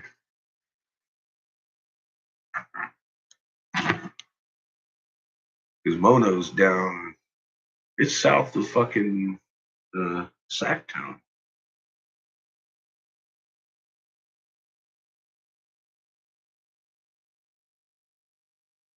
Yeah, way farther.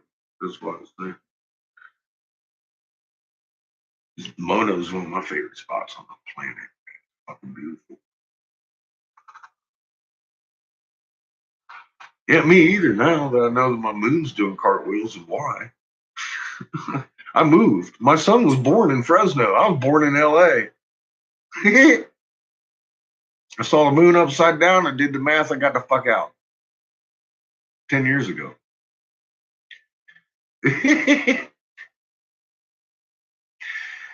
I didn't know. I hadn't known anything at that point, except that we were on our side and the fucking moon was rolling and I was really too close to the fucking ocean for my comfort.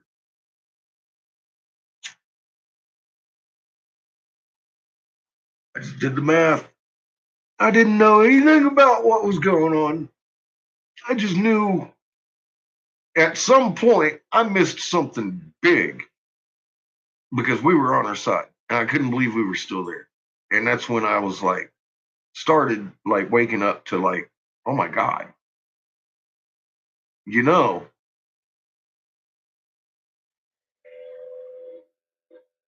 the creator,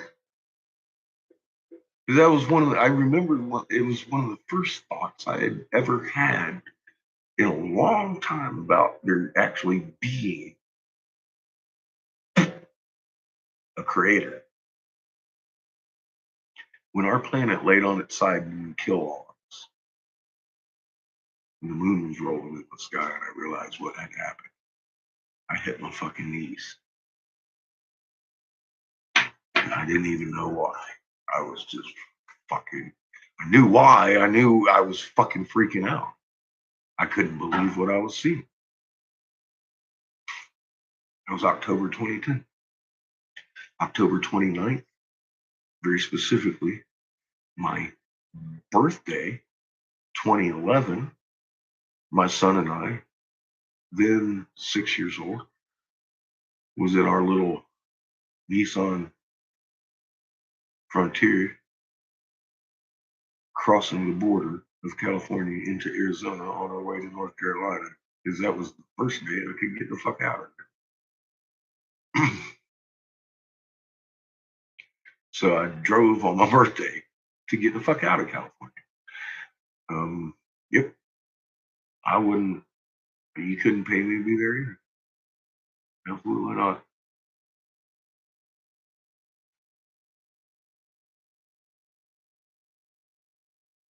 Four hours north of Fresno, yeah. You're up there a good deal. You're up there damn near in Oregon.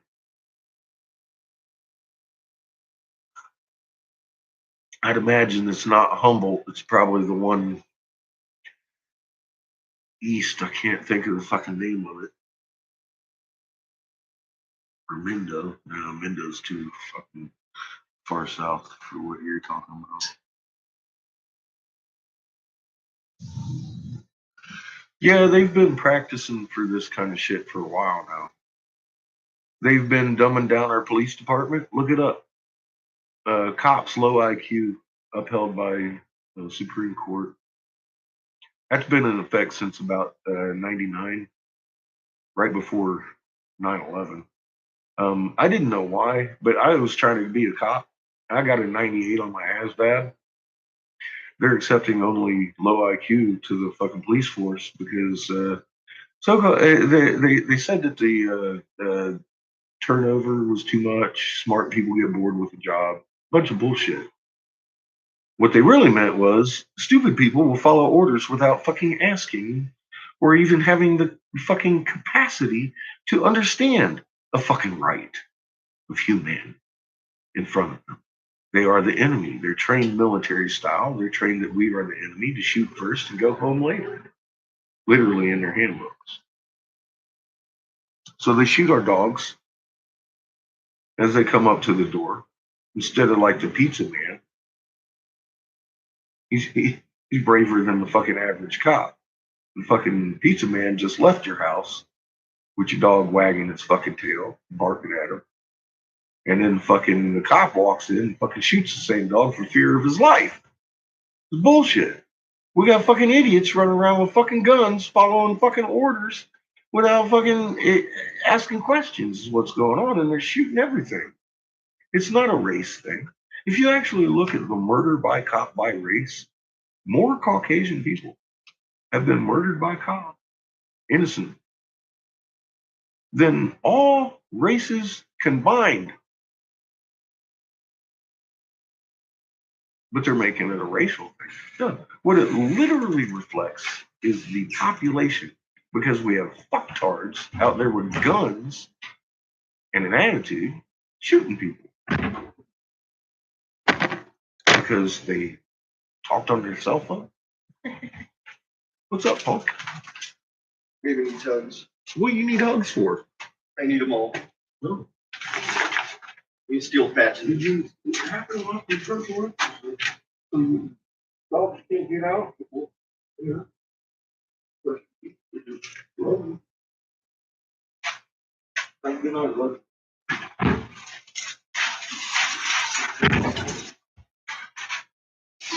Fuck, it's cold. So I gotta start warming it back up in here. I've let it get colder again.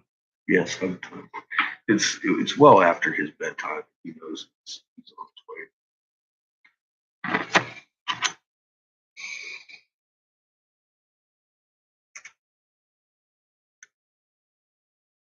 Yes, the animals speak our old language.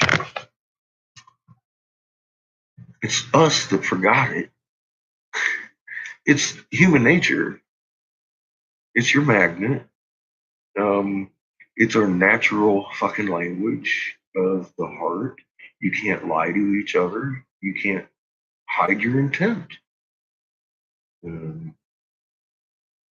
That's why we were loving and cooperative globally. No one was lying to each other. And they divided us. They trapped our planet in the void, reversed her axis, sent everything fucking sideways. Most of us were dead by the time they got down here. They still had a problem fucking overtaking us. And we drew about that shit. And it's to the point that even history realizes that Sumer came in and Egypt fought back, and Sumer came in and Egypt fought, and eventually Sumer came in. Sumer representing the Anunnaki.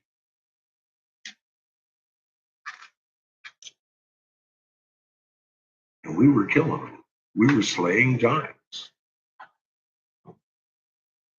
We ourselves being giants also. We were about 12 foot tall. Adam and Eve, at least. Being is how we were on that. Because there's two different races on this planet. Skeletons that are very evident and very known, but not widely talked about. One of them, two races of giants, 9 to 12 foot tall. It's giant. not like 50 foot tall, which we could talk about later. 9 to 12 foot tall, that's us, with the single dentation. There's others that have the double dentation. Those are not us or human. Those are hybrid man-eating motherfuckers with 6 fingers.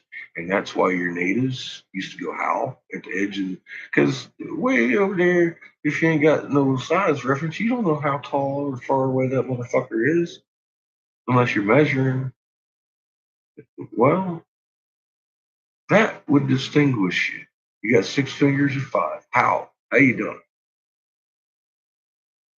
So if he holds up less and homie holds up his, and you got 6, motherfucker take off running if he didn't want to get eaten.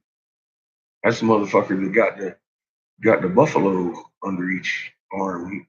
He eating the motherfuckers. Indian art depicts all that shit, people, and that was real. There's skeletons of it. So, anyways, the reason we were taller is because we were on a bigger sun with more energy, and energy moving through matter makes you fucking what? You're bigger. So that's simple as that. That's why everything on the Cretaceous boundary underneath was big. Then the Cretaceous boundary happened. It was like a mud slosh. And then what happened? Even the molecules got smaller. Less energy. Totally reversed polarity coming through the planet into us. Smaller, weaker.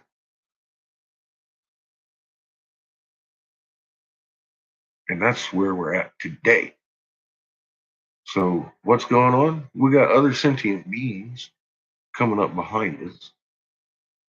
Going to juke us up out of this fucking Lagrange point void that we're trapped in on this lower star. And see, that's what Toth is talking about too, but a lot of people don't get it because they don't have the context. And then he's also talking about the fucking machine they have subterraneanly that recycles us electromagnetically. Pretty good information. Yes, they did this to us. But we do it to ourselves now in their name. Hold up my hand. Oh, yeah, I just burned myself bad like a couple weeks ago. Not on that hand. As hot as glass gets, and I mean like as hot as I could get it, like 3,200 degrees. I had one of these fucking fittings, and it was the last one I had, and the motherfucker slipped off my tool, and I said, ah! And it fused my skin. It hurts. It hurt. Now it just itches because it's healing.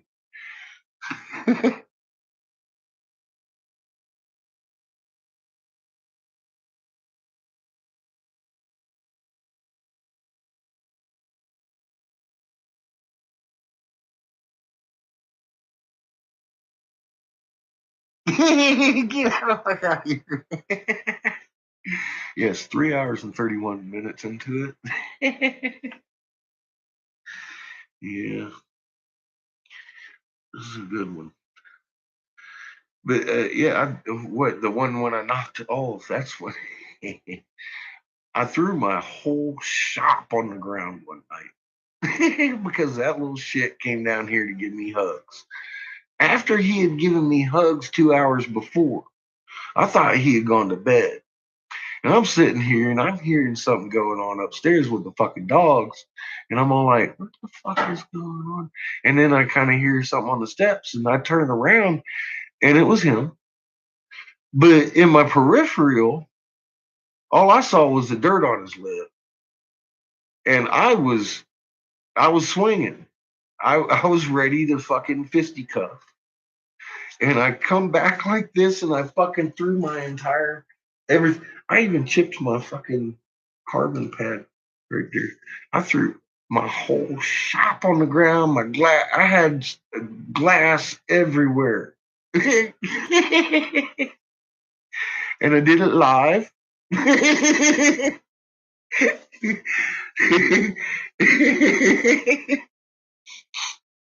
I did. I was very surprised to see my young boy coming down the steps.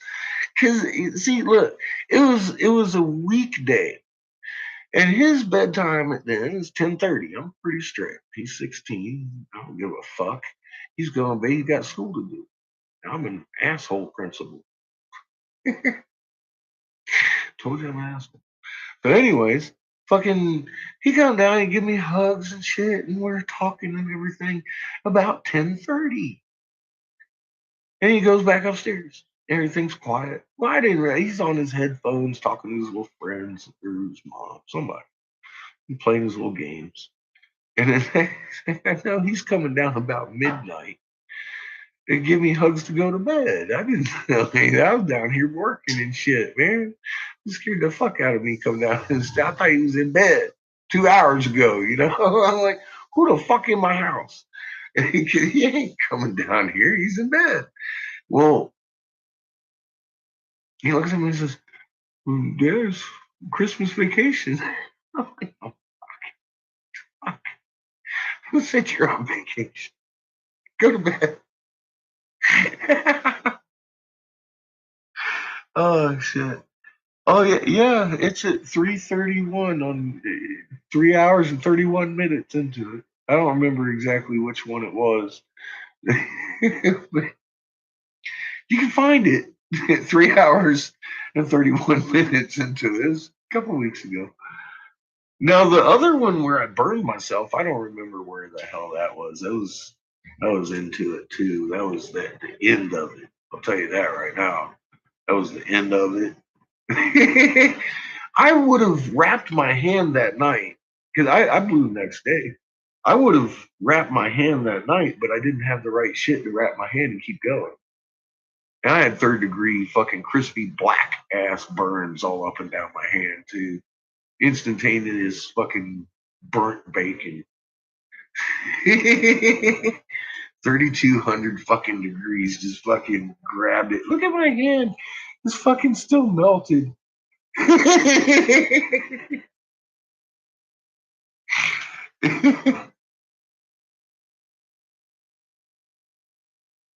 Yeah, that one wasn't as funny, was it? It's for me. Like, fuck. Why did I grab that? And I'll tell you what, you can see on the video, I didn't have it in my hand very long at all. But the result was like, oh, damn, that looks sore. It was. Oh, shit. I can. It's okay. It's okay, cat. I live. I've had way worse burns. Way worse burns than that one. I got lucky. I got stupid is why I don't know what the fuck. Why did I grab the fucking thing? I knew it was hot. It was just reaction. Whew. I wanted to catch it before it hit the ground, and it ended up fucking twisted like an L. Anyways, I threw it away. Fuck it. That's my last one. That's all right. I got 12 of them now. I ordered me some bigots. Ordered me some motherfucking bigots. Now we in business this weekend. I need to make 4 of these too. Actually, not this weekend. I need to make those Monday through Wednesday, Monday and Tuesday. Oh yeah, fuck. Ouch. Yes. Yes, Rebel. Yes! It doesn't take long. That's a good burn. Fuck.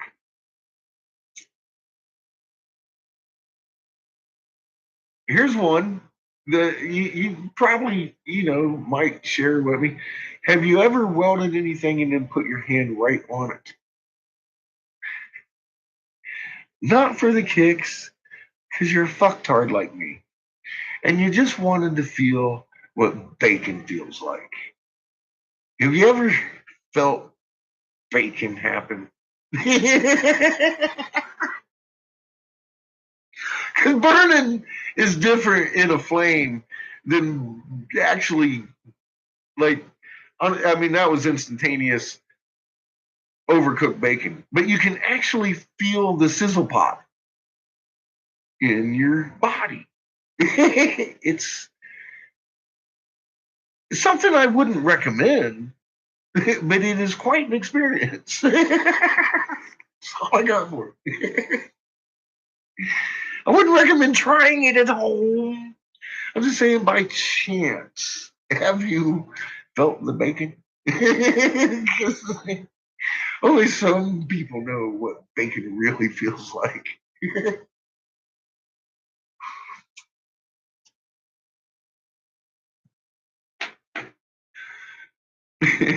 It is different than an actual burn. Because sizzle. I have burnt myself flame wise. I've burnt myself with my thin slate fucking coat that caught on fire because I was flaming. And that one, that was the worst burn I've ever had in my life. And it encompassed this whole fucking hand. My poor pinky finger is still fucking ugly and misshapen over here because it burned that to the bone, to the grizzle. I saw my knuckle for 2 weeks. Fucking, I am so lucky to have this finger. And I owe it to silver, was that silver nitrate shit? I didn't, never went to the hospital either. I was going to so they could cut the fucking thing off, but his mom's dad sent me some silver fucking cream, burn cream, silver, like prescription shit. Fuck, man. Took care of that. But that was not only my pinky, you can actually see a scar here going up this finger. It was on all of them because I had caught myself on fire and didn't realize it. I mean, I even actually saw the flame on my shoulder. And it took me a second because I'm working on a creamer for a tea set. It had a big old coffee milk container with a big old cow for the handle and shit. And I was putting a fucking cow on the fucking thing.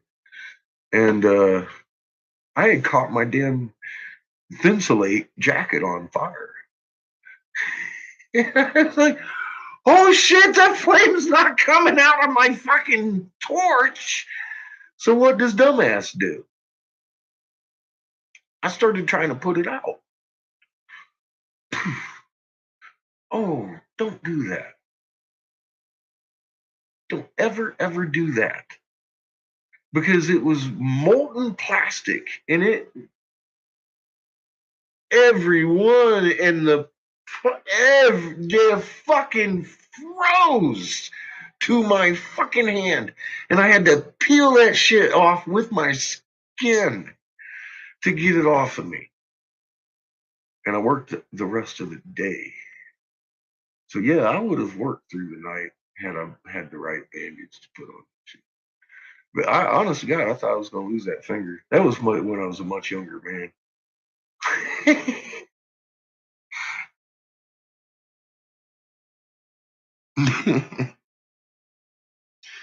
It hurt. It hurt. Here's the reason that happened. Because I was in the middle of Ohio after that accident I had told you about. The fucking semi came in and fucking ripped a hole in my fucking 32-foot RV that the manager of the 5J had helped me park. So I had a lawsuit, but I was in the middle of fucking Ohio and trying to blow glass. And I had met this guy at this place called Waterbeds and stuff that was selling my glass. And he was like, man, blow in my garage. It was cold as fuck in his garage. It was in the middle of Ohio. It was Christmas, in the middle of winter, after Christmas. And I was blowing in his garage. So that's why I was fucking wearing my Ventilate. I had never caught a synthetic jacket on fire before. I didn't know what I was asking for, except to stay warm. After that, I realized, big corduroy professor jackets. Love them.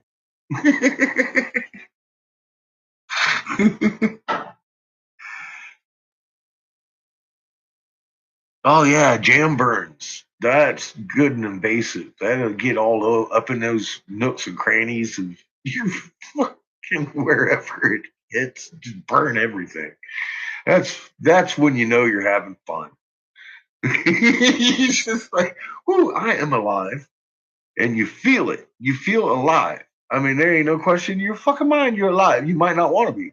But you fucking feeling it. It's like, ow. Yep.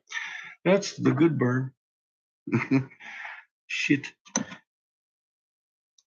Hot candy. That's some good stuff. Fucking hardtack. You ever make hardtack?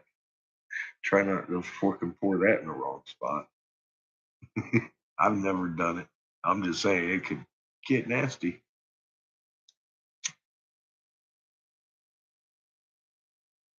As far as like candy goes, because we make hardtack and shit.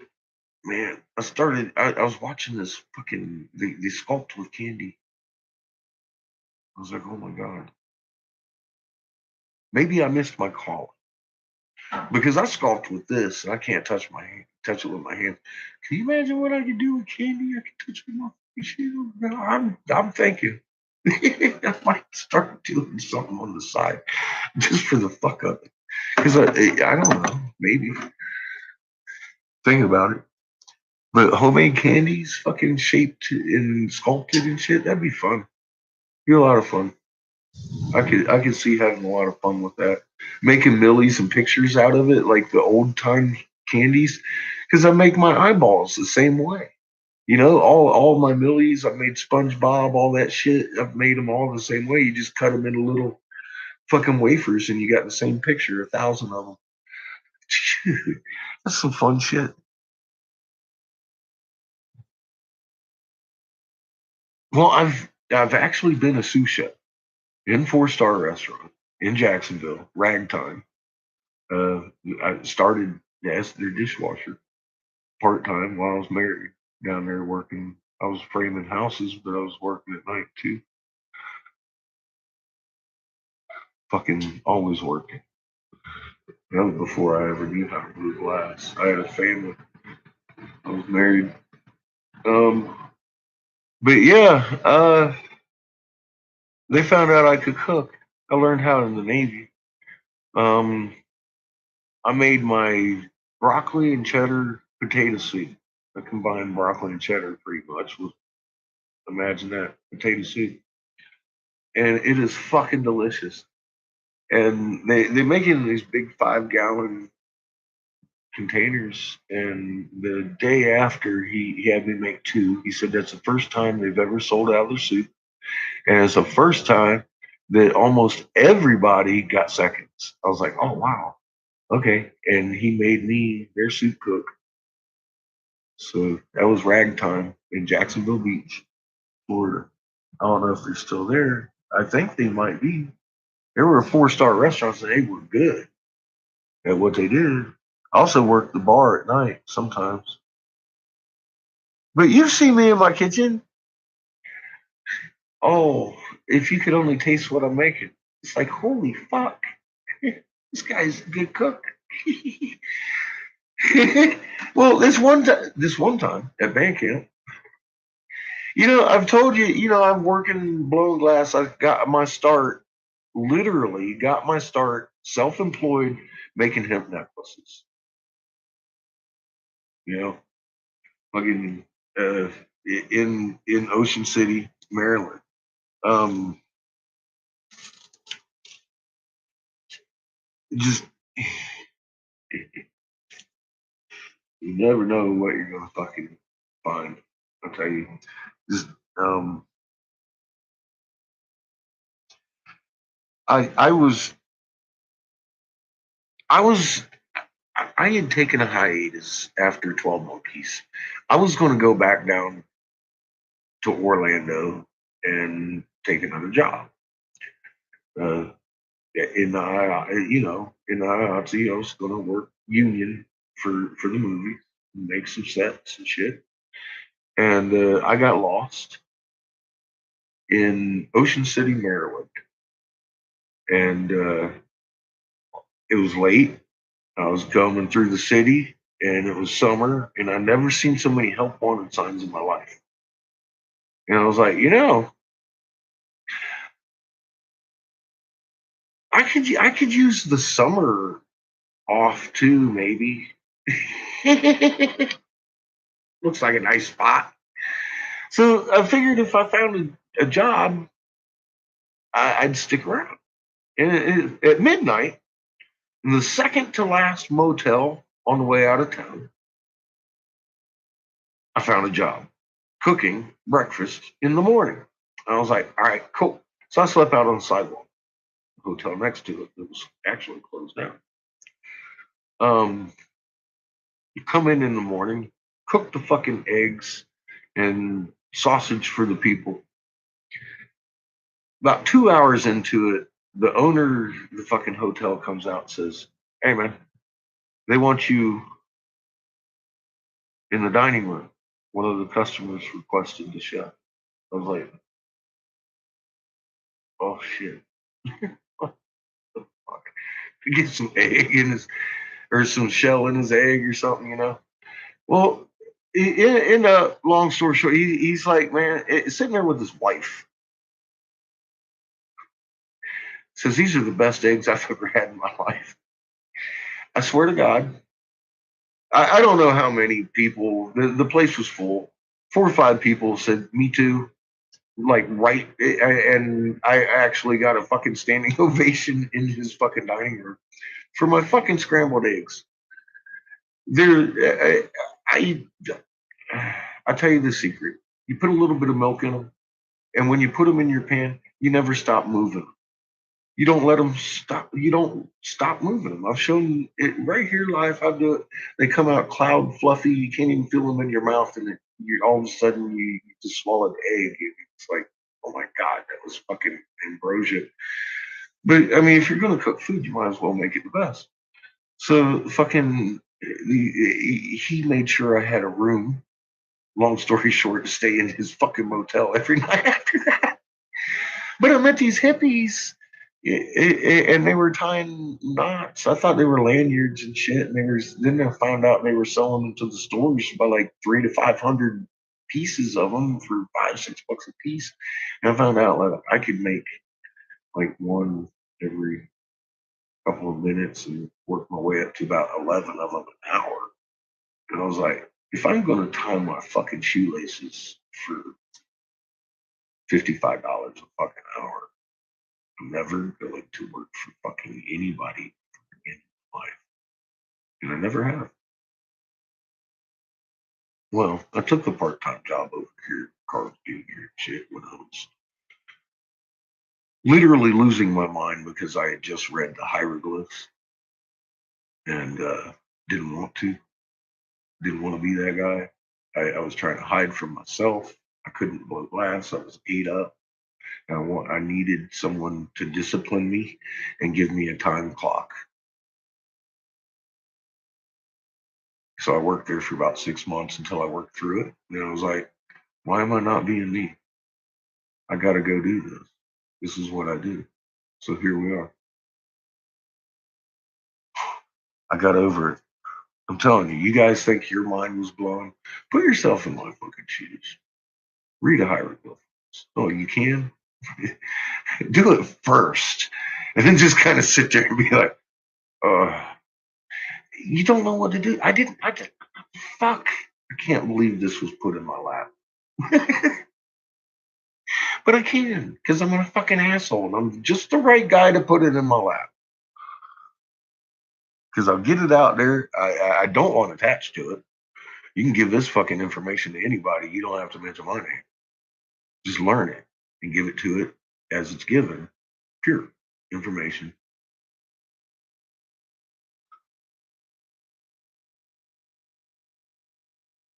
Mashed bananas. I have never done that. It's very interesting. Huh. Gluten-free pancakes. Is that what they call that?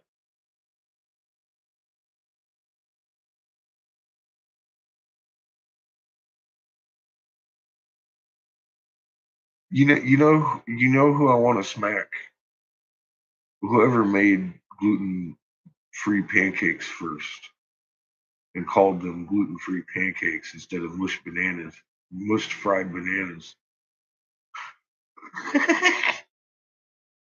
I can't help it. I do. I want to smack them.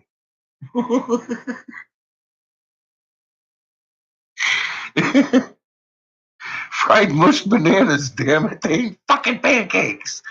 There ain't nothing about a pancake in a fucking mushed banana fried. Damn it.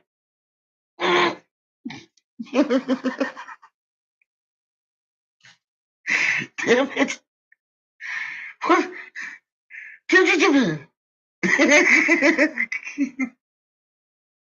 Makes about that much sense.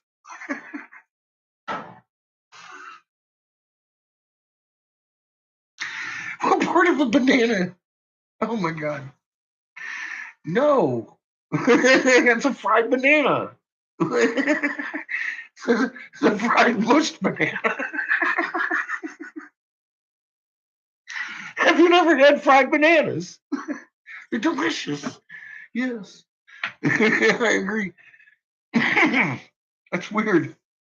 I did not know that, Kat. I did not know that's what gluten-free pancakes were. It's news to me. I've never had it because I've never felt the need to. I ate my glutens. I got pancake mix. It's extra gluten.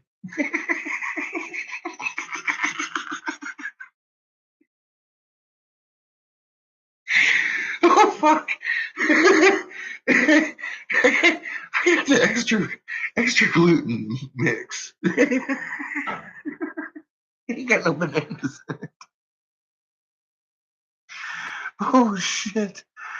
Oh, I'm hurting my belly.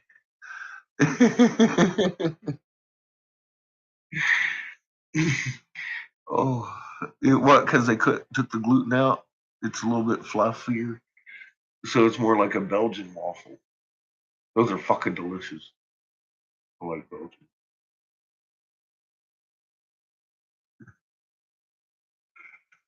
Oh shit, fire! You're gonna keep me up all night. I can't do it. What the fuck temperature is it? And how cold can I let my car get before my fuck it? I gotta go out there and test it. This morning it was fine, but it was like 11 degrees. Temperature La Junta. It's 5 degrees in La Junta right now. That's not a good degree. Feels like minus 12. Feels like minus 12. Have you changed my fucking... What are you talking about here?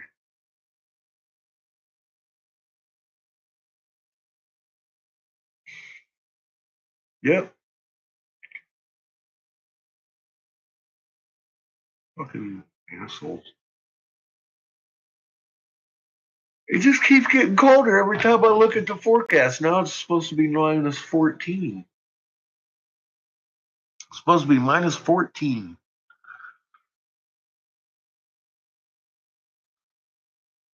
That's my low today.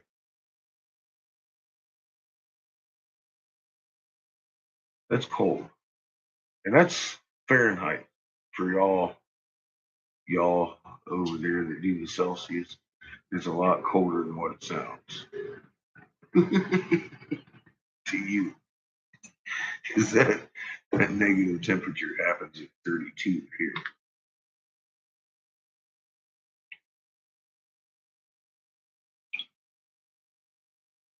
And then we got 32 degrees to 0, and we're going below that. Temperature La Junta.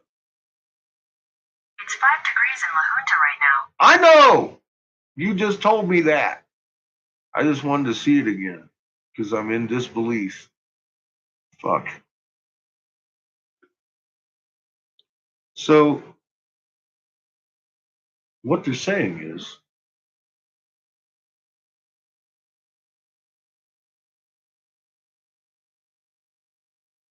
there's snow, and then a little more snow, and then, oh, geez, really? Okay. So, by morning, I guess it's only supposed to be like -1, and then by noon, it goes up to 0, and then 2 at 3 o'clock. 3 o'clock, it's supposed to be 2 degrees. That's my high. And then after that, it's a straight shot down to -14. I'm like, what the fuck? It's already cold. Yes, 32F equals 0C. Exactly. So we still got 32 F's to go to meet 0. And then I'm going 14 more. It's like, fuck! Not good. Because it's cold in my fucking dungeon. It really is. It's cold down here because I got my fucking windows open.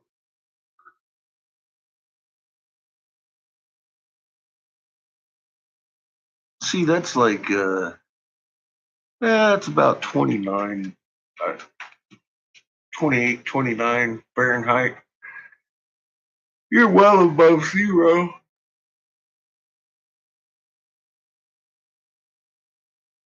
Yeah, see, it ain't too bad. That's actually not too bad in Celsius.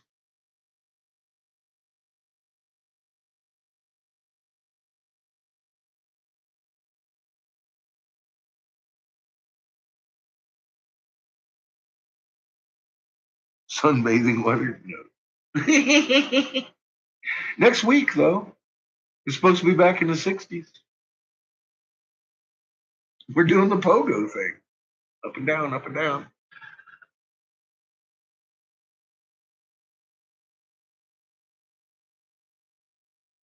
Well, let's see.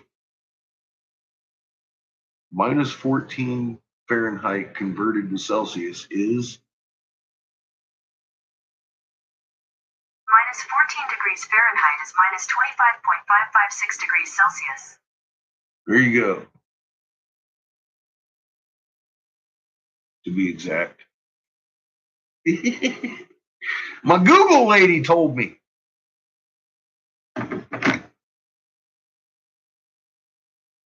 Yeah, that's some downright cold shit.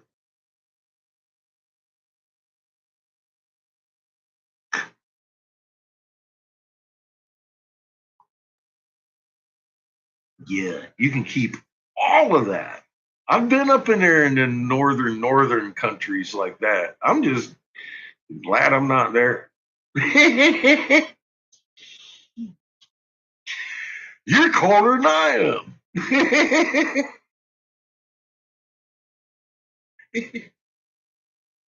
Fuck that. Yeah, I'm not a big fan of it. It's probably like 60 in my fucking basement, but I'm all like, fuck, I'm cold. Because I am. I don't like it cold. Anything under 70s, like, I mean, my fucking pipe feels cold. It's like, fuck, where have you been sitting? In the fucking refrigerator.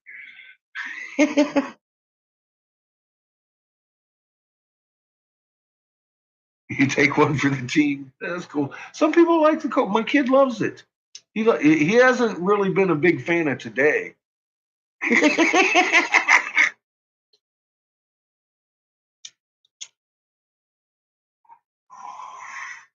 Up until this day, that little shit, he'll go outside barefoot in the snow and be like, oh man, it's good. Not today. We got on the shoes and the socks and the double coats he's talking about. Dang, it's cold. It's cold out there. I want to take the dogs out. It's cold out there. I was like, well, you're going to have to take the fucking dogs out. Where are they going to poop? And Chico pooped in the house. But yeah, he don't even like this cold weather. Oh, shit. I can't believe it's 2:30. Okay. Emerald tablets are tossed, and I got to blow some glass. I've been promising to. I got to get it done. By balancing the other, that neither exists in the oneness of. In men of this cycle, the life force is rampant, but life in its growth becomes one with them all. So let's do this. Here I manifest in this your cycle, but yet I am there in your future of time. Yet to me, time exists not. See, it's about or in my world, time exists not, for we are formless. Life have we, but not yet. We do not yet have existence. Fuller and greater and freer than me. Yeah, these are etherical entities. But I let my They kill don't get have too hot. physical I melted my bodies. You gotta glass. be real careful of those type of things. They're hucksters. They're tricksters. They'll trick you into, I gotta straighten it out getting first. them to let them inhabit in your fucking body. That's what that sounds like. Man is a flame bound to a mountain. That happened about Right. 2 hours That's ago. what the Rosicrucians believe as well. Man is a flame bound to a mountain. Ought to do it. I was like, damn it. Meaning our soul is a fire that burns, and the life force energy burns within us. And if you try to burn down a mountain with fire, you're not going to get very far. But we in our cycle shall ever be free. Know ye, O man, that when you have progressed in the cycle that lengthen above, life itself will pass to the darkness, and only the essence of your soul shall remain.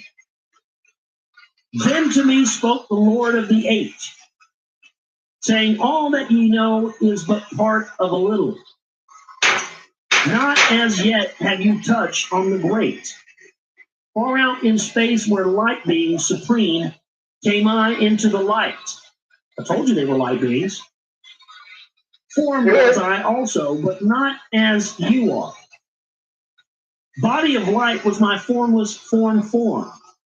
Know I not life, and know I not death, yet master am I of all that exists. Seek you to find the path through the barriers, travel the road that leads to the light. Spoke again to me the nine, saying, seek ye to find the path to beyond. Not impossible it is to grow, to accomplish it above. For when two have become one, and one has become the all, know ye the barrier has lifted, and ye are made free of the road. Grow thou from form to the formless. Free may thou be of the road. Raise your Thus frequency. through the ages I listen. There's only one way to go. You become light. Now lift I my thoughts to the all thing. Listen ye and hear what it calls.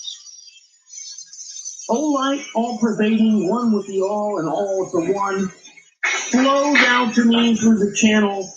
Enter thou so that I may be free. Make me one with the all soul, shining from the blackness of night. Let me be of all space-time, free from the veil of the night. I, a child of light, command, free from the darkness to be. Formless am I to the light soul, formless, yet shining with light. Know I the bonds of the darkness must shatter and fall before light. Now give I this wisdom. Free may you be, O man, living in light and in brightness. Turn not your face from the light. The soul dwells in realms of brightness. Ye are a child of the light. Turn thy thoughts inward, not outward. Find thou the light soul within. Know that thou art the master. All else is brought from within. Your magnet. Grow thou to realms of brightness. Hold thou thy thought on the light.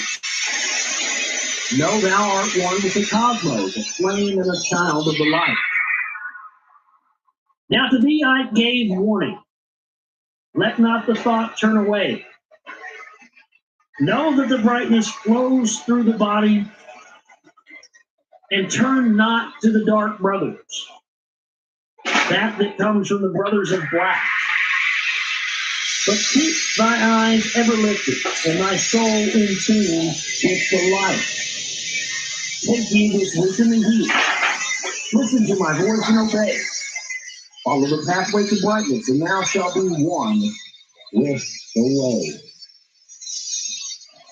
That concludes tablet number 7 of the annual Tablet of Talk. The next tablet will be tablet number 8, The Key of Mystery. We'll pick up there next time on the broadcast. I want to mention, a listener had pointed out the other thing is that I didn't watch this show every week, even though, oh my God, last week was total misinfo buffet. The past week has getting worse and worse. Ancient aliens. Kids info buffet all over the place around. Well, son, you wrong, man. But they didn't let Happy Taylor say a couple of words on the last one, pre-nation the Lord. But I want to mention, one of my listeners said that on this week's episode of Ancient Aliens, they actually talk about the Brotherhood of the Snake. Now, that may not seem like a big deal to everybody out there. For those of you who've been listening to my show since 2008, know that in 2008, I started doing, there's tons of shows. They're all over YouTube. I play them here. I started heavily getting into the Brotherhood of the Snake and really was one of the first people to really bring that out and talk about that. The Sorry Side talked about it as well. But now that Friday is out on Ancient Aliens, I'm just wondering, that really was considered like taboo, weird, strange info, even in the alleged truth movement, folks. Even in the research community, it's considered weird to talk about that back in like 2008. And so I'll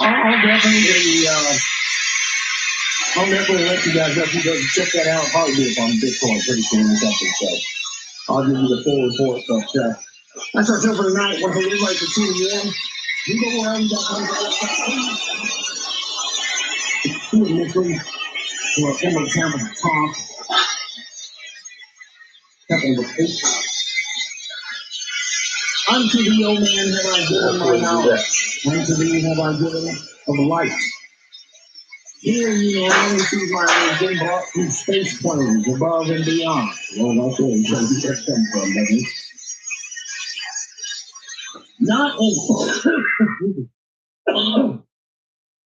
Not as man am I, for free have I become of dimensions and planes. In each I take on a new body. In each I change in my form. Now I know that the formless is all there is of form. Great is the wisdom of the 7. Mighty are they from beyond, manifest they through their power. Filled by force from beyond. So these are entities that just manifest wherever they want from the sheer energy. Spiritual energy. Hear ye these words of wisdom, hear ye and make them thine own. Find in them the formless. Mystery is but hidden knowledge. Know and ye shall unveil. Find the deep buried wisdom and be master of darkness and light. Deep are the mysteries around you, hidden the secrets of old. Search through the keys of my wisdom. Surely shall you find the way. The gateway to power is secret, but he who attains it shall receive. Look to the light, O my brother, open and ye shall receive. Press on through the valley of darkness, overcome the dweller of night. Keep ever your eyes on the light plane, and thou shalt be one with the light. One with the light without this fucking bullshit going on. The forms that are not of this world. Grow ye in time to the formless, a plane on the cycle above. Know ye that you must become formless before you are to be with the light. Listen to my voice, O man, telling you of the pathways to light, showing the way of attainment, when ye shall be one with the light as well. Search ye the laws of mystery of earth's heart. Learn of the law that exists, holding the stars in their balance by the force of the primordial mist. Search ye the flame of the earth's light. Bathe in the glare of its flame. Follow the three-cornered pathway until thou, too, are aflame. Mm-hmm. Is that a reference like Kundalini and fire, raising to that? No, it's called you have a magnet in your chest. And if you raise that frequency, it becomes light. To those who dwell down below. Because light is a frequency. Now he's talking about communicating telepathically with inner earth beings. Nice. Yes. Enter the blue litten temple. Because that's and our bathe old in the fire of all light. Know, O man, that you are complex, a being of earth and of fire. We're all telepathic. Let thy flame shine out brightly. Be thou only the fire. Wisdom is hidden in darkness. When lit by the flame of the soul, find you the wisdom and be light-born, a son of the light without form. Seek thee evermore wisdom. Find it in the heart of the flame. Know that only my striving and light pour into the brain. Now have I spoken my wisdom. Listen to my voice and obey. Tear open the veils of the darkness. Shine a light on the way. Speak I of ancient Atlantis. Speak of the days of the kingdom of shadows. Speak of the coming of the children of shadows. Out of the great deep were they called by the wisdom of earthmen, called for the purpose of gaining great power. Far in the past before Atlantis existed, men there were who delved into darkness, using dark magic, calling up beings from the great deep below us. Forth they came into this cycle. Formless were they of another vibration, existing unseen by the children of earthmen, using spirits, beings. Only through blood could they have formed beings. Only through man could they live in the world. In ages past, they were conquered by masses, living below to the place whence they came, but some there were who remained, hidden in spaces and planes unknown to man. They lived in Atlantis as shadows. But at times they appeared among men. Aye, when blood was offered, they came to dwell among men. These some macros and older souls. Somebody asked me the archons of the things of the older souls of the macro. I just don't know for sure.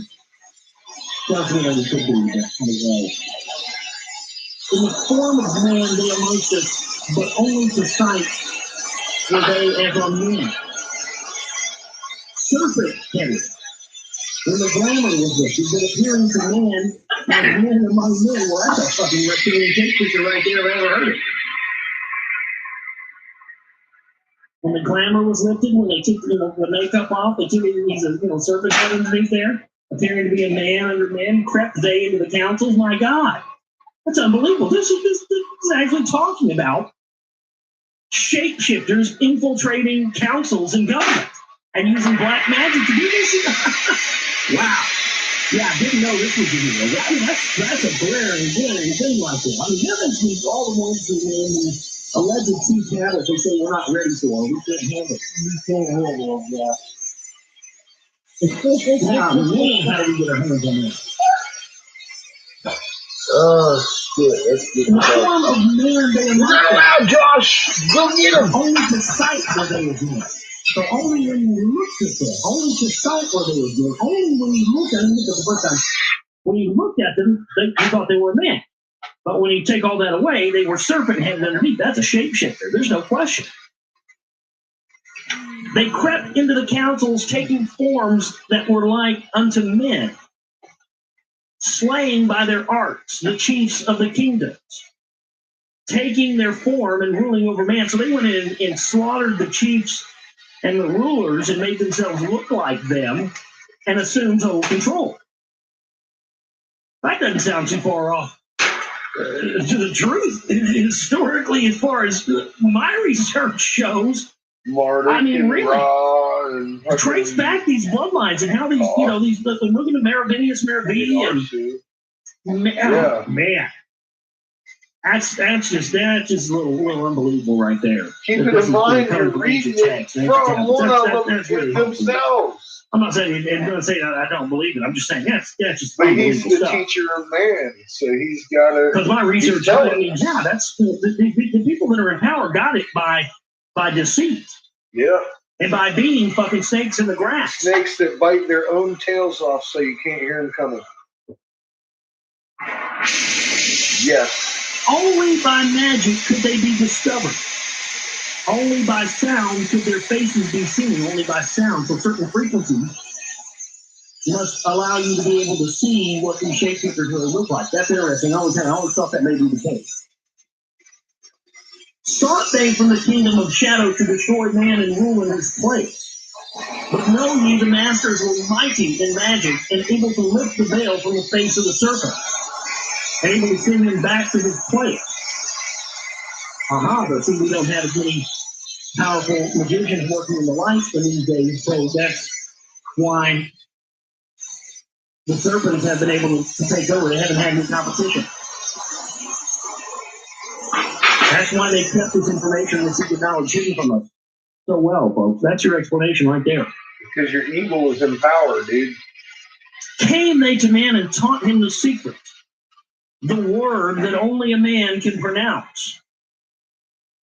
Swift then they lifted the veil from the serpent and cast him forth from the place among men.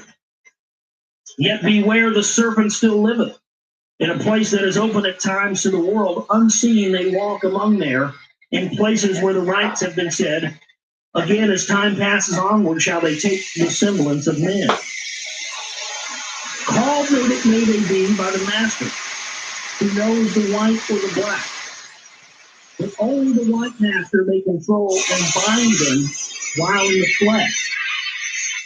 So only someone who's working for for white magic and not black magic can bind these shapeshifters while they're in the flesh and expose them for what they are. Seek not the kingdom of shadows, for evil will surely appear. For only the master of brightness shall conquer the shadow of fear. Let me say that one more time. That's a great. I gotta get Jamie Drozing on our archive later. You gotta work that into a song. Seek not the kingdom of shadows, for evil will surely appear. For only the master of brightness shall conquer the shadow of fear. Know ye, O my brother, that fear is an obstacle great. The master of all in the brightness, the shadow will soon disappear. Hear ye and heed my wisdom, the voice of light is clear. Seek not the valley of shadow, and light will only appear. Listen ye, O man, to the depth of my wisdom. Speak I of knowledge hidden from man. Far have I been on my journey through space-time, even to the end of space of this cycle. I glimpsed the hounds of the barrier, lying in wait for him who would pass them. In that space where time exists not faintly, I sensed the guardians of the cycle. Move they only to the angels. Free are they not from the card dimension. Strange and terrible are the hounds of the barrier. Follow their consciousness to the limits of space. Seek not to escape by entering your body, but follow they fast the soul through anger. Only the circle will give you protection and save you from the claws of the dwellers in anger. Once in a time past, I approached the great barrier, and saw on the shores where time exists not the formless forms of the hounds of the barrier. Hiding in the mist beyond time, I found them. and they, seemingly afar off, raised themselves and gave the great bell cry that could be heard from striking the carpet. As I moved through space near my phone, I can at the top of the carpet. Is a frame of time they refer to in Tron. More evidence we're actually living in the Matrix. Fled I then fast before them, back from time's unthinkable end, but ever after they pursued me, moving in strange angles not known to man. I, on the gray shores of time-space's end, found I the hounds of the barrier. I've actually got enough of them in Rabbiting there that I'm souls starting to attempted stack them beyond. on top of each other, so I got to be careful of my temperature. Fled I through circles back to my body. Like I said, we were Fled working and earlier. fast after me they followed. I make these pretty quick. I after me the devourers followed, seeking through angles to devour my soul. Know ye, man, that the soul who dares the barrier may be held in bondage by the hounds beyond time. Held till this cycle is completed and left behind when the consciousness leaves. Because tomorrow, Entered I my body, created the circles that know not angles, we got to put all these on the created stick the form that from my and form make was the rest formed, of them. made my body into a circle, Yeah, and 6 lost of the those. pursuers in the circles of time. Today. But even yet, when free from my body, conscious ever must I be, not to move through the angles, else my soul may never be free. Know ye the hounds of the barrier move only through angles, and never through the curves of space. Only by moving through curves can you escape them, for in angles they will pursue you. O man, heed my warning. Seek not to break open the gate to beyond.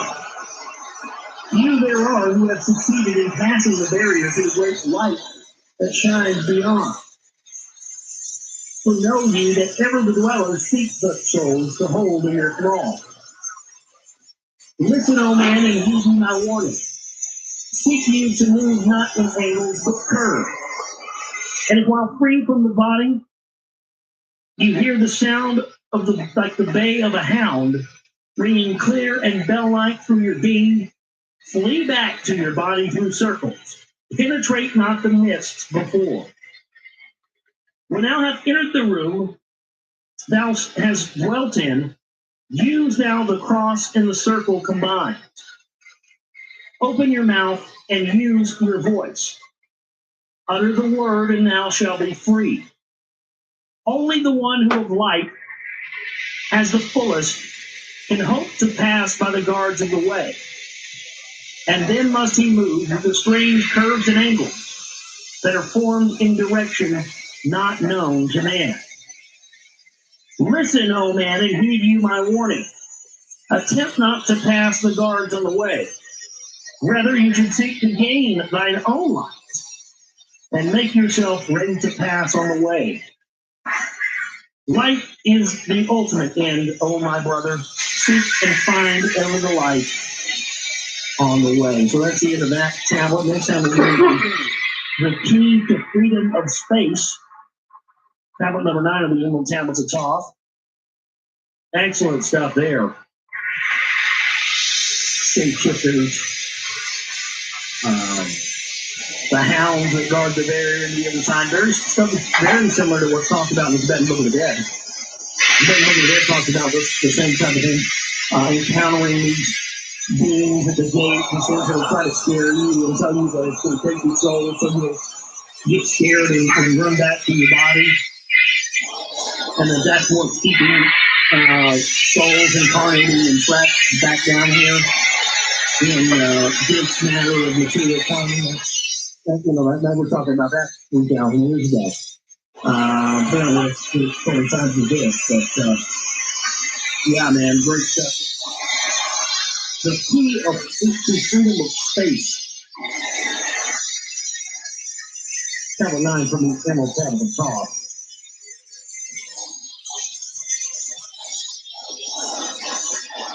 List ye, O men, hear ye my voice. I hear you, Thoth. Teaching of wisdom and light in this cycle. Teaching how to banish the darkness. teaching me how to bring light into thy life. Seek ye, O man, to find the great pathway that leads to eternal life, as a sun lets you in. Draw ye away from the veil of darkness. Seek to become a light in the world. Make of thyself a vessel for light, a focus for the sun of this space. Lift thou thine eyes to the cosmos. Lift thou thine eyes to the light. Speak in the words of the dweller, the chant that calls down the light. Sing thou the song of freedom. Sing thou the song of the soul. Create the high vibration that will make thee one with the whole. Blend all thyself with the cosmos. Grow into one with the light. Be thou a channel of order, a pathway of law to the world. Thy light, O man, is the great light, shining through the shadow of flesh. Free must thou rise from the darkness, for thou art one with the light. He's right. Shadows of darkness surround you. Life fills you with its flow, but know, O man, that you must arise and go forth from your body, far to the plains that surround you, and yet are one with you as well. Look all around you, O man. You're mad. See your own light reflected. Aye, even in the darkness around you, your own light pours forth from the veil. Seek you for wisdom always. He doesn't Let talk not very your body clear, betray but you. if you know what he's talking about, Keep in the path of the light way. you can understand it. Shun the darkened way. Know that wisdom is lasting, existing since the all-soul began, creating harmony by the law that exists in the way. Listen, O man, to the teachings of wisdom. Listen to the voice that speaks of past time. I shall tell thee knowledge forgotten. Tell you of wisdom hidden in past time, lost in the midst of darkness around me. Know, man, that you are the ultimate of all things. Only the knowledge of this is forgotten. Yep. Lost when man was cast into bondage. Yeah. Bound and fettered by the chains of the darkness. This is talking about when our souls were entrapped in these material plane meat suits. That's what he's referring to. Is there machinery in the horns of the you don't understand, we are spiritual beings, souls that are entrapped in these bodies. Yeah. Spiritual and So he's talking about something else, Josh. You don't know anything else. You need to know that. The Dark Brothers, the ones who I cast off my body, wandered I, free through the vastness of the ether. I circled the angels that hold man in bondage. Know, O man, that you are only a spirit. The body is nothing. The soul is the all. Yep. Let not your body be a fetter. Cast off the darkness and travel in light. Cast off your body, O man, and be free, truly a light that is one with the light. Unzip. When you are free from the fetters of darkness and travel in space as the son of the light, then you shall know that space is not boundless, but truly bounded by angles and curves. Know ye, O man, that all that exists is only an aspect of greater yet things to come.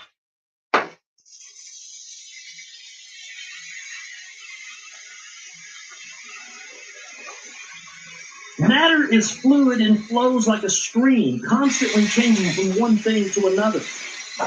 All through the ages has knowledge existed.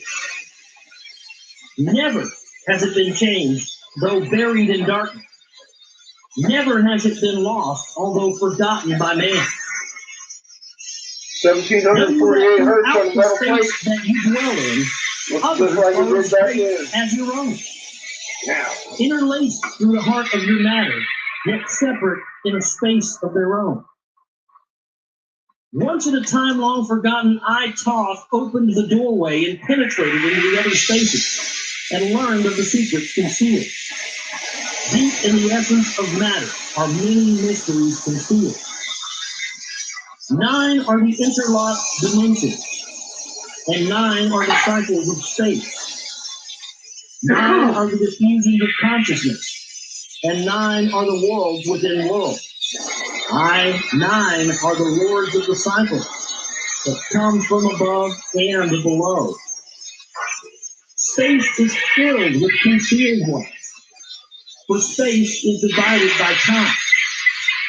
Seek ye the key to the time space, and you shall unlock the gate. Know that throughout the time-space, consciousness surely exists. Though from our knowledge it is hidden, yet still forever it exists.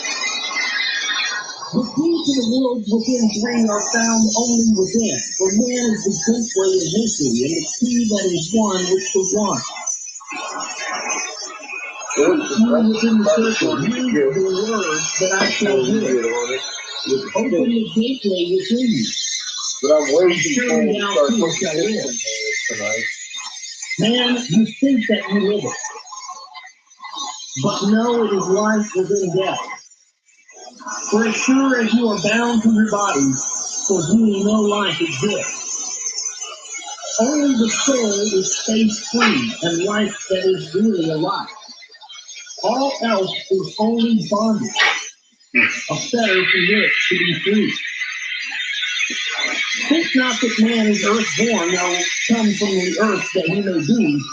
Man is a light-born spirit, but without knowing he can never be free. Darkness surrounds the light-born. Darkness fetters the soul. Only the one who is seeking may ever hope to be free. Shadows around me are falling. Darkness fills all the space. Shine forth, O light of the man-soul. Fill thou the darkness of space. You are the son of the great light. Remember, and you shall be free. Stay not you in the shadows, spring forth from the darkness of night. Light, let thy soul be, O sunborn, filled with the glory of light. Freed from the bonds of the darkness, a soul that is one with the light. You are the key to all wisdom. Within you is all time and space. Live not in the bondage to darkness. Free you are, light form from night. Great light that fills all the cosmos. Flow thou fully to a man. Make of his body a light torch that shall never be quenched among men. Long in the past sought I wisdom, not knowledge known to man. Far to the past I traveled into the space where time began. Sought I ever new knowledge to add to the wisdom I knew. Yet only I found did the future hold the key to the wisdom that I thought. Down to the holes of Amenti, I journeyed the greater knowledge to seek. I asked of thee, the lords of the cycles, the way to the wisdom I sought. I asked the lords this question: where is the source of the all?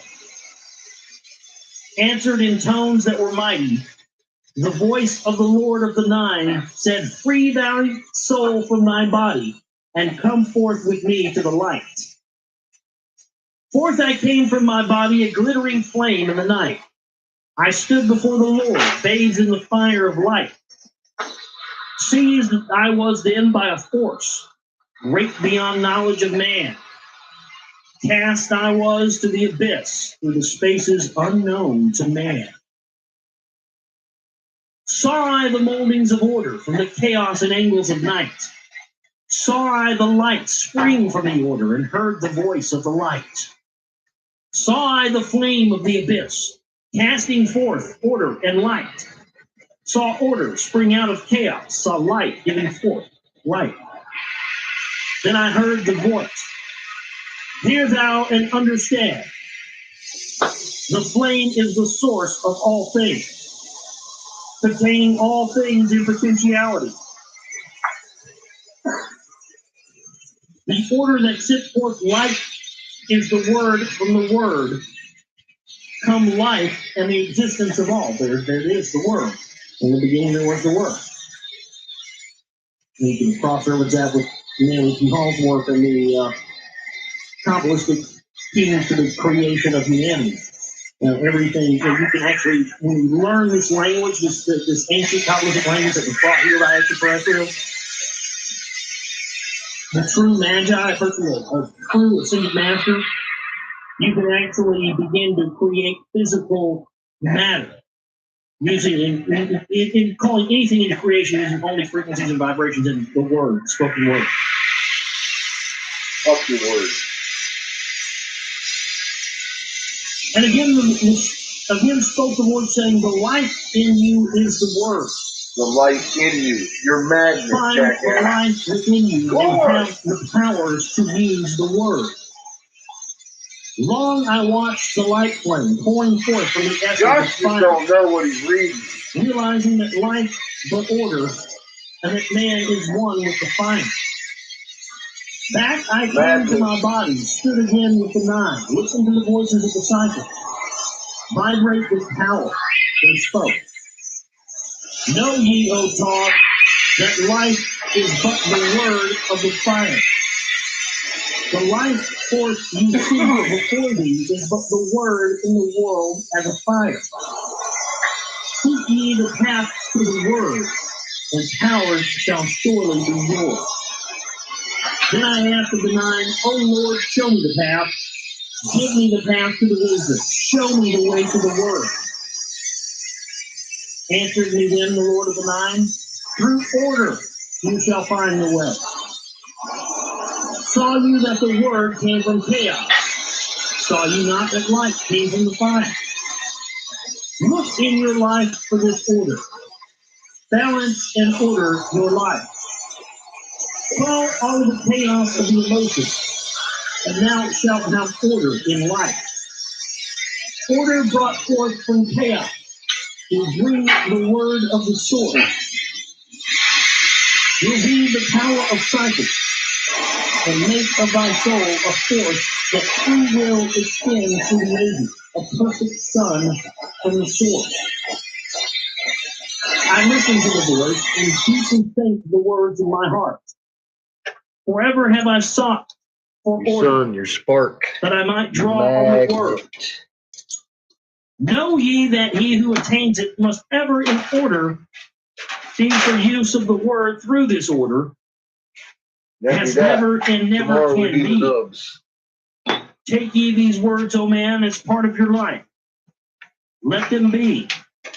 Seek thee to conquer this order, and one with the word you shall be. Put forth your effort in gaining light. On the somewhere around 20 of them in there anyway. And life. Seek to be one with the sun state. Seek to be solely the light. Hold thou thought on the oneness of light with the body of man. That's good. Know that all is order from chaos, born into light. Born into light.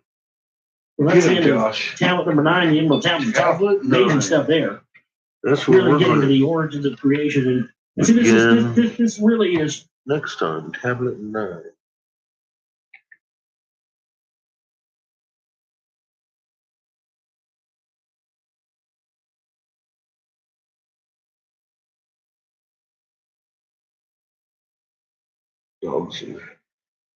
Dogs are awesome. They be our families. I know my boy loves the fuck out of some Chico.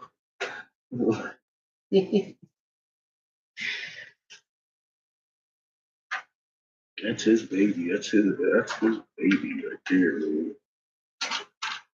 I can't deny it. Chico's a good dog. I love him too. Boy, tell you, the kid loves that dog.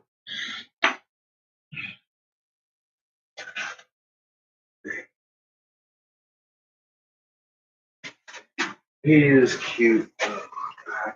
So cute and fucking helpless. Damn Chihuahua is about 3 pounds. He has no place in nature. Fucking Chico. Anyways, folks, it is pushing 3. I think it's 3:04. I'm going to bed. I got a shower to take. I'm dirty. So y'all have yourselves a good evening and or a good afternoon, good morning there, Miss Cat, around the world. And I gotta sign out. We'll do this again tomorrow. Probably how you say same bat time, same bat channel. That's what I was looking for. 10-week. Yeah, she just got a new puppy. So good night, y'all. Have a good evening or good day. Good day for Miss Cat. I will. I'm gonna fight with my pillow all night and drool on it fiercely.